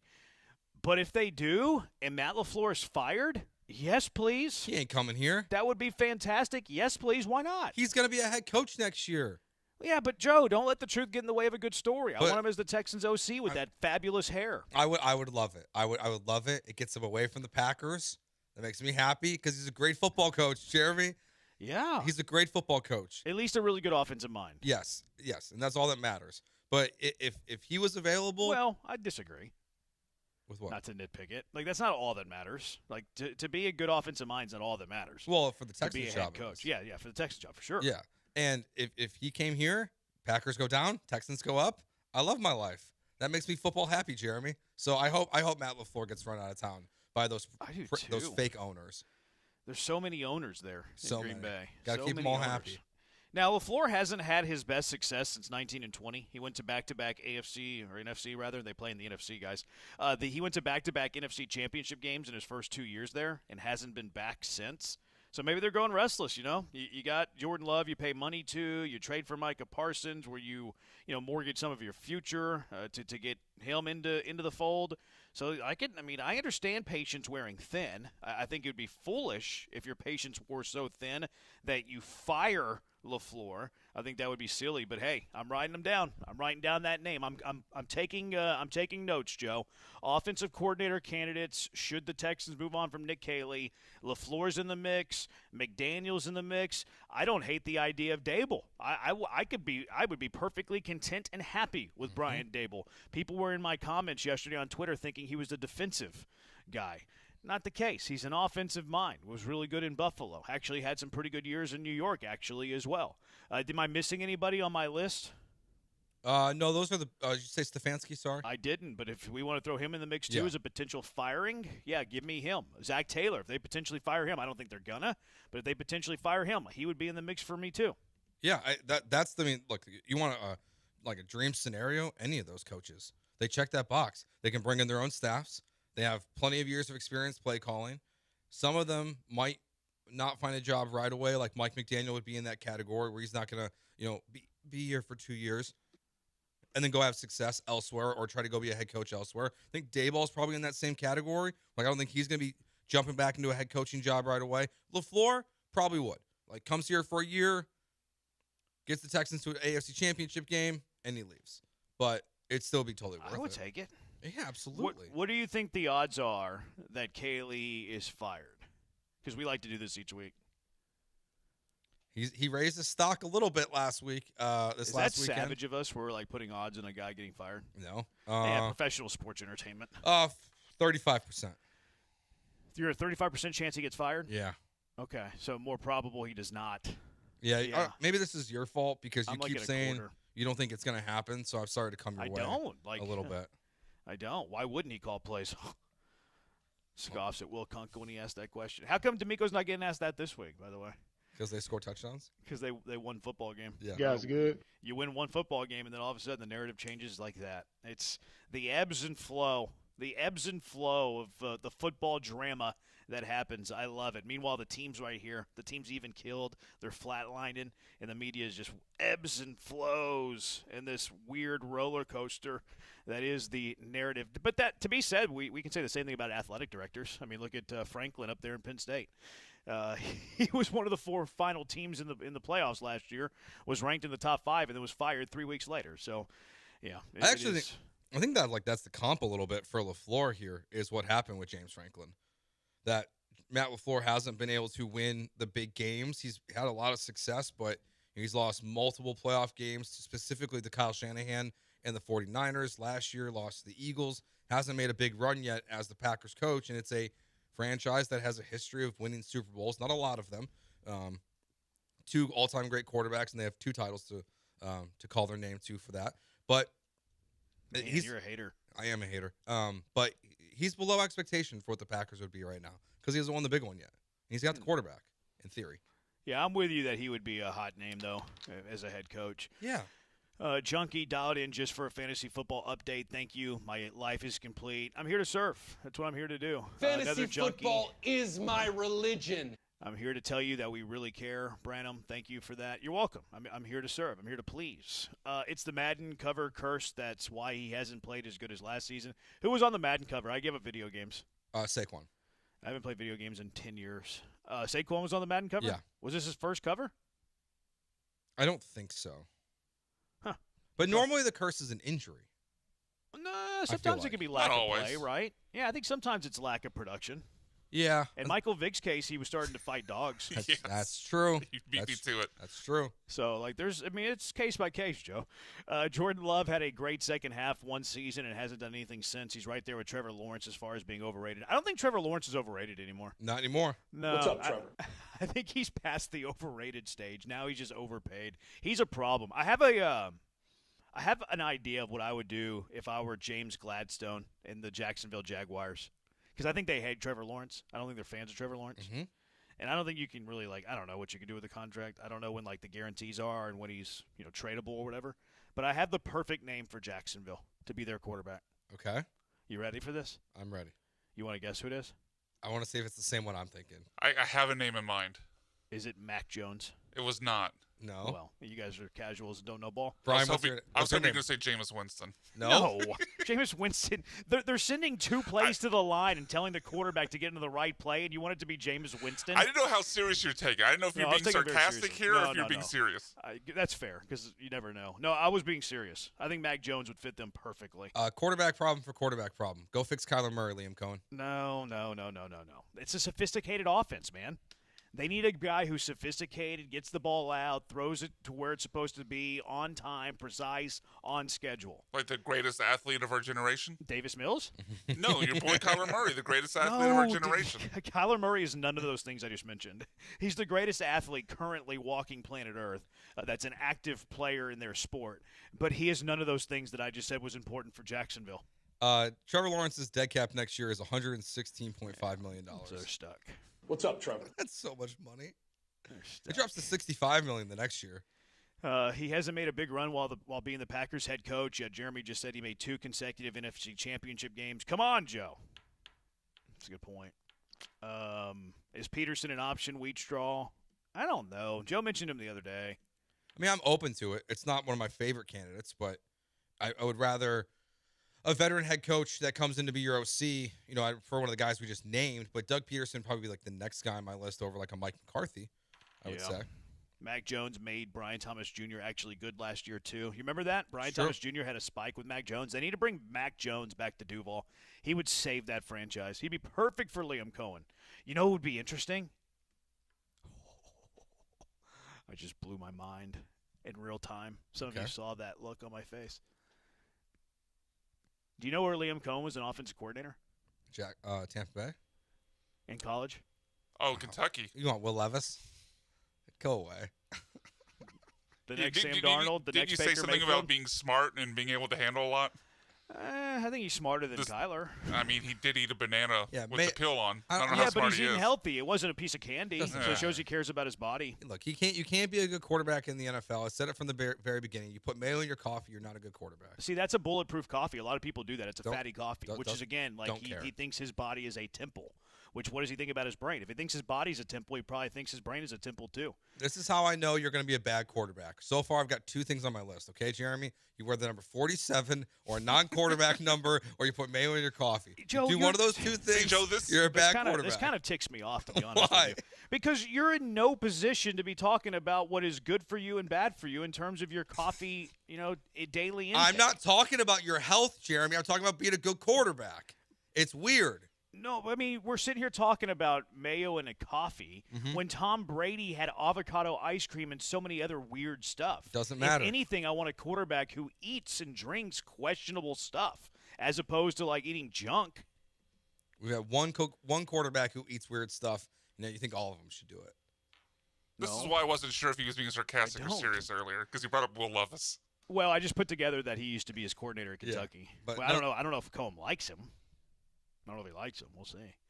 But I am wondering what the second life of Will Levis is like in the NFL. It should be interesting. He'll get a job next year as a backup. Yeah, I think he'll get a job somewhere. Zach Wilson's still flying around, He'll get a job. All right, 713-780-3776. Busy show. Astros hot stove. What are they going to do? Cash or trash? How's it going in Duval? Nico fired. Maybe some game balls if we get to that a little bit later as well. But coming up next, do not ignore in victory what you wouldn't in defeat. You can watch us at YouTube, ESPN Houston, TikTok at ESPN 975, Twitter at ESPN 975, YouTube, ESPN Houston. I think I already mentioned that, but that's okay. So nice, you got to say it twice. On Twitter at ESPN 975, Joe's at Joe George Radio, Brian's at Sacked by BMAC. I'm at Jeremy Branham. It is Jeremy and Joe on ESPN 97.5 and ESPN 92.5. What a perfect time to talk about Higgins Boat Rum. Thank you, veterans, by the way, for all that you've done for us in the past, making us the greatest country in the world, and also that allows us to have the greatest rum in the world, and that, of course, is Higgins Boat Rum. It's rum on a mission. Higgins Boat Rum is known as the Texas Bourbon Drinker's Rum. It is bold, it is smooth, and then it's also steeped in history. It honors the greatest generation. Higgins Boat Rum, perfect if you like to sip it neat, perfect on the rocks, on a big rock. It's excellent for crafting your Texas-inspired cocktails, your classics, too. I've been putting it in my old-fashioned. Try your Manhattan with it. You got the classics. You got a pina colada. So good in a pina colada. It's fantastic in a Mai Tai. If you like eggnog, we're starting to get into the season of eggnog. Try your Higgins Boat Rum with it. Higgins Boat Rum pays tribute to our military heritage. It's named after the iconic landing craft that turned the tide in World War II. Higgins Boat Rum donates 10% of profits from every bottle to Camp Hope to support our veterans, which is awesome. So you're honoring heroes with every pour of Higgins Boat Rum. Follow Higgins Boat Rum on all their social media accounts. You're going to get tasty cocktail ideas, behind-the-scenes stories, live updates, great content, too, that they're putting out on a daily basis. Higgins Boat Rum uses that Persado craft technology that we've all grown to love.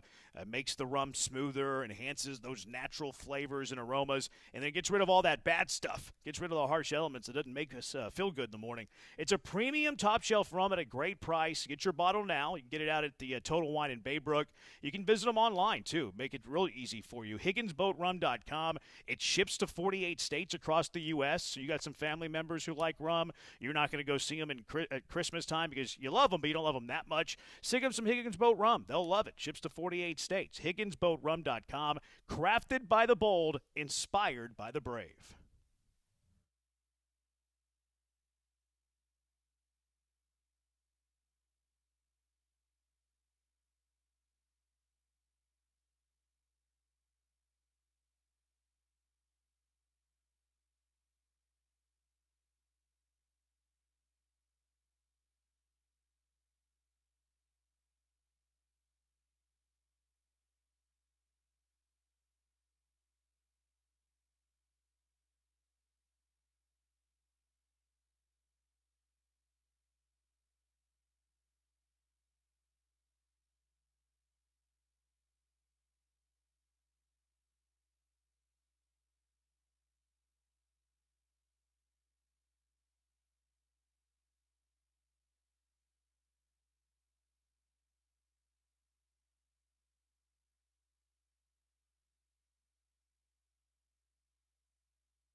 You're listening to Jeremy and Joe on ESPN 97.5 and 92.5. Live from the Huntington Bank Studios. Here's Jeremy Branham and Joe George. He's Joe. I'm Jeremy. We're Jeremy and Joe. Lamont says, shout out to Chicago Joe. That punt quarterback of Chicago was the last hit I needed to win me $428 on $10 on Underdog Fantasy. Needed Caleb to rush for more than 19.5. Yeah, Lamont sent me a tweet on Sunday, I guess, where he hit I think it was a 7-legger. He hit a 7-legger, turned $10 into $428. Nice. See how easy it is? Like, if Lamont can do it, you can do it. Oh. What are you waiting for? Download the Underdog app right now. Promo code KILLERB, KILLERB. If Lamont can win a 7-legger, you can win a 7-legger too. Promo code KILLERB. Just the B, though. Don't spell out the B. Yeah. KILLERB. And the reason that we use that promo code is because my last name starts with B, and I'm Killer. Yep. So Killer B, KILLERB. Is that accurate? Fantasy app. And Lamont, that is real. Lamont sent me his ticket. He won $428 on $10. So congratulations, Lamont. Lamont didn't go to the C store with his $5. Like all of you should not be going to the C store with your $5. Don't get your ham and cheese sandwich today. Repurpose that $5 into something fun and something that could be very profitable for you. Did you hit any this weekend, Jeremy? Killer B. I've been looking at my best ball drafts. I have some interesting teams, Joe. You want me to read off all of them? Yeah, why not? We only got 500 to go through. So I started to look at the teams that I had advancing, and I fell asleep halfway through it. My wife was watching stand-up. She was watching that Leanne lady. You know who I'm talking about? Nope. She's I forget her last name. She's like very southern, very country, and talks like this. And she likes her. She's a fan of her. And she was watching her stand-up last night after Monday Night Football. I was like, yeah, I hogged the TV for Monday Night Football. I'll let her do this. And then I started looking at my fantasy football teams that were projected to advance, and I fell asleep looking at them because there's so many, Joe. There's so many on my team. There's so many advancing. Oh, there's so many. Oh, so you're just crushing it this year. Yeah, I'm doing a great job. You too can do a great job on Underdog. Promo code KillerB, KILLERB. There's a few texts I was going to read here. Oh, Eric the Buyer. Avocado ice cream isn't that weird. The history of ice cream is full of odd flavors like Parmesan or turmeric. Is this ban-worthy? Does Eric the Buyer need to catch a boot? I don't think so because it's probably factual. You taught me off the ledge then because Eric the Buyer was this close to getting a boot. But Parmesan ice cream. What are we doing? Why would you ruin ice cream like that? And I like Parmesan. I've never heard of Parmesan ice cream. I've also never heard of turmeric ice cream. Nope, neither for that. I do use a little turmeric from time to time, but I've never eaten the ice cream of it. No, I've never. You don't want to kick out Eric the Buyer for the day? No, I like Eric the Buyer. It's not ban worthy. This is your warning, Eric the Buyer. He's pointing out a fact. I don't care. Harsh warning, Eric the Buyer. Anything remotely close is going to get you an ejection for the rest of the day. We boot people around here. 713-780-3776. Wow, more fantasy football. Jeremy, I'm so satisfied. I wasn't even talking about my teams. I was talking about the success and the excellence that I'm having with these teams. Ghost of YouTube, Keith, on the YouTube. I do not want McDaniels. He is too relaxed with his players. See, I don't mind that so much from a coordinator, Joe. I don't want it from my head coach, but I don't mind if my coordinator's relaxed with the players. Yeah, I'm not concerned because D'Amico is the one who sets the tone. And and even some of the stuff that's happened in Miami with players not being on time to meetings or being late to meetings, or that's the same thing, or not going to meetings. You don't have to worry about that with D'Amico as the head coach. That's not going to fly here. It shows he can't be a head coach, but doesn't, to me, disqualify him as the OC. No, not for me, anyways. The pants, though. What's that? His pants got to they got to go all the way down. Joe, again. I don't know. I don't really seek your input in healthy food. No offense. And I don't really seek your advice when it comes to fashion. Again, no offense. Respectably, I'm saying these things to you. You are okay with your NFL head coach showing off his calves? It depends on the Cavs. I don't know. I think it's not really head coach material. I mean, it doesn't. I don't care. I don't care again, I don't want to be my head coach.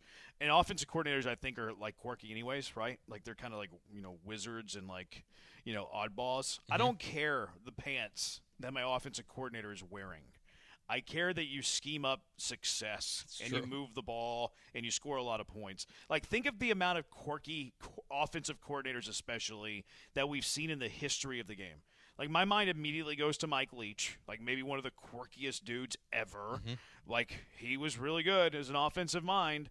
Who else do we have? Quirky dudes. I mean, McDaniel's quirky. I think Shanahan's kind of quirky. He's tries to be really tough and a hardo. Yeah. And to the core, he's a nerd. McVay's kind of weird. McVay wears capris too. McVay wears his pants all the way up to his calves. That's a good counterpoint, but as long as you're winning, then it's okay.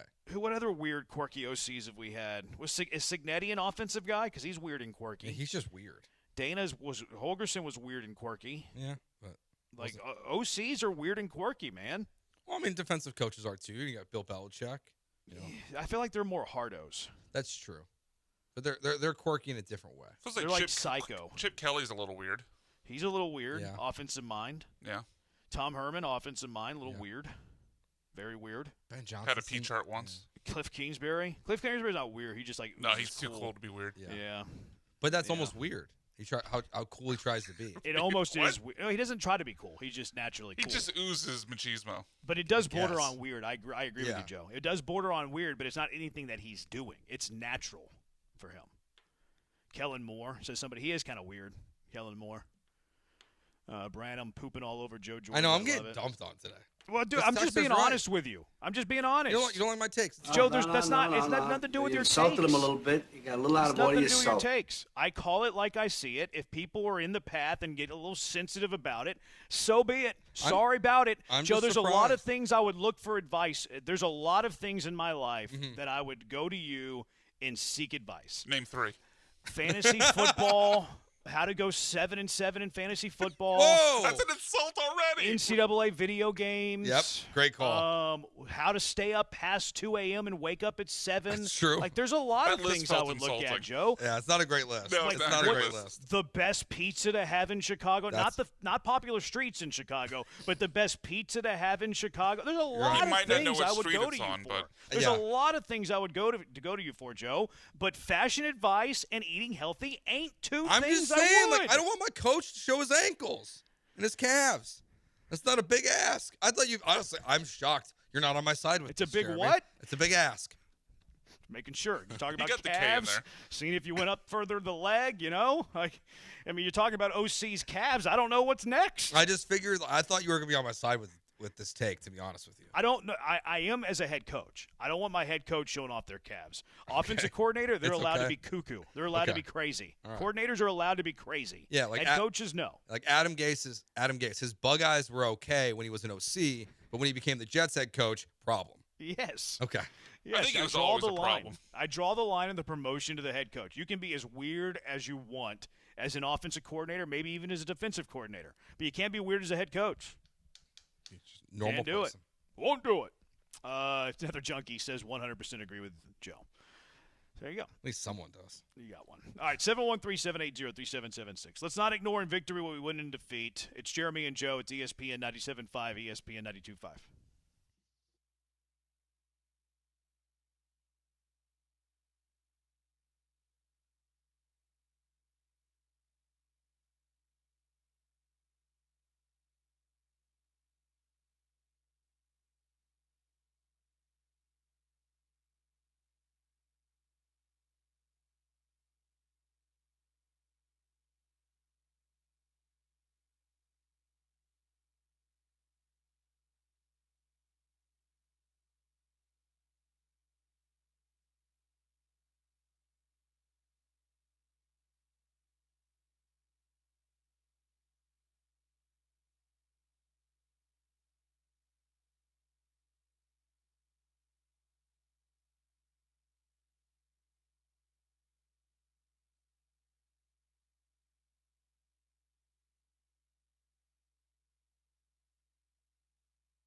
It's Jeremy and Joe, On ESPN 97.5 and 92.5. broadcasting live from the Huntington Bank Studios. Here's Jeremy Branham and Joe George. Sometimes people do call me the Huntington Bank bad boy. A lot of people are saying it, not Is just that me. accurate? Sports Illustrated saying it. Bleacher Report is saying it. ESPN is saying it.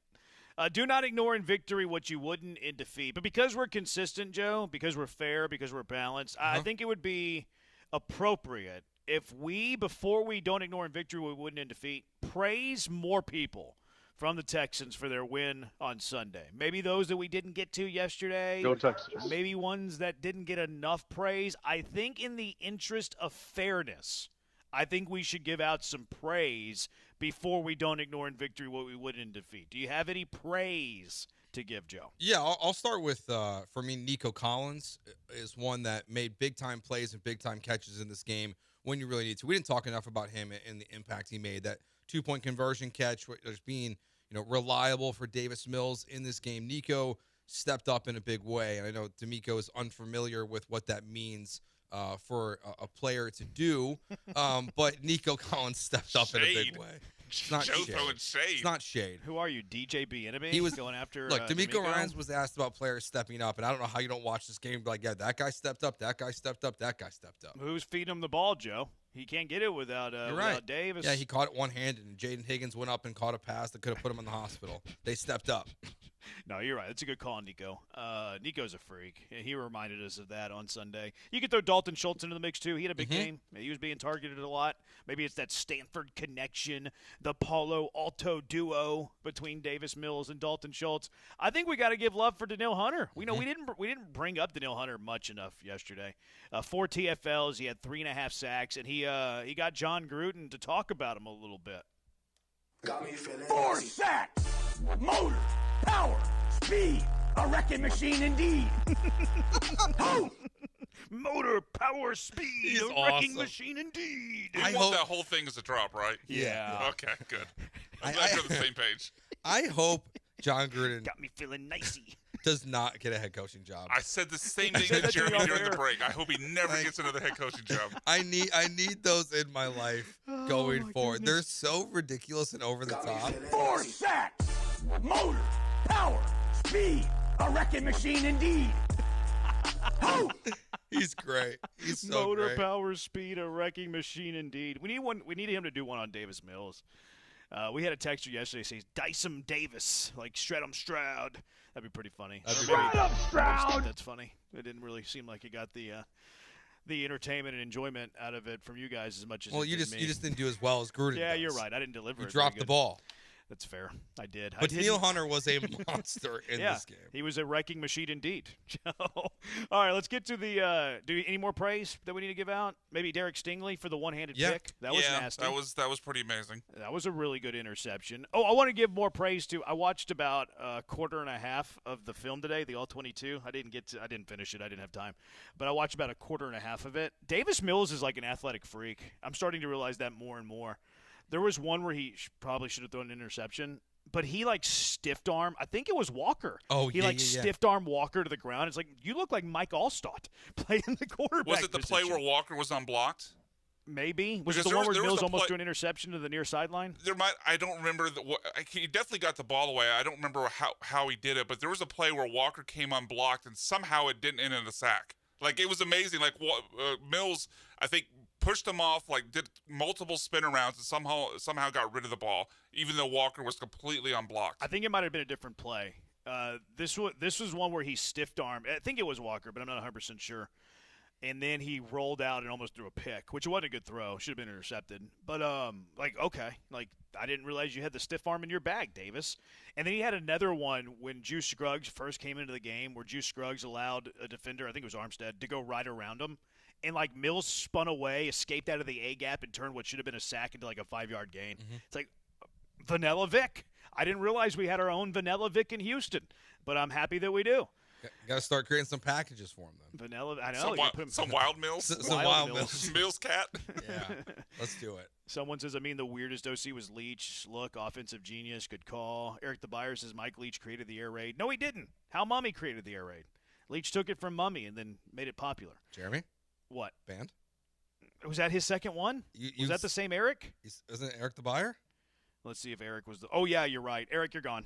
Sorry. The softest ejection ever. You just made the list. I needed a little bit of Joe encouragement and help and aid. But, Eric, you're gone. You're out of here. You're ejected for the rest of the show. You come back tomorrow. I'll be happy to see you. But you're ejected for the rest of the show, Eric. You sent us the turmeric Parmesan ice cream earlier, and here you are throwing out lies that Mike Leach created the air raid offense when it was Hal Mummy. So you, Eric, you're gone. You're gone. All right. Don't ignore in victory what you wouldn't in defeat, Joe.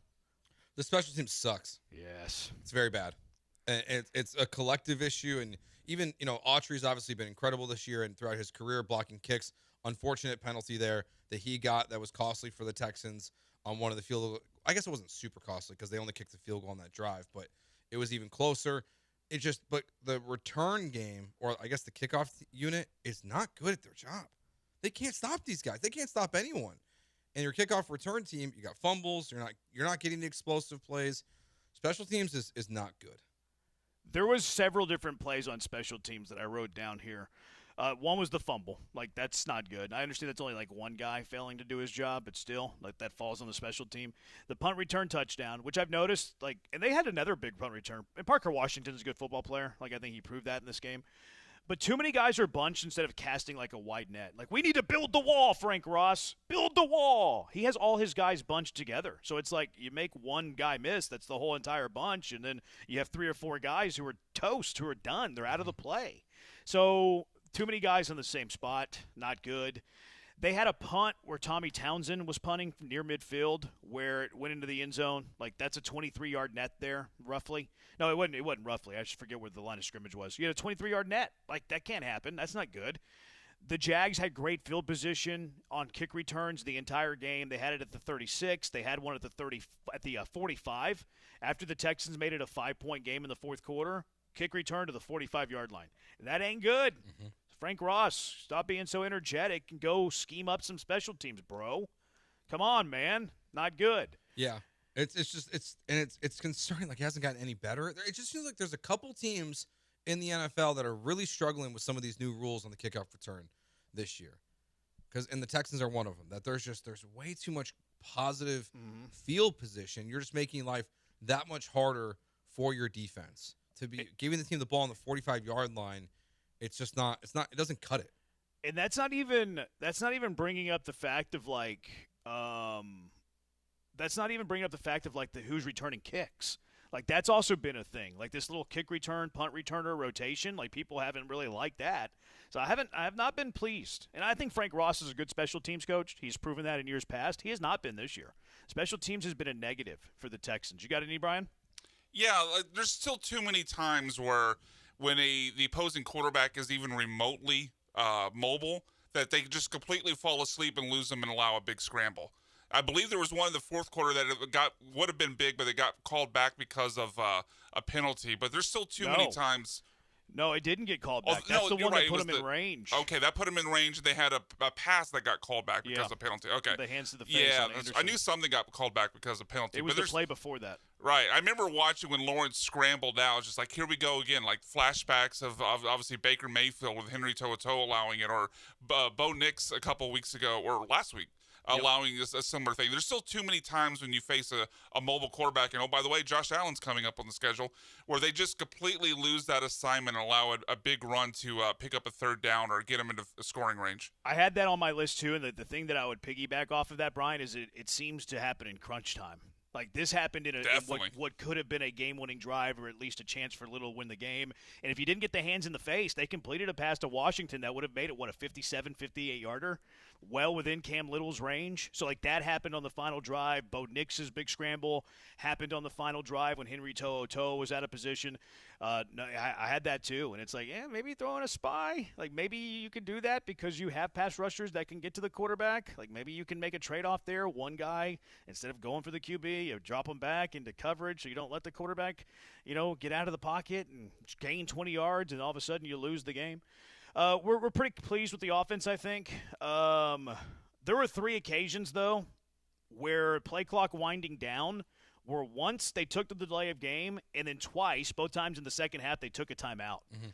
That's not good ball, guys. That's not good ball. Like, those timeouts are precious. If you're wasting not one but 2 timeouts to save a delay of game, that's not a good operation. So just pointing that out, just throwing that out there because, look, we're happy today and yesterday because they won a football game. Yeah, that ain't good football. That's not good football. You take a delay and a timeout twice to avoid a delay, that's not good ball. Yeah, and that's something we've seen it hasn't happened a lot with C.J. Stroud when he's been at quarterback, but it's been very obvious that there's a lot of times where you're looking at the clock and it's going 5, 4, 3, 2, and they're snapping it off. It was a complaint last year, too. Yes, and they're getting off at the last second. But then when you have your backup quarterback in, you're going to have to call these timeouts. You're going to get the delay of game penalty. So the operation, that hasn't really gotten fixed also with the OC change, and that's a little concerning. Yeah, so that's still something that I didn't like to see. Kalen Bullock might be one of the worst tacklers in the league. Mm-hmm. I think he shies away from contact, and then when he doesn't, he's bad at making a tackle. Not good there. And then the last one that I have, penalties again under D'Amico. 11 penalties for 80 yards. And then, oh, yeah, by the way, you had 1st and goal from the 2 on the final drive, and you jump.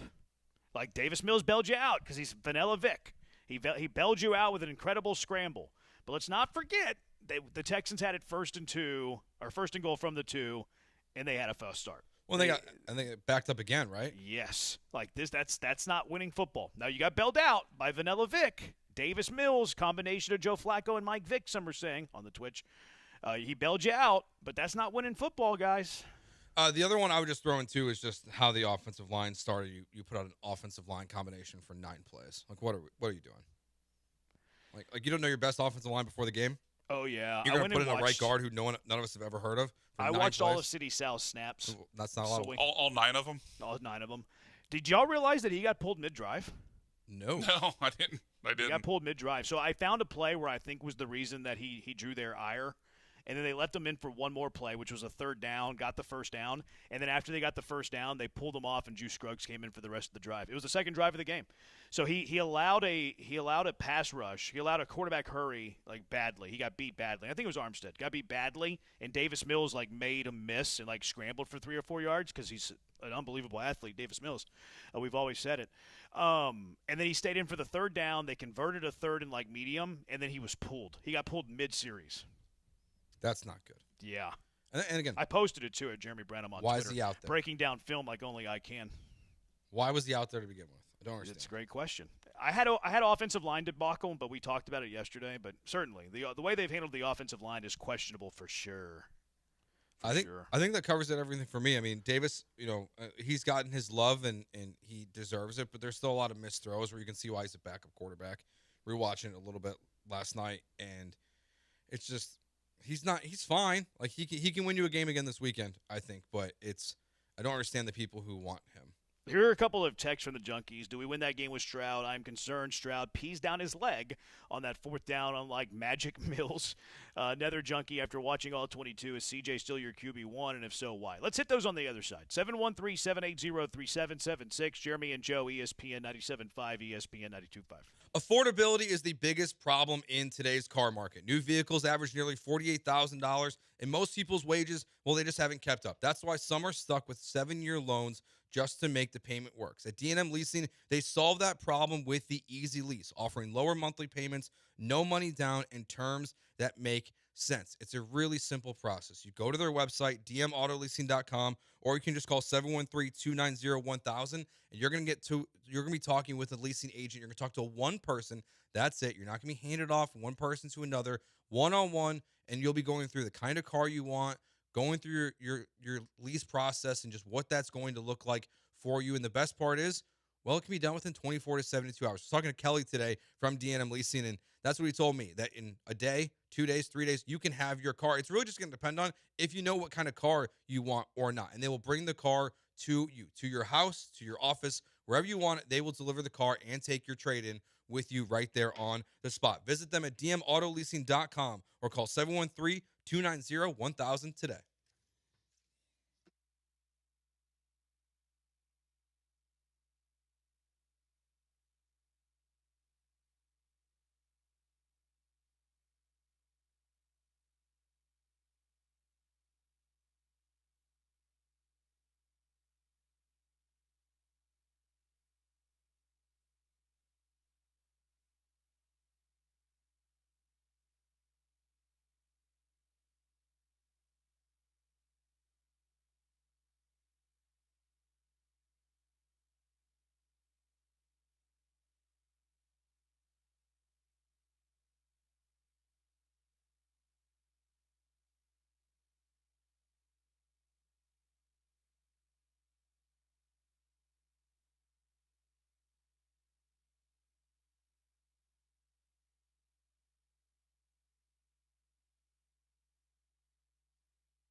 Now back to the Huntington Bank Studios with Jeremy Branham and Joe George. On ESPN 97.5 and 92.5.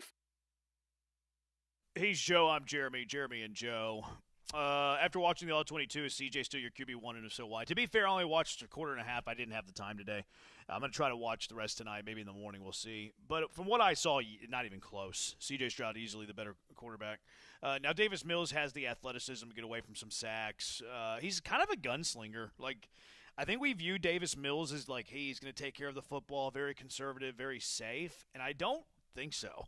Like, I think he's got a little gunslinger in him, actually. Made some throws that could have easily been interceptions. Missed wildly on some throws as well. Now, to be fair, I watched his worst football. I haven't watched the best that he played on Sunday yet, so I don't. It's probably not a fair sample of what I've seen from Davis on the All-22, but no, it's not close. Davis Mills isn't in the same league as C.J. Stroud. No, and I don't know why anything from his history would want you'd want to change your stance on that. If you want to be pro Davis Mills all of a sudden after one really good quarter of football, like I feel like you're just ignoring everything we saw with him as a starter, and you're ignoring the fact that the Texans chose Case Keenum over Davis Mills when you needed him in a crunch game, 2 seasons ago. So all those things are there. Yes, he got paid. He's a really good backup quarterback. He's one of the best backup quarterbacks in the league. You can think C.J. Stroud's not a top 10 quarterback in the NFL, but just because C.J.'s maybe not top 10 in your eyes doesn't mean that Davis Mills is better. I don't think it's not really close. No, it's not. It's not. Another junkie. He's not afraid to throw the ball down the field like a quarterback is supposed to do. Yeah, I mean that's a fair assessment. I do think he's got a little gunslinger in him. I wouldn't say that Stroud's scared to throw the ball down the field though. Like, is that a fair assessment of Stroud? I don't think so. I don't think so either. I don't like maybe it's more of a Stroud trying to be careful with the ball, like protect the football. Mm-hmm. But I don't think that's a bad characteristic for a quarterback to have, especially whenever you have the top defense in the NFL. Yeah. I understand it took Mills a couple quarters to warm up, but he had a lot of energy in that stadium mid-third and fourth quarter. He won the game for us and scored a touchdown in the red zone. Facts. Those things are facts. That doesn't mean he's QB1. Not saying that you're saying that. Some people are. And I like Mills as the backup. Like, I'm cool with Davis Mills being the backup. He showed some stuff to me. My takeaway from Davis Mills in that game is, okay, Nick Caserio, I understand why you paid him, and I'm happy with Davis Mills as the backup quarterback for the Houston Texans as long as he has us. That's my takeaway from Davis Mills Sunday. Yeah, he's great at what his job is supposed to be, Jeremy. He's one of the best that you could possibly have. But if he hit free agency, how many teams is he starting for next year? I don't think there's very many. Like one? Maybe for 6 weeks? I started to think about this a little bit more because of the texture that we had yesterday. Like, could he be the next Sam Darnold, the next Baker Mayfield, like that sort of thing? And the more I thought about it, I thought, no. The answer to that is no. But I do think he can be a retread quarterback that's on the lower tier. Like, why couldn't he be Geno Smith? I just don't think I don't think he has the talent of Geno Smith. And I'm not a Geno Smith guy, as been proven on this show. I don't think that they're very different in talent. Like, Geno might have a bigger arm, but Mills is a better athlete. Like, I don't know if they're that different skill wise. Yeah, he could be. I think he could serve as your starting quarterback for like a year, maybe. But to me, like the flaws in his game, if you play them out over a 17-game regular season schedule, they're gonna crush you. Like he's not gonna be able to elevate the guys around him. Everything's would have to be perfect for Davis Mills. Yeah. No, I think he's a top 40 quarterback in the NFL, not a top 30 quarterback in the NFL. Like that's my stance on him. Last week you scoffed, rightfully so, at one of the best backups, one game, and it's true. Yeah, I mean, he impressed me. He did. Like he impressed me with what he did on Sunday as a backup quarterback in the NFL. It did raise my opinion of him as a backup quarterback. Mm-hmm. He won you a football game. Davis Mills is a top 10 quarterback, though. ESPN says it. Bleacher Report is saying it. NFL is saying it. Show me receipts, big boy. No one's saying it. I mean, maybe for like a week. Although I know what you're doing. At the moment, it looks like Mills is making quicker decisions. No, it doesn't. Davis Mills made a quicker decision, and he telegraphed a pass to Christian Kirk. They got picked off. Mm-hmm. And C.J. Stroud was playing his best 6 quarters of football before he got concussed. Like, he played in 3 series again in the Denver game and led 2 scoring drives and got injured in the 3rd. He was the AFC Player of the week prior. Like, C.J. Stroud, that's what stinks about the injury, is that Stroud was starting to play his best football. and was playing his best football the 2025 season. And I firmly believe they beat Denver if he stays healthy. So, I don't know, the quick revisionist history here. Stroud was playing 6 great quarters of football in a row, and then it's like, oh, yeah, he was making slow decisions. No, he wasn't. He was improving immensely in that category. It feels like to me it's going to be a larger – it's that the people who are wanting to be pro Mills right now have these long-term concerns about C.J. Stroud, and they're letting this win cloud their judgment a little bit about the immediate future instead of and with their long-term concerns. Do you want to pay C.J. Stroud $60 million?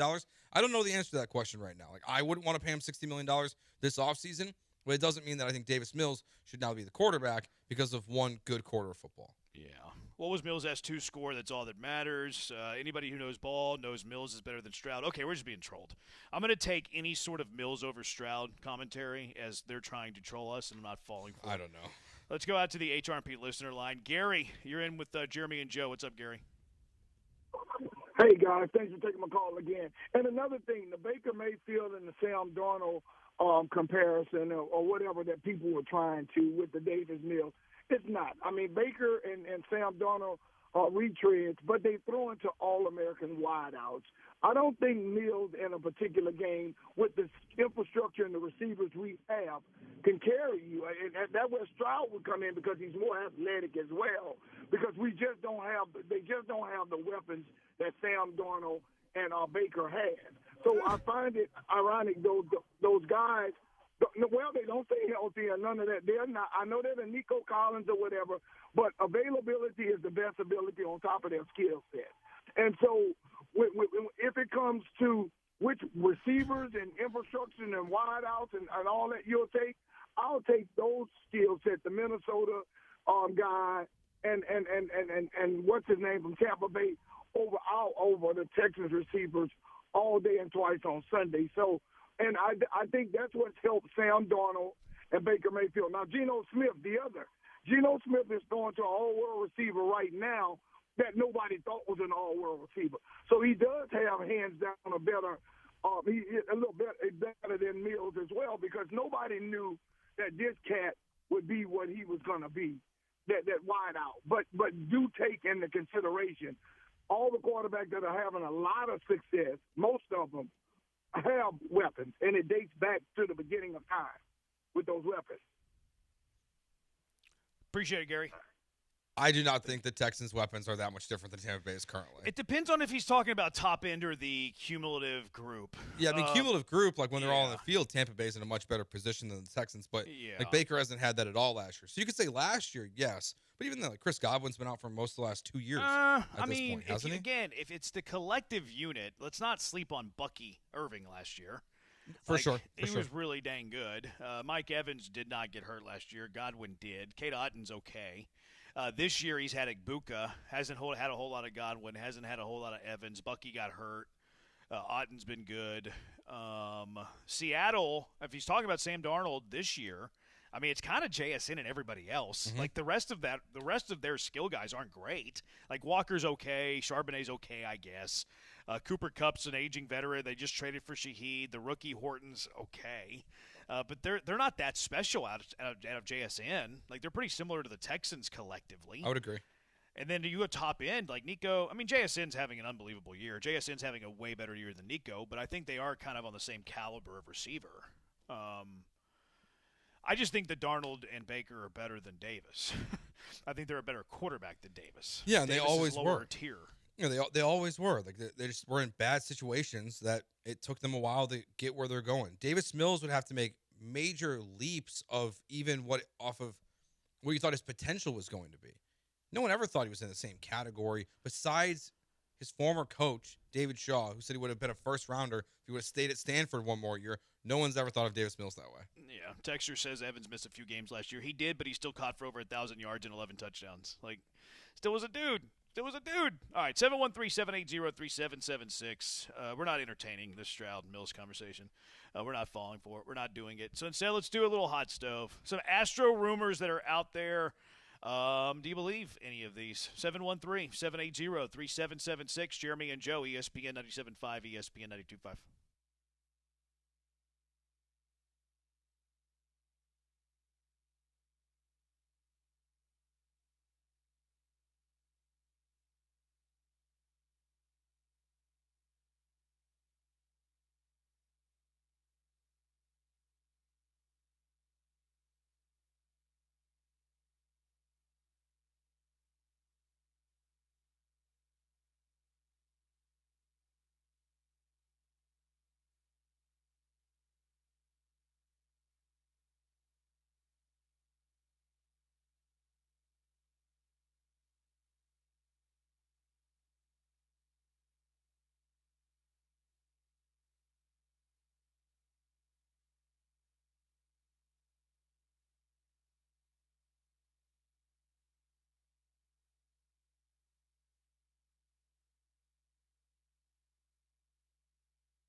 Started 67 minutes ago. I do feel bad for this Mills guy. He got drafted to a crap situation, 2 different head coaches his first 2 years, and then knowing you're definitely backing up once Stroud is drafted. Yeah, but he signed 2 contract extensions, so I don't really feel bad for him. Like he got drafted, like the situation. The situation he got drafted in wasn't great to play in, but he also wasn't going to start anywhere else. So is that bad or good? I don't know. I think the positives and the negatives might cancel each other out. Yeah, he signed up for it. Yeah, he signed. He could have left and tried to be a quarterback somewhere else. He chose not to. Yeah, I don't feel bad for him. Baseball talk in November. Love it. Hot Stove's about to heat up. Thank you, guys. Key from L.A. Is there any chance the Angels, my team, my fan favorite, will be better than the Astros this year? No. No, Key from L.A. Your Angels are not. They're doomed for the bottom of the division. Key from L.A., who's a diehard Angel fan. No, that's not the case. All right, John Morosi said there's a good possibility that Dylan Cease is an Astro. Here's what John Morosi had to say. Dylan Cease to the Astros probably has as much of a chance of happening as any other free agent prediction out there. What do you think about that, Joe? It feels like Dylan Cease to the Astros is essentially a done deal at this point. With the way, no, it's not, because John Morosi's not the only one. Like the way that other people are talking about Dylan Cease and the Astros, it feels like it's everyone's all in on it. If everyone is in the belief that this is the match between Dylan Cease and the Astros, it feels like there's something to it at this point. Did you say it's a done deal? Is that what you said? Yeah. Just bookmark that one for later, Brian. Let's save that one. I don't believe that the Astros are going to pay any of these projections. Like the projections that are out there for Dylan Cease, you think Jim Crane is paying this? This is my hang-up, Joe. Because I agree that the Astros are obviously interested in Dylan Cease. They try to trade for him at the deadline. There is proof in the pudding that the Astros sign guys that they failed to trade for at the deadline. See Josh Hader. But they didn't sign Josh Hader until late in the offseason, and that came after a Kendall Graveman injury. Was that, acting out because of that? Or was that them wanting a guy that they wanted at the deadline? Would they have signed him if Kendall Graveman never got hurt? I tend to doubt it, actually. My balk here, sorry for the pun, the projections we look at for Dylan Cease is like 6 years, $175 million. You think Jim Crane's paying that? I would like him to. Okay, that's a very different than this is like a done deal. It's if you look how this last season played out, and like you have to replace Framber Valdez, you have to go get a starting pitcher that is good, that can contribute to this team and help you make a playoff push, that barely misses time with injury. He checks all those boxes. Jim Crane has seen all these other teams spend money, and he has so much money coming off his books. You don't have to pay Jose Abreu anymore. You don't have to pay Rafael Montero anymore. You have money to spend, so now's the time to spend it. So if he was ever going to do it, it feels like now is the moment that you go get a starting pitcher to replace Framber Valdez to help this baseball team, and you tried your hardest to go get him at the deadline. You were steadfast in what you wouldn't give up, but he was nearly an Astro for a reason. So I would like to think that now is the time to spend money and to fix your rotation, because you can't fix it with cheap options with what you have on your roster right now. No, you got to go get a guy. I feel like you're walking it back a bit. Why? Because you said it's as good as a done deal, and now you're saying I think he should do it. Well, the way they're reporting it sounds like a done deal. Do you think that Jim Crane would give him 6 years, $175 million? Yes. Okay. I don't. That's where our impasse is at. That's why I don't feel like it's a done deal. That's why I feel like it's a radical stance to have that it's a done deal, because I don't think that Jim Crane's going to pay $175. Do you know the most money that the Astros have ever given to a starting pitcher? No. $85 million. Is that Lance? I think it was Javier. Okay. Right? It's Christian Javier or Lance McCullers. I mean, the biggest contract they gave out is still Josh Reddick, isn't it? Before Josh Hader, if anything. Maybe Josh Hader passed Josh Reddick's contract. And Reddick was with Crane, but he wasn't. Maybe it was McCullers, because Javier was 5 years, $64 million. Yeah, so Lance is above that. So his was the 80. And I get why they haven't done it. And I know now per year they've spent that money on Justin Verlander, but it wasn't the length of contract, right, that we're talking about with Dylan Cease. But yeah, this is McCullers, 5 years, 85. But this is the opportunity to do it. You need to solve your rotation, and adding a $15 million Justin Verlander, which also feels like it's going to happen based on the way that Chandler Rome has talked about it. It's just not enough. And you're seeing these teams spend money and add and try to win. You talk about the window always being open. Well, this keeps the window open, or it reopens the window, I guess, for your championship if you add a pitcher of this caliber. So the Astros, what it was like, they had like around $25 million under the CBT. I think that's whenever we talked about it last. That's about where it's at. Mm-hmm. If it's a 6-year, $175 million deal, that's $29 million, a little north of $29 million. So that pushes you back into the CBT. Now, there are ways to get creative and shed salary. I mean, the Astros last year ate some of Ryan Presley's salary in a trade because they wanted to offload his contract. There's ways to trade guys that they want to offload. Like, they could get out of the Christian Walker contract, but they're probably going to have to eat a decent amount of that. I don't know how much. He's scheduled to make $40 million over the next 2 years. I don't think they're offloading that for nothing. I think they would have to retain a good amount of salary there. Jesus Sanchez is a guy that you can offload his contract. I think you could offload him pretty easy. I think he's around, 6.5. Mauricio Dubon, he's on, I think arbitration estimate's about 7. I think you could trade him. So there are ways to get salary. So, like, even though that Dylan Cease would currently push you over the luxury tax, into the luxury tax, based on his projected salary and projected contract, doesn't mean there aren't ways for them to be creative to be able to fit it under the CBT. Mm-hmm. But that's my hang-up, Joe. Like, I don't think that Jim Crane's going to go $90 million more for a starting pitcher than he's ever done before. And it's a fair concern. I don't know how you continue to operate this way and start to fill some of these gaps in your roster if you're not going to spend. And it's more than obviously guys like what Christian Walker got and Jose Abreu got, but he's shown to spend money, just hasn't been super big. It always feels like to me the luxury tax is the thing that he doesn't want to go over. So if you can find a way to get under that and also bring in Dylan Cease, that feels like best of both worlds here. That you remove a guy, you move Paredes to first base, you get a new starting pitcher to replace Framber Valdez, and you're cooking at that point, and you solve your money problems. And it's not a 10-year contract. Like, it's 6. It's 6. Like, that's fine. I wouldn't do it. I wouldn't sign Dylan Cease to a 6-year, $175 million deal. Personally, I would not. He's not worth it? If the Astros, no, I don't like signing starting pitchers in their 30s to big money. Like, you're investing $30 million for the next 6 years to a guy that, yes, has been durable, but is going to be in his 30s and is coming off one of the worst years he's had in a long time. Yeah, but I'll always go back to the default. If the Astros sign him, I trust them. At this point, that's where the Astros they've earned my trust. If they acquire a pitcher, they see stuff in him that they can fix and bring out the best in him.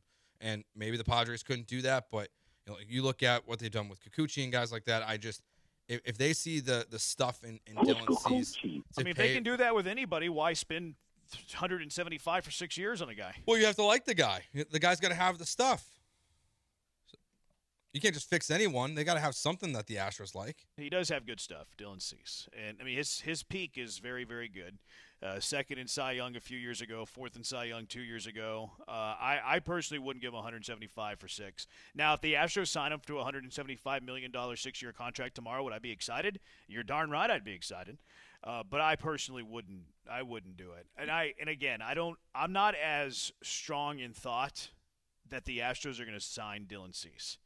I'm not as strong in thought as you, as John Morosi, as others. I think they're second in the Vegas odds behind the Braves for some reason. My hesitation is Jim Crane giving out that big of a contract. I'll believe it when I see it. It's a totally fair point, and I can't really counter it besides just that you got to spend money at some point to replace these guys on this roster. Like, what you're going to trade Paredes instead for an arm, but that pitcher is most likely not going to be as good as Dylan Cease could be. So I just don't think it doesn't raise your ceiling as much as you can if you go somewhere else. The Astros have had way better success trading for guys and developing guys than they've had signing guys. That's true. Like all of their pitchers, just name the best pitchers in the golden era of Astros baseball. Like Justin Verlander, you traded for him. Garrett Cole, you traded for him. Framber Valdez, you developed. Hunter Brown, you developed. Lance McCullers, you developed. Christian Javier, you developed. Like the best free agent was probably Charlie Morton in the starting rotation. Probably Charlie Morton, and he was really good. Don't get me wrong, but he's not those other guys. Wade Miley, maybe. Yeah, I'd say Morton's the top one there of the guys that you signed, but you don't have the farm system to go out and trade for a lot of guys right now. I don't know how you go and make one of those acquisitions at this point. Yiner? You could do Yiner. I'm open to the Yiner conversation. I'm not opposed to trading Yiner.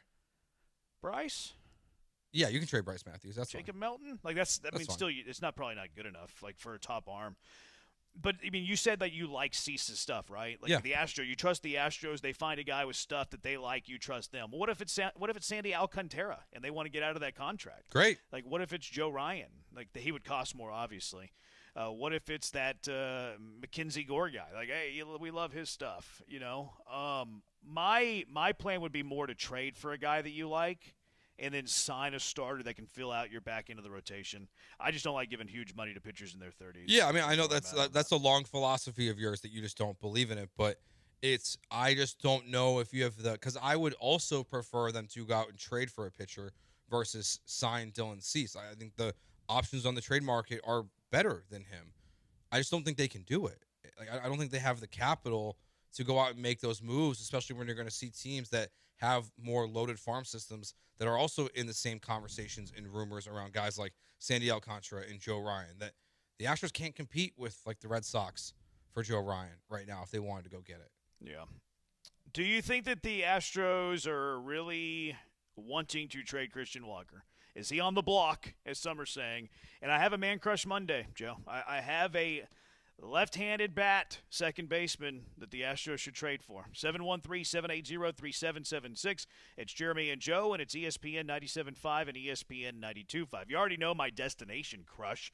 That's Two Creeks Crossing Resort on Lake Livingston. I love that place. It's only 90 minutes from Houston. That's fantastic. You don't have to waste your time all day in the car. Don't have to worry about TSA, jumping on a plane. If you even have a flight anymore, don't have to worry about that. It's only an hour and a half from downtown Houston.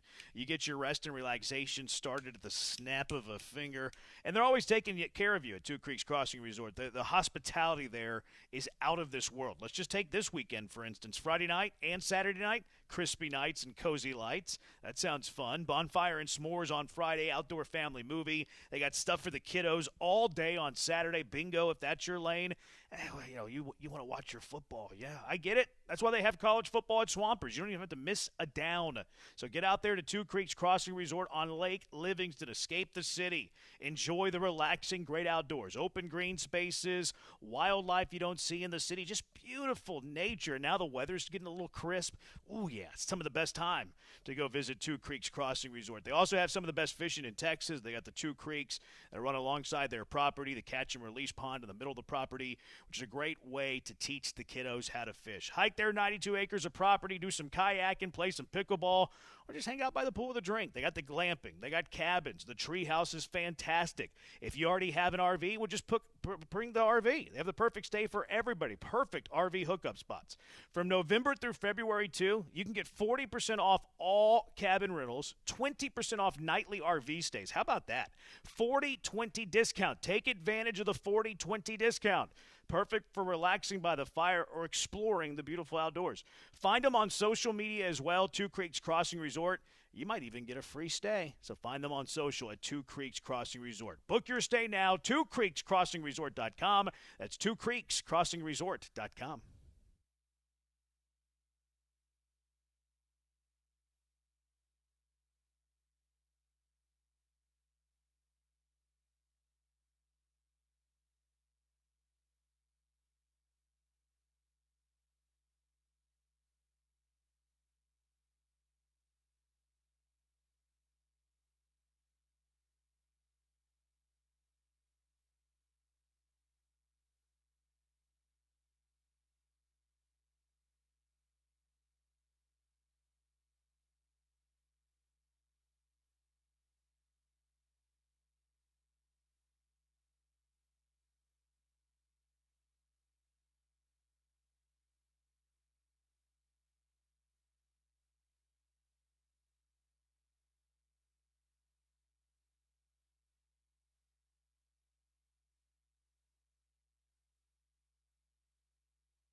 You're back with Jeremy and Joe, broadcasting live from inside the Huntington Bank Studios. On ESPN 97.5 and 92.5.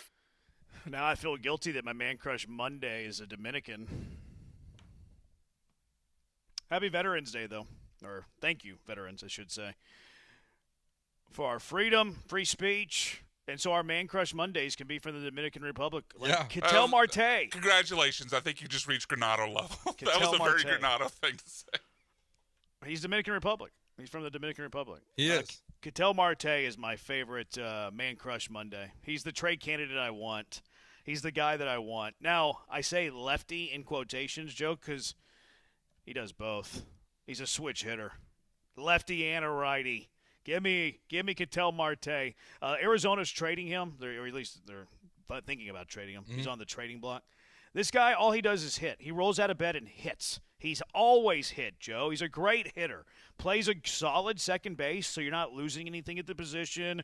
Dana Brown has said forever and a day that he wants a left-handed bat. I'll do you one better. I'll give you a guy who's a lefty, and then he can also turn around and hit from the other side of the plate against lefties and bat right-handed. Bring Ketel Marte to Houston. I want him as a Houston Astro, Joe. This would be a great move. I would love to see Ketel Marte and you lock up your second baseman through potentially 2031, so he has a player option that year, so into the 2032 offseason, and he just crushes. And now, it's another Arizona player, so I don't know if people feel about that, but he's a very good baseball player. I don't think they would care. This would be a good move for the Astros. I'm surprised Arizona wants to trade him. I don't really get what that organization's doing. I think they're trying to offload the contract. Like it's not bad. It depends on how you look at it. It's not bad in the AAV. It's not bad from an average annual value perspective, but it does go all the way until 2031 when he's going to be 37 years old. So there's definitely some risk that if it falls off, you're in a lot of trouble. Which the average ball player falls off. Yes. Except for Barry Bonds. Does that concern you at all? The length of the contract? I do have a hang up about the A. Like, I don't love the contract, but I'm willing to accept the contract because it's not crazy from an AAV perspective, and I'm hoping to offload a contract in the process. Like, if Arizona's trying to trade him, that tells me that they're not happy with the length of the contract and they don't want to owe somebody that much money for that long, which the luxury tax is it's like 19.5. So it's not like a crazy AAV. So I wonder if you can convince Arizona. Because, again, if they're trading him, why are they trading him? He's hit tremendously. He's very, very good. Maybe they're trying to reload the farm, trying to get some prospects. But also it tells me that they're offloading a contract that goes all the way, potentially, because you got a player option, until 2031. So I wonder if they would take a little bit of short-term money for long-term money in this case and reunite with Christian Walker. Not that you're getting it straight up. I jokingly tweeted yesterday that to trade Christian Walker for Ketel Marte, who says no, because I was being sarcastic dude that I always am, but I forgot the /S and people took me seriously, including Swabby, who thought Lance McCullers was going to have a bounce-back season and have Cy Young votes this season. He took me seriously in that. He's like, Arizona says no. I'm not being serious, Swabby. Did Lance McCullers get Cy Young votes? So I wonder if you could get it for Christian Walker, your best prospects, for Marte, because Marte would be the perfect fit in this lineup. Yeah, it would be a great addition. It creates other questions, I would say, about specifically, I guess maybe it's not a question, but just means Jose Altuve is your left fielder. Jose Altuve, Jordan Alvarez are time-sharing left field DH. Yeah, and Marte's your second baseman. Paredes is your first baseman. Yep, that's a good lineup. Yep. I feel like the dude on what's the Will Ferrell movie with that one dude? There's Step Brothers. Yep. That's what I'm doing right now. Yep. That's what I want. Ketel Marte. He needs to play the second base position for the Houston Astros. Who says no? Probably no one. No one. Latin switch hitter, go get it. Exactly. I feel like what gets lost in trades conversations is the topic of supply and demand. You're going to have to give up a heck of a lot to get him, given how many teams probably want him as well. It depends on how they feel about the contract. There's not a lot of people these days that want to pay a guy until he's 37 years old. Yep. So, like, I wonder how much his value truly is. Like, on paper, it's like, okay, this guy would have tremendous value. Switch-hitting second baseman that hits really well, that still plays really good defensively. But, he's under contract through 2031 when he's 37 years old? Like, baseball GMs have wisened up where, like, they don't really have as much value for that as they used to. Yeah, and then I think it does help a little bit that when you look at the free agency market, like, most of these teams who are going to be interested in acquiring a second baseman are going to be wanting to focus their conversation on Bo Bichette, right? Yeah, it depends. Like if the Yankees want him, or if the Blue Jays want to bring him back, or I don't know, for some reason the Dodgers are connected to him too. If they're all locked in on trying to get Bo Bichette, or even have a conversation about moving Alex Bregman to second base at some point in his career, like that's where they're looking at. And not everyone's going to be able to get both those guys, but one of those big teams will. They will. Marte's a way better fit in New York than either Bichette or Bregman. I agree. Just because he's left-handed, it would take advantage of that short porch. He would make a lot of sense there. And yeah, I'm actually terrified of that. And actually be nice for the Astros to steal him from getting to the Yankees. Yeah, really. Make this happen, Dana. Give me Ketel Marte. Do you believe that Christian Walker's on the trade block? Of course he's on the trade block. Yeah. Of course they don't want him, and they don't want that contract. It doesn't mean, like, the way Bob Nightingale phrased it was, he said they would gladly take calls on Christian Walker. That means they are not getting any.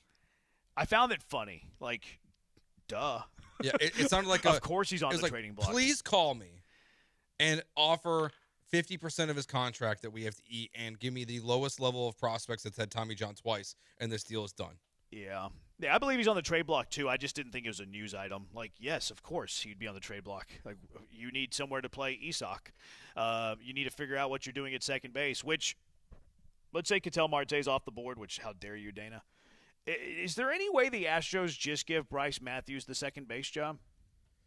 Give it to him? Well, I mean, like, have a good spring. Yeah, it's possible. If the strikeout numbers if they show signs of dropping, it would make sense to put him at second base. I just don't know if we're going to see that. Like, I mean, depending on what they do with Urias and Dubon, which I have a hunch they're going to trade one of them. Which one, I have no idea. I prefer Urias. I think he's got a better bat. Like, I think it's possible they go into spring next year with Urias or Dubon. Urias and or Dubon. No, not an and. Urias or Dubon and Bryce Matthews, and then, like, whoever wins the battle wins the second base position. That's fine. It's just if Bryce doesn't win it convincingly, then it feels like you're going to be back at the deadline looking at, how we were talking about, Brandon Lowe as an option or something like that to add to be your second baseman next year. I don't know if Bryce Matthews is – I'm not sure how I feel about him as a player. There's flashes that I'm excited about, but it feels more Joey Loperfido than it does Jeremy Pena when I watch him play. Yeah, I think that's fair. I think you're looking like at a 210 batting average, of 300 on base, and 20 homers. Mm-hmm. But when he's in AAA, he's going to rake. Yeah. And everyone's going to get excited and demand that. I kind of feel like that's what they're going to do, though. I think they're going to trade one of Urias and Dubon, and then have a camp battle, a spring training battle with whoever they don't trade out of that duo and Bryce Matthews. And I think that's the direction they're going to go. I predict that's where they're going to go. I want it to be Marte, though. It does offer you some flexibility that if you do decide at some point then to go get a everyday left fielder, you still then can move Jose Altuve back to second base. Even though it's clear like that's not what they want to do. Yeah. But going with Bryce Matthews and a competition does at least give you that flexibility in the offseason or during the regular season to just have to put Altuve back at second. That's your exit plan. Mm-hmm. Like, worst case scenario, break glass in case of an emergency thing. I will say this, if they do trade Walker and go with Isak at first base, I want the same exit plan at first base somehow.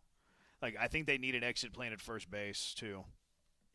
So, in case of what, an injury? If you trade, I mean, Isak had his hamstring fell off his bone last year and didn't have it surgically repaired. Like, do I think he's going to play 150 games next year? I do not. So, and then I don't think they have anybody else that's, like, can man the position, like, decently well in their organization. So I would like for them to have some sort of exit plan. Now, could it be like Victor Caratini, like, re-signs, and then you know, Yiner or Victor Caratini's your backup first baseman as well? I can live with that. But you currently don't have that. Well, and it's Caratini. I mean, how many games has Yiner played at first base? Like 4, 5? No, he's played more than that. Has it been more than that? Because it doesn't feel like it. He had that one year where he played a handful of games over there. So, like, that can be your secondary option. Well, they have to sign him. Yeah, Caratini, yeah. But or you can go. I mean, you can find another catcher that could probably play first base. Played 19 games, Joe. It's Yeah, some he's got to hit capacity. decently enough. Like, there's not a whole lot of backup catchers that can hit decently enough to be able to buy you 30, 40 games at first base. But then what's your other option? I mean, I would cross-train Yiner over there because I don't like his glove. The long term of Yiner being your everyday first baseman and having a different catcher with Walker Yannick is probably the best path if Yiner is part of the long-term future of the Astros. Yeah. I think that he needs to learn how to play first routinely well. 11 games in his career. Go get Pete Alonso. No, come on. You just want to spend so much money. Yeah, I do. You want to be the Mets and, like, hemorrhage money and miss the playoffs and owe $1 billion. They won't miss the playoffs. What makes you so sure? They missed it by a game. You had Pete Alonso this lineup, they make the playoffs. Why can't Isak play second? Because he's slow. He's too slow. He's as slow as you are, Junkie.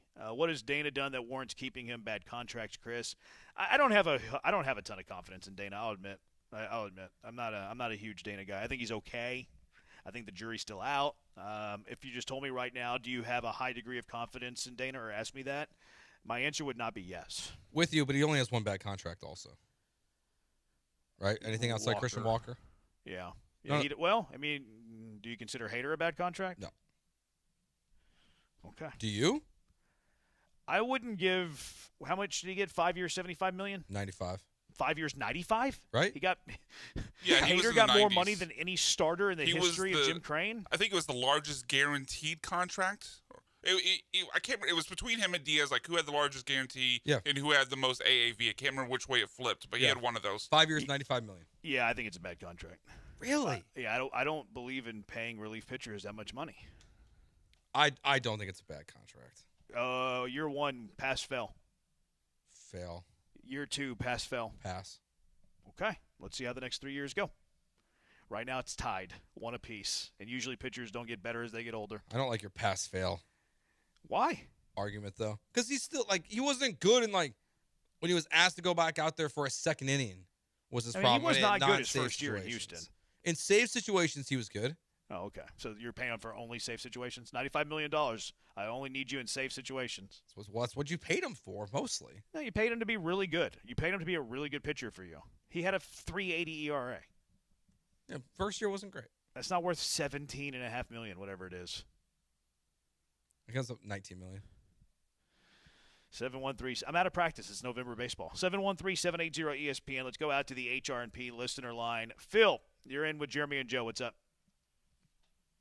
Hey, guys, I just want to make my case for keeping Christian Walker, and let me explain why. We just went through a season where Pena missed a lot of time, Paredes missed a lot of time, and we know Correa tends to miss a lot of time. And after all the injuries we had this year, wouldn't it be nice to have a luxury of being able to rotate guys for regular rest and have a bat off the bench that you can pinch hit late in the game or go extra innings and not have a Dubon pinch hitting who hits 270, 280 with no power whatsoever and be able to put in a home run threat or a guy can drive in runs. I like the idea of Paredes getting regular play at first, maybe 2 games a week, and resting Walker more, but I just don't feel like it unless you're really getting an impact player with the salary savings, I don't see them being able to unload Walker without eating most of the salary. So then what's the point? You're not salary then on a really good player like a Pablo Lopez or something. And so you might as well keep Walker and have that luxury so that if an injury does happen, and you can rotate guys around. I mean, Correa can play third, Paredes can play third. Pena's out, you slide Correa to short and play Paredes at third.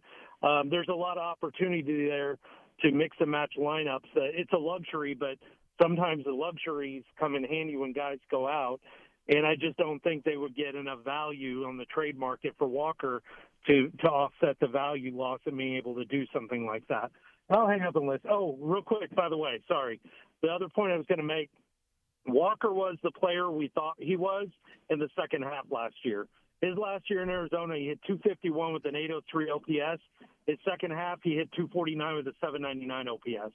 I'm more inclined to think it was a bad, fluky first half and that he's just kind of the guy he was in the second half. Could I be wrong? Sure, but I'm more inclined to think that the first half was in that direction. I'll hang up, guys. Thanks.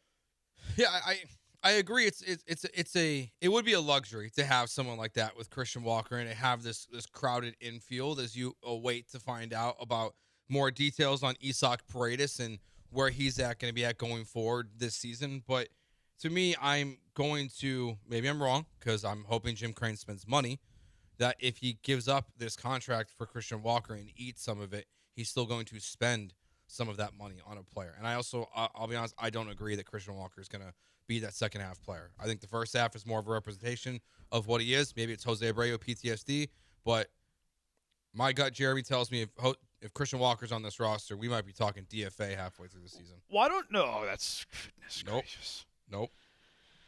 That's pretty scorching, Joe. You should save that for cash and trash. Sorry.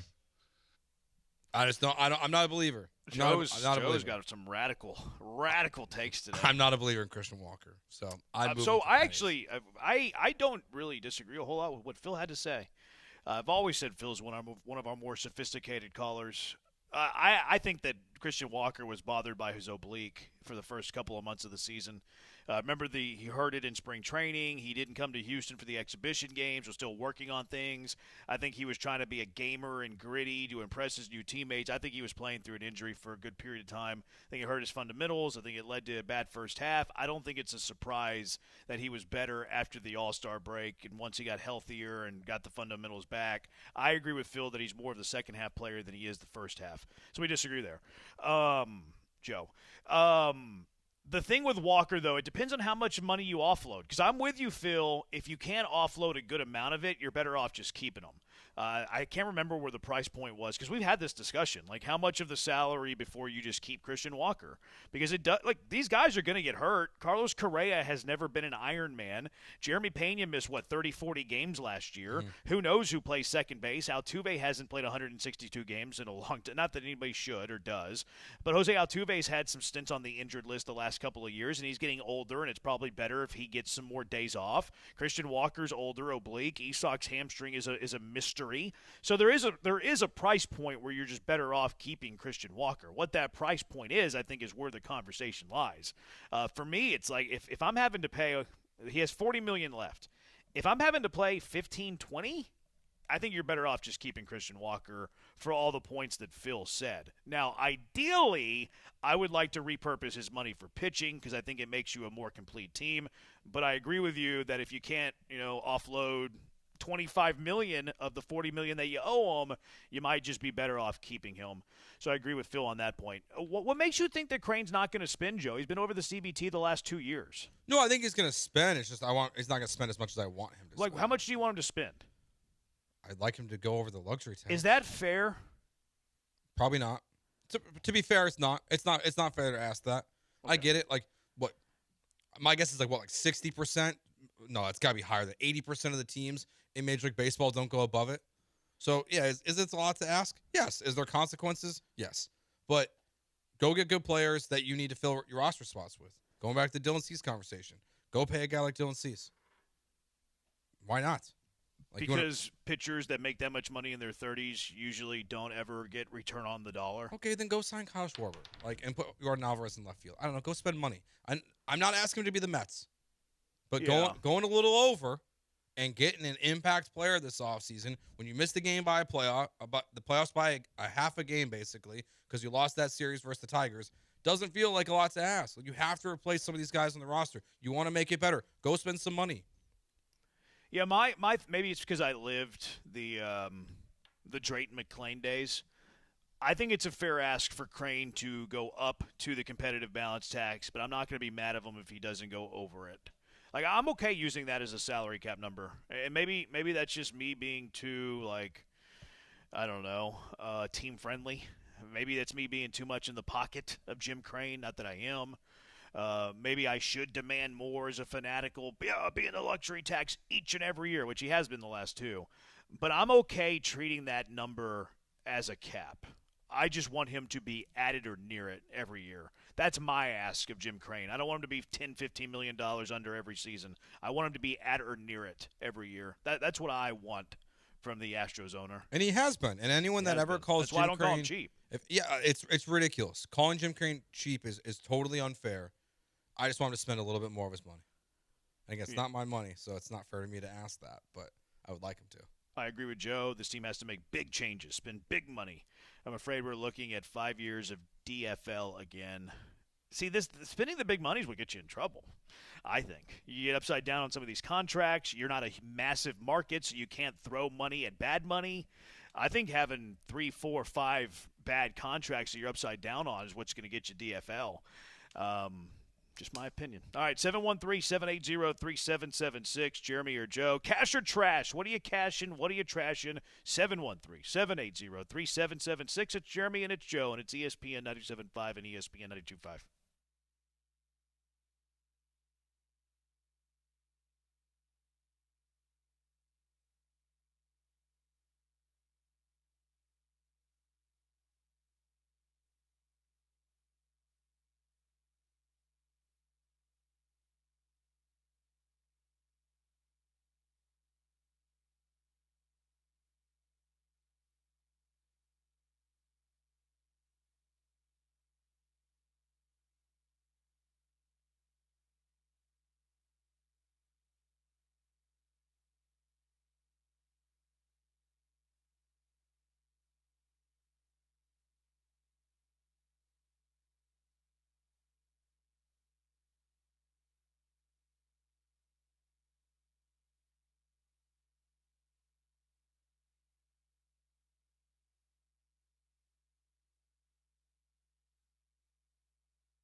Cash or trash? We're going to be out at Old Humble Distilling Company on Friday. Cash. Heck yeah, we are. Come out and see us, Old Humble Distilling Company. I'm glad that you did. Have some good old whiskey. Brian, you buying? I'll buy one round. Okay, look at that. That was easy. Are you buying, Jeremy? No, absolutely not. Come on. We'll each buy a round. Yeah, last time I bought the first round for me and Joe. Joe bought the second. Yeah. Yeah, Brian, you were a little tipsy. Yeah. See, I've heard this take from Joe. Because you were, Brian. I was not drunk at that remote. We didn't say drunk. Yes, you did. I did. Look how sensitive Brian was. Sensitive and defensive. Because I've heard it from Joe for 3 weeks. I thought I was a little tipsy. He's like, I wasn't drunk. No, because that's the words that Joe used for 3 weeks you were now. belligerently tipsy. Yes, belligerently tipsy is a great way to put it. It was fine. I don't need 3 whiskeys in 3 hours. Soft. I got to drive home. All right, cash them or trash them with Jeremy and Joe. What are you cashing? What are you trashing, Joe? Rafael Stone. Trash. Needs to call a meeting. Bring Kevin Durant into his office and say, Kevin, do you like Kyrie Irving? Because the Rockets should trade for Kyrie Irving. Trash. Joe is on one today. Do it. Trade for Kyrie. How are we doing this? Trade Fred VanVleet. Trade Reed Shepard. Why would the Mavericks do that? They need a point guard, Reed Shepard. So they're going to trade away Kyrie. Well, they're not going to win. They're going to trade Anthony Davis now. They need a point guard, and Fred VanVleet's not healthy. They need a point guard for the future, and they just get rid of Fred VanVleet at the end of the season. ESPN Don't pick up his trade player machine option. won't let me include VanVleet in a trade. Why is that? You can't use it until December 13th. Okay. They block it for that reason. It's so let's see. dumb. Kyrie's salaries. Okay, you can actually do this financially. I know. I looked at it. I do research. Do it. Trash. Trade for Kyrie. I'd like to know what the trade is before I can cash or trash this. I like Kyrie. One of the 27 picks. So you're getting like Fred VanVleet, Reed, and a first rounder for Kyrie? That's what you're suggesting? Well, they would let Fred walk. It's more of a salary match. Right, but you think that's feasible? You think that's doable? You think that the Mavs are going to do that? With the Brooklyn pick or the Phoenix pick? I think, yeah. Attached to it. Okay. So you're telling me the trade offer is Fred VanVleet, Reed Shepard, and a future first? Yep. Maybe add one more. If you need to. Get it done. Trade for Kyrie. Is it the Phoenix or Brooklyn first? How about the worst of the two? Well, I think they're in different years. No, those are in the same year. You have more than one, though, right? Yeah. I'm thinking of the same year. I'm tempted. I don't want to do the second first, so I'm going to trash it because of that. Also, don't think it's very realistic. I don't think the Mavs would take it, so I'm going to trash it also. Trash. Part of me is I don't want to add more older players to the roster. Like I'm fine with the one with Durant, who's 37, feels like he's going to be. He's got maybe 2 years left in the league, but I don't want to add another one. I mean, Kyrie's contract's only for 2 more seasons, and one of them's a player option. It's also coming off a torn ACL, though. Like, I mean, are we 100%? Yeah, but he's your Fred replacement. Yep. No, I get it. I just are we 100% he was the player he was? I mean, I get ACLs are fairly common now, but he's 33. Are we for sure he's going to be the same player coming back? I mean, I'd rather have him than Fred VanVleet coming off an injury. That's fair. That part's fair. But the other stuff is like with the hesitation, like Reed 2 first. Reed's what he is. The 2 first though have a chance of being like top 5 picks. Well, that's why you can't trade both those first, right? Yeah. You can trade one of them, and then one of the other firsts you have, potentially one of your own or something like that. You can't trade both 27 picks. That would be a mistake. So that's where my hang-up's at. So like devil in the details. Like maybe you could get it to where it's closer to your side, Joe. I'm intrigued. But I also feel like it's far-fetched and Dallas wouldn't want to trade Kyrie to Houston. Why? They're not going to be in Dallas much longer. Joe's full of where are they moving, Joe? Vegas.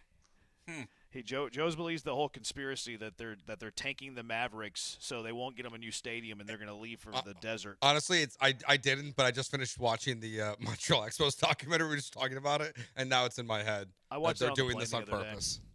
You think Laurie did that on purpose? Yeah, I don't think he did it on purpose. I think he did. I think Montreal was just a bad spot. I kind of feel like he did it on purpose. I mean, it was kind of weird that they just let him buy a different team. But if he would have done it on purpose, he would have moved them instead of being able to get out of them. Yeah, that's true. But he also got a great return on the dollar there. He did. Or on the loonie, I should say, because it was in Canada. Cash him. I mean, Canada does have the dollar. Or trash him. Yeah, but I think their primary currency is the loonie. I think it's the Canadian dollar. They have the Looney Dog Night. Okay, we can look into it. But they also talk about the documentary how the players were being paid in American, but the revenue coming in was Canadian. Well, the Canadian dollar is worth less than Right. the American dollar, but it's still a dollar. It depends on the conversion rate. Cash? Depends on the Trash. conversion rate at the time. Bill Belichick should be a candidate for the Giants. Trash it. You're an idiot. You don't know ball. What? He's one of the greatest coaches in the history of the game. No. Yeah, he is. No, he's cooked. He's not cooked. He's got North Carolina on the cusp of boredom. Great. Congratulations. I'm a Bill Belichick fan. I've always been. I know you are, but trash this. Why? They're going to hire some wizard offensive coordinator who can't lead a team. They need a leader of men. Who's Bill Belichick going to hire as offensive coordinator? Whoever they tell Matt him Patricia. to hire. Whoever they tell him to hire. You trust? He can go hire one of these fired offensive coordinators. You trust he can go Joe hire, Shane? Huh? You trust Joe Shane to help hire an offensive coordinator? No, but I trust Bill Belichick to do it. He hired Matt Patricia. Yeah, but I that's can't get whenever over he was the Matt Patricia He was hire. experimenting late in his career. He was trying to take the Patriots so he could get fired and get a different job. Like it's gonna call Bill O'Brien? He's gonna. Yeah, why not? You always Bill come in O'Brien. here with these down questions. Yeah, Brian. Look at you, Joe. You're being so negative about Trash. Bill Belichick in New York. No Belichick. Give me Trash. Bill Belichick and the Giants. I'm here to be entertained, guys. Bad fit. Yeah, but I don't care about their fit. I It care is about a my horrible entertainment. fit, but it would be entertaining. So I Yes. guess I'll have to cash it because I don't Sports care is about my the Giants. If they're a train wreck, it doesn't matter to me. To be honest with you, I think if you want entertainment, keep him at North Carolina, where it's going to continue to be a disaster. He's kind of obscurity right now. Yeah, but the only thing keeping him relevant is me. You put a lot of faith in your influence there, Brandon. Well, I am an influencer. I'm the original influencer. I am a social media star. They call me the Jay Brizzler. Brian, what you got? So even though Joe came over to my side for about 90 seconds before flipping back to Matthew Stafford, I've come to the realization that Jonathan Taylor, unfortunately, even though he should, will not win MVP. Unfortunately, I think he could have an MVP level season and also not only not win MVP, but he's also not going to win Offensive Player of the Year because JSN, I don't know if you've seen what he's on pace for. He's on pace to break Calvin Records' single season receiving record. Calvin Johnson. Oh, you said Calvin record. Okay. He's on pace to break Calvin Johnson's single-season receiving record. Thanks, Joe. That was a nice interruption there. But so I think if JSN gets there, or he's on pace for 1966. If he gets there, Jonathan Taylor, as great as he is, not only is he not going to win MVP because it's a quarterback award, he's also not even going to win Offensive Player of the Year. Trash. Trash. I think he wins Offensive Player of the Year. I think he holds I on. do too. I'm trashing this one as well. Trash. It's. I mean, JSN I think it's well argued. It is Brian. well argued. I'll give you kudos for arguing it well. But Jonathan Taylor, I was looking at. I saw this on my timeline yesterday. I think the top 20 players in the NFL this year in points scored, 19 of the 20 are kickers. Jonathan Taylor's in first place by like 100 points. I'm being a little facetious, but you know how the point leaders are always a kicker stat? Right. He leads the NFL in points. No, I know he's great. Like, he's on pace for, like, almost 2,000 yards, throwing in a pretty good chunk receiving, and I think 28 total touchdowns is his current pace, something like we saw from Priest Holmes, 20 years ago. I just, if JSN sets the record, breaks Calvin Johnson's record. You want to bet this one? With the caveat that JSN has to break Calvin Johnson's record? Yeah, I'll give you that. Okay, yeah, I'll bet I'll give you – now, can I get since I'm giving you that, can I get an injury Of caveat? course, yeah. So how many games are we allowing for Jonathan Taylor to miss? 2. I'm fine with that. All right, so 50 in both sides. I'll give you Yeah, the same caveat for course. JSN. Well, it would – I mean, I guess it would correlate with the record. Yeah, I mean, he If has to misses break the 2 games, record, yeah. so, But yeah. I'll give you 15-game minimum and has to break the record. You give me 15 games of Jonathan Taylor, and then if one of them wins Player of the Year, our side wins a drink. Sounds good. Okay. Right Let's into write the that- dock. Let's write that one down. Cool. I like that bet. That's a fun bet. It's a very fun bet. I'm glad that we did that. I'm glad that you suggested that bad cash or trash him so we could land there. Now you're being the negative one. You always come in here with these down questions. Junkie says, I think Brian is drunk right now. We'll see. Definitely going to have a drink or two on Friday. Another junkie, Old Humble Distilling Company, swing on by right off in 1960. We'll be there. This junkie says, y'all are awesome. Cash or trash? Cash. I'm trashing it. Trash. We're pretty average. Depends on the day. All right, that does it from Cash 'em or Trash 'em. Let's get into how it's going in Jacksonville. Some crazy thoughts out there from all these Jaguars up in Duval. Things are bad there. They're bad. 713-780-3776. It's Jeremy and Joe, ESPN 97.5, ESPN 92.5.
This dude bugs. He's Joe. I'm Jeremy. Jeremy and Joe.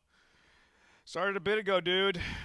Jacksonville. They're not doing well after this loss. I listened to some Liam Cohen the other day. Yeah, that guy, actually. He's like, yeah, man. Reality is we blew a 19-point lead, and it's going to be very difficult to get this team back. He's like flat out like, yeah, he's this is admitting gonna be a defeat hard already. one to recover. No, he's like, that's my motivation this week. Like, I was listening to it Monday.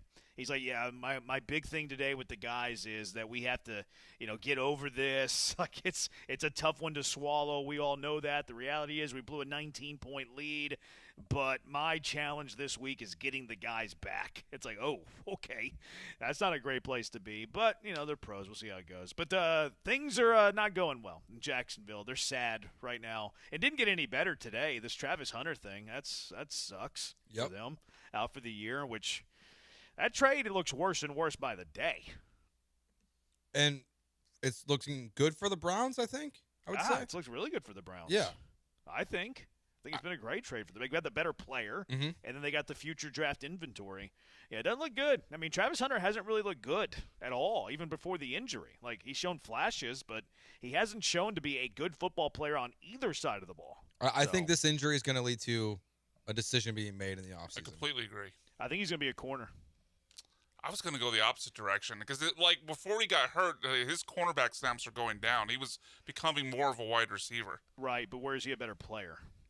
Yeah, I always thought it was corner, but I'm with Joe. Like, either way, I think this injury, I think a lot of his struggles came from him trying to do both. Like, you can't be in the meeting rooms for wide receivers and defensive backs at the same time. Yeah. So I think he's going to have to choose one. Yeah, I think you used him as a corner, and then you gadget him up on offense a couple Did times. Travis Hunter single-handedly kill the dream of a two-way player?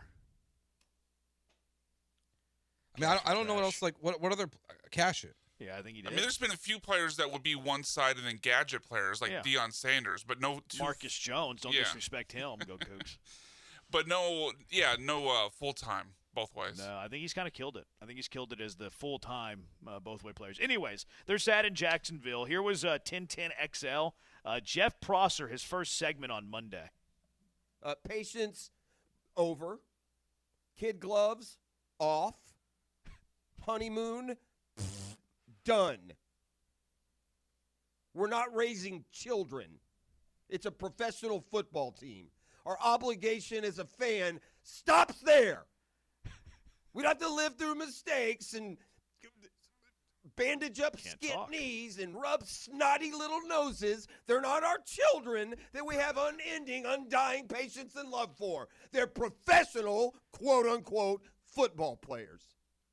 Sounds like he's crying. So, yeah, that's ridiculous what just happened yesterday. Pitiful, pathetic, optimism gone. Playoffs? Pitiful, top to bottom. Take a good, long, hard look in the mirror and understand the illusion with which you've taken that look all year. Because now that we're 9 games in, blowing leads bigger than any sorry Jaguar team ever has blown. I'll give you a popular refrain heard around water coolers today. Well earned, I might add. To any sensitive ears listening this morning, well freaking earned. This is the phrase that will be uttered around water coolers and coffee makers all morning long. Same old Jags. But let me put an addendum. Same old Jags, you friggin' wish. Worse.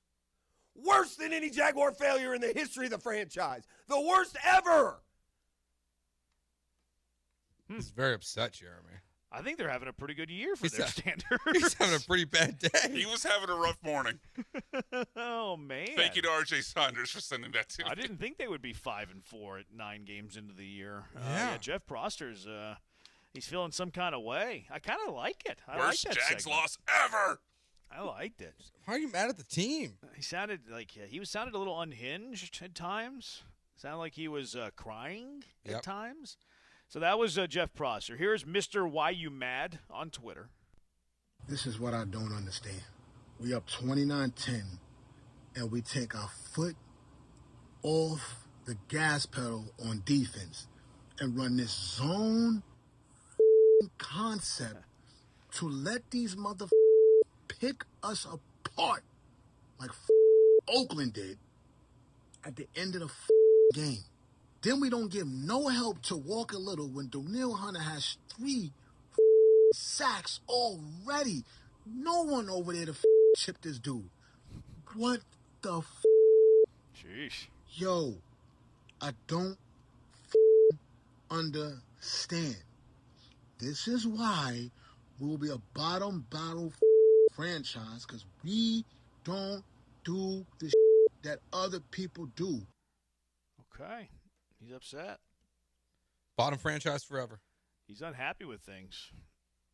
As he should be. Forever, guys. Forever. They're still in the playoffs. Season ended today. For now.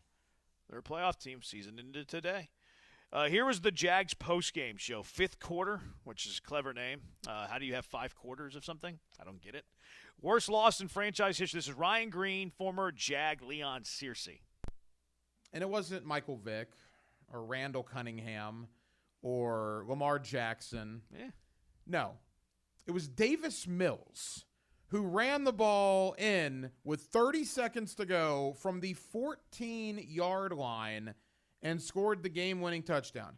Davis Mills, who outside of Joe Flacco might be the slowest quarterback in the National Football League, ran a 14-yard touchdown into beat you. Again, if there is a worse regular season loss dating back 10, 15, maybe the entire franchise, you tell me what a worse regular season or a more disappointing regular season loss is than this.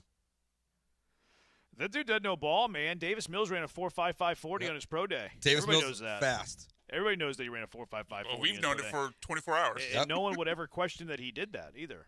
He looks like Mike Allstott playing the quarterback position. Stiff-arming dudes, spinning out of sacks, running for 14-yard touchdowns, game-winning touchdowns, I have you. Yeah, this guy doesn't know ball. What do you mean he's not athletic? He's very athletic. He showed it all game. Second slowest quarterback in the league? You kidding me? Come on. Yeah, you know what that was? That was racial stereotypicalism. Should we put him on the list for Thursday? Yeah, I just did. All right, there we go. I'm literally in the thing right now. That was You racial just made the list. stereotypes. Oh, he's not fast. He's the second slowest quarterback in the NFL. Based on what, dude? Based on what? We know. Based on that touchdown run, based on spinning off of tackles, based on stiff-arming dudes, based on point A to point B speed, his GPS, based on his pro day, or based on the color of his skin? We know what the answer is. What do you mean he's the second slowest quarterback We in know the it. NFL? And your Him and Joe post-game show Flacco. makes no sense either. You can't have a fifth quarter or something. How did I know, 25%, Jeremy, would get caught up on 25%, that? 25%, 25% equals 100%. You can't have a fifth quarter, idiots. But I shouldn't expect any more from them because they're from Florida. Maybe if you do some Steiner math, you can get to 125%. Fifth quarter. Dumb name. All right, here's another one from fifth quarter on the Jags having no pass rush and getting gassed. Joshua Hines-Allen? I don't know. I didn't see much of him in the second half. He got one half a sack. That was about it. But it's not good enough, but I've been saying it every week. Okay, I don't care if you find a one-trick pony. You can't play in this NFL without good pass rush. Mm-hmm. Now, the game started off pretty good. Eric looked good in the first half. He was in the backfield. He was making plays. Few guys were making plays. And then we got tired. Leon and I were sitting there talking about how do you get gassed at this time of year? Okay, the weather's feeling awfully good around here. Okay, it ain't hot. So why are you so gassed out there? To win the game, you got to play 4 quarters. Aren't you conditioned Maybe enough 5 to win the game physically? But sit there and not have enough pride that when everybody's counting on one play, somebody be a spark out there who's got enough energy, enough heart to sit there and get on each other's ass to make a play. I didn't see that kind of emotion out there. Did you?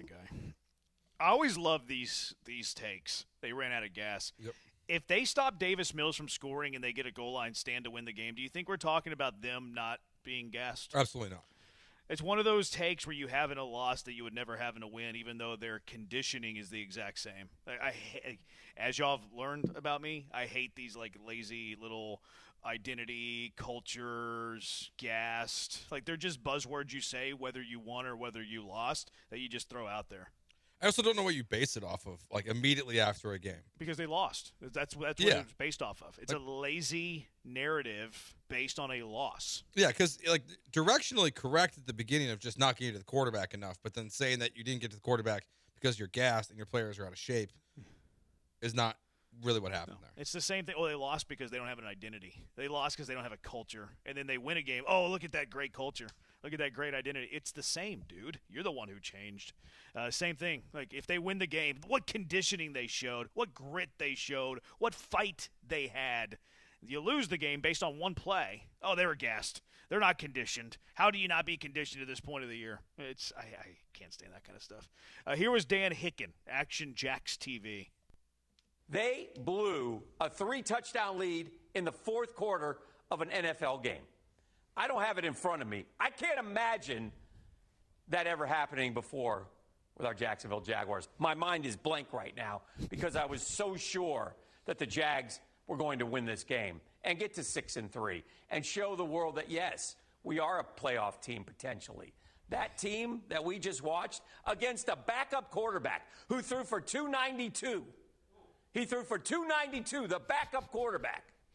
They're missing 2 offensive linemen. We can't get to the quarterback. Our starting offensive line played. Daniil Hunter had 4 sacks. 3.5. 4 sacks. 3.5. Not a very good team. 29-10. We can't scheme up a couple first downs and win this thing. 29-10. We can't get a stop. Do you want me to call out players? Yes. 41. Where are you at? You can't get a sack against a rookie tackle. You can't get a sack. Second round. Huh? How about the guy we traded for a corner?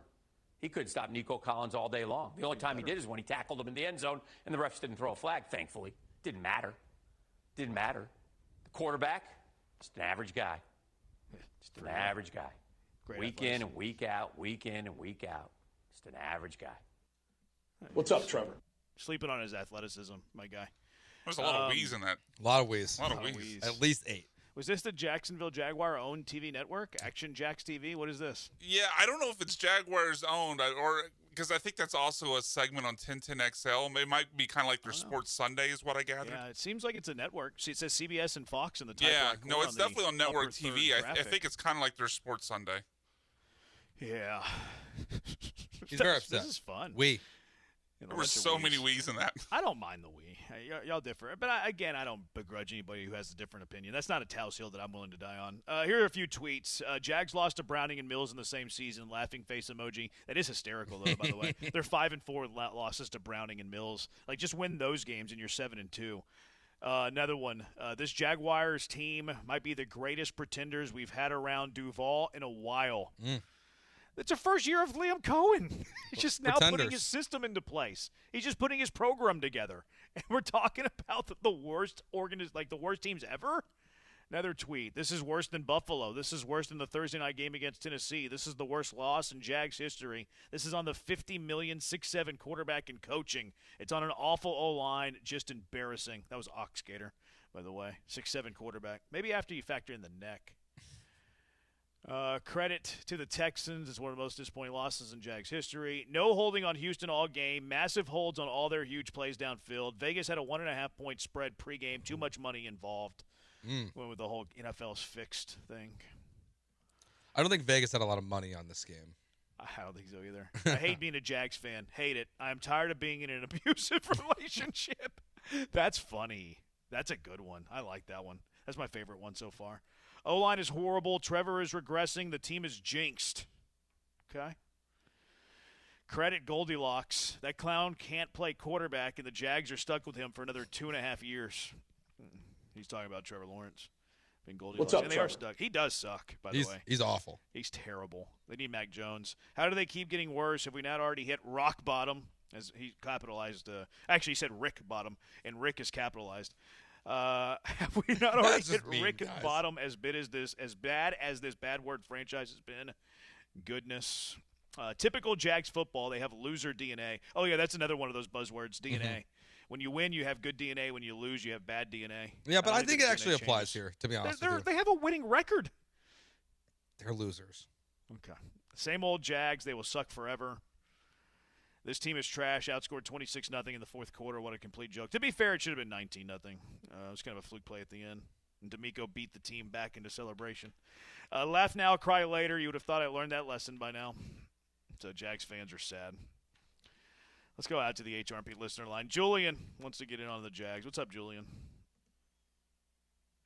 What's going on, gentlemen? Talking about Jags I think misery. it's funny these Jaguar fans are I think these Jaguar fans are funny, man. You know, they talked one of the fifth quarter, which is ridiculous. I agree. Right. They said the fourth quarter we need 1 sack and you're too tired.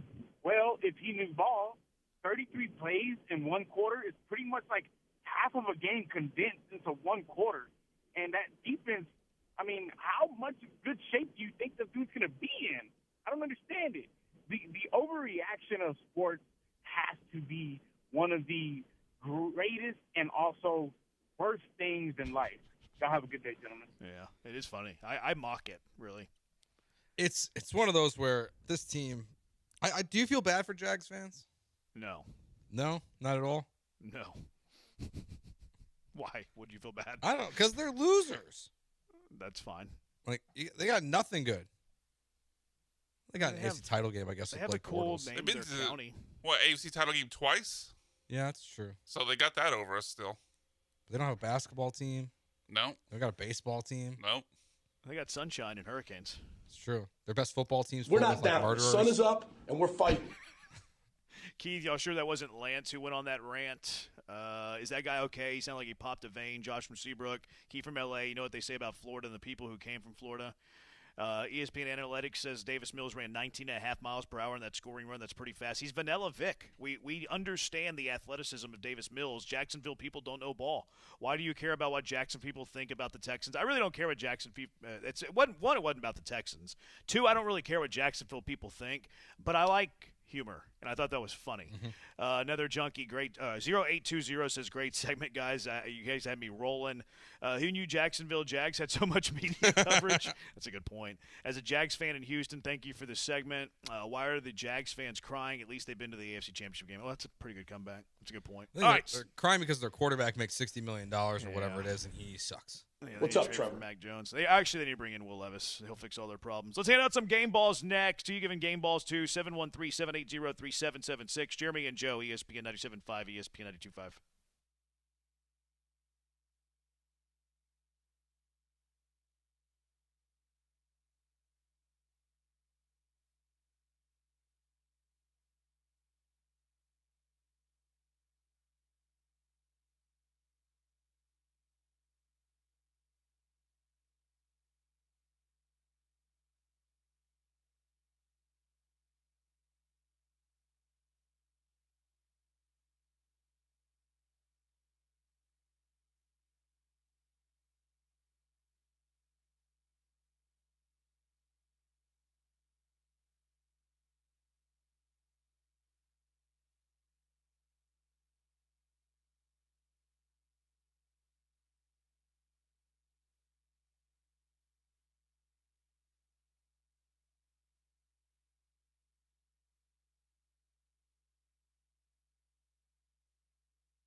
This is Jeremy and Joe. On ESPN 97.5 and 92.5. Live from the Huntington Bank Studios, here's Jeremy Branham and Joe George. That's what she said. This segment is funny. We should do this every win. Yeah, that's a good idea. Let's do that. You got to have a fan base that loves to be miserable, though. So I guess we're kind of dependent on that. But we'll do. We'll see what we can do. All right, game balls. Joe George, why don't you lead the way, age before beauty? I think the Titans will qualify for that next week when the Texans beat them, for the record. Do they care enough? I think because it's the Texans, they will still. Okay. All right, Caleb Williams. He deserves a game ball. Why? What are you for? 2 touchdowns in the fourth quarter, leads the game-winning drive. He was great on the ground. Should have a much better day statistically. 8 drop passes in this game from his receivers. Caleb Williams was a monster in the fourth quarter. That's what matters most. Game ball, Caleb Williams. Find someone that loves you as much as Joe loves because Caleb Williams. I never lead Bears. Then you guys always take him from me. Gotta get his bear in. Gotta get in his bear love. I'm gonna bear you could take. There's another bear I could take because the best bear on defense is former Texan. Who did I put down here for the Bears? Oh, I put Roma Dinze for Same. the Bears. 6'80", 6'1". Joe's biased towards Caleb Williams, though. But I'm going to follow suit. If Joe's going to be a homer, I'm going to be a homer. Some people don't even think that I am a homer. Some people think I'm a hater. No, I'm going to be a homer with my first game ball. Daniil Hunter. A motor, power, speed, a wrecking machine indeed. 3.5 sacks, 4 TFLs. Daniil Hunter, here's your game ball. I'm disappointed you didn't attempt the bark there at the end. Yeah. Whoop! Has me feeling nicey. All right, I will go with someone inside the Texans division. That is someone we mentioned during Cash or Trash. Jonathan Taylor, just an absolute beast. 244 on the ground, 3 touchdowns, 3 catches for 42 yards through the air. Absolute one-man wrecking crew for the Colts offense. Why didn't you go JSN? Because I think Jonathan Taylor should be MVP. I just think he's going to get robbed because, it's got to be a quarterback. How about for Offensive Player of the Year? I think he should get it, but if JSN breaks the record, he's going to get it. People will vote it in. People like stories. Okay. They do like stories. Devon Achane, 22 carries, 174 yards, 2 touchdowns in the win, plus 6 catches for 51 yards for the Dolphins. He's really good. Where did he go to high school? No idea. Fort Bend Marshall, bro. I knew it was local, but. Yeah. I saw him play in high school. He was a man amongst boys. They had a quarterback on that team that I want to say went to Arkansas. I want to say his name was Malik Hornsby. 713-780-3776. I don't think he really amounted to anything in college. Hopefully he's amounting to something in life. And hopefully he's a listener to Jeremy and Joe. Jahmyr Gibbs, he gets my game ball. You got Dan Campbell calling plays now, and he has resurrected the Detroit Lion offense. Jahmyr Gibbs, 15, 142, 2 TDs. Gibbs gets a game ball from me. My next game ball going to a kind of an unlikely source, both that they won the game and that he played well. I did not expect much from him coming out of college, 7 years? Last one being in Louisville. But Tyler Shuck, 282 passing, 2 touchdowns, no interceptions in the Saints win over the Panthers, probably ending the Panthers season. That surprised me, but Tyler Shuck played really well. He robbed Olave of a game ball. I would have gone Olave. Olave was my runner-up, but look, Tyler Shuck was so unexpected. How many opportunities am I going to have to give him a game ball? I felt like I had to take it. I mean, Olave's brain is a ticking time bomb. How many chances do you have to give him a game ball? That is completely fair. He could be fine. I hope. He's like one hit away from retirement. Leagues. I have him in a Dynasty League. I hope you're all right. In a Dynasty League? How many Dynasty Leagues are you in? 2. 2? Okay. Drake May, for me, this week, the MVP of the league. I know it wasn't a perfect day for him. The MVP of the league? You said it was Matt Stafford yesterday. Or number 2 in the league. Joe's giving out an AFC and NFC MVP. He's going to go like National League and American League. He's going to give an MVP for each conference. You said Jonathan Taylor was number 2 yesterday. And I don't know why I said Drake May, because that's not what I wrote down. Joe's Oprah with his MVPs. I wrote down to talk about. I wrote down Trayvon Henderson. I said Drake May. I don't know why I did that. I mean, could you have a bigger gap between names? No. They're not even close, Drake Joe. and Travion. I don't know why. I just pulled up the box score and our internet's terrible, so I saw Drake May. Let's blame it on the internet. It is. I don't know what else to say. I don't know why else I did it. Since I'm dumb. So tell us about Travion. 14 Joe's carries, 147 yards, 2 touchdowns. Yeah, Please keep giving him the ball. Yeah, I would have had him too. It's embarrassing we got this far and haven't given this guy the game ball. Matt Stafford. He had as many touchdowns as he does letters in his first name, his nickname. 4 touchdowns for Matthew Stafford. What a game. Matthew Stafford is great. Some people thought he was going to retire with this bad back, Brendan Riley. Matthew Stafford, my game ball. All right, so since you guys passed on him a couple times here, I'll go ahead and go with my other guy that could win Offensive Player of the Year. Jackson Smith and Jigba, 5 for 93 and a touchdown. He's been a machine. Love that guy. Isaiah Williams? Okay. The punt return touchdown from the Jets? That's I don't fair. know who else to give it to in that game. Brees You know who Hall, I gave guess. it to? I gave it to Chris Banjo. Who? The Jets special teams coach. I do not know this man. Okay. Because they ran 2 touchdowns back on special teams, on teams. The special teams coaches like to be cool, and they don't call special teams anymore. Have you noticed this? No. They call it teams.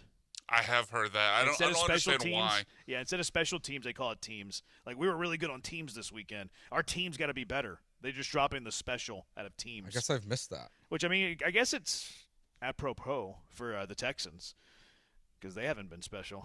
It's true. They're not I'm going to give my next one to Ladd McConkey. He was bad McConkey at the start of the season, but he's been really good lately, so he's dropped that name. Ladd McConkey, 41071. Ladd, my game ball. One was already given out for this game, but I'm going to give a game ball, It's second burned. game ball for the Lions game. That team's burned. Okay, Burned all right, burned. fine. I'll move on. I'll go to the Chargers. Wait, you just said Ladd McConkey, yeah. I don't have anyone left that hasn't been named as far as the team. All right, then you're done, Joe. They've got 2 more teams. I don't know who to give it to for the Ravens, to be honest with you. Yeah, I mean, the other ones are what? Broncos has scored 10 points. Yeah. Ravens, there was nobody really. Broncos? Yeah, Broncos won on Thursday night, 10-7. Oh, we don't do the Thursday night game. Okay. Well, the Ravens didn't do much. There's 2 more. There's Eagles and didn't Ravens. do much. Yeah, I have 2 down. All right, go ahead. The Ravens one is weak. I'll admit. I just gave it to Zay Flowers. 4 catches, 75 yards. That's fine. Weak. It's a weak game ball. I had him dead last too. But for the Eagles, I went Brandon Mann. Brandon Mann, game ball punter for the Philadelphia Eagles. I do not know this man. He's the punter for the Philadelphia Eagles. He gets the game ball. He's a punter. I feel like this is making the point. For the Eagles. It is. A punter? Right. He was the best player in the game yesterday. I mean, he was. The most important player in that game yesterday was Brandon Mann. Best player. That game was awful. It was a great game. I like defensive football. Yeah, but it wasn't that one. That felt like more bad offense than good defense. Yes. You guys are haters. No. You Truth guys are tellers. just pretentious and want to see like offensive beauty. Sometimes you need a good old slobber knocker. Some teams you need a game that you got mud in the blood. 20? Can we break 20? That's all you I'm guys asking want for. you guys want sugar in the tank with all of these offensive games. Sometimes you got to have a little bit of mud in the blood. I want a slobber knocker, but this wasn't even. It wasn't. They weren't earning it. It was just bad offense. Yeah. I think there's a longer conversation on the Eagles' offense. Like there was a year with Shane Steichen, offense was good. It went to complete crap. They brought in Kellen Moore, it was really good, and now it's gone to complete crap again. Like unless they've had upper level offensive coordinators, like that offense has been trash. Didn't Joe complain about how Henderson was meh? It doesn't mean he doesn't serve the game ball. Those are 2 different conversations. Got walked down by Ramsey. Didn't expect that. Joe loves the Drake. Key from L.A. Game ball. Matt Stafford shimmy. Did he do a shimmy? He did. I think it's after the last touchdown. I missed it. Key from L.A. sent it to me. I would like to see Matt Stafford do a shimmy. I hit 2 game under. Okay. All right. 713-780-3776. The big news in the country was the Dallas Mavericks firing Nico Harrison.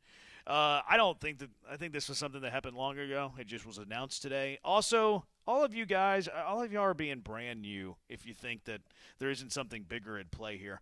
713-780-3776. Jeremy and Joe, ESPN 97.5, ESPN 92.5. If you're in the market for a new vehicle, listen up. Monument Chevrolet is the dealer you can trust because they're transparent. They're not going to hassle you with pricing. You're going to get your car shopping done fast. It's why Monument Chevrolet has been serving the Houston area for 50 years, 5 decades, because they've helped generations of families get into invested in new vehicles with their outstanding customer service. They trust the people at Monument Chevrolet. They keep coming back to Monument Chevrolet. Family feel there. They have a friendly atmosphere, the terrific culture, whether, whoever wins or loses doesn't matter. Their culture is always fantastic, and they hire great people too. Get a fair deal, a transparent deal, a no-hassle deal without wasting your time in these aggravating, stressful negotiations. No tricks, no time wasting, no hidden charges. If you've been waiting to upgrade your ride, now is the time to do it. Visit them online at monumentchevrolet.com, monumentchevrolet.com, or just go visit them in person, 225 at Beltway 8. Their lot is massive. Street names, their lot is so big at Monument Chevrolet. Chevrolet, together, let's drive.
You're back with Jeremy and Joe, broadcasting live from inside the Huntington Bank Studios. On ESPN 97.5 and 92.5.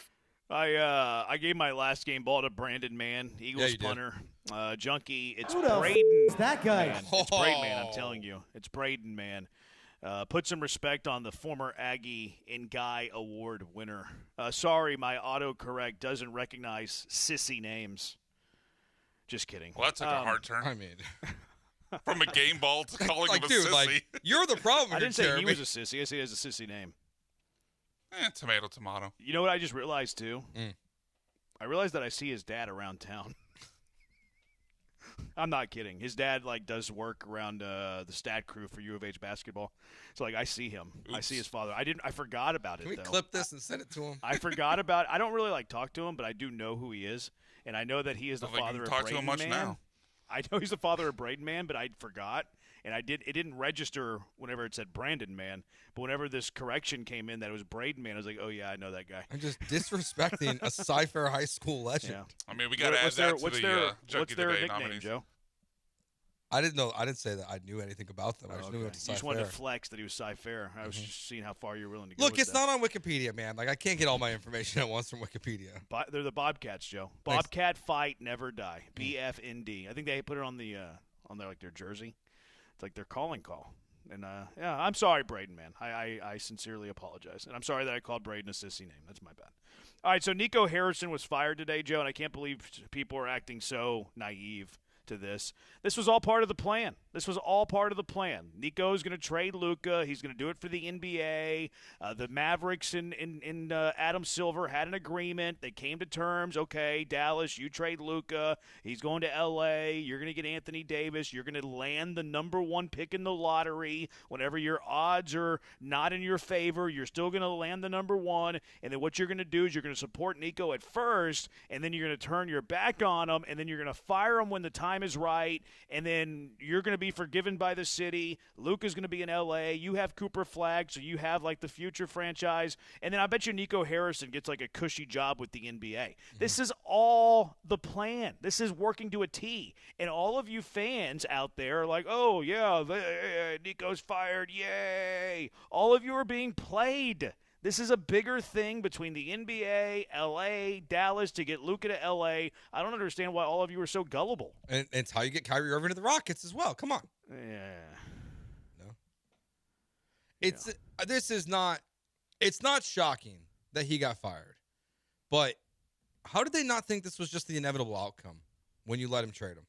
Right. He got fired the day he traded him. Yeah, they're throwing him under the bus today. Shams Charania is reporting is like it was Nico's idea. It was Nico's idea alone. Of course, they're not standing on business with this. They're gonna blame him for something that they allowed him to do that they had to sign off on. No, this was the NBA doing this. I know. You think it's a giant conspiracy theory. No, I don't think it's a giant conspiracy theory. I think it's the business. Conspiracy theory is something you don't like. It isn't true. This is true. I don't disagree. Like it's weird they got the first pick in the draft after this. And now you trade Anthony Davis somewhere that's going to help that market out. You trade Kyrie somewhere that's going to help that market out, and you make Dallas happy. I think there's still a chance that this is all the ploy to move them to Las Vegas.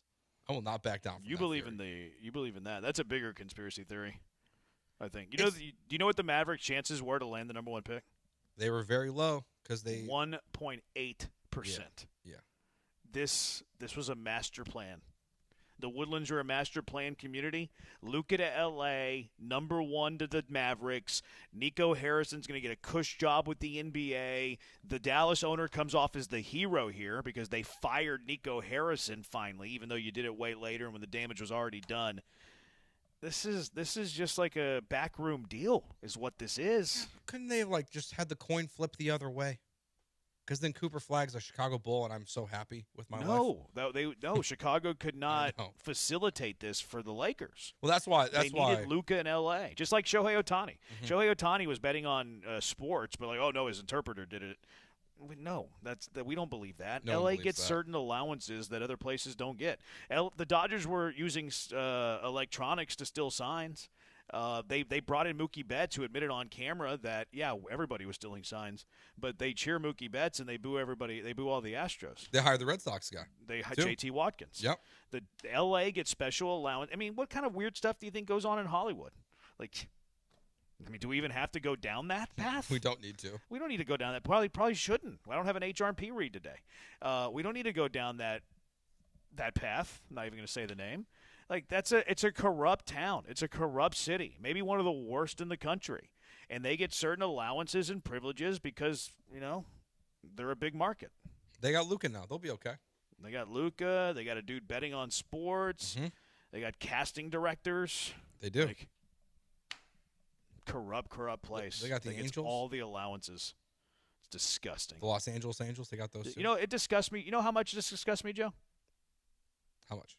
This disgusts me so bad that I'm not doing the rest of the show. I'm not. Y'all got the junkie of the day. This just it gives me the ick. It gives me the it gives me the ick. It grosses me out. But of course, I'm going to do my read before I storm off. Braden's dad's probably listening, so you're running away from him. No, I'm not. This makes me. It gives me a serious case of the ick. I can no longer do the final 15 minutes of the radio show. But of course, I'm going to do this read. Fast breaks, buzzer beaters, and block parties are back. Underdog is the best place to get on all the action all basketball season long. And Texas is the best place to play on Underdog. Playing Underdog is so easy. Pick whether your favorite players will go higher or lower on stats like rebounds, steals, and more. Get your picks right. You can win up to 5,000 times your cash. You got a full slate of NBA games tonight. You got some NFL to look forward to. You got some Texans, Titans to look forward to. And then here's the brilliance of Underdog. If you sign up with promo code KillerB, you're going to score $100 in bonus entries when you play your first $5.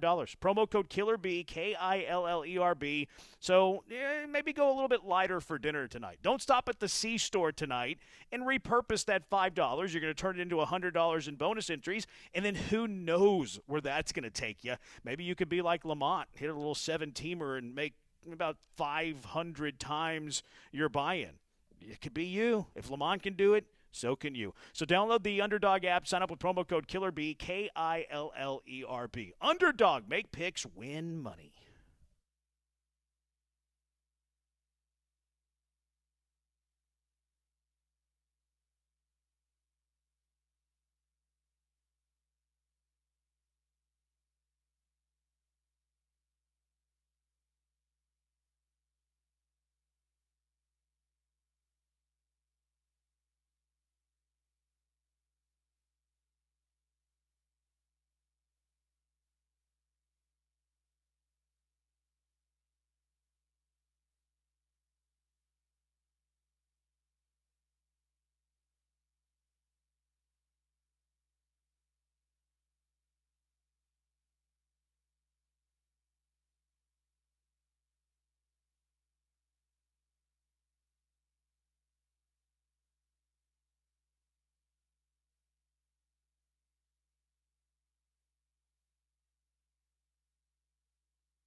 You're listening to Jeremy and Joe. On ESPN 97.5 and 92.5. Live from the Huntington Bank Studios, here's Jeremy Branham and Joe George. Final segment of Jeremy and Joe here on ESPN 97.5 and 92.5. Just me and Brian hanging out with you for Thanks for the time, Jeremy. 6 minutes for Soccer Matters with Glenn Davis, because Jeremy Branham doesn't love us. I think he was scared of getting beat up by that. Oh yeah, by the punter's dad. Yeah, by the punter's dad, he said his name was Sissy. Yeah. I think is the exact quote. Called his name Sissy. Yeah. Branham's got kind of a saucy mouth. He calls his ex-coach a drunk. Yep. On many occasions, now he's calling this kid's name Sissy. Not great. Not great. Let's do our junkie of the day. You guys are welcome to let us know what you think. 713-780-3776. I'm sure a couple of you will nominate me. Probably well-deserved. Not the best performance at times today. I have one for you in mind. Well, you can go first then, because I got like 3 things to nominate here. I just want you to clarify for the record. MVP Matt Stafford. Okay, that's what it is. Stafford. Taylor May. Taylor than May. Okay, yep. So we're on the record now. We're going to stick to that and remember what the words that are coming out of my mouth. With that, and then the confusion during game balls where he gave it to Drake May, but it was actually Travion Henderson. Yep. I wasn't sure where that was coming from. So that was one nomination I had.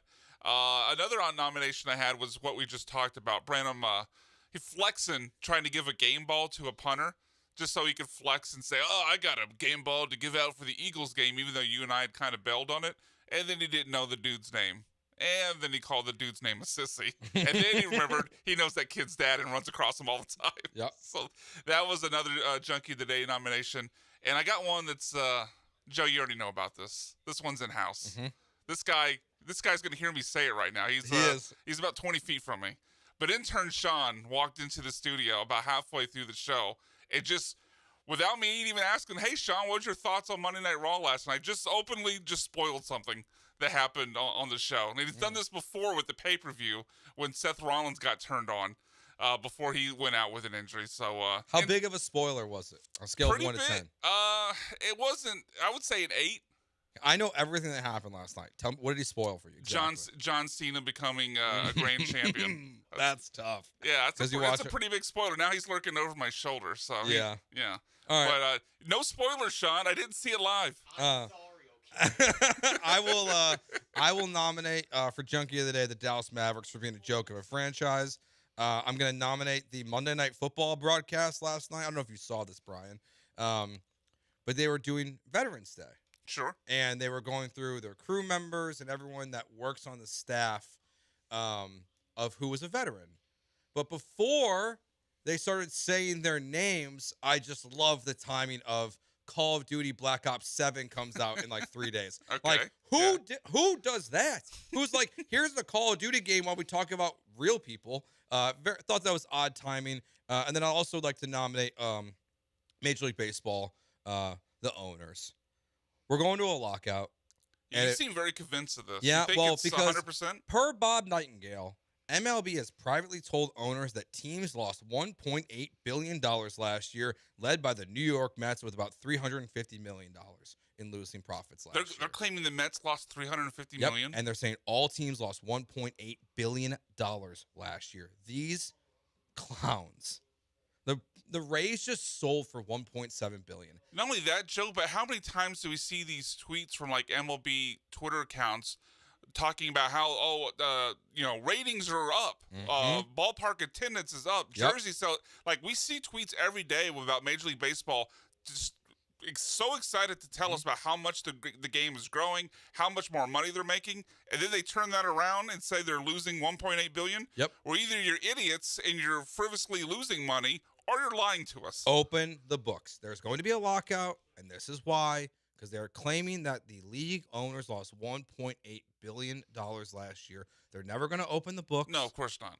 But the WNBA tried this too, remember? Yes, like it's such garbage, and it's starting right as winter meetings are getting underway. I'm not shocked. It's sickening because, as Brian said, they're bragging about ratings. They're bragging about seats being sold. They're bragging about jersey sales. They're bragging about all this money that they're getting from Japan because of Shohei Ohtani and all these other players. Yet the league is losing $1.8 billion. Okay, sure, whatever. Who's winning today? I mean, This might be personal, but I'm going to give my nomination to intern Sean. I was looking forward to watching Raw. Here's the thing. Normally, I wouldn't agree with you. Okay. And I would give it to someone else. Uh-huh. But this isn't the first time it's happened. No, second. And I know there was a conversation I've had of I don't watch it live. Yeah, it's pretty well known by people that know me. I'll give Sean the pass for not knowing that, but still, it's not the first time. So, unfortunately, Sean, I apologize. But even though Nico Harrison traded Luka Doncic and then got fired. Man. Don't do spoilers. And his Instagram bio is now very funny because it's a photo of him playing basketball. It says unemployed. Intern Sean. For the second time. I'm about to say, that's not his first. That's not his first one. We're at this intern class. The first one was the Draymond Green unicorn. Yeah, this one's worse. So, sorry, intern Sean. Jeremy can only do 2 hours and 45 minutes with us today. We'll see what he can give us. Thanks for the time, Jeremy. Tomorrow on this show. Hardworking man that is. That will do it for us. Thanks for everyone listening, watching on YouTube and Twitch, even the lunatics out there. We love you. Soccer Matters with Glenn Davis coming up next year on ESPN 97.5 and 92.5.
All right, welcome in, everybody. Soccer Matters, ESPN 97.5 is on the air. And we got a show for you tonight. We are going to break down the Ted Siegel, Tim Howard press conference, which was something we wanted to do last week, but I had to go off and do the ACC Women's Soccer Championships. We're going to talk a little bit about that. I'll tell you what, the quality of Notre Dame, Stanford, Virginia, and Duke, exceptional. And a lot of very young players, a lot of pros.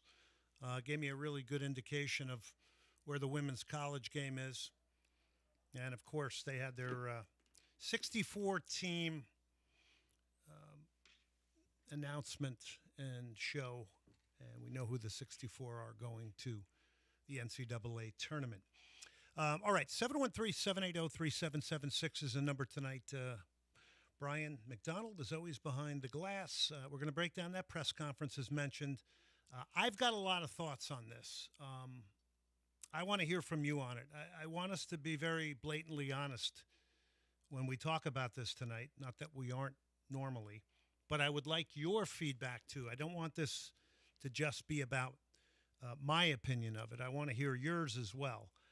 I also put something out about James Rodriguez, who is out of contract at León. It doesn't look like he's going to be coming back there. Now you're hearing he may go to Club America. I put that out, yes or no, to Houston for a reason. Because I wanted to see where the pulse was, and it was about where I thought it would be when it comes to a name and a star coming here. Because it's hard for us to sit here and watch Thomas Muller go and literally take an entire city on his back and lift it from a standpoint of excitement. If they can do it, why can't we?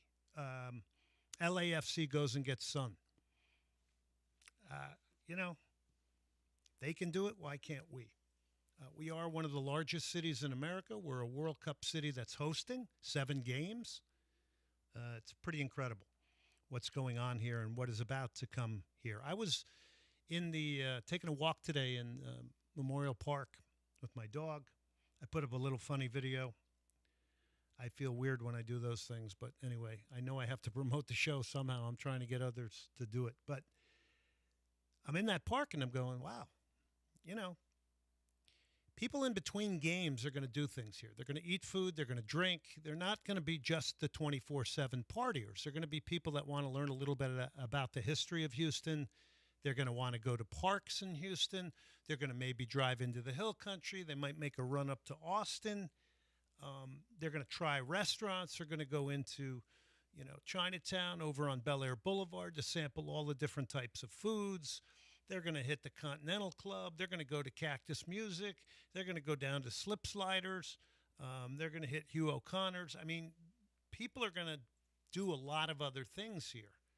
Some of them are going to be in 24/7 party mode. I get it. But not all. Not all. So keep that in mind because our parks are going to get more attendance. And people are going to see what beautiful parks we have in the city of Houston. By the way, as I take my jacket off, I have my Okinawa T-shirt on. So we won a big battle in Okinawa. My father served there. Today is Veterans Day, and a big thank you to all the veterans out there and those that have passed who have allowed us the freedom to do everything that we can do. And in my case, talk about soccer and have a lifetime of soccer. So Veterans Day, we acknowledge it in a big, big way in the sacrifice of others. Okay, I got MLS updates as well, some playoff results that were exciting. Tomorrow night's Destination 2026, and we're going to be talking about more about what's going to happen in Houston. All right, let me get into, we'll do segment 2, 3, and maybe even one more on the press conference, but I think I want to get you caught up on some news here to get it started here tonight. First off, FC Cincinnati will take on Inter Miami, one of the conference semifinals. The Philadelphia Union, by the way, spend less than the Houston Dynamo. They are the Supporter Shield winners. They will take on New York City FC, so that's Something exceptional. Now, I did notice that the Dynamo referenced Philadelphia, except there's one big difference. They're bringing players through their academy to the first team. We aren't. And I don't count Mikael. I don't count somebody from South America that's put on the second team. I don't even count Brooklyn Reigns because Brooklyn Reigns was purchased. But that was a good purchase, and he got real opportunity, and we've watched him mature before our eyes, which has been wonderful, and apparently he's got attention from teams in Europe. All right, Western Conference, Vancouver and LAFC. So you've got, I mean, that's a marquee matchup. Thomas Muller against Sun. Oh, wait, and Denis Bouanga. Okay, so that's a great matchup. That's the one I go to right away. And then you got San Diego and Minnesota. Minnesota had an epic 10-man comeback against Seattle, and they broke Seattle. Mike Ivaras has done an exceptional job coaching that team. By the way, he got through the problems with Chucky Lozano. Make sure I say it right. Chucky, not Chucky. Of course, the movie was Chucky, but I'm going to call him Chucky because I was told I should call him Chucky. Okay, Chucky it is.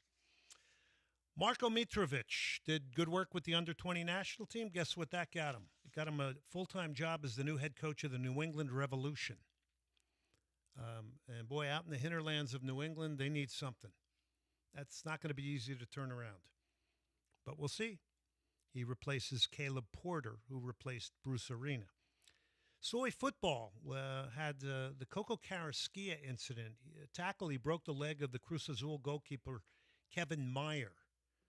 I didn't see it. I don't know if anybody's seen it. If you did, 713-780-3776. Please don't be afraid to call in and take us into that. He was not red carded, and Cruz Azul's contesting it, so we'll see what Liga MX does about that one. Today, the U.S. under-17 national team, a 1-0 victory over the Czech Republic. Matthias Albert got the game winner in that one. So they continue on in the under-17 World Cup. Man City, a 3-0 victory over Liverpool. Pep Guardiola's 1,000th game. Erling Haaland, Nico Gonzalez, and Jeremy Doku, the goal scorers. Sunderland, 2-2 with Arsenal. Broby in stoppage time would tie it up. Ballard had scored for them earlier. Saka and Trossard for Arsenal. And Sunderland is in fourth place, by the way, on 19 points. Only 3 points behind City and only 1 point behind Chelsea. So they're in a Champions League place right now. Yes, it's early in the season. That's halfway point close. Sunderland, how did they do it? Well, $190 million in new signings. They had a real strong start. They knocked off Nottingham Forest. They knocked off West Ham. They knocked off Brentford. They had draws with Aston Villa and Crystal Palace. So it's a combination of signings, collective effort and play, team defending, team spirit, all the things we hear coaches talk about. Doesn't mean they're always executed. The manager is a Frenchman, Régis Labrie. 4-3-3, can morph into a 4-2-3-1. Sunderland, the Black Cats are a good story. That is a part of England up there, Newcastle, Sunderland. That is a very strong, passionate soccer community up there. Turkey. And this goes down now to all of a sudden now we're hearing all kinds of issues concerning gambling in sports. So in Turkey now they're talking about people getting arrested, players involved, referees involved. We've had the NBA issues. Now we have the MLB issues. If you remember, it took down the Serie A, and the Serie A never recovered. They called it Calciopoli. So gambling and sports, if we sit here and really logically think about this, the amount of betting that goes on, and then the amount of players that are involved, why would we think somebody's not going to cross the line? And I know it's an easy argument, and I might get Brian to weigh in on this as well, but I know it's an easy argument to say, well, how dumb can they be? They're already making multi-millions of dollars. That's not the only reason people gamble. It's not because of the money. it's because of the rush and other things, I think. So we got NBA, MLB, we got Turkey. You would think leagues where players aren't paid as much, that's where somebody might really cross the line. If you're thinking about it from the standpoint of somebody who's trying to make extra money on the side. Brian. Yeah, like it's something that's, I think we all have to realize it was going on forever. I mean, we remember Pete Rose back in the 80s, obviously. There's been other point-shaving scandals around college basketball, 20, 30 years ago. It's always gone around, but it's just now this group of modern athletes are doing it on platforms such as DraftKings and these apps that are actually tracking them and finding it out. So I think it's not so much that it's happening more. We're just better equipped to know when it happens because they're placing bets through sites that track them and look at their activity. Yeah, it's across all sports, and it's pretty incredible. It is a very dangerous sort of fence to straddle because, boy, if people start thinking games are contrived, that could be a major league turnoff if you're not a gambler. Yeah, I mean, the NBA went through it with Tim Donaghy. I guess it's been about 25 years ago now. Yeah, the referee. And I never thought at the time, because the NBA always tried to paint it as one rogue referee. I think that's one of the lessons you take away from this. Whenever there's one, there's probably 5 more behind it. Whenever there's 5, there's probably 10 more behind it. Like, I don't buy that there's only one. Like in baseball, you have the Guardians pitchers who were intentionally throwing balls on the first pitch of at bats. You think that's the only time that's happened? Maybe some guys are just better at getting away with it than others. Like there's no way they're only catching the people who are guilty. I don't want to hear it. I don't want to hear it. Everything is tip of the iceberg. I want my sport to be pure. I want it to be about the competition and the play. I don't want cheaters. I don't want them. Oh, man. All right. Let's play soundbite 18. Messi, the greatest of all time debate. Check this out. This is pretty funny. Is the Messi-Ronaldo debate finally settled? Is it done? It was never a debate. It was always a debate. It was never a debate. Always a debate. Ronaldo was nowhere near the level of Messi. Ronaldo was one of the greatest goal scorers of all time. Messi is the greatest player of all time. It's not even close. When Messi has the ball, 1-1-1, you are dead. Messi is Messi. I never say Messi is the special one in here because everything he does all the time. I'm telling you now, when we played against United, yeah, and when Cristiano was there, we knew that, okay, Ash will deal with him. Ash will deal with him. He is capable of dealing with it. But every time it was against Barcelona, oh my God, the training the whole week was about Messi. We have to have 2-3 players with him. You can't defend 1v1 against Messi. It's impossible. Impossible. You're dead. For me, I'm not going to say Miles, but because of what Cristiano has done as well. But for me, I really don't see the comparison. Well, there you have it. It's over. The Messi, Cristiano Ronaldo debate. You buy that, Glenn?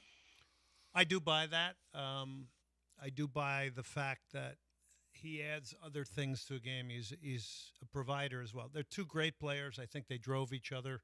If I wanted to make an analogy with basketball, would it be like Bird and Jordan? One without the other. I mean, they both pushed each other, which I think is a wonderful thing. But they're completely different players. Completely different. Ronaldo's a lot more direct. I think the credit you give Ronaldo is the fact that he went from a slashing winger, beating people off the dribble, and when he started to have his shelf life physicality-wise and lost a little bit of the explosiveness, he created himself in a new way, in a new role as basically a center forward. He's got an incredible leap, incredible in the air, strikes a ball with power. But the fact that he was able to recreate himself in a different way and be as effective as he was, yes. But Messi's dealing in a league that I think is a little bit more difficult than the Saudi league for sure. And I would say too, at his age, he hasn't lost that explosiveness over 2 or 3 yards, which is vital to Messi's game. And he's built so low to the ground. It's like he just skates by people. He ghosts by people. He just goes by him. Their legs are getting tangled up when he's dribbling at him. I mean, they don't know what direction he's going in because he can change direction so quickly. And then, of course, as a finisher, everything's on goal. You don't ever see him hit a ball and it ends up in the 20th row, right? Everything is on goal, and there's not enough words to describe this guy. But two great players for sure. So not just best of this generation, but best ever. Because obviously your knowledge of the history of the game is pretty impressive. I don't go best ever. You saw Pele play. Yeah, I saw Pele play, and it's all relative to your time period, right? I mean, there's so much evolution in the sport through my lens now at my age that Pele was the greatest then, for sure. And he's definitely one of the greatest of all time because of his impact globally on the sport, what he did on the field. I mean, he also had an incredible vertical jump. But he was magnificent, and I was lucky to catch him at Giants Stadium a lot. It was just incredible. Can we play Soundbite 20, Victor Boniface? Nigeria. Yeah, concerning the national team, yeah, I would just say I'm just unlucky with the national team in terms of, like you say, goal scoring here, but I know there's a couple of games which I did really good, but the scoring goals part is the most important thing about presently in the world of football. If people don't even watch the game, they go on live score. When you score, bam, you are Ronaldinho, people don't watch the game. So I'm sorry for those people that think that way, but like I said, I'm unlucky with the national team in terms of scoring goals. And yeah, now I feel my biggest dream before as a football player, was to have this very moment of me representing my country, which I achieved by myself, which I pushed myself to that point, which I'm really grateful for it. So it doesn't work bad, it doesn't work good. That doesn't mean I'm a bad player or anything. Yeah, it doesn't work good with the national team, and God knows why. And so it's not. But like I said, I'm really happy I represented my country in any way. So he's a Super Eagle of Nigeria. Nigeria has a very, very big game coming up this week. I don't want to see a World Cup without Nigeria. By the way, what was the key takeaway in there? He said, people don't watch the game anymore. They only look at highlights. People don't watch the game. They only look at goals. What do you think about that? 713-780-3776 from the album Black and Blue, courtesy of Cactus Music. It's hot stuff. Yeah. Black and Blue, Rolling Stones. It's hot stuff. This was them doing disco in the 80s. So they were doing rockers and blues, and then all of a sudden the disco hit. So Stones showed you they could change. They could do disco. All right, Cactus Music. Big shout out to you down there, Quinn, and everybody at that great vinyl store. All right, before we head to break, Senate Avenue Brewing, we're going to be back there December 1st for a live show, free T-shirts. Senate Avenue Brewing, 16,000 Dillard in Jersey Village. You go up 290. Andrew Mitchum, big soccer fan. Every month we do a show out there. We're not doing one this month, but we are going to do one in December, and then we'll double up one of the other months in the spring as we get closer to the World Cup. Senate Avenue Brewing, it's the best in craft beer. It's award-winning. He's mixing up all different types of beers all the time. Stuff is fresh, great fresh food up there, big patio. The weather is great now for all of us to get out there. It's Senate Avenue Brewing, Jersey Village. That's where you got to go there. And then I-10 and the Marquee Entertainment Center. It's Hugh O'Connor's Pub. Get out there. Go see Dave. Go see Goose. Hugh O'Connor's Pub, I-10 in the Marquee Entertainment Center. Let's take a break.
You're listening to Soccer Matters, On ESPN 97.5 and 92.5. brought to you by the Daspit Law Firm. From the Huntington Bank Studios, here's Glenn Davis. All right, welcome back to Soccer Matters on ESPN 97.5, presented by John Daspit and the Daspit Law Firm. I mentioned Senate Avenue Brewing, December 1st. Well, next Monday, join us down at the Post. Batiri and I co-hosting Monday Night Football. This is the film called Gole. It's about the 1982 World Cup, which was really dramatic. Italy would go on to win it, but there was an epic quarterfinal between Italy and Brazil. So Monday Night Football, that's coming up. And at that Monday Night Football event, I'm going down this week to get a bunch of T-shirts from Lamont Brand, Soccer Matters T-shirts, and we're going to give a boatload of those out. Okay? So Monday Night Football, the viewing of the film Gole, and it'll be down at the Post, which is not far from my house. So I'm looking forward to just driving down the street and going to that. That's the film about the 1982 World Cup. All right, let's take two segments here and maybe three. And let's go back to the Dynamo press conference that just occurred. And we'll start it off here. Interviewed. So here's the first thing. The owner, Ted Siegel, came in town to do the presser. Tim Howard, who's a minority owner, came in town. What was strange to me was the president of the club, Jessica O'Neill, was off to the side, who is running the club on a daily basis. And she did not at all get up in front of the podcasters and press that were there to handle any questions. So it's kind of strange to me that the two people that are far removed from it are the ones doing all the talking. I mean, it's good that they talked. I'm not sure what I got out of it. Now we're going to see what you got out of it. Let's start off with Ted Siegel making Shell Energy Stadium a 365-day building. And I think the focus of a lot of what we're doing here is to make this a building that's a 365-day-a-year building. That it's not just for approximately 40 soccer matches for the Dynamo and Dash, but for us to host more international friendlies. As you can see with the goalposts behind me here, we're home to Texas Southern football this year, to Sam Houston State. We'll be hosting the Gamblers next year. To create more concert events, we're going to be match day -1 home for visiting World Cup teams next summer. And as well as our smaller spaces that aren't field involved, but within some of our other clubs and spaces for our fans and partners to experience Shell Energy Stadium. Of course, I'm fully aware that the expenditure for our infrastructure is just one part of creating a fan-friendly experience. It's also delivering for our fans a soccer product that they can be proud of and come out to support. We know there are no guarantees in any given season that you're going to succeed no matter how you compose your roster. I recognize that this year did not live up to our expectations on the Dynamo or Dash side. And so this work that we're doing on the infrastructure side is not to the exclusion of further and increased investment on the Dynamo and Dash rosters. So we're hard at work, given that we have an unfortunately long offseason, working with Pat on the Dynamo and Angela on the Dash, even though the Dash have one more match left, but eliminated from playoff contention, to make plans to build a stronger club for the Dynamo and Dash in 2026. So with that, I'll take any questions. Okay, so 365-a-day building means you want to have more events in there, and it's not just soccer. Isn't the Gamblers playing in there too? Yeah, he mentioned that in the clip. Did he mention? Okay, the Gamblers are playing there too. So, okay, there you go on that. What does that mean? That means it's like if you own an indoor soccer facility in Houston. You make money by having people in the building playing, right? So that's the way that's going to work. Now, here's Ted Siegel, and this is a little bit of a poke, I think, on the prior ownership of Gabriel Brenner. And here's Ted Siegel on what was inherited. I'll just go back and remind our folks that before we had the mesh seats, the stadium we inherited had heavily damaged, sun-bleached, hot plastic in the summertime, no cup holder, no armrest seats. And so it's basic table stakes to give you a comfortable experience, and I think it's been well received. Again, that goes in tandem with our investment on the on-field product, but describing what our past was and what we inherited was just not acceptable. Okay, so stadium. So now the stadium, which was state-of-the-art at one time or exciting and new, he's trying to keep up with the infrastructure of it on what was inherited and seats and all that. I go back to the initial, how you could build a bowl in Houston, Texas without opening up the four corners of the stadium for airflow. I don't know, but that happened. Ted Siegel now on bringing in impact players. I'm not going to identify a particular individual player. We do have a focus on bringing in high impact players, and as we've seen, and one great takeaway from this season has been the development of a number of our young players. And so the progress and development of Jack McGlynn, who was a significant acquisition for our club, the development of Brooklyn Raines, the development of Felipe Andrade, and the return and our high investment player, Lawrence Anali. Okay, that's all well and good, and you got to pick out some of the good things that happened in the season. The health of Anali was good. Jack McGlynn is a nice talent. He could end up going to the World Cup. We know that. And then he added in Brooklyn Raines. Brooklyn Raines, I think, was a great story because we all watched him mature and grow as a soccer player. But you didn't make the playoffs in a league with 18 teams, okay?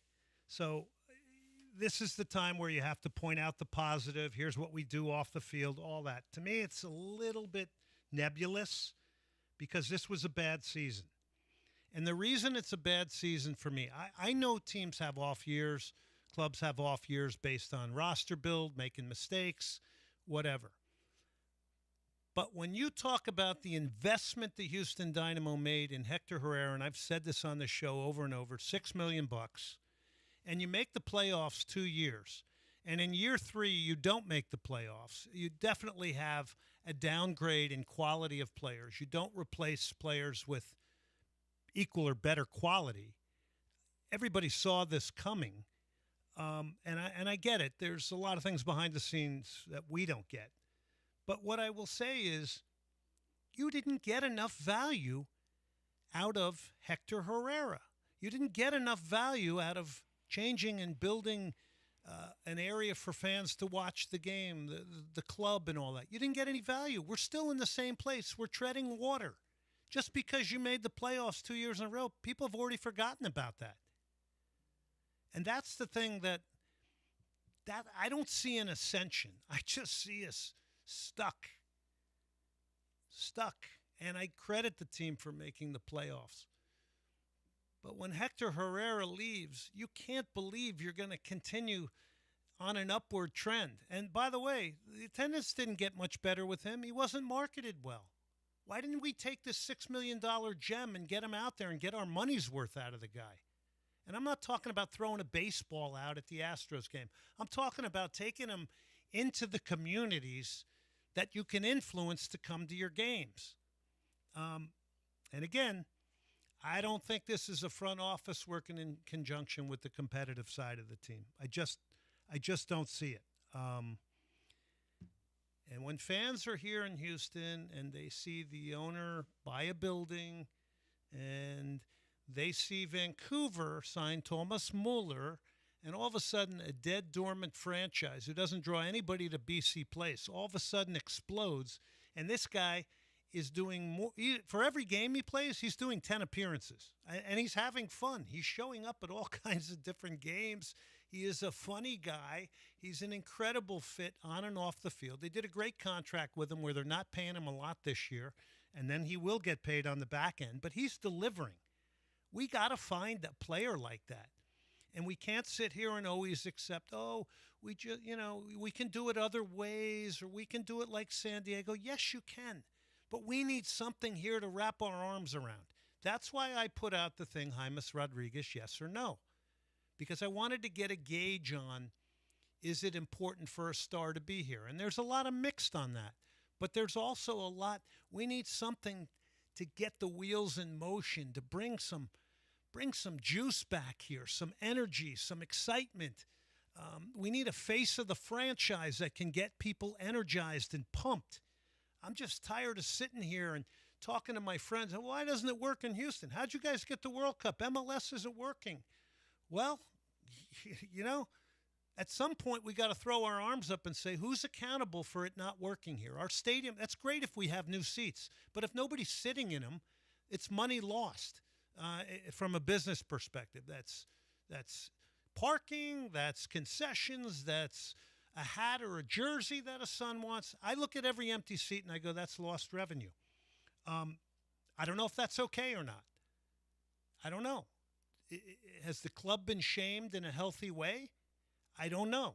Is the competitive side talking to the front office and the president of the club saying, hey, we need more marketing? Now, I do see the Dynamo getting a little bit more out there now.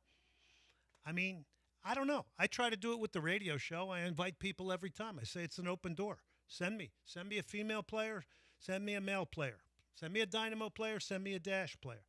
There's just a lot that needs to happen. Investment in seats is good. Are we investing in the best front office talent? This is not to be disrespectful to anybody. I want to make that clear. Why haven't we gone and stolen one of the best executives from another team in the league? Or why haven't we mined some of the people in Houston who have institutional knowledge? Why? You know, are we going low on the scale for front office talent? All due respect, I'm not trying to, but come on. We don't have a Garth Lagerwey. You know, we don't have those types of people in our front office here. I don't feel the passion of soccer. I really don't. And that's why it bothers me. And I'm sorry, I'm allowed to say what I want to say because I've been here since 1984, and I've seen the sport grow miraculously to the point where we're hosting a World Cup. And our MLS product is not keeping up with the standard of the excitement, the diversity, the energy, and the amount of people that love soccer here in Houston. That's 2 million proper. There's data on that. Listen tomorrow night to Destination 2026 because we're going to talk a lot about that. Okay, so here is this is the multiple ways to win in the league. So this is in a way just toning down you have to have a big star. Here's Ted Siegel on that. There are multiple ways that you can win in this league. I think that we have and will continue to take a hybrid approach about developing players as well as acquiring the right high-impact players from the outside. Okay, developing players, but nobody's coming through from the academy. No Houston kids. That's community.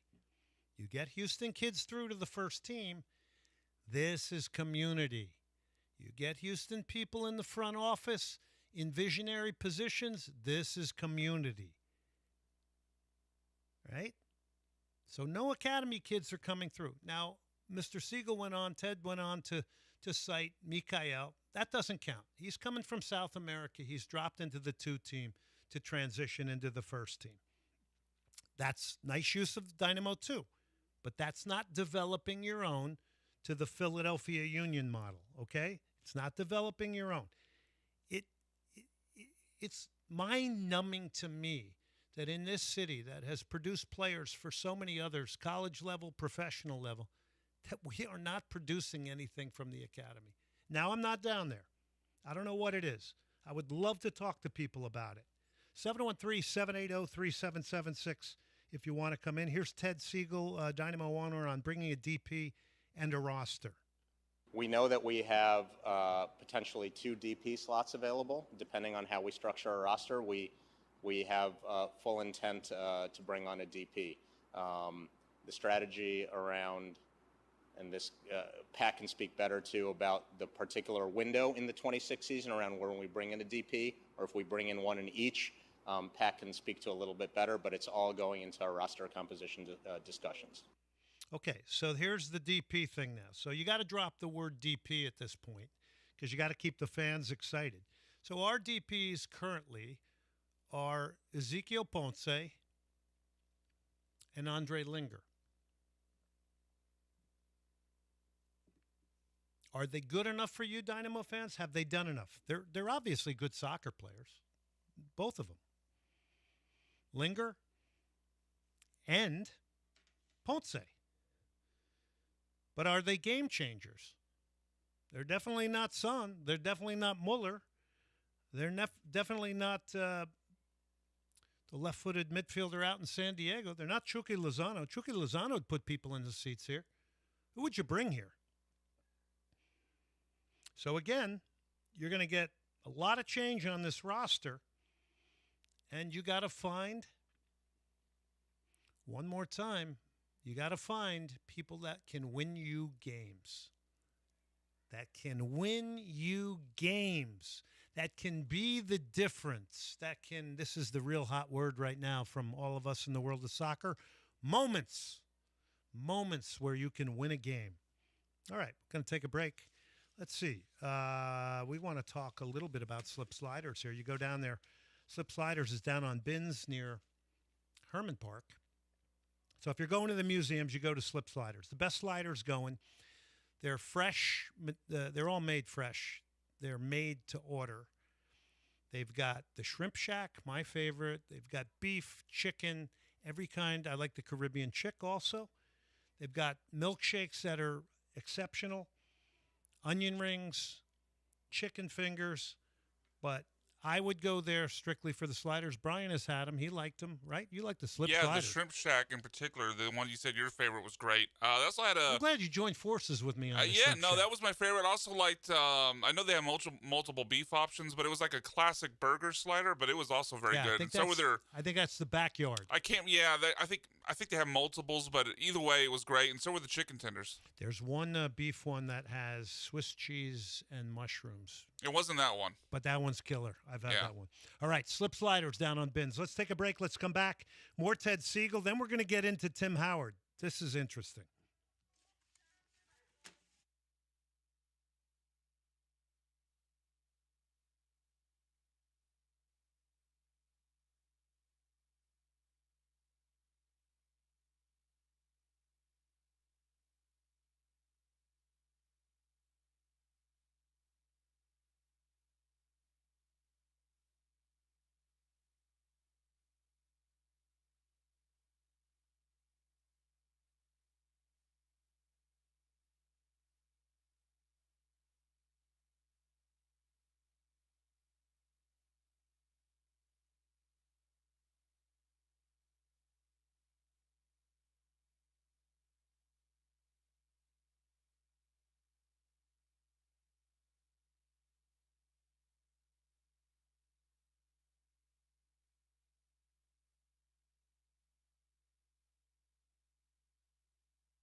You're listening to Soccer Matters, On ESPN 97.5 and 92.5. brought to you by the Daspit Law Firm. From the Huntington Bank Studios, here's Glenn Davis. All right, welcome back to Soccer Matters, one of the great remakes, White Lines by Duran Duran.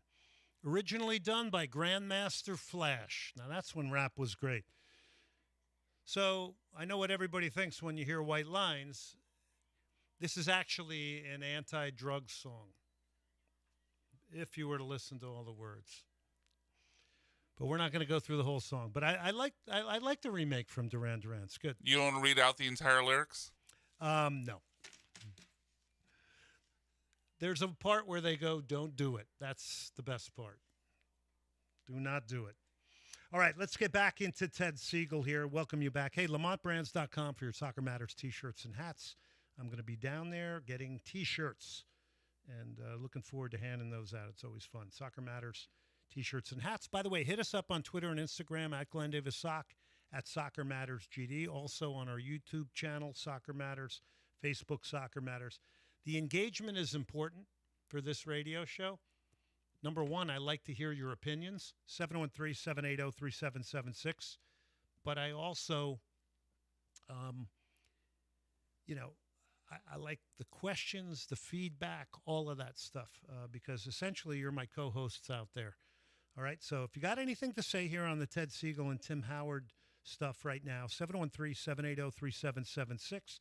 All right, let's go to Ted Siegel. Now, we had heard that there was a time where there was a Chinese investor, a 24-year-old kid, the son of a guy that was in jail, I think, and had ties to the Communist Party. His father was in jail. According to Sportico, the Dash were valued at $70 million. I'd love to see how they come up with the valuation, but that's what they were valued at. And this Chinese investor was willing to pay $120 million. And I'm like, okay, what does he know that we don't know? And why does he want to pay above and beyond like that? But it was being reviewed by the NWSL. So I don't know what happened, but here's Ted Siegel, and he basically refutes that there's any discussions to sell. At that time, he was interested in the deal, but here's Ted Siegel, soundbite 7. I'm not in active discussions with anybody to sell the Dash at this moment in time.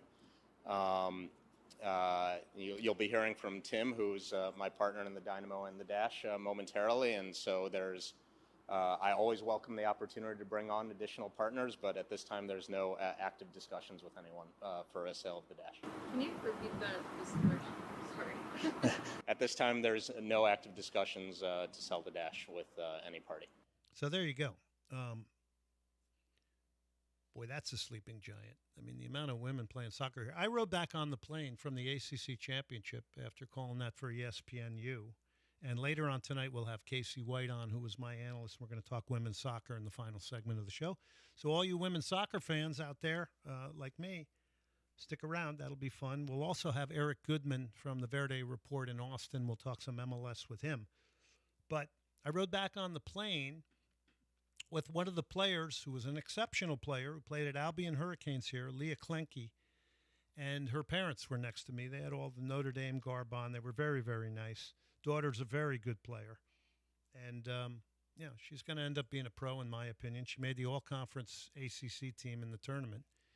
But the connection to the sport here, I just don't know how an owner outside a market, Tim Howard, who comes here twice, they can't understand what's going on down here. They really can't. That means you have to rely on other people, right? I'm not saying it can't work, but you have to rely on other people. I just don't see it in the makeup and the roster of the front office and overall in this club. I think in some cases I see it, but not all. And again, not trying to be rude here at all. I'm trying to do real soccer talk here in Houston, which we need more of, because it can't be one guy doing it. That's another thing. Where's our media here? Are the Dynamo doing things to try and groom the media other than say, hey, please say something nice about this? We want people to talk about the game. We want some healthy pressure. It's never going to change without it. Here's Ted Siegel on Pat Onstad, the director of soccer operations, the president, Asher Mendelson and Ben Olsen? I have a high degree of confidence, but there is collective awareness from Pat and Asher and Ben that none of us want to see a repeat of the 25 season. There are certain circumstances that are outside of our control, some that we can control. And so, yes, we sold Mikael, but we didn't have the appropriate plan to replace him in the short amount of time that we had. On the other hand, we had a stalwart mate for him in Eric Svichenko, and you can't predict when somebody can stay healthy.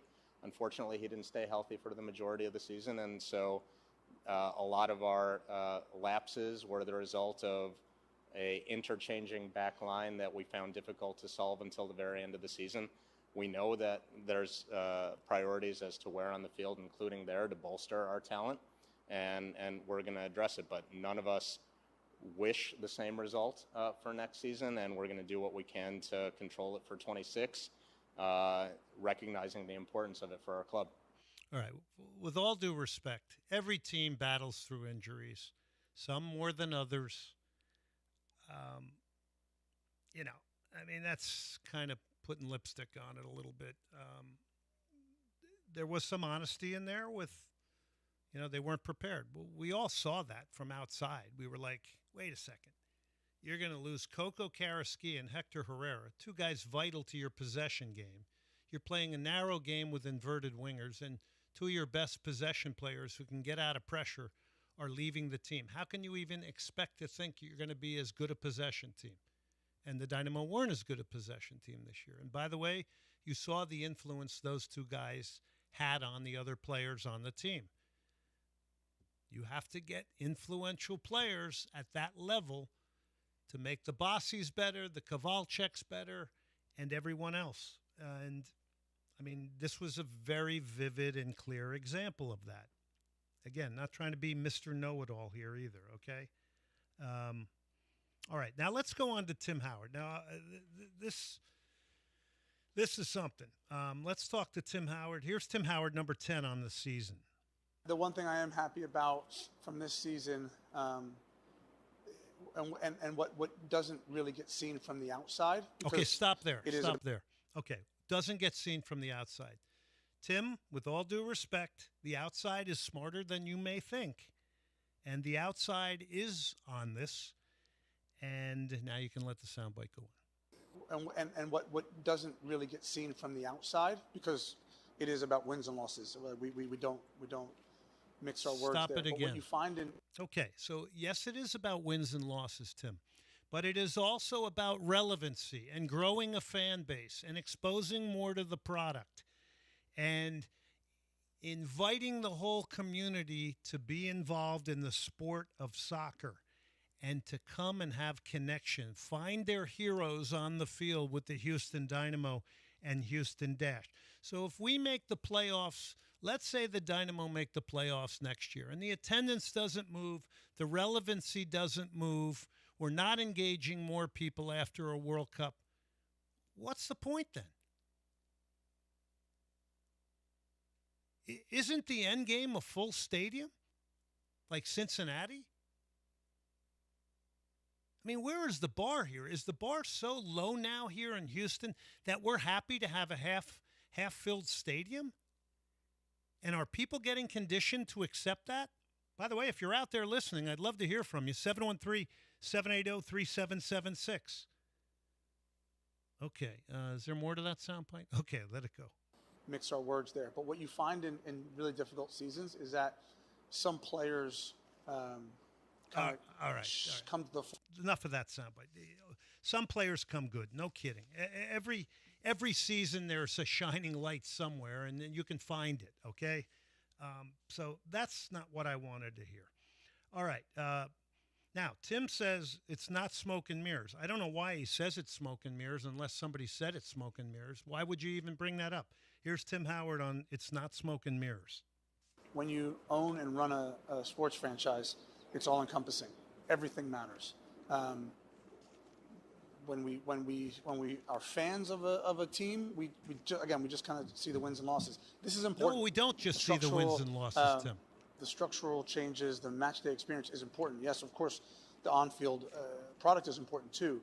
But there isn't this concept where we put one on hold and then we take care of the other. This is just ever evolving constantly, and it has to be. So as we're making changes to the stadium, we're making changes to the roster. Like those things go hand in hand. So this isn't a smoke and mirrors game. There are some things that need to be addressed around the stadium, things that need to be addressed on the field, and those things, particularly now that it's the offseason, have been accelerated. It's not smoke and mirrors. Why would you even say that? Unless somebody said it to you. This is not knowing the room. This is not knowing that there's a lot of educated people here in Houston. A lot of those educated fans don't go to the games because of this kind of talk over and over. And with all due respect to Tim, he has no context of Houston. He can say he does. I think I saw somebody write, well, he's been here twice. Yeah. I don't know what he's investing in the team. He's definitely not investing a lot of time showing up here. I don't know what he's telling Pat Onstad or Ben Olsen. I don't know what he's telling Ted Siegel. He doesn't know the Houston soccer market. Just because you played at Everton and were a great goalkeeper doesn't mean you know Houston. I don't want to hear about Everton. I want to hear about the Houston Dynamo and what you're doing. And to sit there and tell us that it's all encompassing, come on. Are we peasants here being spoken down to? Come on. That's so wrong, honestly. It's so wrong. And it's just an example of you have not done your homework, my friend. You have not gone through the history of this club and seen what has happened over the last 10 years. And you didn't take the time to try and figure out what's going on over the last 10 years. And because you have a few friends in pro soccer here doesn't mean you know Houston, Texas. All right, so here's 12. Tim Howard on how he sees Houston. In a perfect world, as we strive to continue to push this club forward, I would love to see many cultures, because I know there's many cultures represented in the city of Houston, come together, march to the game, be at different bars, be in the stadium, all shapes and colors, and that's the match day experience that I yearn for, because I think that's what's on offer. Not just the game being global, but